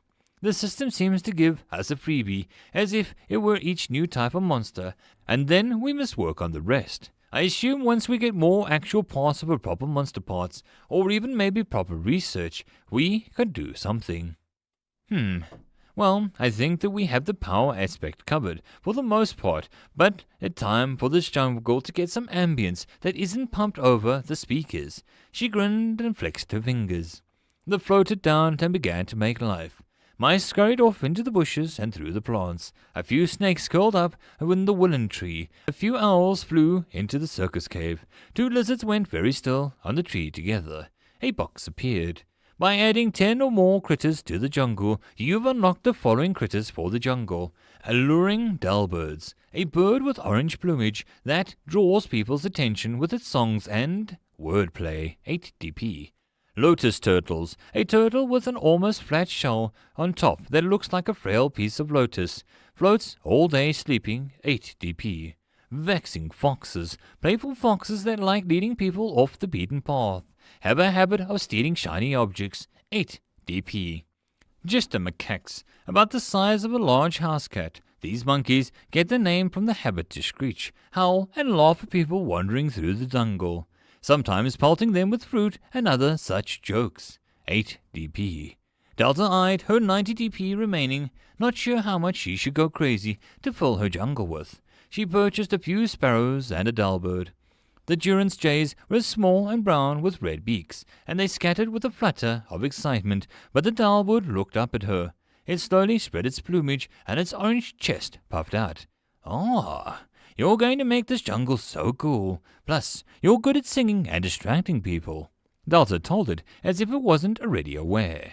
Like two birds with one stone, it squawked and Delta froze. "Did you just make a pun?" she asked slowly. A bit of a bird brain had agreed. Delta couldn't hold back the smile that formed, and news blocks glitched. "I love you," she whispered. "Birds of a feather," it sang, and flew off. It's wonderful, her orangeness barely visible, like a tiger in the woods. Delta danced on the spot. "I love this, making everything, and the results," she said to New, and the box sighed. "Yes, it does have a good feeling. Shame it comes with so many puns attached."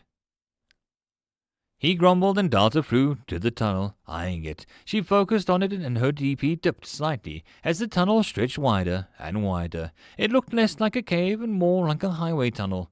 After a moment, Wilhelm slowly walked out and looked around the lush jungle.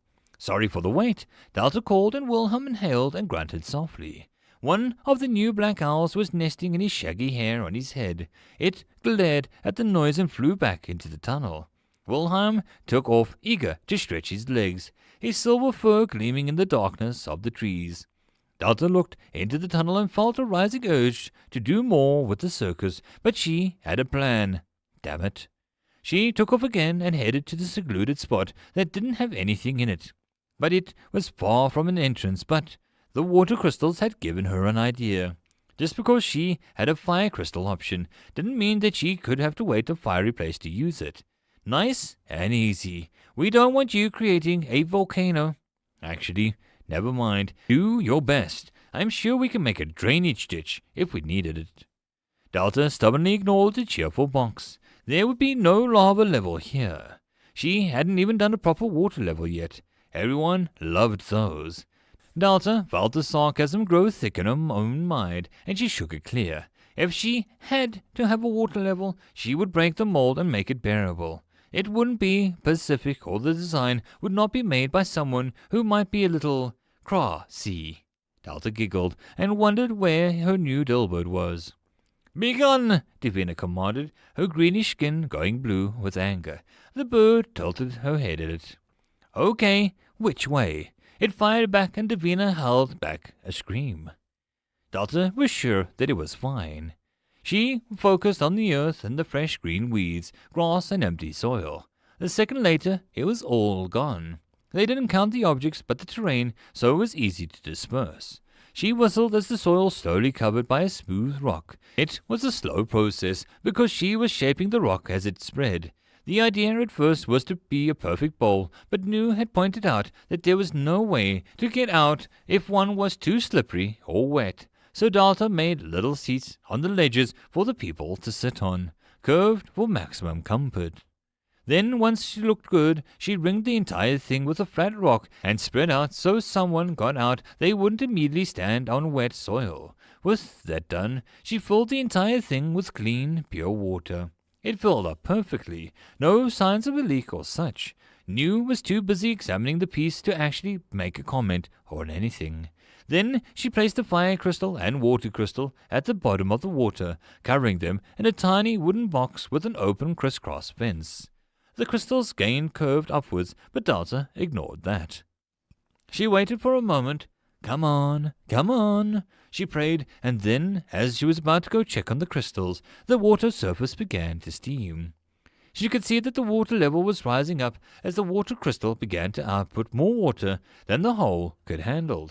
New Any luck? She called, hoping that her friend would tell her good news. I'm looking. I don't see anything. I guess... Oh, here it is. It just appeared. New sounded excited, and Delta hurried to open her menu. Her box was waiting for her. Would you like to make this area into the hot spring area? Cannot be undone unless destroyed. Delta hit the yes button, and the area finished with its went calm again. The water was now beginning to spread out. Unlike the pond, the excess water had no fancy dungeon space tunnel to flush into when it went somewhere that made no sense. In the menu she found her answer. Hot spring area.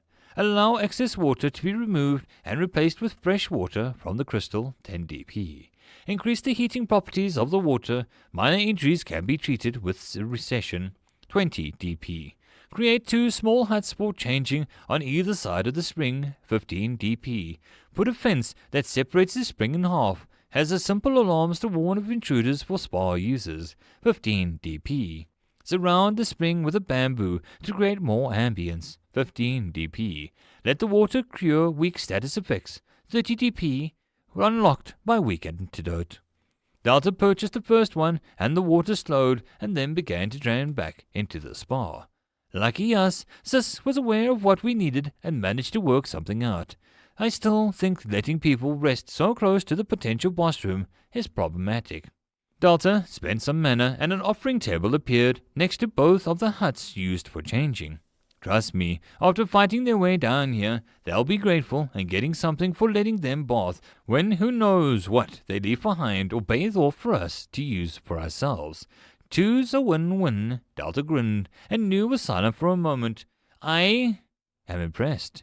Delta suddenly looked sheepish. I thought of it, she admitted, and Delta suddenly focused on what Nu had said before. Boss room. The second floor still had no boss. She remembered she had to choose a monster to become a boss.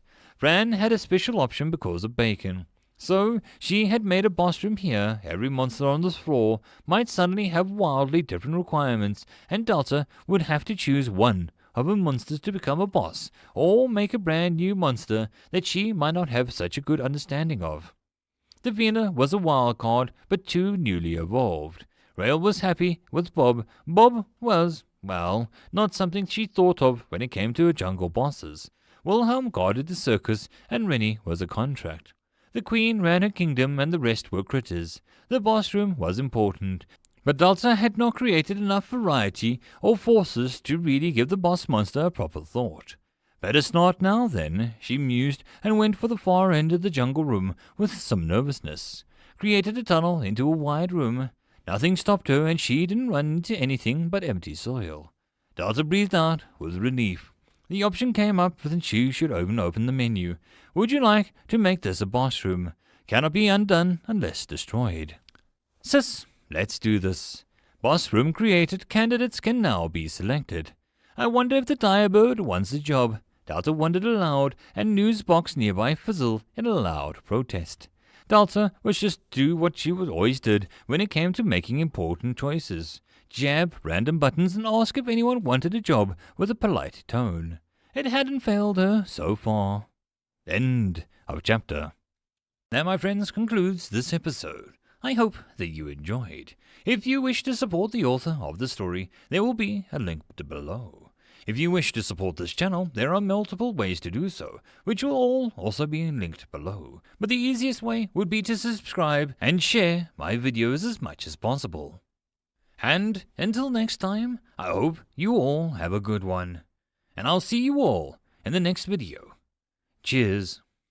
Greetings, ladies and mental gents, and welcome to my channel, where I like to make audio narrations of stories from across the internet. In this series, we'll be focusing on a web novel called There Is No Epic Lucha, Only Puns, from the website Reupload. And in this video, we'll be doing chapters 56 to 58. And as always, I hope that you enjoy. There is no epic lucha, only puns, chapter 56, birds, mushrooms, and taxes. A boss room with no boss for like Delta with no mana or DP.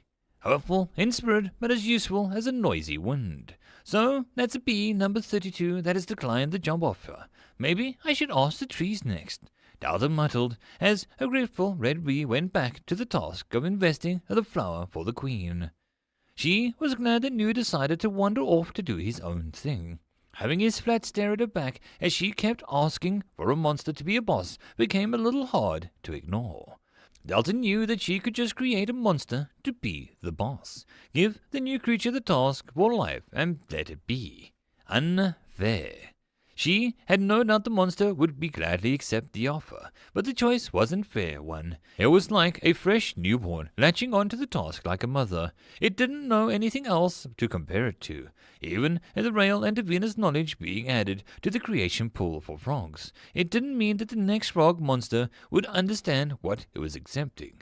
To Delta, it was no better than straight up creating and chaining a monster to the room to make the job easier. The fact that the monster might never grow upset, or might even be happy with the job for all of time, wasn't even something she cared to think of. Their ignorance didn't excuse Delta's immoral choices on her own head. It really left Delta with a few options. One was to simply not have a boss. Delta discarded that idea immediately. She was optimistic with the visitors, but not idiotic. Groom only had to go so far because Sis left the door unlocked, but not something that would happen again. The other option was to look for alternatives and hope that one of them stuck as a boss. If a room eventually offered her a chance to spin the wheel to spawn a boss, Delta would turn it down. After Bob, it was just better for her to peace of mind not to gamble for a while. Bob was nice, but he still looked like something crawled out of the devil's basement and gave Old Scratch a shock on the way out. Delta walked down into the river, whistling as she plotted, looking at her menu, and she could see 78 DP and was cheerfully waiting for a chance to be spent. Her 84 mana was maxed out, and the boss room gave her that extra 5 mana limit. Honestly, she would have to make up many rooms as possible to get most out of the system. After digging her way into Remy's circus, Delta was just going to take things one step at a time. The river rushed overhead, and Delta stretched as the slightly warm water flowed through her, tickling her body a little. More monsters, more rooms, more ideas. Easy enough. I caused enough trouble by accident. I'm sure I can rustle something up when I put my mind to it. Delta smiled to herself and then floated and let the water carry her downstream. Delta flew up and stood above the river for a moment, face focused as she pulled up the menu again. Waterfall, river, beehive, circus, hot spring, frog lair, entrance, empty boss room, and a resting area behind the waterfall. I have options. I just need them to tie them all together. The boss is going to be a key to this, Delta said aloud, and she paced back and forward as she let ideas flow through her. The room is big. It means to tire people out originally, and I can use it like that as well. But I can also use it another way. It makes people travel and search for things in a jungle. Maybe I could tie the boss, in a way, to the things in the jungle. I doubt that I can make a rule that would prevent anyone accessing the boss room without the right items. Not just now, anyway. But not everyone that will come to my dungeon will want to fight the boss. Delta slowed as she latched onto some vault. A lot of people want to be resources, like Mrs. Dabagost. She liked the plants so. What if the boss could be passed if the person explored thoroughly enough and worked for the items in each area? A scavenger hunt. Delta tested the words and they seemed to strike something. Delta felt so pleased at her usually chaotic thought process that she decided to let it go wild. Can't kill the monsters for the parts, they have to be earned. Stop the usual glory hounds and grim-like folk. Makes them spend more time on the floor, which means more items for me and more mana. So I need to make each area valuable and have a unique item held by each of the area's bosses. Delta almost felt like fist pumping as the dots just lined up in her head. I need a boss, she declared, and then froze. Delta deflated and the original issue flashed back into her head. You look troubled. Delta screeched and almost toppled back onto the river as Davina's voice called from her from behind. Delta spun with a glare at the pleasantly calm Davina. You do that on purpose, she accused, and Davina tilted her face. I have no idea what you mean, Mother. I would never upset you, even if you did happen to create most evil creature. Davina replied, her calm tone changing. Delta blinked a response. I did? She replied slowly, in confusion. Davina's face pinched around her eyes. The orange menace.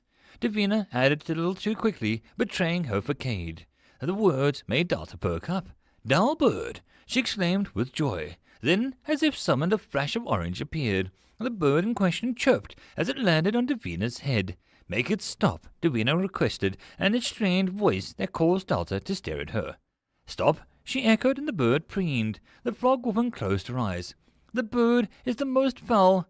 The foulest! Dalbert chimed in, but Davina kept talking, as if she didn't even exist. The thing in this jungle, it refuses to leave me alone, Davina complained loudly. Delta had never seen the woman so unlike herself. I must like you. I mean, every wise person has a flying familiar of some kind. Even Merlin has an owl. Delta reminded with a smile on her face. Davina nodded furiously. This Merlin sounds correct. I would like to trade this pet in for an owl, please, she requested, and Delbert tilted his head. Get rid of me for an owl. Who do you think you are? Delbert demanded aloud, and this made Davina scream as she swatted at the bird, which flapped out of reach. Delta stuffed her fists into her mouth as she felt a gale of giggles rise up at their antics. It was then that Rail pulled himself from the river, his lean body looking far more toned than Delta remembered from yesterday. I heard someone here. Greetings, mother. Hello, Dev. Rail smiled easily at the frozen Davina. Delta waited, but could only watch as Rail moved closer to Davina. Dalbert landed back on Davina's head with stared at Rail. Don't you dare. Davina hissed and Dilbert hesitated at the threat, and then puffed out its chest in defiance. Hello, he greeted, and Rail's eyes seemed to sparkle with the sight of a talking bird. Davina, your bird talks like a person. Rail laughed as he crossed his thick arms. Dilbert narrowed his little beady eyes. Look, Davina. The frog skipped brain day. He fired back. Davina reached up and held the bird's beak shut tight with one hand. Did you forget what I can do? The hunting you down with the spirits of the jungle, she asked, deathly calm. Dilbert pulled his beak free. I guess I did forget, he answered, and Delta had to walk into the river for a moment, excuse herself as choked laughter began to escape. Rail's boisterous laugh was unashamed and its volume. Davina, you have the greatest tastes. Your bird is funny. Rail grinned, and Delta peered out of the water, enjoying the scene. She blinked at most unexpectedly high-pitched giggle that left the woman's mouth. Ah, yes, my bird. I too really like his jokes. You're welcome to come here more any time, Davina offered, her posture turning a little shy. Dalbert squawked in alarm at her tone, but Davina shoved him into one of the pouches that she had made. I have to go, feed my bird, and do things. Davina backed away, and Rail tried to come closer, still dropping water from his greenish skin. I will come and find you soon, Dev. May I ask what your bird's name is? Dilbert's voice broke free of the punch. Inchi. Delta frowned and decided the bird was allowed to choose its own name. Dev and Inchi. I like it. I must go now. Never know when someone might need help. Rail waved and bowed to Delta before he vanished back into the water. Delta's mind had frozen, so she didn't actually give him a proper farewell. Rail's words were replayed over and over in her head. Dev and Inchi. Dev and Inchi. The bird had just topped anything Delta had done. It had sacrificed its own name to make a joke. Delta needed to evolve that bird as soon as possible, one way or another. Can you bring up the monsters and available rooms on the second floor? Delta requested with a grin. Rooms, layer 1 remaining 15 mana. Mushroom Grove jungle version available 25 mana. Mudroom 10 mana. Spider Room 15 mana. Monsters, Frog Tribesman 10 mana. Frog Witch Doctor 20 mana. Crayclaw 13 mana. The list seemed small and it confused Delta, as most system-related things did. Why can't I purchase goblins or a storeroom? I mean, I get the spider room and the crayclaw from the first floor. Delta trailed off as a box appeared. Each floor can only hold items suitable for it. I cannot produce rooms that will not fit or survive each floor. Goblins, while hardy, do not do well in such open air and light. A storage room connected to a random jungle doesn't fit your idea of a jungle. The system will do what it can, but ultimately, the limit of what can be done begins and ends with yourself. Delta stared at New's box. Where have you been? She asked, but suggested his words. New seemed to pause. Business, boring stuff, nothing you'd enjoy. In the distance, the ground hummed as a pipe organ seemed to travel the floor. Delta gave New a long look. I did say that you wouldn't enjoy it. Not that it wasn't fun. Maestro is currently working on various themes for Fran. I suggested a basic drum war, but the mushroom insisted on trying a few things out. Pipe organs are all wrong for Fran, but you know artists. Yeah, I know Mr. Mushy as an artist, she replied dryly, and New took a moment to answer. How can two spores be so different? Anyway, as I was saying, your image of a jungle limits your choices. You can manually make them if you wish. The rooms, I mean. But even now, the idea of a storeroom clashes with what you wish. No?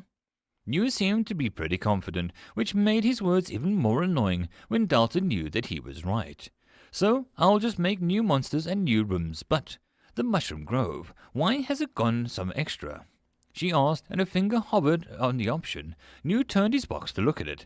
At this point, I suspect it is some ancient ritual involving the stars aligning under the dark moon and 3 demonic maids blow their noses, and a teacup crafted by a god accidentally being shattered that caused it. Your luck is about so. Delta sighed. No, come on, my luck is fine. She crossed her arms, nodding with confidence. Mila watched as a man got down from his horse. The beast looked experienced, and his rider no different. Place is looking lively, he said with a way of greeting, and Mila only waited. She knew the man well enough to sense a trap. There was a pause as the man slowly looked around. So, how's the weather been? Any grandkids? That's a new hairstyle. Mila, is that pie you're baking in that house? Smells great. Is there a new dungeon around? He asked in rapid-fire speed.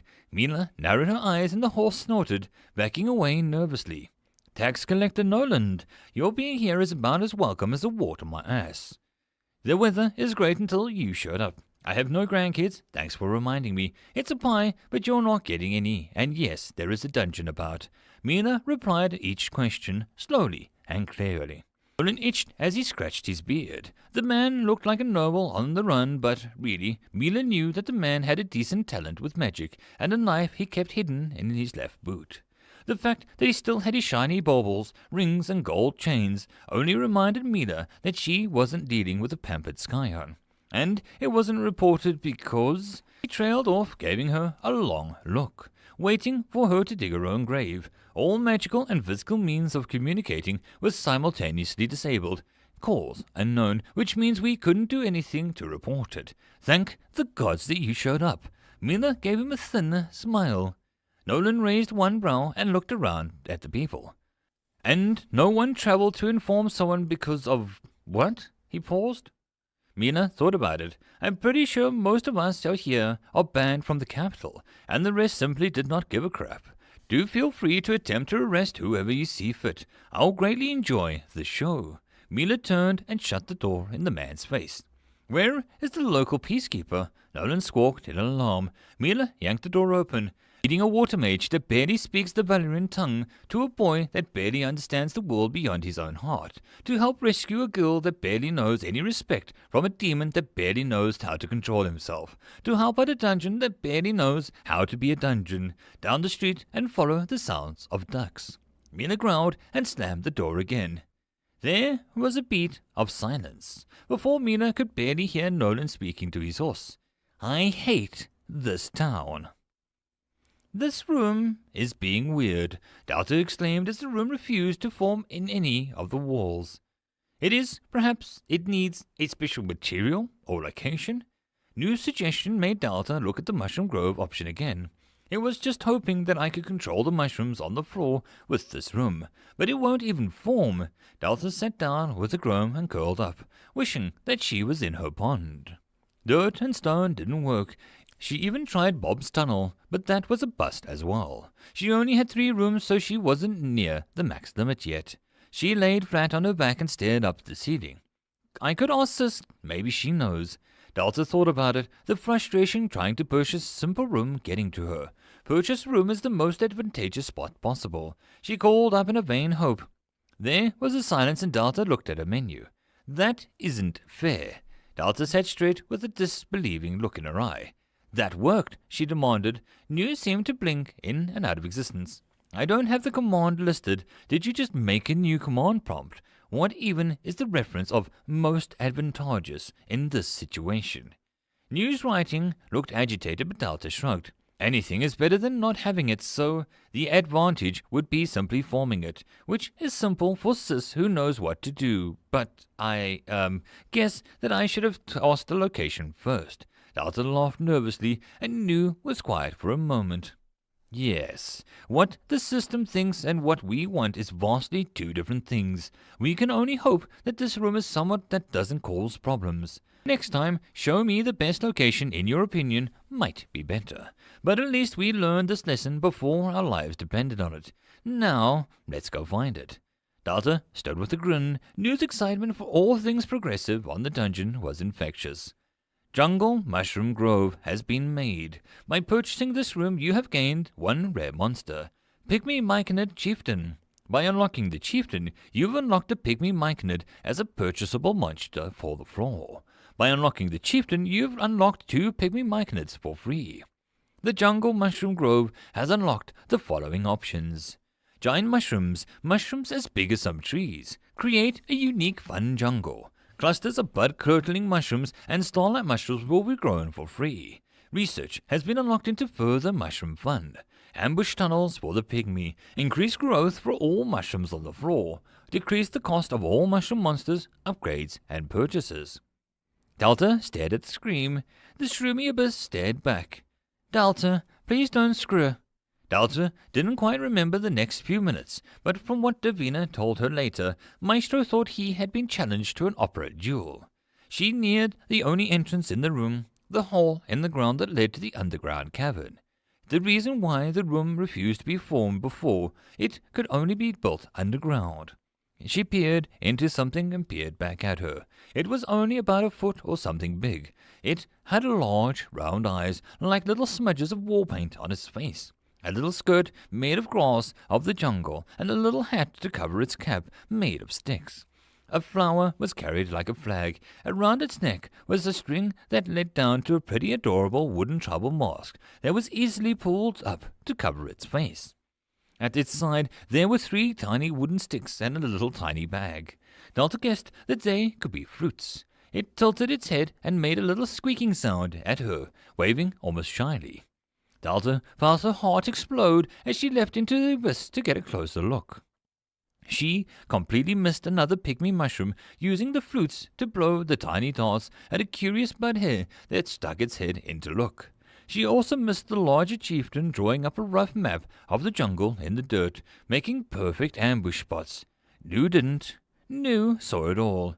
He decided that he would tell Delta about the new monster's little issues later. Much, much later.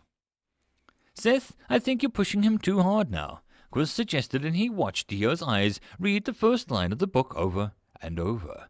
Seth looked haggard, like a water lily dried out and remaining foods replaced with coffee. Dio has not passed one tricky word test yet.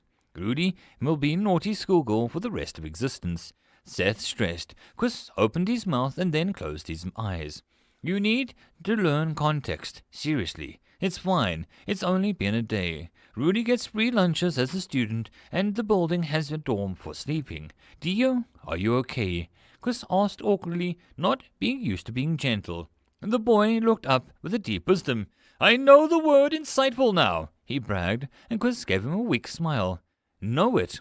Know what it means? He asked, and Dio grinned sheepishly. Chris looked at Seth. We have to do a Fenric, he said simply, and Seth's eyes bugged out. Fenric? We helped him learn like that, and Dio will be death. Seth's grip on the language slipped as his stress skyrocketed. As much as dying would become more cheery process with Dio in charge. I doubt it's an issue. We simply have to encourage him to learn in a different manner. He's like me. Books and lectures, not a chance. Quiz grimaced, and Dio's mother came in with a third set of refreshments since they arrived. I heard my Dio has good intentions. He's trying to learn. She promised them, and Quiz nodded at her, trying not to let her see how much her voice affected him. Even at a whisper, Isolana Brando had a voice that charmed the world, sometimes quite literally. The voice of a mixed heritage between love and beauty, which was then fused with the blood of rage and violence to give birth to Dio. It was a family tree that Quiz didn't want to think about. Dio, being Dio, was more than anyone could really ask of the boy. We know. I just want to test something. Maybe see if he learns the way that I did. Is that okay? He asked her politely, and Isolana gave him a soft look of curiosity. Mr. Jones was very capable, and he's only been able to do so much. She tried to point out, and Quiz gave her a grin that seemed to take the woman by surprise. Quiz remembered how he tended to look when he smiled, and dropped it fast as Isolana's eyes went wide. With all due respect, classrooms and tests don't work with everyone. I never had an apprentice, and I think Dio will be good to test for my teachings, he promised her, and Isolana hesitated. I don't think that I want my son to be. She trailed off as she looked at the Quiz and then outside through the window. Throwing fire about. Understandable. Quiz muttered, but the woman shook her head. No, not the fire. The ducks. My husband went out to get rid of them, and I haven't seen him in about an hour, Isolana pointed out. Quiz blinked slowly at her, not revealing anything. The blush on his neck was bad enough. They do tend to bring people back. If not, I can go find him. The duck portal does go both ways, he assured her, and Seth looked up at the empty cup in his hands. Seth waved a hand over the room and enchanted. Face twisted, the souls beyond screamed. Quiz's ears popped, and Dio seemed to have a vision, but then the cup was refilled with a fresh coffee, and Seth sipped it with a blank expression in his face. I hate that spell, Quiz told the other mage. Seth met his eyes with a dark look. I don't trust boiling water or pots any more, he reminded, and Quiz's own eyes went distant. Hotter, Quiz, hotter. We will brew the tea of the age. Seth, more water. Pour me one, he said finally, as Dio stared down at the book. I don't understand this at all. He sighed, and his mother turned to the book upside down. Dio peered at it and made a sound of understanding. Quiz almost broke his neck to glare at Seth, who looked away. I don't read your words, merely speak, though looked odder than usual. He muttered, and Quiz opened the window to throw out another duck, and it made contact with a man's face. Are you the peacekeeper? He asked slowly as he pulled the calm duck away from his hair. Quiz didn't know him. He was a stranger that looked like new to town. That set alarm bells off in Quiz's head. Quiz's headache became worse than he merely nodded. The man held the duck in his arms and began to speak.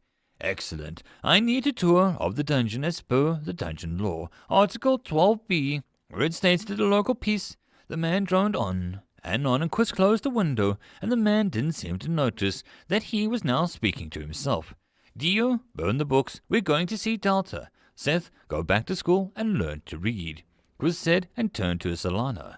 What's the strongest alcohol do you have? He asked bluntly, and the woman looked at the man, still talking with eyes closed outside the window. Stuff to get my husband tipsy. No offense, but it'll hit you like a horse, she warned, and Quiz held out his hand. However, the woman pulled on her coat instead of fetching the desirable booze. I'll come with you to see the dungeon and keep an eye on my son, she stated. Quiz looked at his empty hand, but the woman snapped her fingers, and her voice rose just slightly. You're working. Go, get ready, she snapped, and all three males jumped to attention. Quiz found himself almost combing his hair before he realized that he didn't care. He hoped Delta kept her dungeon tame. Mimes and frog people, if Ruli was right, was more than enough to make the trip a bother. Anything else could be troublesome. End of chapter. There is no epic lucha, only puns. Chapter 57, The Musical Trap. Thank you. I know that you don't. This means a lot. Delta gave a slight shrug and a small smile spreading on her face. I'm good at spur-of-the-moment ideas and making things nicer, but when it comes to defending myself, Delta trailed off and itched her nose. Newsbox blinked a few times. Your ideas are good in their own way, but I'm better at designing more underhanded trials. I know I went a little too power-mad the last time, so I promise to control myself this time. The blue box turned slightly, as if to show news excitement. Delta grinned and watched as the two pygmy mushrooms ran around, swinging their flowers around like umbrellas. She fought back with a noise that would break glass and focused on News Box. It was now spitting out a text too fast for Delta to read, before the new text took its place. Slow down, I can't read that fast, Delta said exasperatedly, which made News words slow to a crawl. Sorry, I just have so many ideas. May we start with the first floor? Of course, it's easier since it has more to work with. Delta stood and stretched and walked towards the stairs. Taking a few seconds to look back at the pygmy hole, New went lopsided again. Delta but just nodded when she saw the question mark with a combination of different symbols. New was... Delta had noticed the box was actually looking a little transparent. While she was playing with the new monsters, New floated off to the side and did nothing. His responses to her questions fell flat, even a little pre-prepared. To Delta, she got a sense of being there for the sake of appearances. New felt bored. In retrospect, it was a painfully obvious thing that would happen. He had done nothing but watch, talk to a few monsters, but be locked out of the floor due to Grim and the others. New went crazy when he had taken over the last time as Delta dove into Reddy's soul. He had loved it so much that he did as much as possible within the thought and care. Delta hadn't given it much thought, and New began his weird way of looking back. It was a sign. Symbolic news sign. She watched as one of her pygmies vanished up in a tiny tunnel set up in the room. Delta had no idea where it went. New sped on ahead and Delta began to fly after him, not wanting to let anything New did escape her sight. She trusted the box, but caution was a good thing to have no matter what. Since Maestro is now a secret monster behind the walls, and the unusual potential of this tunnel between the goblin camp and Fran's room has always irked me, I want to fix this. Delta stood as the unused space then could admit that without Maestro's former form, it was a little lonely. So, what's the old ticker in your head plotting? She prodded and saw the text on the news box shift and stretch as a simple diagram form. It showed a hallway was slowly being filled with a crisscross square pattern, and in each wall was a bunch of X's appeared. Chess with X's and O's? She hesitated a guess. News box went blank and Delta could almost hear the sigh. Games are an interesting concept for gambling down the line. But no, I was referring to the layout of a complicated, a series, a gauntlet, for the, may I just show you? Delta stepped back as if to give New the floor. She felt a tug on herself and her manner began to drop. From the space near the boss's door all the way to the goblin camp, perfect squares of empty space hollowed out of the ground. A dozen or so traps, but not very deep. An adult may come up to them with the thighs at most. I saved mana by halving their size, so it is not going to bankrupt you. Now let's add the harder part. Delta watched with surprise and expression as the crisscross dark grey metal mesh slid out from the bottom of the wall that covered the floor. I get the holes, but why the metal fence to stop people falling in? She muttered but New just kept working. Delta watched her 43 mana, recently topped off by Hob and Gob, drop to 25. A fresh layer of dirt appeared on the top, and it looked solid, and Delta could barely see the difference between the goblin camp and the dirt and the new one. Holes, fences, and new dirt. I like it, Delta joked, and New shook his box. Patience. The fence is for your ease of mind. Watch. Delta floated back to the goblin camp and looked at the tunnel that led to the boss room. Now, with the amount of trees donated by Ruli and the lumberjack fellow, wood is a little cheaper than most things. New explained as a wood arch formed around the mouth of the tunnel. It was a simple carved arch with various crude goblin faces looking down at the visitor. Delta could spot soft impressions of Swa, Num, and Billy, with Hob and Gob acting as torch holders, their mouths made of stone, and either side of the tunnel. France's face was placed in the very center of the arch's crossed beams. Your wood carving is much better than your pottery. Delta beamed, and New's box dimmed to a glower. The pot knowledge was just that funky. I can only do so much. Near the bottom, low enough that even a goblin would have to look down, New peered into the wooden carving and the face that looked like Billy's, and Delta followed his example as they saw a tiny keyhole. New's box flashed, and Delta felt her mana drop to 12. The wooden key formed and appeared in the keyhole, flowing like liquid until the block-like head appeared last. Step 1 done. Now let's see if we can get 2 to work in tandem. New seemed too distant as he focused on his work before him. Why a wooden key? Seems a little fragile. Delta asked, and she examined the newly made key. Oh, the key. 1, wood is cheap. 2, it's insurance. If the goblins are overpowered, they'll arm the trap and crush the key. No point in setting it up so that there are just invaders to undo all the work by wondering why the goblin has a key. Obviously, I'm aiming for it to be regenerate after a period, but I'll work on that. Now, I just need to spend some DP. News text turned slow and hesitant. Delta blinked. It's fine, go for it, she encouraged. New paused. It's not your permission or such that is stopping me, but I get this feeling of something when I feel the DP. New turned and floated back and forward, pacing his thoughts. Delta allowed him a few seconds to gather himself before she gently spoke. What feeling? She prodded. New stopped moving. Finality. It's foolish. Let's continue. New's words took on the tone of his usual grumbling, and the tunnel and the arch began to glow as Delta's DP began to drop from a hearty 90 to a still decent 68. Nothing seemed to change, but New had turned to speak to the curious goblins watching. Num turned the key gently. Swar watched his half-closed eyes, and the very image of a bored pyromancer, but Delta could see how sharp his gaze was about the whole event. Billy was readable as ever, aloof and about as expressive as a nocturnal predator. Num, using two thick fingers, turned the key. There was a muffled grinding noise. Delta spun and then looked at New for an explanation. The metal mesh slid away. That it? I mean, the holes might twist some ankles, so it's not bad. Delta smiled weakly, trying to sound supportive. New turned to face her, and she could feel the annoyed look that he sent. The box flashing with a flat emoticon. I am not finished. I would waste so much effort on being so inefficiently petty. Watch. The random parts of the floor and the various pitfalls that Delta had to guess, and a glow appeared in Delta's DP dropped again with the rest of her mana, leaving her with shy of 3. Now, I can't proceed any further on arming the rest of the holes, so those 3 will have to do for now. I added pressure plates, as those recently got added to the trap menu for various things.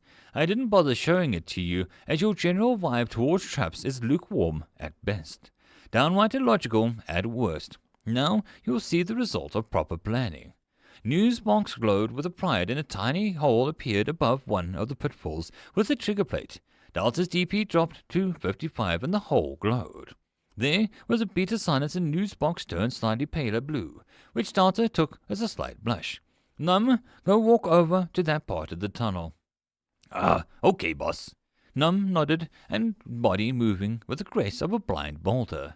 But Delta saw that the goblin was looking more muscular since the last time she had a good look at him. Num took a few steps, and then he hit the first trap hole, sinking down to his waist before he huffed and climbed out. He continued like this, falling into more holes until he reached where New wanted. The moment he sunk down, there was a sharp click, and the hole above began to puff up in purple dust. Num looked straight up, allowing the dust to collect in his eyes. He snarled in confusion, and then the goblin simply toppled over without any further sound. Delta's mouth dropped open for a brief moment. It looked like Num had simply died on the spot, and then the goblin snorted and rolled over, falling into another hole and starting to snore like an angry saw blade, feet pointing straight up in the air. I call this particular dual-layered trap the lazy step.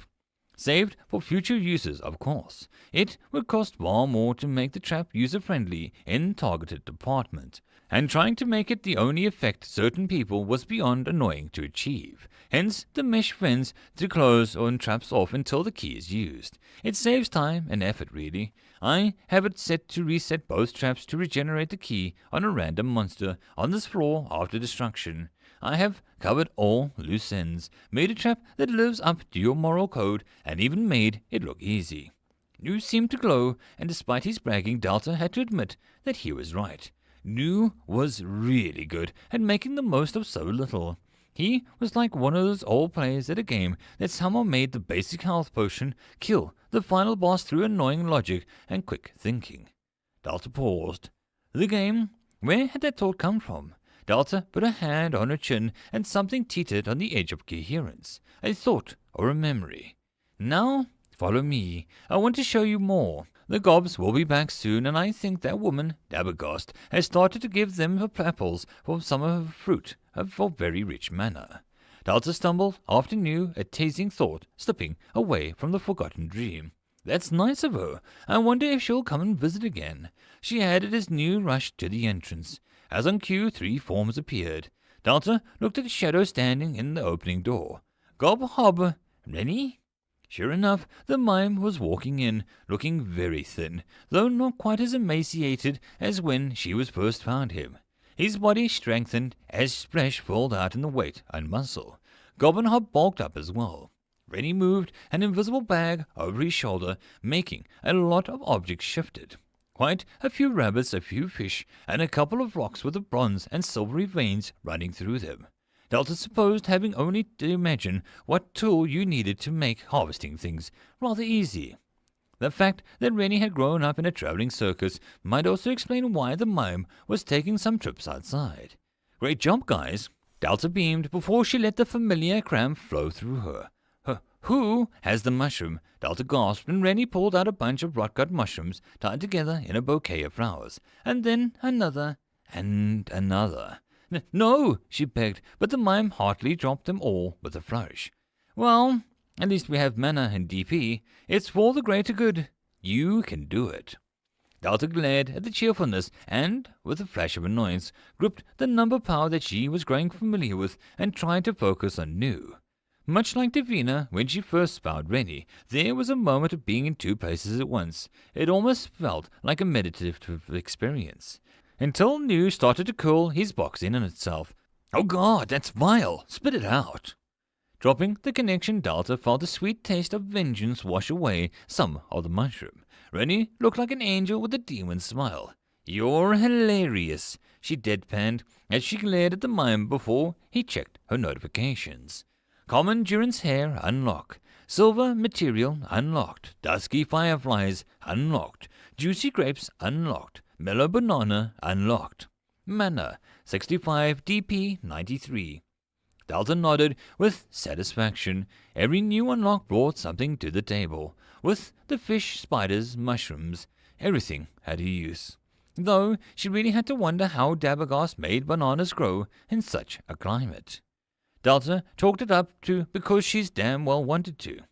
To be honest, Delta just liked knowing that she could make things look good with the silver and fireflies. It wasn't exactly a logical thought like New might have, but she made the fireflies powerful enough. Would Maestro like them as spotlights? Could she make the pond room look magical? Would the fireflies feel at home? Delta looked down at her hands. You're right, she admitted, which made the box stop twisting in disgust. I know I am, but tell me what about? I'm not really good with being a dungeon, but you are. I can make things really interesting, and I understand how people work. You can see items that I wouldn't think of and make the best things out of them. I'm good with monsters, unlocking special things about them, but you're great at finding the secrets of traps and items. Delta rambled and then stopped. She took a deep breath and looked at staring New. I want to promote you from a menu to Trap Master. I want to trust you to defend us and make sure that I don't leave some stupid path to all of our deaths, but I also trust you not to get us killed with going overboard. You can use the monsters if they agree, and the rooms and anything in them. You do so much and you deserve something for it. Delta grinned and waited. A few seconds passed with nothing appearing on New's box. New, Delta called with a little worry. Rennie tilted his head, looking at the goblins for answers, but they merely shrugged at him. Delta moved closer, but as she reached out and touched the New's box, cracked down the center like a breaking glass. Delta fell backwards as the glass exploded outwards and the shards swirling around New. New! Delta yelled with alarm, her hands trying to reach out as the glass began to smash each other into orbiting moons around New's box. The box itself looked solid, more vibrant and with more defined border. As the last of the glass fled from its surface, the glass moon stopped, and the glass rippled before smoothing over into a solid single glass pieces. They each slowly formed 5 tiny spindly points. Fingers, Delta stated stupidly, as 2 floating robot-like hands flexed and relaxed. On the screen 2 eyes blinked rapidly, and mouth appeared and opened with a slow effort. Stop doing things. Delta flinched as New's face scrunched up before it wiped itself with a burst of ones and zeros. Text returned and words flowed across the screen. Much better. Now, What did you do? Nu's hands waved in the air with the appearance of wanting to throttle Delta. I just promoted you, she said slowly. Nu jabbed a finger at her. Have I not warned you about spontaneous changing of only world that I know? Delta looked down at the ceiling as if looking for something interesting. In not so many words, she tried, and Nu rubbed his chin with his one hand before he paused and looked at the new appendages. Hands are not the worst thing that you could have done, I suppose. If you had made me grow legs, I would be running experiments to test the solidity of the forms posterior right at this very moment. I like floating. Hands, I can deal with these. Nu turned and smacked Delta on the back of the head. It was a solid smack and Delta was stunned for several seconds. Contact. Actual physical contact. She turned and grabbed Nu with both hands. They were solid, firm, a little cold, but they moved. Delta let out a delighted laugh as she hopped around, spinning Nu as she moved. His hands moved a fair distance away from her body before it was forced to follow. Nu, I can touch you. Before you fall like wet paper, and now you feel like a person, she said with a bright smile. Newsbox tried to form words, but every rotation of Delta's spin made the text fade like a sketch pad. Rennie shook his head and shook Gob and Hob's hands before casually walking down the tunnel. The mime nodded to the spiders as they began the second afternoon royal ball. Rennie slowed near the pond where the duck watched him. He had not forgotten the battle previously. The way his powers had utterly broken under the duck that had cursed him, it was unpleasant. He began to turn his head back down to the second floor when he paused. He felt a vibration, a hum. He travelled down the path that he had never been down. Being on a contracted monster, he didn't feel uncomfortable or out of place on another floor the way that a dungeon-born might. Still, there was something in the air that wasn't quite to his taste. To him, it might just be a personal taste. To a dungeon-born, it might be slightly more physical reaction. His respect for the mushroom, Mr. Mushy, rose with each step. The monster never showed any discomfort at visiting the second floor. The duck as well. If he had fought him on another floor, even if he had the demon woman as a shield. When he slowed, did he feel a rivalry with the duck? He couldn't stop adding the beast to his thoughts. Was it a contracted thing? Rennie had no idea. But he'd like to see who would win in equal ground. The duck had so much growth to go through. Rennie knew of its kind. The duck was barely fresh from its nest. He entered some of the swarms of storeroom, simplistic, but the torches and luminous mushrooms made it look more peaceful. The air also turned almost tasty. Rennie followed the sound of humming to the part of the wall. He pushed and felt the wall didn't have much weight behind it. A secret tunnel. Delta was full of surprises. Like with Nu evolving a tool into something more, monsters he could understand. It was a natural path. He himself had such an option of a long time ago. But it was like evolving a sword or a book. How had Delta done it? Rennie wasn't sure, but he could only hope when he came time for him to suddenly become a super mime, he would have some warning. Not that he would mind that much. With nothing else left in the world, and his only home now a permanent fixture of the dungeon, Rennie didn't mind being in the dungeon. Under a slightly less human core, he would have been removed as a threat. That would have been that. Delta had come to him in his darkest pit of his soul and offered him the choice, much like his father. He offered Rennie a choice every day, stay or be free. Always a choice. For someone who could not speak naturally, being heard was something he would always cherish, even if it was from one of the weirdest women that he had ever met. He knocked on the wall and the humming stopped. There was a hiss and the wall was pulled back and Rennie briefly saw the retreating vine-like thing vanish around the corner. Oh, a guest, well don't be shy. I never turned down an audience. A voice filled with mirth and a purr called out. It reminded Rennie of a performer. A very, very energetic performer.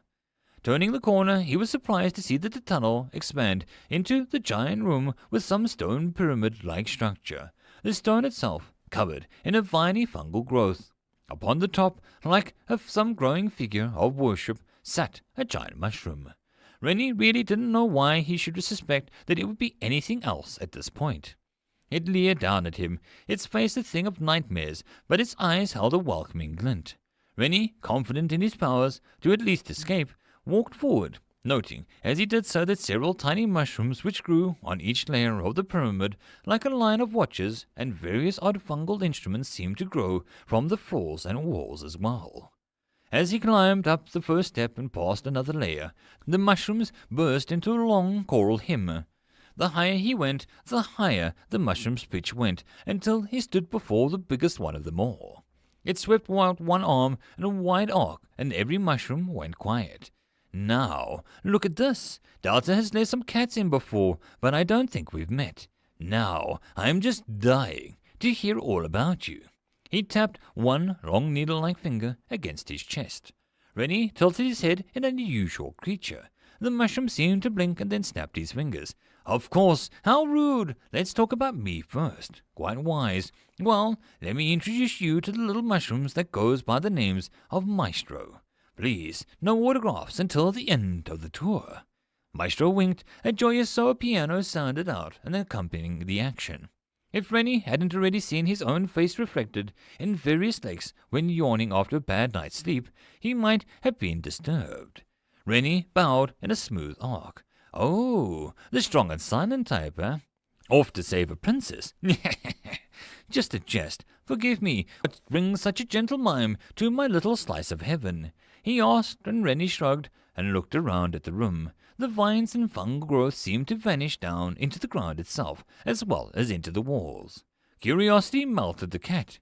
You're a lucky fellow that I put my edgy self away when only mouth critics now.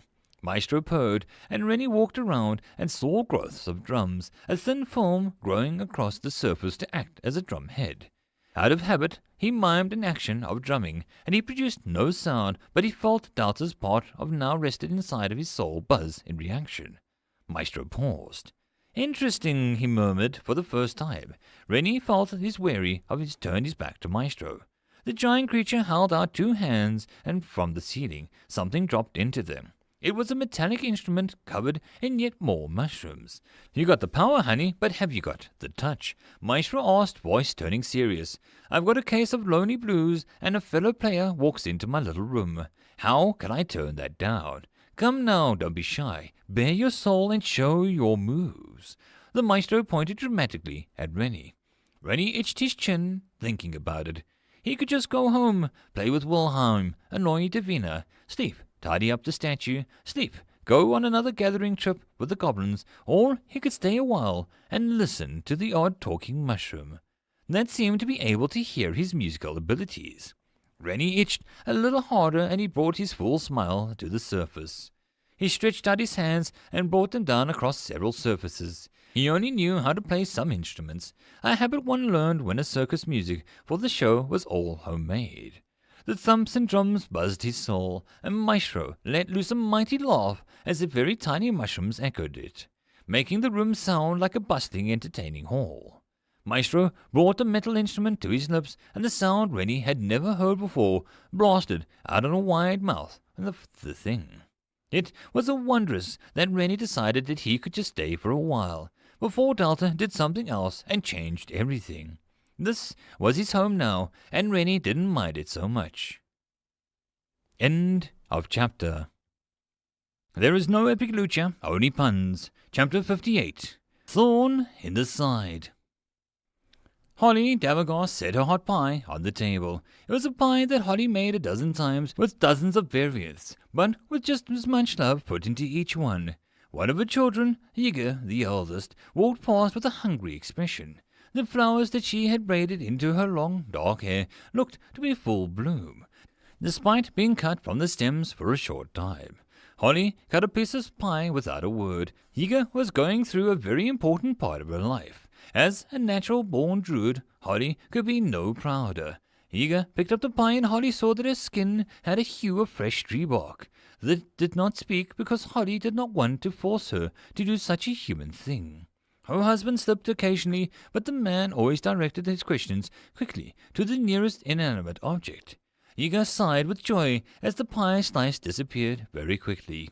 She hugged her mother before leaving through the back door into the garden. Holly smiled at her retreating back. She saw how Yiga's feet seemed to almost sink into the solid earth, as if they were welcoming her. The approaching vibrancy of life let her know that her husband had entered the room, even if all physical senses didn't pick him up. "Any idea what's going to happen?" he asked softly. An age-old question. Those with nature's blessing in them must choose to walk as flesh and blood as a warrior, or become as nature, a guardian with wood and sap. Yiga was on a fine balance, but in the end, the choice will continue to chase her. Every second is a reminder of both worlds. Holly explained she had lost count of how many times she'd have to do so. Holly turned to look at Kota. The man was not impressive. He didn't have a handsome face, nor impressive build. He wasn't intelligent enough to change the world, nor charming enough to win any heart.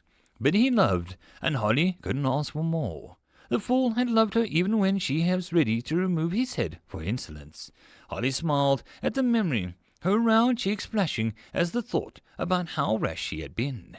Kota's shaggy head was slightly befuddled. Features had grown like moss over Holly's heart, and it hadn't been long before she had given him a special plant to show her affection. The idiot planted it instead of using it like a potion, like Holly had intended, but the action just endeared him more and retired Archdruid. Kota helped himself to the slice of the pie as two furious voices argued over something. Treg, her middle child, screamed something about swords as the younger Selder fired back of magic. Holly fanned the scent of pie towards the stairs of the house and waited. "I just wish I could help." Kota sighed and he stared out the door. Being a rock in the storm is all that you can do. Influencing her towards one path or another is just not something that I will allow. Once you choose life, it is all you have. If you choose humans to keep you happy, she'll be gone regardless. The emptiness of the wrong choices has killed many a rash druid. Holly stroked Kota's head softly, removing the tangled locks where she found them. Treg rushed into the kitchen. The boy took after his father, hair down to his back and looking like he was dragged through the hedge backwards. Solder waddled after, furiously determined to be the first to the table. Like Yiga, the two would have to choose who they would be in the future. Holly would love them no matter what, but she knew Kota would take it hard. "Tell me why you stayed," Kota whispered as he wrapped her two arms around his waist. Holly raised a brow. "You know why. I've told you the tale a dozen times," she reminded, and Kota grinned easily, making a splotch of some chemical of solution stand out. Holly licked one thumb and cleaned the stain with a warm smile. "The foolish human knocked on my forest hut's door, seeking immortality in a bottle. He offended an archdruid, almost killed himself, and then, at the worst possible moment, that man told me I looked like a goddess, and I'm very good at sensing lies. I decided that the human life with more treasures for me to find yet." She whispered as the children devoured the pie. Holly, without looking, pulled two slices for her husband and herself to eat later. "Oh, shush." Treg pointed out the window, with mouth filled with pie. A nearby plant twisted into some horrific shape, and Holly soothed it back into a normal. Holly turned and scowl on her face, ready to scold her child for speaking in tongues, but froze when she saw Isalnella and her son Dio kiss an unknown man. She went closer to the window to get a better look. The man turned to look around the village, a skull on his face. One of the many trinkets glinted in the sunlight. Holly went still. Every plant within the area stiffened, and a slight rumble shook the house. "Holly!" Kota rushed to her side. Holly grabbed his hand, any reaction to her feelings. "Kota, watch the children. I'm going out," she told him. She had slipped into the odd accent that let Kota know there would be no argument. Kota nodded and grabbed her hand as he moved to leave. "Stay firm, stay green," he said before he kissed her. Holly softened for a moment. "I'll be back," she promised, and gathered her things to quickly catch up with the group. She knew exactly where they were heading. She would not let Delta fall. She would not let her become a cow for the slaughter. Never again. Waiting for more mana was boring. Delta loved Hob and Gob for being such hard workers, but the wait was going to be hard. So in the meantime, she drew up some ideas. We'll grow more apples on the healing herbs, and then we can set up a trade with Durans. I mean, if we produced enough of a variety in the jungle, we could sell it to Mrs. Dambergost, or Rudy if she wants to hunt some of the critters later. The hot spring, the rest area, we just need to market them. The berries, spiderweb, and various mushrooms, Mr. Potts, basic iron, and fish. We have more than you think. The issue is what we haven't felt ready to invite the world down until our security was ready. Besides, you're assuming a lot of Durance's financial standing or ability to trade. Sure, Dambergost can give us plants, and maybe Rudy can give us a bunch of trees once in a while, but we honestly just don't know enough about the town. It's all second-hand knowledge. Delta sighed. Not exactly like I can go out for a stroll and introduce myself. She reminded him, and knew merrily glowed in the moment. Of course, I just want you to know that there is a chance that people are powerful, but have nothing but each other. Planning on things you are unaware of or can't control is risky. What do you suggest? Delta asked instead of arguing. Nu looked at the entrance, his new hands clasping together as he thought aloud. Something has been bugging me. Damn, that was not intentional. Ugh. We have not heard a peep from the giant spiders. At all. Not even Gob and Hob seemed to run into them. Delta looked at the closed entrance door and frowned. I guessed since Rudy and Cram, that lumberjack, cut down the forest around here, they ran away. She admitted, but Nu turned to her. No, even before that, before the door, they went quiet. Rudy explained how monsters are drawn to dungeons like bees to flowers. What changed? I don't know. We defeated the ones that came when Dio first visited, then they just stopped. Why are you suddenly worried? Maybe Duran sent someone to get rid of them. She pointed out and Nu was quiet for a moment. Shame, that's a lot of free mana and TP to go to waste. Delta turned to him with a startled look. Monsters, you felt it. There was no rational thought or control in those spiders. Animals mutated out of control. You have no problem with Hob and Gob collecting fish and rabbits. Why not giant spiders? And that would speed everything up, and it would keep the people of Duran safe at night. The words were tempting, but Delta knew that Nu had a good enough feel for her character to manipulate her slightly. And if we kick some nest and start a war with the spiders, she prodded with a finger, we shut the door and squash them in the morning. If they try to attack Durans, I would enjoy seeing that. Quiz alone would burn them to a crisp. Rudy would eat them. Come now, we both know you're more worried about your gobs getting hurt. So stop fretting and spend some DP on them. It really is simple. Pay the cost now and get bigger rewards later. Nu threw both of his hands for a triumphant manner. How exactly will we go about this? Lure them in? Delta ignored Nu's previous words for a moment. Scout. Find out what's stopping them. Plan after. No need to make a 5-step plan and expect the enemy to follow each step. Seriously, it's just arrogant and a waste of time to make such convoluted plans that hinges on us being 100% correct. You need to stop playing with those imaginary games with Divina and Reddy. I don't know even why I showed you guys the fantasy board games. Delta smiled softly at Nu's grumblings. I am a fair but hard dungeon keeper. If they insist on trying to get around me by over-planning, then I'll drop the endgame mush boss on their butts after the tutorial. Delta pushed back a giggle and floated down the tunnel. Nu had some good points, but jumping from growing mushrooms and trading right into the monster hunting. It was going to take her a little time to get used to the idea. Nu made it seem good, but there were drawbacks. If the spiders were already dead, then it would be a promising plan dashed to pieces. If something killed them, or there wasn't someone from Durance, then that would just bring the thing to her door. Delta felt safe, but there were too many unknowns about the world outside for her to be truly confident in her own defenses. If the spiders were still around, then the fact that they were keeping themselves was another thing. What if they pulled back after seeing how outmatched they were? Would that be enough awareness to warrant thinking about mass murdering them all? Did the gobs not steal some of their eggs first? If the spiders are only fed on the animals of the forest and were doing their best to avoid Delta, she wasn't sure that she could walk up and order their deaths. Being a giant spider monster alone didn't warrant a death sentence. If Rudy was here, maybe the woman could let Delta know how much of a pain the spiders had been. If they were eating lost children, feeding on the livestock, making people live in fear, then Delta would make a stand. She would do her best to remove such a danger. On the other hand, if they were just minding their own business, could she honestly justify simply attacking them, unprovoked? No, New was right. Delta didn't know anything about what laid outside the door. She had dived into making her home safe, better, a home for all, but there was one thing that she could do without any regret. "I Num," she called out at the goblin that was lifting Mister's pots filled with mud over his head. The goblin camp looked much better, with New's arch set out into the tunnel entrance. It had character to the room. The goblin rippled with muscles that the other goblins didn't have at all. Even Hob and Gob, in their Delta forms, were just bigger, but not so buff. Num slowly eased the pot down. Swa was nearby, and he yawned. 58, new record, he called as he slowly made the campfire shape to the flames into a rough goblin head.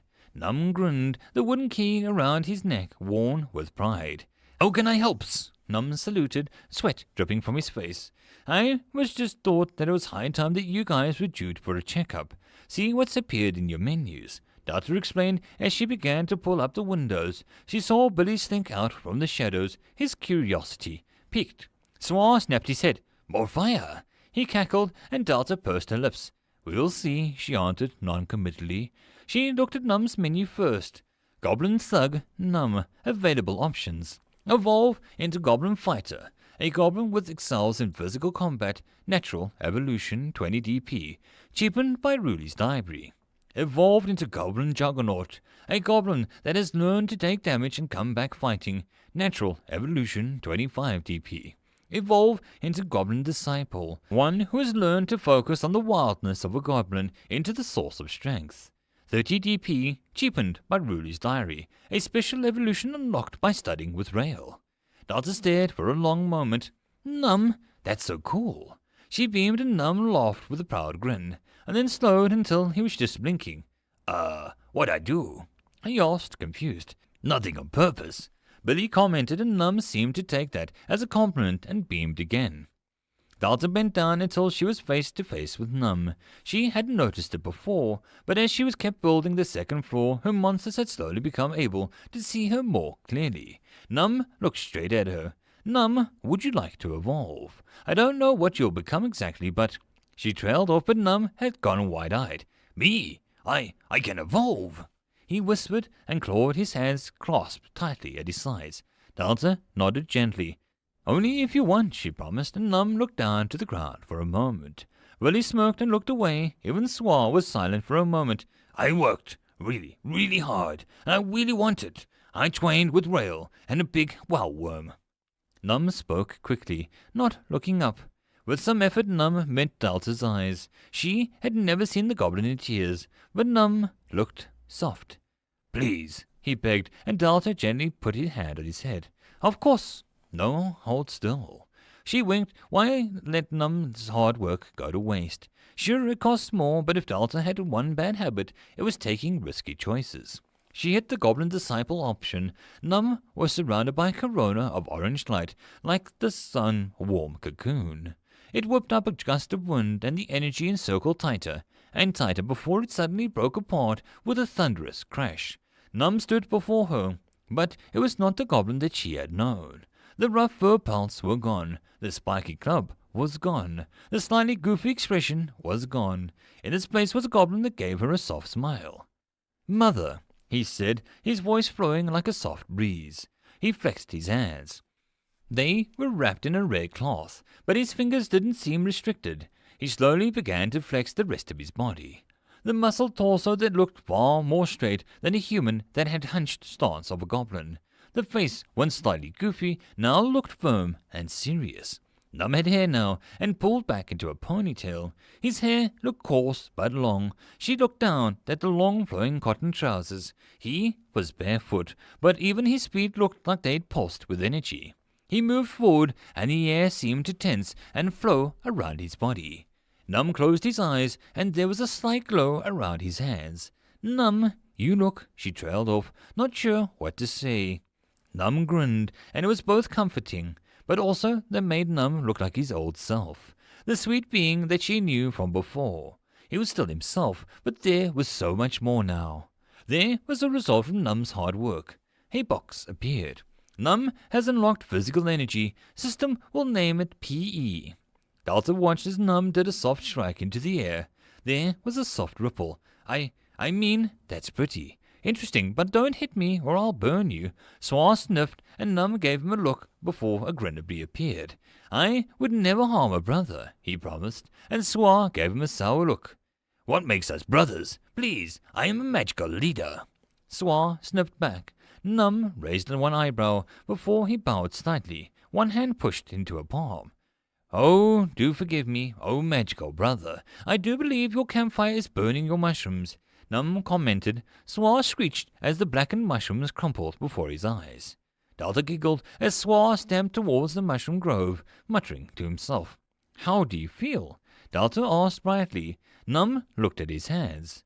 Alive. I feel alive. Power is flowing through me and I can feel that something bubbling just under my skin.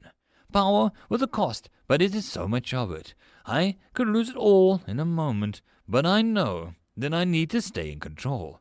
Forgive me, Mother. I need to go relax. I need to go stand under the waterfall on the second floor.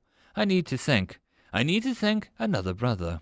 Num bowed and turned, rushing down the tunnel in a burst of speed that the goblin had never had before. Wait, I wanted to check your new menu, Delta called, but the goblin had already rushed into the washroom and shut the door. Still Num, if you know where to look, Billy commented. Delta sighed as she couldn't help but feel happy. To see one of her first monsters grow into such a form made a deep pride rise up within her. There were some really bad things about the dungeon core. The isolation at the start, the trapped feeling, the idea that you were subhuman. But there were also upsides. Delta turned to Billy, who straightened up. I'm ready, he said. Voice calm, Delta opened the menu and looked. Goblin Archer, Billy, available options. Goblin Evolution, Goblin Ranger, Special Goblin who works with an animal to fight foes. Random pet unlocked upon evolving. Evolve into Goblin Stalker. The goblin that uses special arrows and equipment to sow chaos in the foe's ranks. 25 DP. Delta read them aloud and Billy just stared.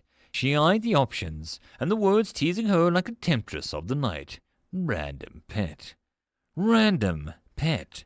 She felt the itch to pick it, but she looked at Billy. Well, she asked with a smile, but the tone was a little nervous. She cleared her throat and waited. Billy looked down for a moment. Stalker. I want to be a stalker, he admitted, and Delta felt relief.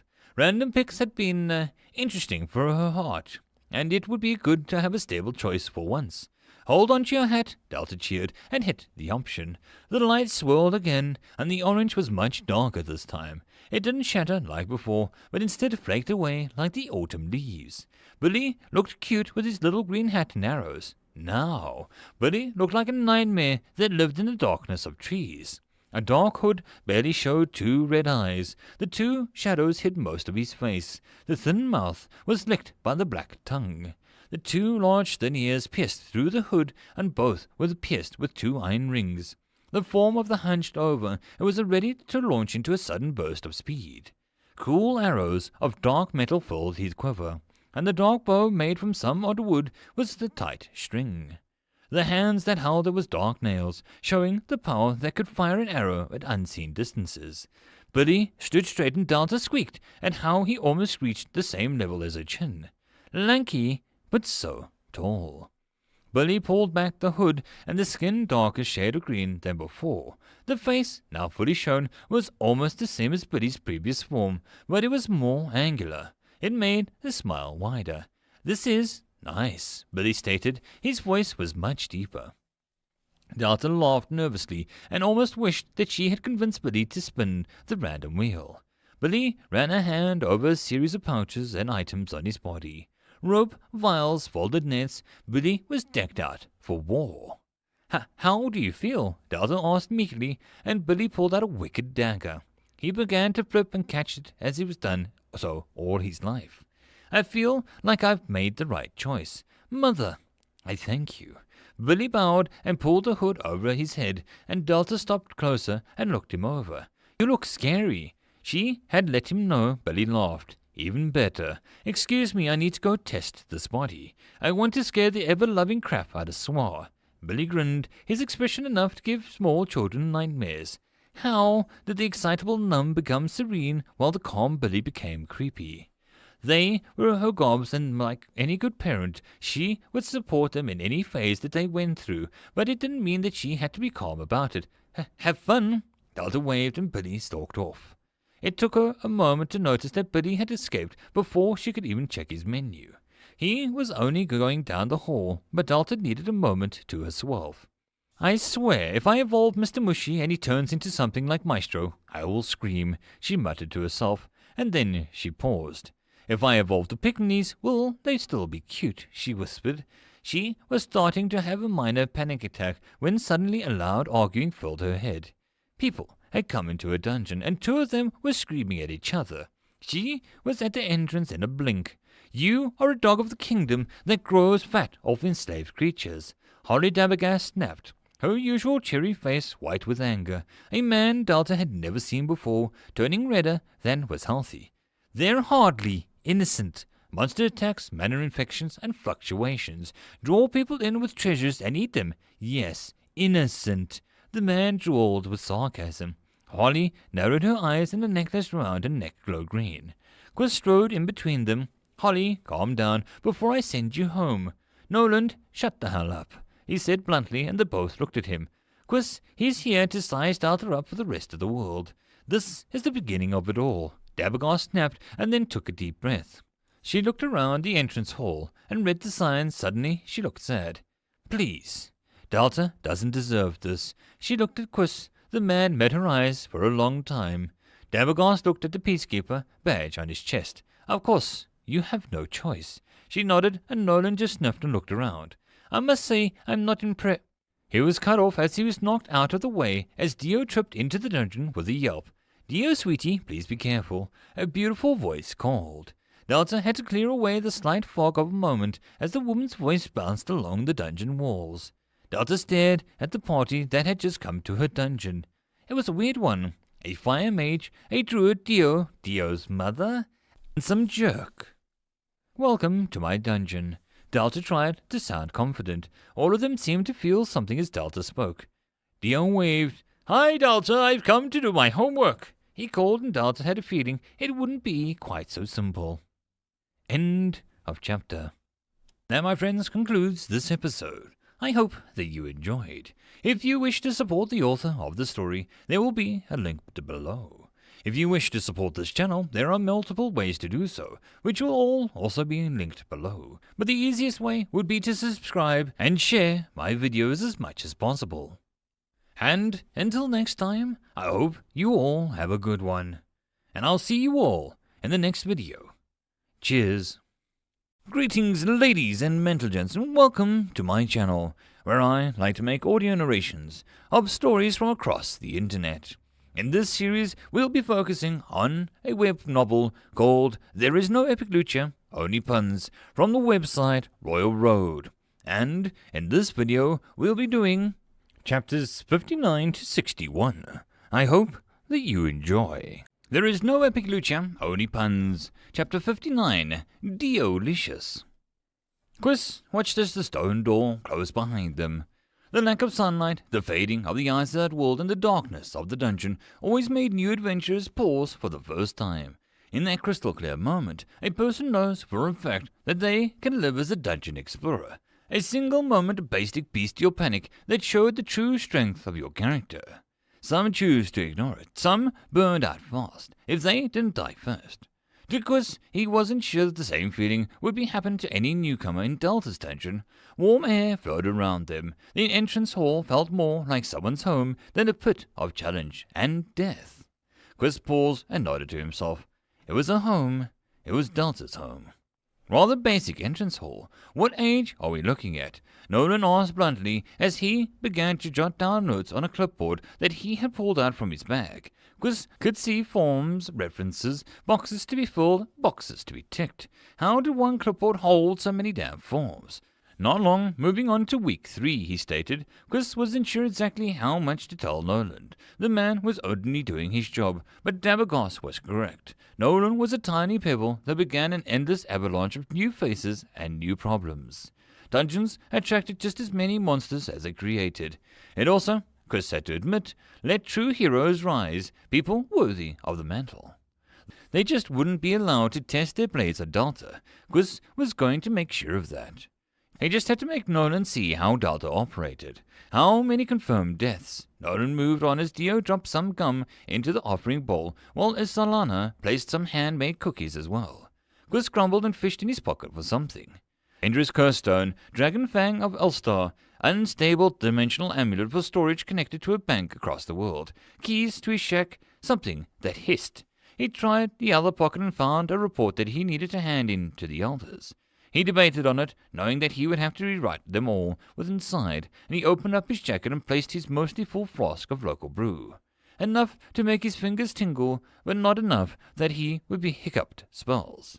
He was sure that Delta couldn't do much damage with alcohol. She had a duck and some goblins. Rudy mentioned a mime, which was a little bizarre, but Chris wasn't here to be a judgmental donkey's rear. He'd leave that job to Nolan. One of the villagers may be a roaming party. The other casualties involved my free time, my blood pressure level, and some trees. Chris interjected and Dabagos hid a smile. Nolan looked at the offering tables. Quaint traditions. He said and moved past without offering anything. Chris didn't bother hiding his annoyance. Uppity city ponce. He watched as Dio grabbed the man's sleeve and with a frown, "Mr. Taxman, you forgot to leave Delta a gift." He interjected in perhaps the most non-positive tone Chris had ever heard from the lad. Nolan gently tried to pull away, frowning when Dio's grip refused to budge. Nolan opened his mouth to perhaps say something that would let Chris back down and have Dabagos turn the man into compost, but Solana stepped behind Dio. "Sir, quaint it may be, but it is important to us and the dungeon. As a representative of the crown, are you sure that you can display such disregard to our beliefs and culture?" She asked, voice calm but stern thing. Nolan turned pink. Of course not. I was merely eager to get on with the journey, but forgive me." He smiled weakly, and Dio beamed, dragged the man with little effort over to the bowls. "Delta likes food and things like that, but she'd be happy with anything. Delta is really nice like that," he calmly said to the taxman. Chris shook his head as the man struggled to escape the boy's grasp. Dio was his father's son. The man cleaved people down with a blade that usually could not be wielded by anyone other than a monster or some angsty heroic lead. Nolan dropped in some coins which appeased Dio enough to release Nolan. The man grumbled and straightened the creases out of his expensive coat. "Now that we have paid respects, can we carry on? I'd like to be back by the inn before the sun sets." He informed them all. Chris stared at him, imagining accidentally pushing the man into the mud pit. It made him smile. "Careful, peacekeeper. Every time you smile, I'm sure some small cute animal explodes into a ball of fire." Dabagos commented. Chris rolled his eyes but couldn't comment as something moved down the hallway. "A monster! Ready yourselves." Nolan commanded. Dio rushed past. "Mr. Mushy!" he waved. Nolan reached out to young Dio Buck, but the boy was too fast. The giant shadow stepped into the entrance hall and looked at them all. Chris hadn't seen the big fellow in some time, and he was sure that there was something different about him. He couldn't quite put his finger on it, though. The monster looked more animated. Mr. Mushy reached out and patted Dio's head, hard enough that Dio had to move with a gesture to avoid being pushed down. Taxman Nolan, meet one of the many residents of the dungeon. This is Mr. Mushy. I did try explaining to you on the way here that this dungeon is deserving of a rank 0 threat level.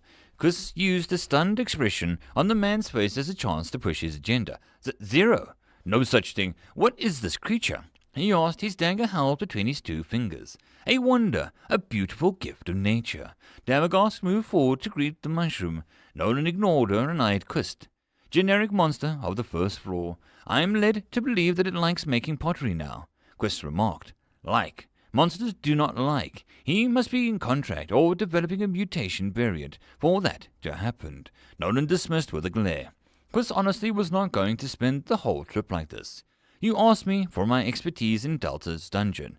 You asked me here because I have dealings with Delta since day one. You asked me here because you have your head firmly shoved up your own arse.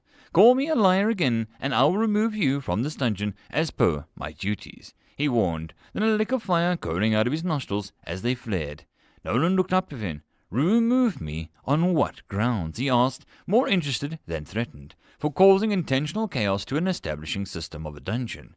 Presets have been laid down, methods of contact have been established. Stomping through them in haste to go back to your room so that you can drink your watered-down swill of a wine in the bathtub will not be tolerated. Quiz grunted and Nolan thought over that. I drink good wine, was all that he said and made a note on his board. He crossed the room and stood, knife in his hand, but not raised as before. He looked Mr. Mushy up and down. Mr. Mushy looked at him with curiosity. Greetings, monster of Dungeon Delta. I am Nolan, how goes the day? He tried. Mr. Mushy placed one finger to where his mouth should have been, and he was thinking of an answer. Slowly, Mr. Mushy gave Nolan the thumbs up and a single hand. There was some silence as Nolan looked between the thumb and the clipboard, unsure of what to write. That means good, Dio supplied, helpful as ever. Mushy, this man here is to inspect the dungeon as his duty to the king of this land. Dabbergast spoke gently to the mushroom. Quiz wasn't sure why until he saw her looking past the mushroom and down the tunnel as if trying to send the words to someone else. Dabbergast didn't want Nolan to know that Delta herself could communicate with them, and he wasn't sure why. The fact that she could would go a long way to prove the health and stability of the Dungeon Delta. Mr. Mushy reached behind him and handed Nolan a slightly crooked pot. The man took it gingerly, as if it might bite him. It's lovely. I'll put it somewhere. Nolan's smile looked pained as he put it on the table that held the bowls. I'll pick it up on the way out, he muttered. Chris knew that the man would forget it on the way out, but as Chris was a wonderful peacekeeper, he would ensure that it would appear in Nolan's room before the night was done. Nolan edged around Mr. Mushy and made some distance down the tunnel. Let us continue. We already must be on our way. I don't want anything else to come meet us or jump out before long, or this whole thing will take us until morning. Nolan sounded like he was trying to be helpful, but Quiz just waited. We'll be fine as long as we contain ourselves to move with the caution. He was cut off by a sign popping up on the wall with a cheery noise. Nolan screeched and fell backward, his knife buried into the signpost. Quiz was enjoying this. Who knew having a dungeon around could be so entertaining? Nolan stood with a growl. Why are these signposts here? He turned to Quiz as if blaming the man for not warning him in time. Quiz intentionally hadn't, because the man was annoying him. So he didn't set him on fire for the tone of his voice. To be helpful, see? Zero threat. Also, the sign went back into the wall with your knife still stuck in it. Quiz informed him pleasantly, and Nolan walked back and forward, jumping and even tapping the wall to make the post pop out again. It didn't, and Nolan just stared at the thin slit where the wooden post had rested. It just stole my knife, but how did it get into the wall? The knife is just too big. He asked himself, and Quiz pushed the man onwards. Nolan, you said it yourself. No time to waste. Come on, plenty to see, plenty to do. He said and looked to see where Mr. Mushy lowered his hands, probably finishing telling Dabbergast some secret. The woman could speak plant, so he assumed that she was a decent in fungus as well. Oh. She smiled and placed a kiss in Mr. Mushy's cap. The mushroom buried its face into its hands and turned away. Quiz had never seen a blushing mushroom, but Delta did things that he just had to accept happened, and he moved on as quickly as he possible. Dio looked between them, and his mother casually stroked the boy's hair. Dio, come on, let's begin your lesson while we wait for Nolan to run into spiders. He instructed, and Dio nodded seriously and waited. Quiz tried to recall the lesson plan and remembered geography was on the list. Why do mushrooms, some plants and animals like caves? What makes them so good to live in? He asked. Okay, Quiz hadn't exactly looked at the lesson plan that Seth had drawn up. He would have to throw the caution to the wind and fill the boy's head with whatever he could make stick and hope that it was enough to free Rudy. Dio's face furrowed into a serious thought. He looked at Mr. Mushy before Dio took one of the mushroom's hands and squeezed it slightly. Mr. Mushy looked confused before he turned and squeezed Dabagost's hand, thinking that it was a human ritual. Mr. Mushy feels cool and a little damp, so if he lived outside in our town, he would dry up. Caves are cool and don't have much sun. Dio decided. Sure, he didn't mention the unique ecosystem, the fact that caves often had minerals and other factors, but it was a good start. There was a sudden thud, followed by a loud screaming. Nolan just found the spider room with the tripwire. That man does not do well off a horse, Quist muttered. He beckoned for them to follow. He hadn't expected Mr. Mushy to follow, but he decided if Nolan annoyed him, he would have the mushroom sit on him. Now, Dio, why do spiders make web? He asked for a student, and remembering something about biology on the lesson plan. Maybe it would be about frogs? Spiders were close second, right? What do you want? Rudy asked sourly as the boy with the orange tongue glared at her. The orange looked familiar, but Rudy didn't comment on it. The boy jabbed a finger on her desk. You're in my seat, he stated, and Rudy tilted her head at him before she slowly looked around the empty classroom. Every other seat was unoccupied and free to use. As far as Rudy could see, there was virtually no difference in any of the desks to show any of them as had an owner. Well, school's out. Why are you here? She asked instead of moving. The boy looked like someone who walked around with a stone in their shoe and refused to get rid of it out of pride. In other words, the kid had issues. I didn't want to stay at home, and I need to write things down to review my trip. He tried off before he looked up expectantly. Rudy grinned, stretching as she spread her body to take up as much space as possible. No can do. Mr. Jones wants me here, and here is where my rear is sitting. She responded before wincing as Mr. Jones paused as he's marking the tests to give her a look. Grim, please sit next to Miss Rudy. I promise that I'll have your desk returned to you before long, the teacher said to the kid. The tone was a little affectionate, and it didn't surprise Rudy. Almost everyone knew how much Mr. Jones liked his students, even the slow and stress-inducing ones like Dio and herself. The boy, Grim, sulked, but he did as instructed. He began to take out notes, maps, drawings, and a little measuring rulers. Looks like stuff you can do at home, Rudy pointed out. Grim ignored her as he began to draw or roughly make lines in an incomplete map. Aren't you too old to be in school? Did you fail so badly that you had to do after-class lessons? Grim snapped back, face looking irked. Rudy felt the sensation of a childish joy rise up inside. Something to entertain her. Escaping hadn't worked. Even smuggling himself into a large covered box marked Hell hadn't worked. Mr. Jones seemed to be omniscient in his own school. It made picking her nose discreetly a real pain. Well, you see, I don't have to answer that. Rudy smiled, eyeing the map that was beginning to take shape in a very familiar rooms and tunnels. You've been into the dungeon, she commented lightly. Grim's pen stuttered and he almost misdrew a room. The storeroom. For some reason the kid had drawn a giant devil mouse face next to it. What makes you think that? Grim asked hastily, and Rudy jabbed his finger at the map. The pawn room has a bit more curve to it, and Waddles likes his space. She pointed out, and Grim froze before he quickly edited the map. Your spider room is missing the berry bush, and I liked the picture of the spider with the puppet strings. Did Delta do some decorating since I've been stuck in here? You've been into the dungeon, he asked her. Rudy shrugged. Once or twice. Got some good fish there. She mused aloud, and Grim spoke without really thinking. I guess that would really hook you in, he commented before he slapped his hand over his mouth. Rudy blinked for a few seconds before she slapped the desk with a large grin. Oh, damn. Nice, kid. Never knew you had the personality, let alone some humor. She guffawed and Grim glared and opened his mouth before he thought better. Delta, she cursed me. He moaned and sadly doodled the pond room in completion. Rudy could see that the duck drawing wasn't half bad. Why is there a duck here? Nolan asked bleakly as he pulled more spider web from his hair. His slightly blotchy skin from where he had tripped into the berry bush made him look like he was bursting out in wives. Quiz had thought he had seen something move across the ceiling, but when he squinted his eyes, he couldn't see anything. Quiz was sure the berry bush would wash out later. Sadly, Dio moved forward, waving his heart out to the fish, the duck, and his mother. The boy was light waving. The duck that Quiz had conjured himself opened one eye and met Quiz's gaze. There was a glint of recognition in the duck's eyes.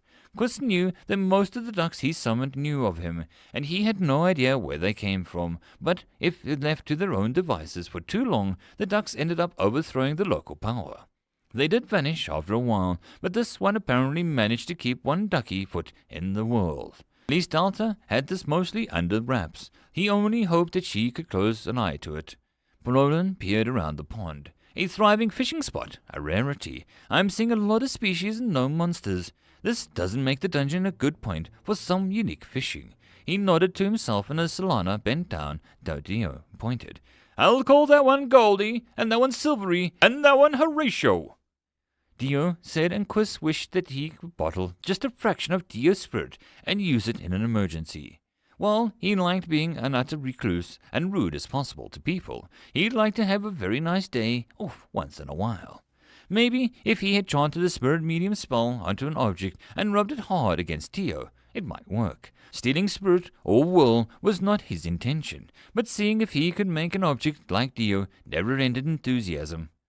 You look like you're trying to decide if you want to eat Dio or to simply throw science at him, Dabbergast commented dryly. Quist sniffed. One does not throw science or magic at someone. You strap them down and take your time. Not that I expected Drew to know anything about subtlety. He fired back, a little less afraid of the woman now that she had another target to focus her annoyance on. Dabbergast merely smiled. Oh, I have the machinations set up for the years previous. I have plans that involve you and that may never see coming. She promised, and Quist wanted to roll his eyes, but there was a glint of the jolly woman's eyes that made him felt a touch uneasy. We've only known each other for a year or so, at most, he reminded her. Before becoming a peacekeeper, he didn't know anyone in the weirdo town of Durance. Of course, Dabbergast nodded gently, patting his hand reassuringly. There was an odd noise from the pond. Nolan, which had been standing closest, peered into it. There is something moving at the bottom, he informed them. That was when the giant hellfish worm emerged from the pond with a fluid arch. Water rained down, and the duck made an annoyed noise. Nolan was screeching. Dio was pointing with excitement. Quist was about 3 seconds away from burning the thing to nothing before it wiggled a few times more and flicked its large mandibles towards them, sending someone flying into the ground. The figure flipped in midair before landing with a graceful roll. Refreshing. I thank you for the trip, Bob, the goblin called, and a worm wiggled, and then the body shuddered into a farewell before it sunk out of view. Fish swam all around it, nudging it farewell. The goblin turned and blinked. The monster looked familiar, but this form was entirely new to him. Too calm for Swar, too animated for Billy. Unless there was a brand new goblin, the only one left it would be was either the contracted ones or Numb. Since he was sure that he'd seen the gobs in the distance harvesting more for the dungeon. Greetings and welcome to the dungeon of my mother. Delta greets you. The goblin dipped his head and greeting motion. It is good to see you again, Quist, Mrs. Dabbergast, and of course Dio. The goblin grinned. Nolan, now soaking wet after using his own body to shield his paperwork, looked at Quist. Explain, he demanded in a tone of terror and mindless panic. Quist nodded. Delta has been busy. There is a second floor and apparently a few secret passages around. I assume that was a monster from the second floor. He answered calmly. Quist peered at Nolan over as if inspecting him. Are you harmed? He inquired, knowing full well the answer. Nolan said nothing and began to furiously write things down on the board. Quist wished him luck and finding a giant hellworm box to tick. Numb, you look so cool! Dio greeted, and Isolana managed to release his grip on Dio's shoulders. The worm had startled her. He could see her body turned as a shield of his, her mouth open and ready to start singing. I've seen worms like those in the deep waters of Marlon, little things that suddenly become much longer when they reach for prey. I was finding some herbs at the bottom when no sun could reach. I had to fend off a few. Dabbergast mused and Quist eyed her. Any of them grow to that big, he wondered. Dabbergast looked immensely pleased as she shook her head. None, she giggled. Then there was a grunt, and Quist turned to see Dio and Numb gripping each other's hands. Dio was beaming while Numb grinned. Their hands shook as they squeezed. Quist closed his eyes. The door puzzle, Mr. Mushy entering the hall, a place off limits to the dungeon traps and monsters, a ecosystem of unique fish, a giant hallworm, an evolved goblin. Delta was friendly, but he was beginning to have to agree that maybe the danger rank of 0 might not exactly be honest. It had only been a small period of time. What else could have Delta possibly have managed to conjure? She only had access to mushrooms, for heaven's sake. So there's a secret passage in the storeroom now. Who would have thunk it? Go Delta! Ruli mused. Grim snorted. Did you hear about the devil mouse? That thing is evil. Never mind the secret passage. Grim bit out, and Ruli rolled her eyes. It's a bloody mouse. So what was the secret passage? She paused. Grim frowned and jabbed his finger at the door of several vines slithering through the opening.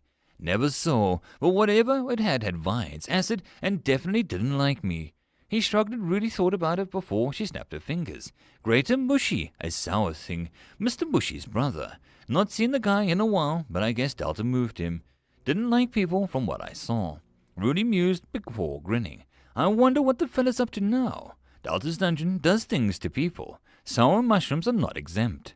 She stretched and Grim shot her a look. It's bad enough that the vines and acid. Why would you want to make that worse? He demanded and Ruli thought about it.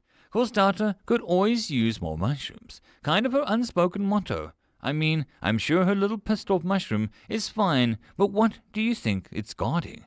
Ruli questioned. In her mind it was a secret fishing spot filled with diamond fish and a rare rainbow cod. Hell, that's all the dungeon offers, Grim muttered. He began to draw a giant question mark on the map. Quiz stared as Mr. Mushy opened up the secret passage for them. It had taken some prodding from Dabbergast, and Mr. Mushy seemed to hear something from behind the wall. The stone room was nice and simple, and Quiz could appreciate the various challenges now scattered through the dungeon. Accepting them all would be time-consuming, and the less Nolan could report back, the better. So for now, he would have to leave this Mary to its slumber. The secret passage opened, and there came a low hum that echoed outwards. Islander straightened and walked ahead without a word. Dio trailed after her and looked back with groaning. Mum loves music, he explained, and he ran after the retreating forms of Islander. Music? When did Delta have gotten music? Gus felt nervous about the whole thing, but when Dabbergast rushed ahead, a flush of her face and a squeal in her throat. The feeling bloomed into a full-blown migraine. End of chapter. There is no epic lucha, only puns. Chapter 60. The star of the show. Dio's laughter was the most beautiful sound in the world. She had heard the ice queen sing mournfully in a crystal hall, the thunderstorm's cries of a newborn storm rock, and the sound of her husband whispering sweet love to her. Isanella had heard so many wonderful and sad things in the world. Every sound was a living creature, every lit of an accent of a story to be told but never heard. Every word had countless emotions. It all became so very sad when the beauty of pure sound was locked behind restraint and regret. But not her Dio. Every word he yelled was so honest, so beautifully, painfully honest. She would treasure him always. The sound she heard now was not as beautiful as a boy, but there was just no comparison. But it was wonderful. Dio took her hand, but Iselena did not slow down. Dio eased his grip and avoided pulling her back. She felt a surge of pride as her boy controlled his strength. There had been many accidental bruises and injuring during Dio's childhood, when he'd thrown temper tantrums, and Iselena had never faltered. She loved the men in her life. Her husband, his hands once so drenched in blood, now turned to making things. And her son, her so wonderfully, Dio. The tunnel before her became a little harder to navigate as weird roots and vines began to grow out of the walls. Eventually the soiled ground became nothing but roots, vines brushing her hair every second, though she pushed on regardless. Every single one of the vines and roots were trembled with noise. Every single one of them were trying to hold back a song. It was almost painful for Isanella until she understood that they were waiting for their cue. The worry and pain that filled her waned, replaced by a small smile and excitement. Isanella loved music. She was music in physical form. Music was such a powerful force, so music like magic but entirely different at the same time. Isanella was had been an adventurer. She had visited so many places where music filled the hearts of people, but also where music had withered into weeping cries. Here, in this tunnel of nature and darkness, Isanella felt music. Soon enough the tunnel ended and the huge dark space spread out before them. Isanella couldn't see more than arm's length in front of her, but she could hear Dabagos scolding Quiz for trying to use fire. Isanella waited. She could feel it. This was it. As Nolan trailed in, the lost and the tired group was waiting in the dark. A tense moment grew as the awareness started them down. "What are we waiting for?" Nolan hissed, his voice tense like a cracking glass. The poor man was not trained for this, but his job demanded it of him. And what the job wanted, the man seemed intent on doing. Quiz looked to answer, but was cut off by a low chuckle filled with a large chamber. "Waiting for why? You are waiting for the show to begin. Boys, are we living in the Dark Ages, or what? Hit the lights." A booming voice called out, and a deep baritone of a voice that could go in so many directions. The sound was like a puzzle to her ears. The sound of a sudden snapping rang out in rapid succession as mushrooms burst into bright flares of light, one by one, up the side of the large stone structure, until 4 mushrooms ignited at the corner of the great altar. The being resting on top of something with Isalana's immediate reaction was to desire to freeze in a horrible thing. But as it began to speak, her body lurched into an exciting shivers, all at the voice. Nolan was screaming and Chris's arms were engulfed in flames, while Dia was staring open-mouthed. The thing was some form of mushroom like the other one, but unlike Mr. Mushy, this fungus monster was torn straight from a nightmare. Demonic long fingers, a mouth filled with sharp teeth, and a thorny tongue that licked pale flesh. No legs, but its base was countless mouthed growths, that fat familiar gnarled roots digging into the plateau it rested on. Its black eyes bored into her soul as countless vines flowed from its cap into the ceiling, walls, and floor, as if it was some central beating heart for all life in the dungeon.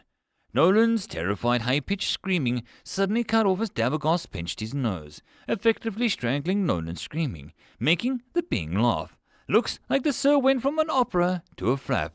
Well, how about that?" he chortled. Isanella watched it move slightly, using its vines to swing its body slightly, and it was very hypnotic. "Great and Mushy, is that you?"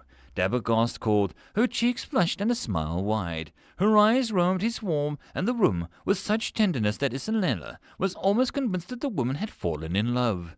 The monster ran a hand over the smooth cap. My, if it isn't Holly Dabagos. It hasn't been a year and a day. Like what mother's done with the place, me as well. What am I saying? Of course you do. It laughed, one hand hovering over its mouth. Isanella was impressed with how much emotion it conveyed with each action. With mirth still in its voice, it leaned forward to look down at them. "But on the stage, darling, you can call me Maestro." He bellowed in every layer of the structure, and almost every wall, across the ceiling, everywhere there was room and space. Strangely shaped mushrooms wiggled and moved. The ones with mouths let loose a choir that echoed wild crowd, lost in the throes of excitement. A soft, repeating drum beat began somewhere in the far end of the room. Dabagos looked around and took the first step up the pyramid. "Sorry, Holly, me and you are going to have some tit-for-tat later, but right now I got some business with your someone else. Quiz, put out the fire. You can't be as hot as me, so don't even try." Maestro winked. Dabagos deflated, but she sat on the stair and began to poke and prod the nearest mushroom. Maestro turned to her after nodding at Holly. "Little lady, you walk on my dance floor, my ballroom, my little slice of heaven, and you don't even shake your stuff. If I was a flower, I would be wilting right now," it cried, covering up its cap with another hand. Isanella knew exactly what he meant. He was a performer, and he could see her. Being a dungeon monster, and a new dungeon at that, Maestro mostly likely had never had the pleasure of company, let alone meeting a fellow lover of the art. She gave Dio's hand a delicate squeeze before she let go. "You're so cool!" Dio yelled, and the mushroom paused in his posturing. "A fan? No, the art must come first. Jonathan, prepare the autographs just in case." Maestro pointed to the one of the countless mushrooms at his base. One wiggled and sang in acknowledgement. Several mushrooms around it began to help, doing something out of sight. Isanella blinked. Did they all have names? Now, darling, will you give me the honor of your name? I'm just dying to hear it. He crooned and Isanella inhaled. The scent of the damp earth and the mushroom was present, but there was also a nicer smells, mostly from the mushrooms that glowed like stars across the ceiling, a soft hum emanating from the glowing cores. Maestro himself smelled, not of death and decay, but of a rich, enticing aroma, not unlike a smoky room. Teasing hints of sweet wine, the caress of aromatic oils, and the sounds of barely contained passion filtered past her ears. Isanella, mother of Dio, beloved wife, ex-adventurer, ex-guild leader, and a simple bard. She smiled. She let her voice grow, feeling each word carry more and more weight and power. She could see Dio blissfully unaffected, but Damagost had visibly steeled herself, hands busy examining a black mushroom to the side. Quiz stumbled, but he seemed to stand his ground. Noland, however, the man was on his knees, staring at her. Isanella guessed that the man's mental strength was good, certainly above average. He stared at her in shock and a little wonder, but he wasn't a total slave as his impulses. He could handle the man easily enough, but she would rather not cause the dungeon's case to be made worse by her own actions. Maestro closed his eyes. Oh, yes. He spread long, spindly arms out with a laugh and a joy. Isanella watched as he opened up the dark pit in his mouth, and the sound came out that was so deep, so it hurtled a powerful note held at a perfect pitch. Isanella felt her music being pushed back as the mushroom's own stood its ground. Bards, songstresses, pipers, whistlers, beguilers, charmers, shamans, and now mushrooms. Even something as simple as a child's song sung around a playground could hold powerful energy if one knew how to tap into it. Passion, pure utter passion, had to be inside the wielder's heart. Music wasn't like science with certain facts and good outcomes, nor like magic where enough energy could create just about whatever result was desired.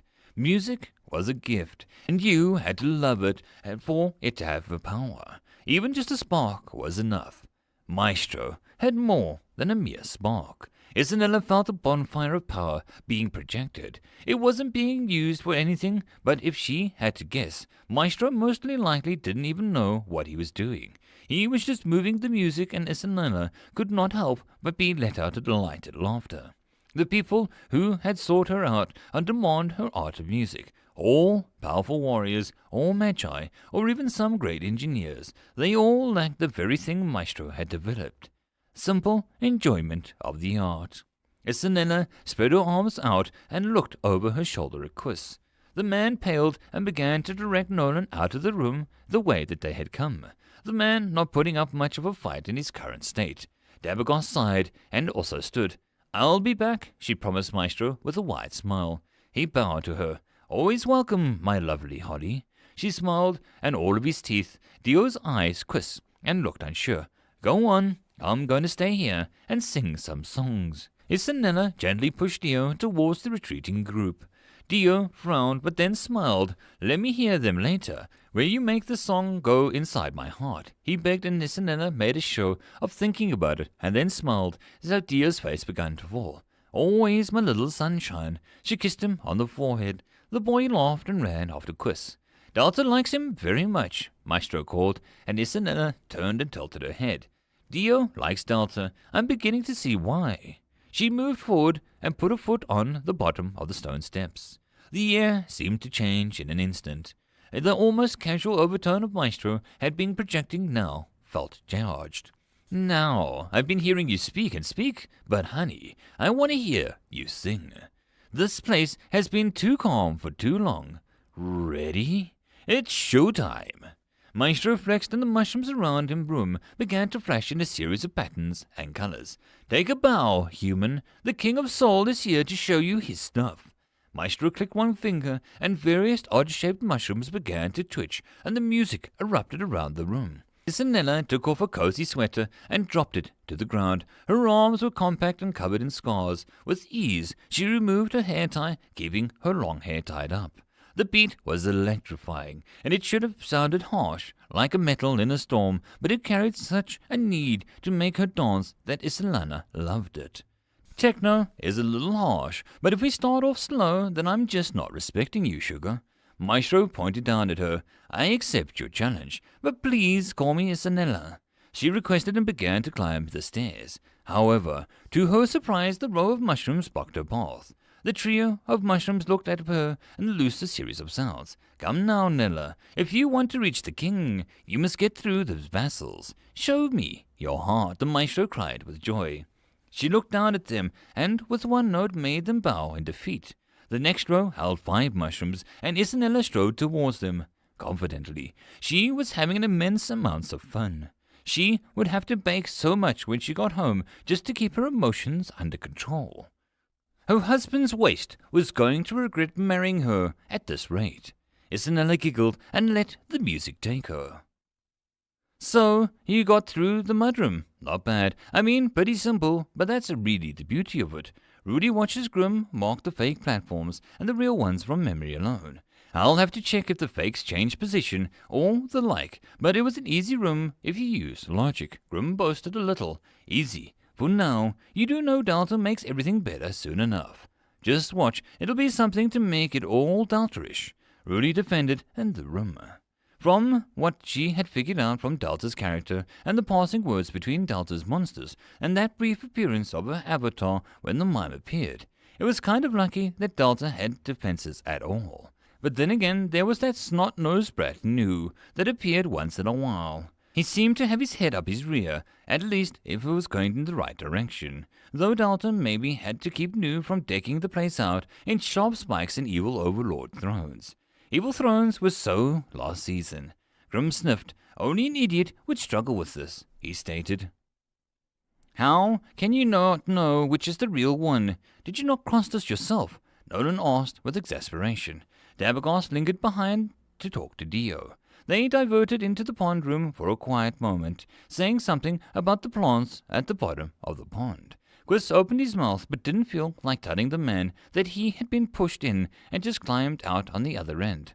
It's been a while. Besides, Mr. Mushy and Num can help, he suggested, and he looked at the 2 monsters. Mr. Mushy gave him a thumbs up and walked forward with a chair. Quiz had watched blankly as Mr. Mushy simply hopped into the mud pit and began to make his way across with a cheerful stride. I should have expected that. Num? He tried in the goblin next. The goblin raised one brow. Asking for hints is not the whole point of the room, to try and fail and then try and pass. Num asked innocently, but at Quiz's glare, and he shrugged a little quicker, and Quiz expected, and he hopped across the 3 center platforms. The middle one had bobbed, but the goblin had moved too quickly for it to dip any lower. Num stood on the other side staring at his hands with utter delight. Still getting used to this body. Who knew that I could do that? Quiz could just see how the challenge of this room would be a pain. Can't you just use magic to get us across? Nolan tried. Quiz turned to him, and his driest tone spoke slowly. Yes, let me make the bridge made of fire for you, your majesty, he stressed, and Nolan growled. Don't you know any other magic, he asked, sounding a little desperate. Quiz knew how to summon ducks, but he guessed that wouldn't really help unless he summoned a lot. Nope. He lied, and that was when the dungeon shook. The walls, the floors, the very air seemed to tremble as music filled the tunnels. A duet of a male and female sang words that he couldn't quite hear, but the force seeped into Quiz's bones. Isanella was singing. She hadn't done that, if his research was right, since Solana, the castle of now famous for having no sound at all.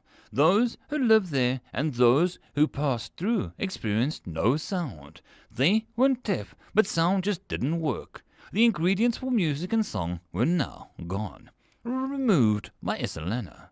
For what reason, Quiz had never asked. He would have to offer his story in trade, and he had no inclination to do so. Quiz pushed Nolan on the first platform into the middle, and it held. First part done. Now, if we keep this up, we'll be cross in no time. Quiz nodded before Nolan could protest. He pushed Nolan on to the next one. There it sank, and with a splat. The somehow pristine clipboard came floating along the surface of the mud a moment later. Well, not that one. Quiz said helpfully as Nolan turned slowly to glare at him. He climbed out of the pit, and Quiz just stood there with a huge smile on his face. It was mean, he knew, but he couldn't help enjoying it. He knew exactly what path to take, but he just wanted to see the man suffer. Something jabbed into his side, and Quiz turned to see a wooden log pushing out of the nearby wall and into the side. He wobbled and toppled over. When had Delta put those in? The mudroom around Quiz began to bubble with heat. "Stop laughing," Grim demanded as Rudy wiped her eyes. Sorry, but you got rammed up the rear by Bori. Why don't you just sneak past or feed him some mushrooms?" She asked Grim to open his mouth to shut it, and with a click when no answer came. So he got to the grove and got chased around for ages. Anything else in the room is the same old, same old. Can't expect Delta to make everything better. Sometimes you gotta call something done for the day, or you'll never get anything else done. She nodded at her own wisdom. Mushrooms, pigs, goblins, and me running for my life. Same old, same old. Grim muttered. His pen drew a snoozing Bori next to the room. "As you can see, Dio, such a fertile area can support many mushrooms." Dabagos beamed as they stood just before the grove. Dio looked around. "I remember being nearly eaten by the spider here." He agreed. Nolan looked at the towel that Num had fetched for him and shook his head. "This dungeon likes its mushrooms. Is there any reason for this?" he asked Quist. "Delta like mushrooms because, well, she just does. I mean, why do you like the clipboard so much?" He deflected. Nolan snorted. "Written documents are the foundation of history and society. A good document can neatly cover the kingdom's wealth, population, and any other issues. A great document can change them. It has a purpose and importance use. Mushrooms are important to the ecosystem and nature, but overall, as a city dweller, I find very little use for them," he informed Quist neatly. There was a snuffling sound, and Quist watched as the boar that lived in the area lazily walked out of the nearby bush. Dio cheered and rushed over. Quist watched, less sure of this particular monster. It had never left the grove, nor did it express the same level of personality as the others. Dio began to pet the pig. With a sigh, the monster lay down to give Dio an extra reach. The mushrooms growing on its back twitched as well. It was a little grotesque, if he thought too hard about it, what it meant for the mushrooms to be there. Dabagast, of course, disagreed as she rushed over to get a better look. Grows into the fur. Doesn't seem to pierce the skin. I can afford to, since it lives off the ambient manner. Must sleep a lot if they had time to settle in," Dabagast said with a teasing tone at the snoozing pig. Quist watched, but he felt there was something else here. He turned and saw the slightly swaying mushroom cap, the mushroom forest around them, and that he was thinking about. Cast a lot of shadows and offered a lot of high ground if one could navigate it. Nolan looked at his clipboard, in particular the large hole near the top where it hung off the nail of the hook. "Still mud in there," he grumbled, holding his clipboard higher to get a better look. A black arrow whistled from the darkness and yanked the clipboard out of Nolan's hand, burying itself in a large mushroom stalk behind Quist. The clipboard was undamaged, and the arrow had a very narrow head and somehow went through the hole like a needle. Quist looked up, and the goblin emerged from the shadows high above. It wasn't just Num that had changed. Quist suddenly moved in front of Nolan as Dabagast put one hand on the ground, making a gesture to look casual as Dio jumped up and waved. "Billy! Is that you, Billy?" he yelled, and there was a pause before the goblin leapt down and bounced off another mushroom to land in a crouch. Billy had been a little silly looking before, the green hat and a bow that belonged to a child. Now, Billy looked like he'd snuck into some child's nightmare. Num snorted. "Show off," he called, and the goblin in the hood. Red eyes glowed like the shadows it cast.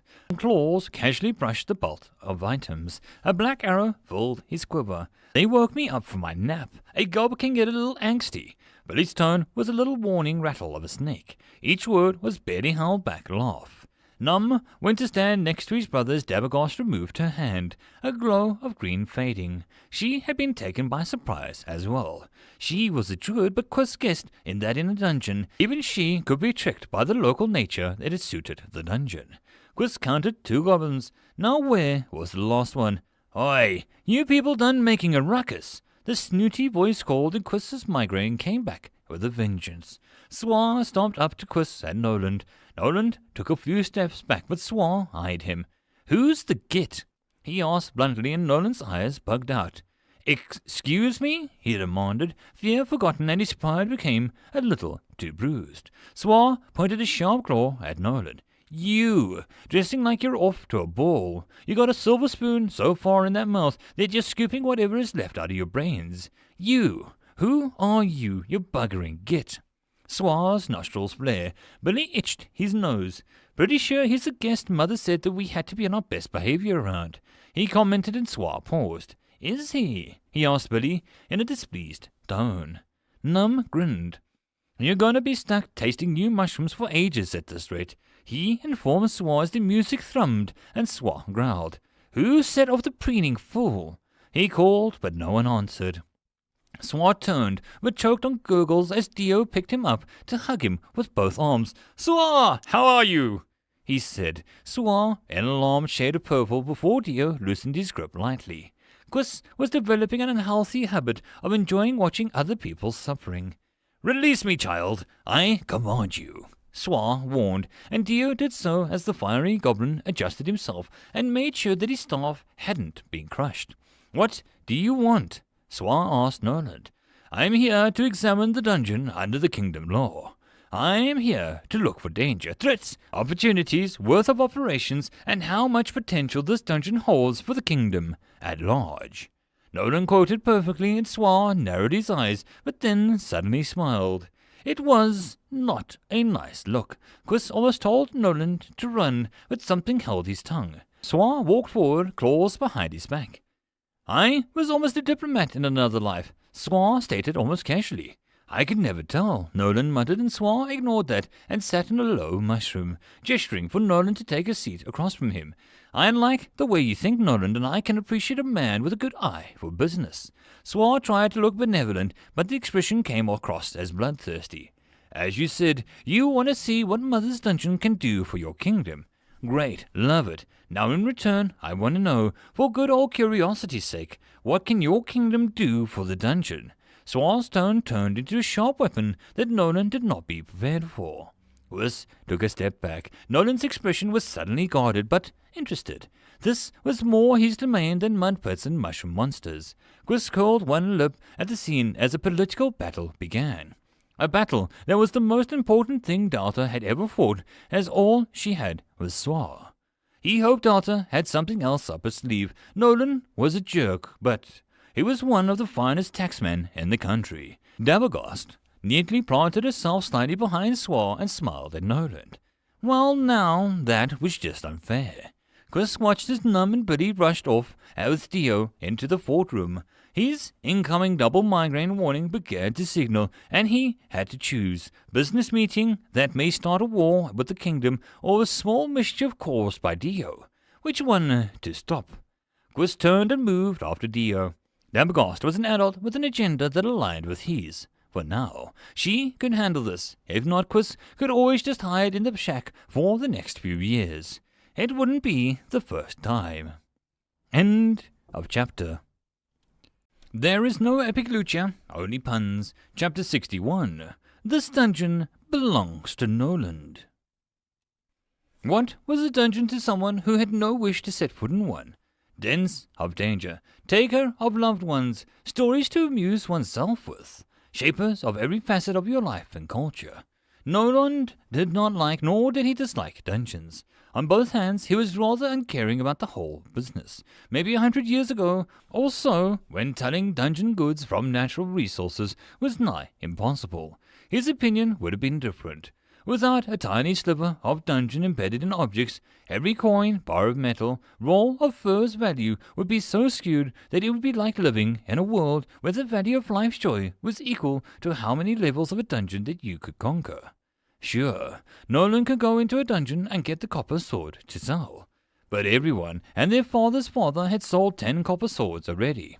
Merchants would refuse to even bargain. A silver sword then, less common, but still found in every store with a slight hitch in the price. A gold sword, not exactly a great weapon, but it looked nice. He might get a good price for it, but what would he have it to exchange? Years of training, dedication to a life of death and risk, spending years on the road to master skills that would only be good for ending life. If the dungeon loot would not be given to a fitting value, then the world was done. If there was no limit, then there was no need. If a priceless relic could be farmed until it was common, it was no longer priceless. An abundance of treasure was a lack of treasure. If everyone was rich, then no one was rich. A gold bar would not be worth even a slice of bread. Nolan had thought about it. He had really thought about it over the years, and as he knocked on the doors of the people to collect tax, he collected natural coins. Valyrian coins made by the capital by metals formed in this world, of the very soil. Not one trace of the dungeon in them. It was as if, simply disliking dungeons, that Nolan could take comfort in his biases and understand that he was a potentially narrow-minded person. But it never felt that simple. Dungeon treasures, loots, and gains degraded. Not instantly, but indefinitely fast enough to be pointless. A good magical item could last years if maintained and taken care of, but compared to a natural-made item, it felt like a summer flower that was quickly eclipsed by the winter of time. The items broke down into the dungeon mana crystals, dust-like substance that could be used in many things, but overall, no one wanted to build a kingdom on top of a shifting sand when perfectly solid stuff was just a few steps away. You get visitors, tributes, manners, ideas, potential loss of property as rewards, and renown. What else can a dungeon exactly want? He asked at the grinning goblin. The wicked staff and burning eyes creature didn't scare Nolan. It wouldn't be his first goblin. He was accustomed to threats of various kinds on the road, and actually felt better dealing with the Swa than the druid. She scared Nolan. Most people in Durance did. Visitors, but we can't tell people to leave. We get slaughtered, and we can't press charges. Our hard work gets stolen, and we have to accept it. Swa leered, and Nolan raised an eyebrow. Items that respawn as well as monsters that dying has no consequence for. He asked lightly, knowing full well that dying was no small thing. He just wanted to see where the goblin would take this. Ever been shanked in the gut? Fancy getting that just for existing. Swa scoffed and gestured around. Dungeons get no say. I know most of the blockheads like to eat people. Mother gets that, but she's trying to be nice to people. No idea why. You're all a bunch of gits. The goblin grinned. Holly cleared her throat. Delta is asking for the rights that people are afforded. She was born in Valrin, and she just get the same rights as any person. She smiled. Her rosy cheeks seemed less like a blush and more akin to a face eager for battle. In the background, the woman sang with such a piercing note that his skin burst into goosebumps. The noise that answered it by a masculine wail with some metallic noises screeched out and the nearby mushroom. His heart began to pump despite the harsh music. It was a primal, but not unlikable. There are laws, he shrugged. Nolan wasn't a lawyer, but he knew enough of the law of the land to be aware that several key things. Laws can be changed. Swa grinned savagely. Nolan smiled pleasantly back. Not these laws. Rules of reality aren't so easily ignored. Or, if you can, please let me know the last time your dungeon core took a walk outside or sealed herself off.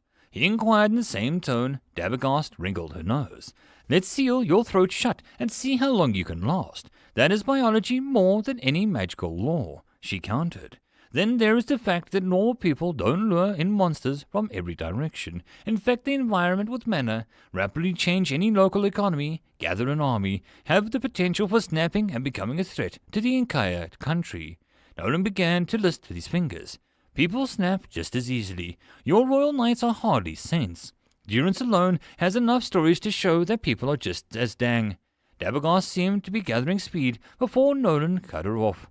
Durance was meant to be forgotten. You knew that as well as anyone when you came here. Durance, the cursed town, where monsters and heroes alike go to fade away because the world has no place for them. The dungeon bringing you all back to awareness is cruel. I'm surprised that none of you are trying to remove her. Some of you chose this existence, if I remember. Nolan stood. Swan picked his fangs in annoyance at being left out of the conversation. Mother just wants to be respected and not hunted. He began and Nolan stood past him. I wish her luck. She should either destroy everything she has created and have nothing to offer, or forever be left alone, or learn to defend herself and hope her kindness can win over enough defenders. She already has one in the druid here. Nolan called back without looking. Is there nothing that we can do? The goblin's voice turned quiet. Nolan slowed, closing his eyes. Nolan didn't care for dungeons. They popped into existence and everything had to bend around them. He didn't care for them, because in all honesty, they just didn't care. They created, conjured, spawned, encroached, carved, destroyed anything without thought. He stamped them as not his problem on the paperwork. Now this Delta was asking him to change everything about how the law, their understanding, their practices about dungeons worked because she wanted to have peace. As if he had the power to do anything more than submit a report. Keep trying to be who you wish. I'm just a taxman. When people come, you'll have to stick to your convictions or give up. That is when your desires will truly be tested. If I had any advice to give, you have a town of lunatics and madmen on your side that seem to respect you.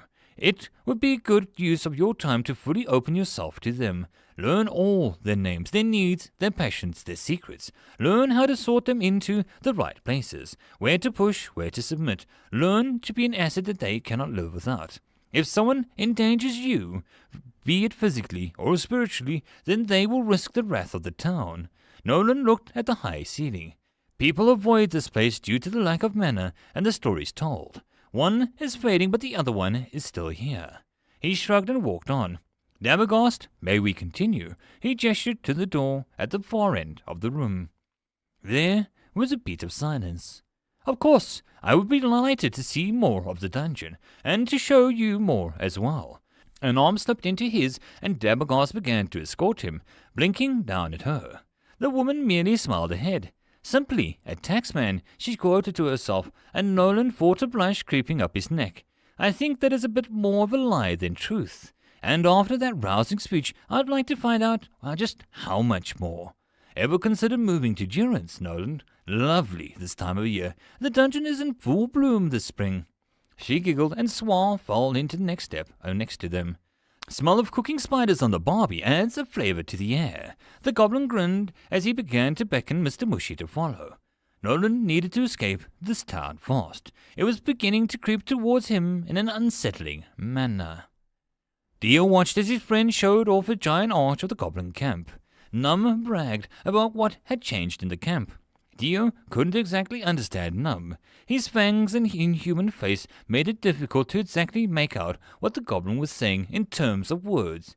But Dio enjoyed the excitement and passion that Num now showed. Before, he was an easy-going goblin, but now there was something new about his friend.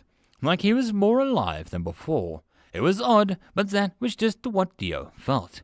A hand rested on his shoulder, making Dio look up in confusion. Chris's face showed an annoyance, but its eyes were a little amused. Dio relaxed and gave the man a politer smile. He knew really not to run away from his teacher.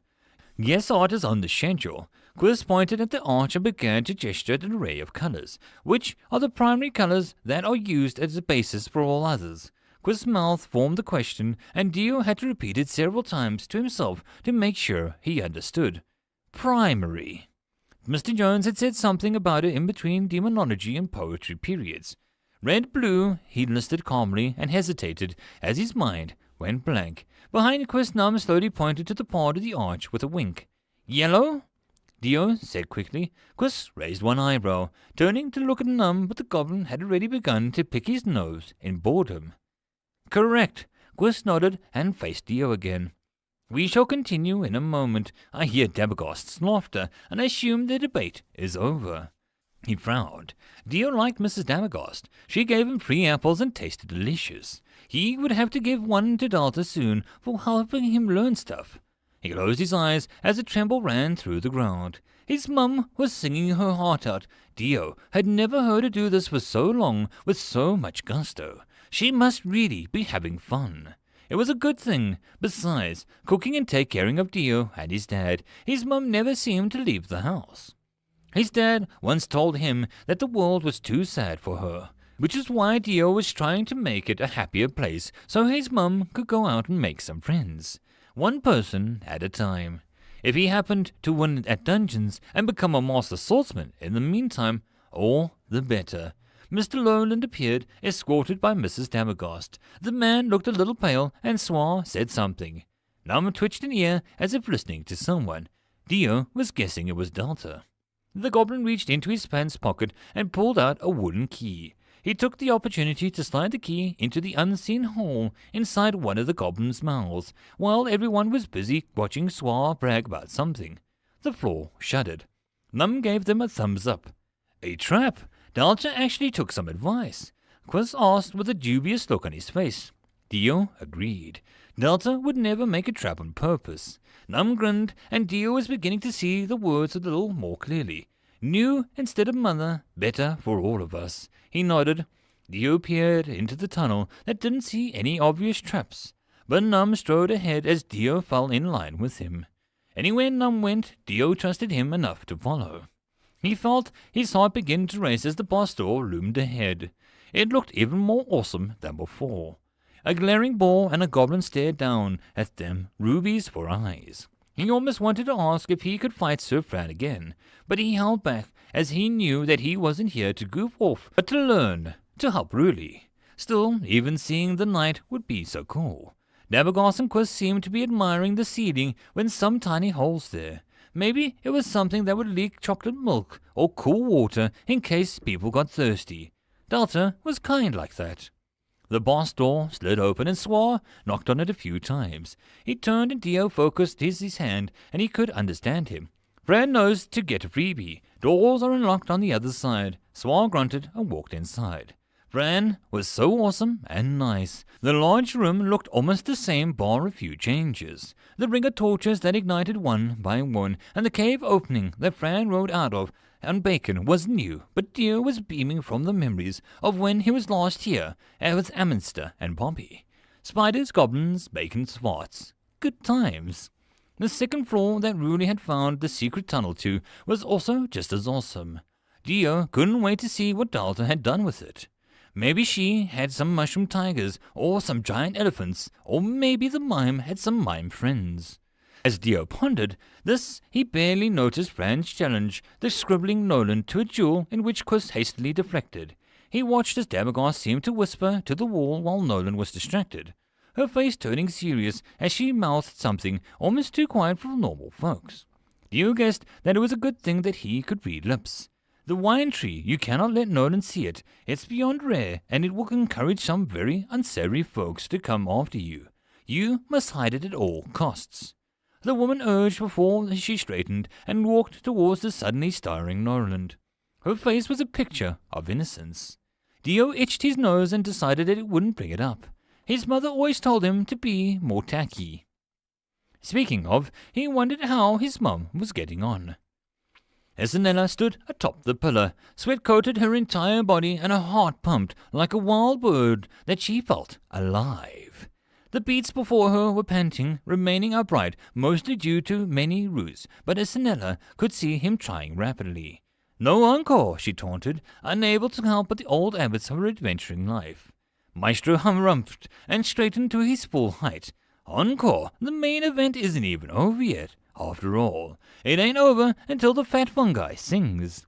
He pointed dramatically to the ceiling, and all the star-like mushrooms glowed to the best of their powers. The entire room's lights focused on Maestro. Isanella flicked the stray hair off of her face. Then sing for me, she beckoned. Maestro's dark eyes met hers. Honey, you got no reason to pass for the next show. I hate to be a diva, but you really bring out the naughty mushroom in me. He shook his head as if amused by his own mood. I have to thank you before I send you to the curb, she admitted. Isanella tilted her head in curiosity at his words. What was he up to? I've never been tested. I've never interacted with a human so well before. They were always a target of my acid, my bile, my hatred. But now, Maestro laughed with a demonic hand on his mouth. A human has become the target of my passion. He smiled, that smile of his. At the first it was nightmarish, and now with some regards, but Isolana could see past it at first look. There was actual joy in the monster's actions. Then, as a fellow artist, let me thank you for showing me that my knowledge of music was still lacking. She bowed her head to Maestro. The harshness of these beastly sounds, the heartbeat of the thunderstorm, the wailing of the off sounds turned their head. It made Isolana feel the novice all over again as she started the task before her. The mountains still left to climb. she closed her eyes. She may have broken music itself in the darkest moment in her time adventuring, but here in this hole normally meant for death, Isolana found beauty. It was wonderful. Maestro, patron of music, sing for me, she ordered with a laugh and a pure, clear sound. Maestro turned his face up slightly. Darling, it's like me asking you to breathe. I'm going to do it with or without your say-so, he sniffed. There was a beat of deadly silence before a long sound began in the maestro's mouth. It was a low, haunting, before it rapidly became a sound of creation and emotion. Isolana basked in it, and then she allowed it to overwhelm her. Sis watched with interest as Delta panicked. From her orb and the layers between the screens, Sis couldn't see as much as know what was happening. Still, she liked to pretend that she could. Delta was so lovely and easy to picture. A slightly orange figure who would be rambling to herself and having a meltdown about something rather benign. It was very cute. New would be... there he was. New was nice counter to Delta. He prevented her from doing anything too self-destructive and encouraged her to act despite her worries. As far as a wild system went, Delta was rather stable. Not that Sis didn't take a little pride in helping her where she could. Sure, she could have reined New in, and yes, she assumed far more about Delta's phasing than a girl would probably like, but it was all for the good cause. Granted, it was often just to see what would happen, but curiosity should never be punished. To be honest, it wasn't like Sis could control Delta, nor would she want to. New, Sis, the various parts of the dungeon that even New wasn't aware of. They were all subservient to Delta, loyal to a fault. Delta impressed her despite this. Program loyalty was one thing in her monsters, and New, but they actually did like her as a core. That wasn't something that programming could sustain over a long period of time to someone who could at times be perceptive. Delta had an effect on people, and Sis was a little stumped at how it kept breaking things such as the rules and basic physics. She giggled as Delta just lifted a whole YM tree in a panic. The thing groaned and the soil went flying everywhere. Sis quickly filled that hole in and Delta flew off. She planted the new apple tree in its place so as to not look too oddly empty at the incoming visitors. She convinced the system to do it as a reward for moving a big enough tree. The system processed it, a task and a reward. It was accepted. And even if she had to follow the rules at times, Sis watched as Delta tried to hide the tree in the pygmy hole, but it didn't quite fit. There was a moment, and Sis half expected the hole to morph to fit Delta's desires, but it thankfully remained true to the rules of an entrance. Sis turned to her sphere and watched the guests for a moment. The giant blue orb where she had awoken, the self-contained world. The girl in the middle was nothing more than something for parts of the system to interact with. An avatar. Sis was the sphere in its entirety. Still, it felt good to have something to exercise. She watched as a simple streak of orange flitted over the surface, quickly swallowed by the blue. Delta, the girl who was the dungeon who acted like a human. How lovely, she giggled. For someone who was supposed to be micromanaged everything, Sis felt the liberation in a sense of pride at Delta, the girl who named her. With fondness, she had to laugh as Delta planted a tree in an only free space that might not be found, as Delta tried to plant various signs reading, "Do not enter, work in progress, no peeking." The faith Delta had in humanity was a little heartbreaking. The tree's roots settled into the empty boss room, and Delta froze as the notification appeared. Sis frowned as the system demanded a huge price for converting such a powerful tree into a boss. Delta was going to decline. The thoughts of what needed to be done and her dedication to her other monsters was going to force her to decline. That would be a shame. Sis really wanted to see what would happen. She looked around, a little guilty. As she focused, a tiny part of her sphere rippled as a streak of deep blue replaced by a shimmering orange. Sis could stand to give up a little more control. The screen before Delta flickered as if it had bad reception. Delta blinked at the much cheaper cost of the boss purchase. She beamed. Delta couldn't just pick an old frog or a mushroom. Delta had to have a tree of legend as her second-floor boss. She watched as the Templar control of the monster summoned went a little wonky without the parts they were using to control it. Sis guessed it was about 85% function with the various parts, still as Sis knew, and Delta would have to try and control the rest on their own until she regained it. After all, as Delta grew, so did Sis. It should be nothing devastating, just that the chance of getting the same shape or size of the same poachers of monster types was a little off. Besides, who needed every goblin or mushroom to look exactly the same? Sis watched with pleasure as Delta hit the confirm button. She sang as it was processed and the tree shook violently. Wyam Tree has become a boss monster. The Wyam Tree becomes the Wyam of legend. She giggled and watched as her spear expanded. Delta was like a little bug in her system, but Sis knew full well that a good bug was just a feature waiting to happen. End of chapter. That, my friends, concludes this episode. I hope that you enjoyed. If you wish to support the author of the story, there will be a link below. If you wish to support this channel, there are multiple ways to do so, which will all also be linked below. But the easiest way would be to subscribe and share my videos as much as possible. And until next time, I hope you all have a good one.